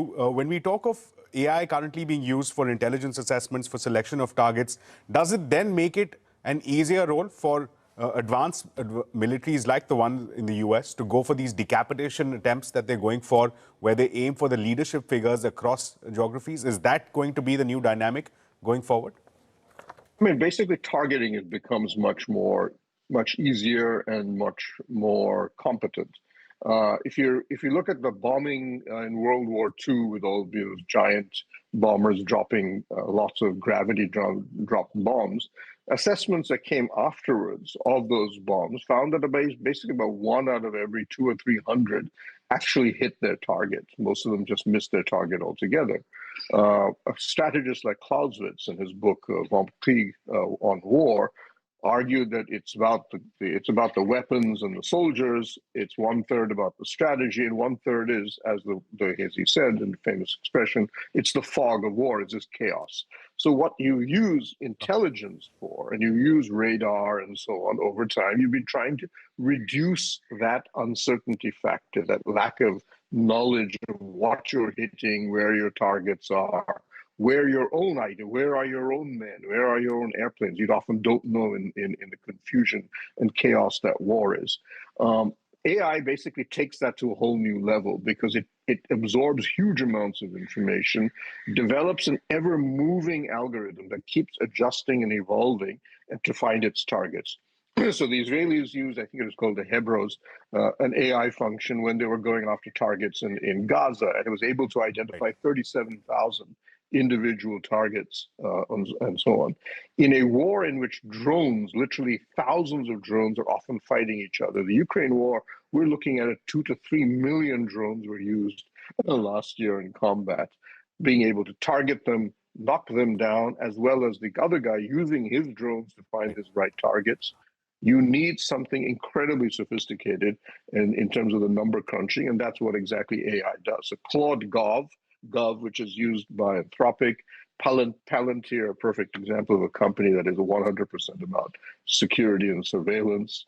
But even Google, all of them, all of them have their own government structures on that. Right, Mr. Chaudhary, a new dynamic, a new generation of warfare unraveling before us, the spectacle that we are seeing in Iran. I'd like to thank both of our panelists for the time that they've shared with us, for the insights that they've shared, but that's unfortunately all the time that we have. It's a wrap on this edition of News Center. More news and updates will continue right here on CNBC TV 18.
Hello and welcome to this special interview with Christopher Woods, the global equity strategist with Jefferies. He's been writing Greed and Fear for the last 30 years, which is widely followed globally as well as in India. Chris, thank you very much for talking to CNBC TV 18. It's a long time. It's a long time. So yeah, so it's become a habit, I suppose. But how, I mean, briefly, if you want to tell us how it all started, 30 years back, started writing for, liking a column called Greed and Fear. How it all started? Well, actually, I started writing Greed and Fear with a different investment bank called Peregrine, which was famous back then, with Hong Kong based, but which went bust in the Asian crisis. And in those days, people used to refer to fear and greed. So I just decided to turn it around to Greed and Fear and make that the title. Okay. Because the common saying then was not greed and fear, it was fear and greed. Okay. People said markets were driven by fear and greed, so I turned it around. Oh, okay. Interesting. Okay, let's start with the with your views on the global setup, on the global markets. I'll come to India as well, but first on the global markets. And the big buzzword of late has been AI. And I was reading your report as well. There is a lot of fear among the investors that whether AI is going to eat software. You've written a note as well on that in your latest Greed and Fear column. Tell us about what your views are on AI and how much it's going to impact the software industry. Well, many years ago, a famous venture capitalist came out with this saying, software will eat the world. I think he said that about 2011, which actually turned out to be quite correct. So yeah, I think conceptually that's what we need to think about. Will AI eat software? I'm not 100% qualified to opine on that, but it makes a certain intuitive sense. But from a stock market standpoint, what my view this year was that I called my quarterly at the start of the year AI crunch point. So I think the way to look at it, we've been in a 3-year AI capex arms race, which kicked off the beginning of 2023 when we had the Microsoft investment to OpenAI, which basically made the market focus on this AI thematic. And I think the challenge represented by OpenAI and the chat box prompted this massive capex surge by the hyperscalers. This year, the 4 hyperscalers are projecting to spend, I think, around $620 billion US, which is an enormous amount of money. And my base case is that this will be the year where we start to see the market question whether they're ever going to get returns on this massive investment. Sure. And we actually started to see that questioning begin in the most recent quarterly earnings. And I think, the key point is just beginning. So there's lots of room for those concerns to grow. So that has now commenced. But then we have, what we've also had in the last month is this sudden derating of the software stocks in the US. But the significant point there to me from a financial contagion effect is that software is the area where the US private equity, private credit industry has both invested in and lent to in the last several years. And in my view, it's self-evidently risky to do a leverage buyout on a software company. We're talking about leverage buyouts in America. I'm not talking about private equity in India. And so that can cause a lot of collateral damage if it's indeed true that these software companies are not going to retain the revenue growth the market was assuming. But are you fearing there is a bubble in the private credit in the US because of the funding that they've been doing to the... No, I've been of the view for at least 4 or 5 years that the bubble in this credit cycle in the US is private equity, private credit. Sure. See, people have been calling AI a bubble. I don't believe AI has been a bubble up till now because most of the capex by the hyperscalers has been in cash. They're beginning to borrow more money now, but the real bubble has been in private equity, private credit. And but the two have kind of converged in recent past because the private credits started to fund the AI. Sure. But basically, about 70% of private credit is thought to be financing private equity. Chris, off late, the buzz in the market, in the financial world has been, something called HELO, heavy asset, low obsolescence. Are you of the camp that believes that it's time to now bet the physical assets? In the last month, this is a very recent development, I would say, but in the last month, I first picked it up in London actually. In the past month, fund managers are starting to want to shift more of their portfolio away from digital into physical. Physical, yeah. So 15 years they've been investing in these digital businesses, these platform businesses, but now every digital business, there's a question mark whether it will be disrupted. So that process has literally only commenced, I would say, in the last month. When this AI first started, the view was that the AI technology would improve and enhance the platform companies. Sure. But now people are worrying whether it'll be completely disrupted, because if you take AI to its ultimate logic, you don't need apps. Yeah. Then it becomes an app-less economy. Sure. But on the other hand, people are used to using apps. Yeah. But have you made any changes to your global long-only portfolios or any of your... No, since the start of the year, yeah, I've added more, like I've got more resource stocks. Okay, okay. But I think, yeah, so definitely I think it makes sense to reorientate the portfolio more to physical away from digital. Yeah. You know, apart from AI, the other big talking point globally has been the geopolitical risk. We saw last night, you know, there were some further tensions with regards to Iran. And we've been seeing the geopolitical risk for the last few years. What's your stance on the geopolitical risk and potential impact on global equities as well as in emerging market equities? Now, the geopolitical risks have been there, as you rightly say, for at least 4 years. Yeah. So it's extremely hard for markets to discount geopolitical risk. In fact, they can't. So the only way you can discount it in a portfolio is via gold, and I would say this year via energy stocks. So there's probably a bit of a Iran risk premium in the oil price today. Chris, you've been a big-time bull on gold, and it's proved right in the last at least 2 years. Gold has been the best performing asset class, so to speak. With the kind of rally we've seen in the gold and the commodity stocks per se, what's your call now? Do you see further upside on gold from here, or it's a time to book profits into gold?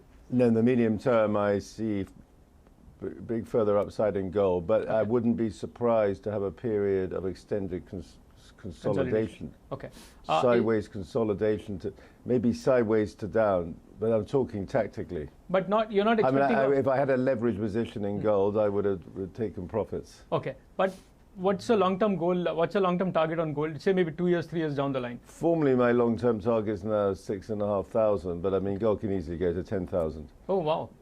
Because if you look at, I'm talking US dollar terms, so in US dollar terms, the growth of M2, you can easily get $10,000 on gold. But my formal target based on is currently 6,600. Sure, sure. Apart from gold, anything in the hard commodities that you like and you're looking to add into it, the silver, copper, aluminium? No, I have copper stocks in my portfolio and oil energy stocks, but if I only own one, it would be gold. Okay. Silver is high beta gold, sure, but it's not. If you're a purist, you will only own gold. Okay. What about crude, Chris? Because again, that's something which it impacts India to a larger extent, and it's been pretty much range bound, right, for the last say 2-3 years, between 60 and 70. With the geopolitical tensions, again, you foresee a big up move in gold, or in Well, no, if they really attack Iran, definitely. But my base case is he's not going to attack Iran, but I could be wrong. If Donald Trump attacks Iran, it's extremely risky from his standpoint. So I don't think he wants to attack Iran, but I don't. But the problem is, I don't know how much pressure he's under from Israel. Okay. So So you believe oil is going to be in the range between 60 and 70, yeah, but 75 if we attack Iran, and you see, I think the thing about this Iran thing right now, my understanding, last time we had this encounter between Israel and Iran, it was like an agreed, it was almost choreographed. Sure. But this time, what I'm hearing is if they attack Iran, Iran said it's all-out war. So then you do have a potential scenario of Straits of Hormuz being closed, and then you have the oil spike. But if I had to guess on it, I would say there's not going to be an attack on Iran. Okay. But it makes sense to own oil stocks in a portfolio to hedge it. Okay. What is the best case as far as the U.S. equities are concerned for this year? How much? My view on U.S. market, I've got a stronger view on the relative story in the absolute. So my view has been since the end of last 24 that the US has made an all-time peak as a percentage of world stock market capitalization. So to be precise, the US peaked at 67% of MSCI All Country World Index. Okay. And I think that's an all-time peak, and that's consistent, in my view, that you're going to get a derating on the hyperscaler stocks, Okay. which dominate the U.S. market Sure. because of the huge capex, which is making these companies generate less free cash flow. Sure. So I believe we've begun a period where markets ex-US will outperform. That happened last year, and I expect that to continue. Let's take a short break and come back again and ask Chris more about the India portfolio as well as his view on India.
Welcome back. I'm in conversation with Chris Wood of Jefferies. I'm going to ask him about his view on India and specifically about his India long only portfolio as well. Now coming to India, Chris, because you travel to India so much and there's a lot of fan following in India as well to read to what Chris believes on India. I saw a tweet, you recently met Piyush Goyal as well, the Commerce Minister. You think from a trade point of view with the US or with Europe or with the other countries, it's largely been settled now? Well, I think no downside risk in terms of tariffs? Well, I think it's good news that obviously the European-India trade deal has finally happened. And it looks like Donald Trump was a spur for that to happen. So that's a sort of indirect positive. On the tariff thing, I personally think there's a chance that Donald Trump backs off the whole tariff agenda, although he's not going to admit it in public. Okay. The reason I say that is the polls show in America, we've got the midterm elections this year, and the polls show that the tariffs are not popular amongst ordinary Americans because despite the inflation data in the US, which looks relatively benign, it's quite clear from the opinion polls that ordinary Americans feel the cost of living. And I just don't think the tariffs are popular.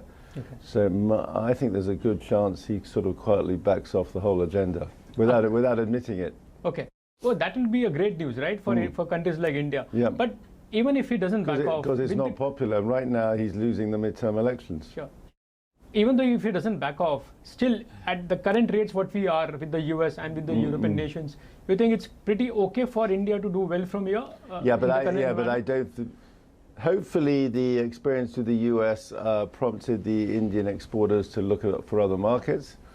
I think one unfortunate consequence of the tariffs, though, is that I think the central bank allowed the currency to weaken more last year to support the export industry. But personally, I think that was a mistake because the rupee going through the 90 level is a key psychological level. And I think a lot of Indian corporates were not positioned for that because I've met many Indian corporates in the last few years who basically have been of the view that depreciation is going to be less going forward.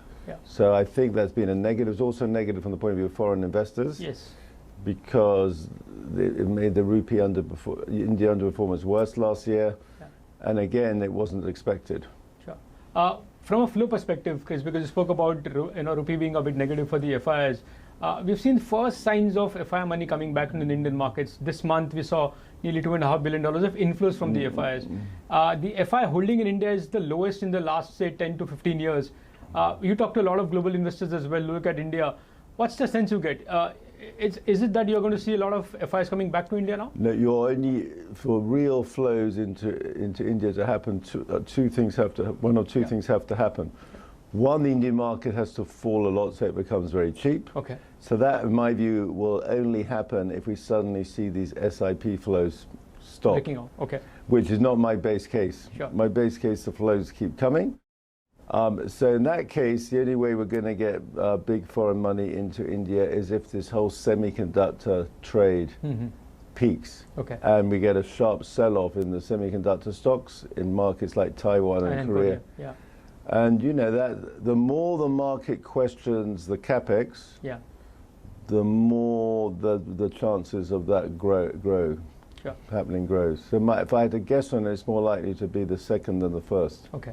Okay.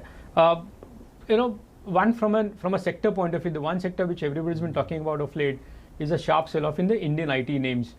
Sitting out of India, looking at all global markets in terms of tech stocks, what's your view on Indian stocks now? I know your analyst has downgraded recently all the Indian names. But the IT services. Yeah, IT services. But what's your thought on the IT services? No, I haven't got the IT services in my portfolio, but frankly, I never have.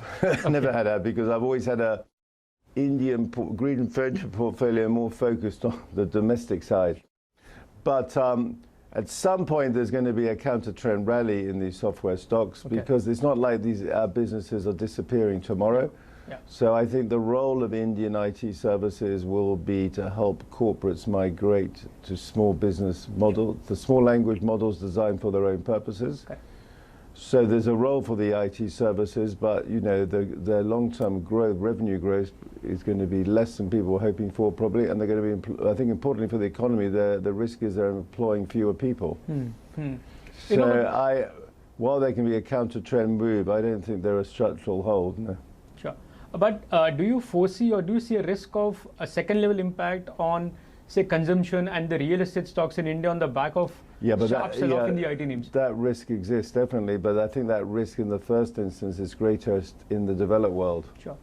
So these predictions of all these white-collar job losses, which are potentially very bearish, if that's going to happen, it's going to happen first, in my view, in the developed world. Okay. Okay. But and then it's going to happen first in America. Sure. And then you will have a risk on the consumer lending portfolios. No, the reason I asked you is because, in your India model portfolio, you have exposure to a lot of the real estate names. Well, not a lot, but some of those real estate names you have an exposure to. Yeah, I'm quite comfortable. Now, the foreigners tended to own those stocks, not the domestics. So I think they've been hit by foreign outflows. Sure. But the way I see some of the prominent Indian real estate companies is that they've taken market share. Yeah, these stocks are not expensive, so I'm comfortable. Yeah, I'd rather own them than the IT services. Sure. Chris, the other big sector in India has been the financials, and I believe you have a lot of exposure to the private bank names, even for that matter, SBI. No, less than historically. Huh? You've been less than historically. Less than historically. What's your view on the financials now? Because things seems to be improving. Credit cycle is on a verge of improving. No, the loan asset quality is low. Yeah, the loan growth is picking up, and the monetary easing is probably nearly over. So I think yes, I think it's improving. But I don't think the private sector banks will ever be as great a story as they were in the first 20 years of this century. Okay, but but I think they're fine. But I just don't. They were very, they were the single best story for many years. Sure. So while 20 years back, financial was the best story. For the next 10 to 15 years, 20 years, to your mind, what is going to be the best story in India? Well, I just think you need. I mean, I think you can still own the banks like in any market, but I think got to look at things more infrastructure related too. Okay. All the infrastructure names in India? Well, just I mean, one very simple way is to invest in airport related infrastructure. Okay. Okay. Because that's all capturing the consumption. Right. So right now, today, you see, you could own a travel platform, which is geared to the travel. Yeah. But the risk is the travel platform could be disrupted. But if you own a stock geared to an airport and consumption at the airport, there's just much less risk of disruption. Right. So that's a good example of moving from digital to physical. Sure. Now maybe the travel platform won't be disrupted. Yeah. But I personally don't know. Okay. And will people just still use the travel platform because they're used to using it, or they? And my guess, the older the person, the more they'll just stick with what they're used to, whereas the younger the person, the more likely to go direct. Right. Chris, the other risk or the other fear in the market is with the fall in the IT names and the kind of AI disruption we are seeing globally, the risk has been perceived in a lot of the platform businesses in India as well. You have exposure to some of those names. Given the global experiences, what's your thought? Well, I've reduced them. So to me, is that a risk to your mind that they can be a risk with the AI? No, clearly it's a risk. Oh. But I would say that if there's a physical aspect to the platform company, it's less risky than if there's no physical aspect. Okay. So there's a delivery function that's a physical aspect. Sure. A very curious question which somebody has thrown to me. A very I'll say young investor. He was very curious to understand what made you bullish or add Indigo into your long only portfolio. Well, I used to have it. I took it out, but I put it back in because it's very unusual to have such a dominant airline in a market. Yeah, and profitable one. Yeah, but you got the example in Europe of a very successful example of Ryanair. Okay. See By the way, that reminds me of one point about AI. I've been saying because the internet economy created these winner-takes-all platforms. Sure. But the risk is that the AI economy turns out to be more like the airline industry, very capex intensive. Sure. A word on some of the big corporates in India. You met a lot of them. You track some of those big corporates as well. The likes of JSW Group, the likes of Adani Group. Anything that stands out for you in terms of big corporate which can emerge as a real big winner in the next few years from you? Well, no, I just think that there's been a lack of private sector capex in the economy as a whole. Yeah. But there's certain groups which have been doing a lot of capex. Yeah. So I suppose the issue is, does that capex broaden out? Sure. Hopefully it does. Okay. You expect a lot of the private capex to pick up from here now? Well, I'm hoping it picks up, but I mean we can't assume that because that's in the last 10 years the biggest driver of capex, as you know, was the government. Okay. But the government can't do it forever. Yeah, exactly. So you expect that to change from government capex to private capex? That's what should happen. Sure. So we have to monitor. Sure. Chris, the other big theme in the last 1.5 years is the government shift from capex to consumption. We saw it in the last budget, in this budget as well. From a portfolio perspective, you think there is a time to now shift from capex to consumption names? No, I think that was a year ago. Yeah, but that trend seems to be continuing, right? They've done the GST cuts as well. There is a massive rate cut which is behind now for us. Yeah. In that sense, you think consumption as a sector should do well from here? Yeah, but I think the real timing of that was a year ago. Okay. That was the inflection point. Okay. So the question right now is, do you go back into some capex names? Okay. That's going to be a big theme for Chris Wood in the next 1 year? Well, at the margin, yeah, but I don't want to bang. It's much more important what happens in AI. But basically, we've gone from, I think the inflection point from capex to consumption really happened a year ago. Okay. Okay.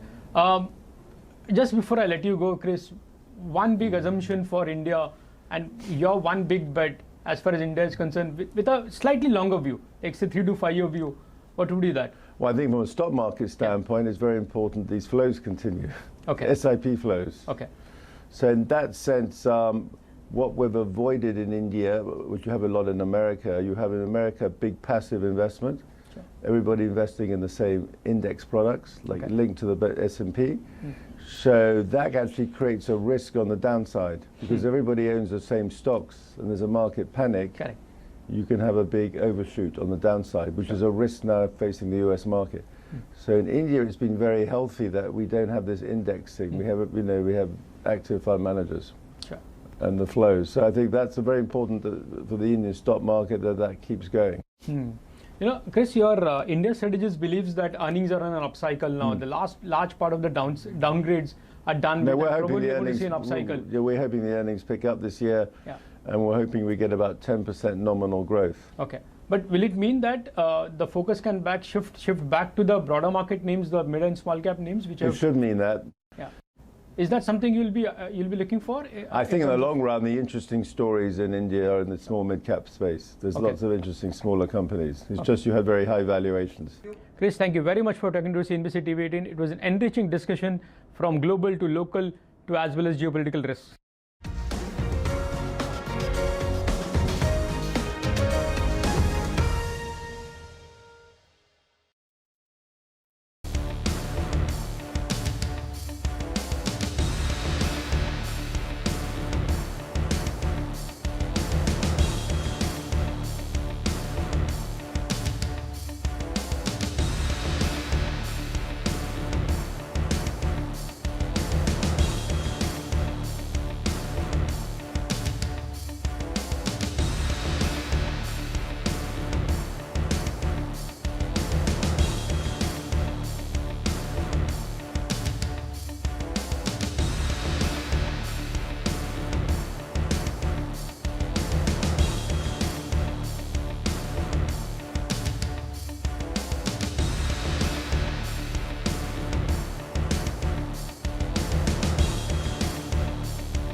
the CNBC TV 18 special. I'm Shireen Bhan, and we're coming to you live from India's financial capital on a very windy evening in Mumbai.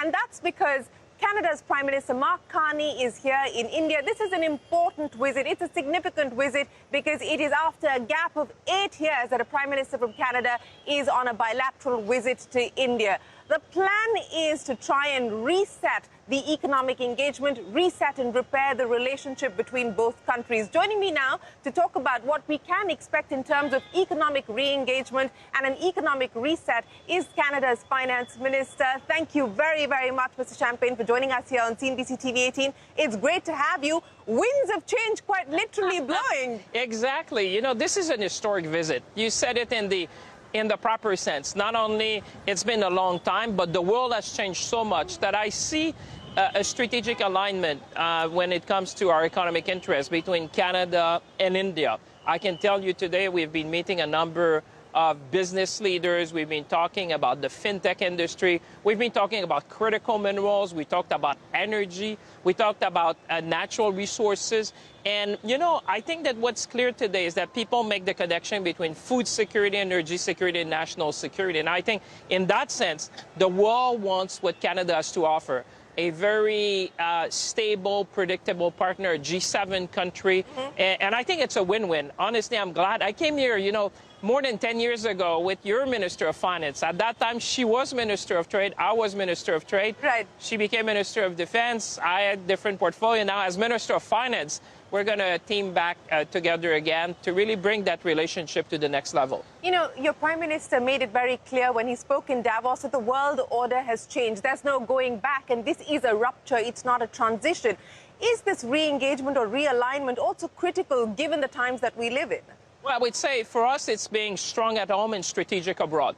And this is a relationship that we have maintained. I can tell you, even your foreign minister, Jaishankar, I've known him also for almost a decade.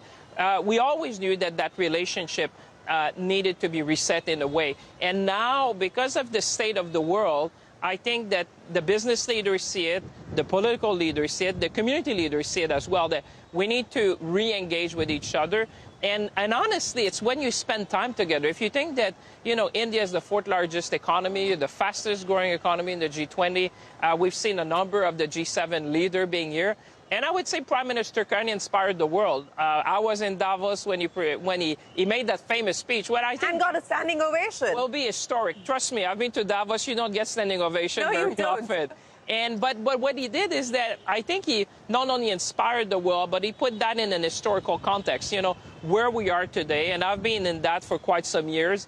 And you realize that the world has changed in just a few months. And what we have experienced in the past is not going to be the same in the future. You know, Canada chaired the G7 last year, so we had a number of meetings. The G7 plus, India was invited. The Prime Minister was there? Yes, exactly. So I think that there's never been a better time. We talk about, for example, the fintech, all the innovation you've done. We were looking at AI, quantum, and cyber. How can we do better? On the energy side, obviously, India is looking for a partner like Canada. Critical minerals is essential for the future of the economy of the 21st century. So, you know, having that dialogue, I think we have been wanting to talk to each other for a long time, and now the Prime Minister has brought a big delegation to really show the significance of the visit, and that's why I'm very happy to engage with Minister Sitharaman, with Jaishankar as well. You know, it's going to be a great it's a great reunion, put it this way. Well, you speak about this being a great reunion, and I'll double down on the ambition for both sides as part of this partnership. But let me address a crucial issue that the world is grappling with, and that is the escalation of hostilities now. Iran, Israel and the U.S., a joint operation with Israel and the U.S. on Iran at this point in time, airspace closures. As Finance Minister, how concerned are you about this development? Well, we're following the situation very closely, obviously, as the world is. And the Prime Minister will be issuing a statement momentarily to state the position of Canada with respect to that. So I'll probably leave it to the Prime Minister to comment further. I think there'll be opportunities, but it's a fast-evolving situation. A different aspect in the regions are impacted by what's going on. So I'll leave it to the Prime Minister to comment further on that, but we're monitoring that very closely. No, fair enough, and this is a developing story. It's a fast-moving story, and I would imagine that we are going to see world leaders comment on it. But let me build on the reset that you spoke of, and what can we now expect in terms of the ambition or the renewed ambition of giving more weight to this partnership? The CEPA, where do things stand on that front, and what is the ambition on getting the CEPA done? Very ambitious. You know, I started that with actually Minister Sitharaman at the time, so a decade ago. Yeah. But now India has moved in a different direction as well. We've signed the trade agreement with the European Union, with the United Kingdom, and that's why I'm very, very hopeful, you know, that we'll go on a fast track. Because that's what we need now. How fast is the fast track likely to be? Listen, you talked about the decade, but how fast is it likely to be? But I'm ambitious. The world has changed. We have changed. I think our Indian friends have changed as well in terms of how we approach these agreements. What is this is all about providing more stability, predictability to investors. I was with the pension fund. You know that the Canadian pension fund, what we call the Maple 8 for your viewers, are the largest investor, if you take them collectively, in India.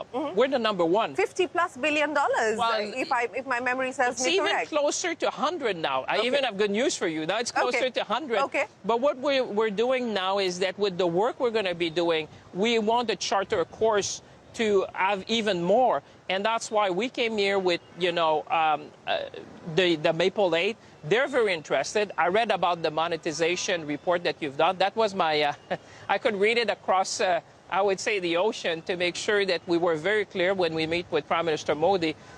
Very interesting what you have been doing on the roads, on the ports, on the railways. And I think Canada is seen. I mean, we've already been, in many ways, you know what some of the Indian partners said, we were part of the journey with India as you develop that program, because the Maple 8, the pension fund of Canada, have been the first basically to join India in doing that. Now we want to do more, and we need some conditions so to make sure that they are regarded. What conditions would you like for Canada's pension funds to invest more in India? Well, there's a number of things that we'll be discussing with the finance minister when it comes. Tax-related or outside Well, of there's tax-related. There's investment protection, which is something that always come in the discussion. But I think we have a joint vision. You start with the vision, and when the vision is there, everything else becomes possible. And I think it's a great moment for India. You know, you're the fastest-growing economy in the G20. The monetization portfolio you have, the Vision 2047. I mean, there are so many things that when we look, you know, the same thing for Canada. I presented a budget which is probably the most ambitious when it comes to investment in housing, infrastructure, productivity, and defense. From dependence to resilience. You liked it. Yeah, you remember it. I think that's what everyone's attempting to do at this point in time. Well, I mean, if you talk to the head of the IMF, she really said, you know, there's really two countries in the G7 who have the wherewithal to use their fiscal capacity. Canada is a AAA credit-rated country. We have the lowest net debt to GDP. So we have that fiscal capacity. We said countries like Canada and Germany will have that. If they invest in growth enhancing areas, they will generate the growth that the people want to see. So when I see the journey of India and our journey, infrastructure, housing, the things that are going to make our economy more resilient in a fast-changing world, because you and I would know that the trading relationship has changed. But Canada, you know, has a lot to offer. We're a big magnet for talent. We build ships, we build planes, we build cars, we have critical minerals, we have energy. And we're the only G7 country with a free trade with all the other G7 nations. So we're kind of that hub. And you know what? A lot of Indian people have Canada in their heart, I would say. We have 1.8 million Canadians, which are Indian origin. So there's a strong base and a big willingness to do more together, and this is the moment. Well, speaking of doing more together, and you said that this is the moment, defense, and that is an area of cooperation between both sides. That was a big part of your budget. That's one of your 4 pillars that you focused on as far as your spending is concerned, also to meet that 2% commitment for your NATO spending. But how do you see India and Canada working towards in that area, in the defense area specifically? Well, it's a very good question, because what you find in the G7 countries when we had our discussion is that the money that will flow into defense and security and sovereignty outpace, I would say, the production capabilities. Interestingly, India as production capabilities, you know, because I would say in a number of countries in the West of NATO, there's been an underinvestment in production capabilities. And now you have an inflow of capital, but obviously I would say today money doesn't buy much because there's, you know, there's lag in production. So interestingly, India has kept a production capability. So obviously, my colleagues have been discussing with a number of Indian firms to see what we can do, and vice versa. You know, Canada is one of the few countries which produce plane, so there might be there's a win-win in looking at that. But this is the kind of work we needed to do. We need to roll up our sleeves, look at what are the elements of interest. That's what we did today with you know, I met with business leaders. And honestly, after each meeting, I wish you would have been with me in the meetings, but you would have seen. I would have liked to. Yeah, there was a lot of interest. We came out with it. You know, sometimes you have meeting and it's hard to find common ground. Right. This time it was really easy.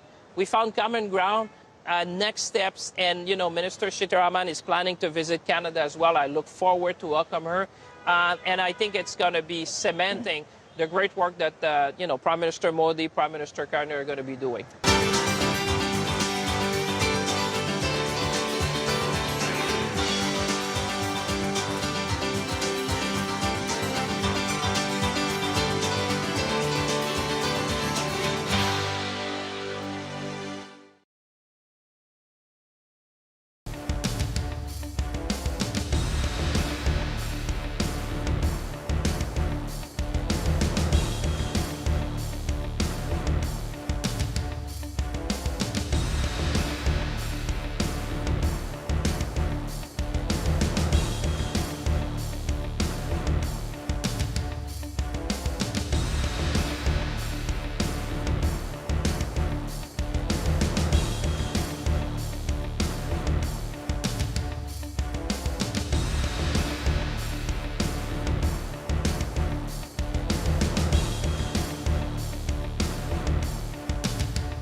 You know, energy, and that's the other area of opportunity. And we had your energy minister here in January on the sidelines of the India Energy Week. They renewed their commitment on the energy partnership with India. Now, the U.S. is trying to get India to buy more of LNG and oil and gas from the U.S. and from Venezuela. How do you believe this is likely to play itself out? When we talk about diversification, how interested is Canada in getting India on board to buy more? Well, I would say what I hear from Indian industry is that they very much look forward to Canada in a way as a stable, predictable partner because, you know, the energy landscape is changing, the trade relationships are changing. But one thing that has never changed is Canada is a trusted partner. And therefore, when you're looking at energy security, there's the key word when you're talking to pretty much every trade ministers today or finance minister is diversification. It's true when you have a portfolio of investment. It's also true when you're looking at a country like Canada, which historically has been looking south. You know, we've been blessed by geography. We're going to continue to do trade with our American partners. But at the same time, I feel that, you know, the world really sees what Canada has to offer and really want what Canada has to offer. And therefore, in that sense, I see a lot of interest to look not only for many years, I would say, people have looked at North America and primarily the United States. But now people are understanding that transatlantic relationship. There's really two foundations, Canada and the United States. And when you look at what the world's going to need in the 21st century, critical minerals, liquefied natural gas, natural resources when it comes to mining, and oil, obviously Canada becomes very attractive in that context where you have a lot of stability and predictability. So that's why, you know, this was a much-needed reset. It's a strategic reset. It's not just a reset, it's a strategic reset. And I'm glad to be supporting the Prime Minister in that. And honestly, I have been engaging with my Indian counterpart. Like most of them I've known for almost a decade. So it's good now to seize the moment, be ambitious, and really bring our relationship to its full potential. You know, you talked about the U.S., and I wonder whether you now believe that even after the U.S. Supreme Court ruling, tariffs are here to stay, at least a baseline tariff of 10%. We don't know when the executive order for 15 is going to come in, but a baseline tariff is here to stay. That is the price that we're going to have to pay to do business with the U.S. Well, it seems that this is the U.S. approach now, that you know, it's likely that the countries of the world, as you said, will have to pay a fee to enter the U.S. market. That seems to have been very clearly the policy put forward by the White House. So obviously there's going to be negotiation. Canada is in a good position with that because we always say to our American partners that we make their economy more competitive when we work together because, you know, we're connected by the same geography. But I think it's pretty well understood that it's likely that every country will have to pay some kind of fee in order to enter the U.S. market. So what do you see as the next steps of the strategic reset and the strategic partnership that you just spoke of? Action. Because people are... What does the action agenda look like? It's you know, because what I like about the discussions we had, like I said, it was not just talk. Those were really very focusing on, I give you an example, nuclear energy. What can we do more? We talk about critical minerals. There's a number of Indian companies who said we need these critical minerals. We have strategic partnership with Japan, for example, with the European Union. And I said, why don't we do one with India? Then we look, for example, on the fintech side, you know, whether it's AI, quantum, and cyber. Canada has played a big role in responsible AI. You have done enormously well on the fintech side. We just put in the budget open banking, so there's natural connectivity. And also on the food security side, you know, Canada can really help to stabilize the needs of India when it comes to food security. So I am very hopeful because these were not just general talks. You know, we're coming out of every meeting with action items that Minister Sitharaman and I and my colleagues can bring forward in our next meeting. Are there dates set in terms of what you want to achieve in terms of milestones? I'm very ambitious. So if you ask me, I wish we would have done it yesterday. But it's good that we talk. It's good that we have a meeting with business leaders as well because, you know, government to government, I think we understand where we need to go. But I must say I am pleasantly surprised to see the level of interest. Many of them were saying this is the meeting they have been hoping for. And now that it's happening, looking at critical minerals, looking at nuclear energy, looking at oil export, looking at mining opportunities, I see the real potential. Because sometimes, you know, you have this discussion and you say, we are very complementary when it comes to that. So it's going to be for us to bring that forward. But this is a moment, I would say, that will be remembered in the Canadian-Indian relationship. What is the ambition on the nuclear side? Because our links on the nuclear side go back a long way. Cameco has a long-standing association with India. What do you now envisage as far as nuclear cooperation between India and Canada is concerned, especially in light of the fact that India has now passed its nuclear legislation in Parliament? Well, it's you know, it's great that you mentioned that because not only you have Cameco, but the nuclear base in India is based on the Canadian technology, which we call CANDU. And now we have done the newer version of that technology. So clearly we're going to be exploring that because there's already an installed base of knowledge here in India, which is based on the Canadian technology, which has proven itself to be very reliable. Therefore, that's a big opportunity because, like I said, if you can be part of the energy security of India, whether it's on the oil side, whether it's on the gas side, or on the nuclear power side, this is very powerful because this is where country and I would say leaders understand the nexus now between energy security and I would say national security. And in that, you want a trusted, reliable partner. And that's why I would say the world is wanting to engage with Canada. India is providing a very interesting opportunity because here, what you've done in this country is remarkable. It's always at speed and scale. And that's what I like when I speak to people here because in many ways, you've achieved things at a speed and at a scale that has not been seen. That's why you see the growth number and the young population. And oftentimes we say demography is destiny. So if I look at the destiny of India, things are looking very good. Well, you talked about the government-to-government engagement, but what about the engagement of the private sector? You've been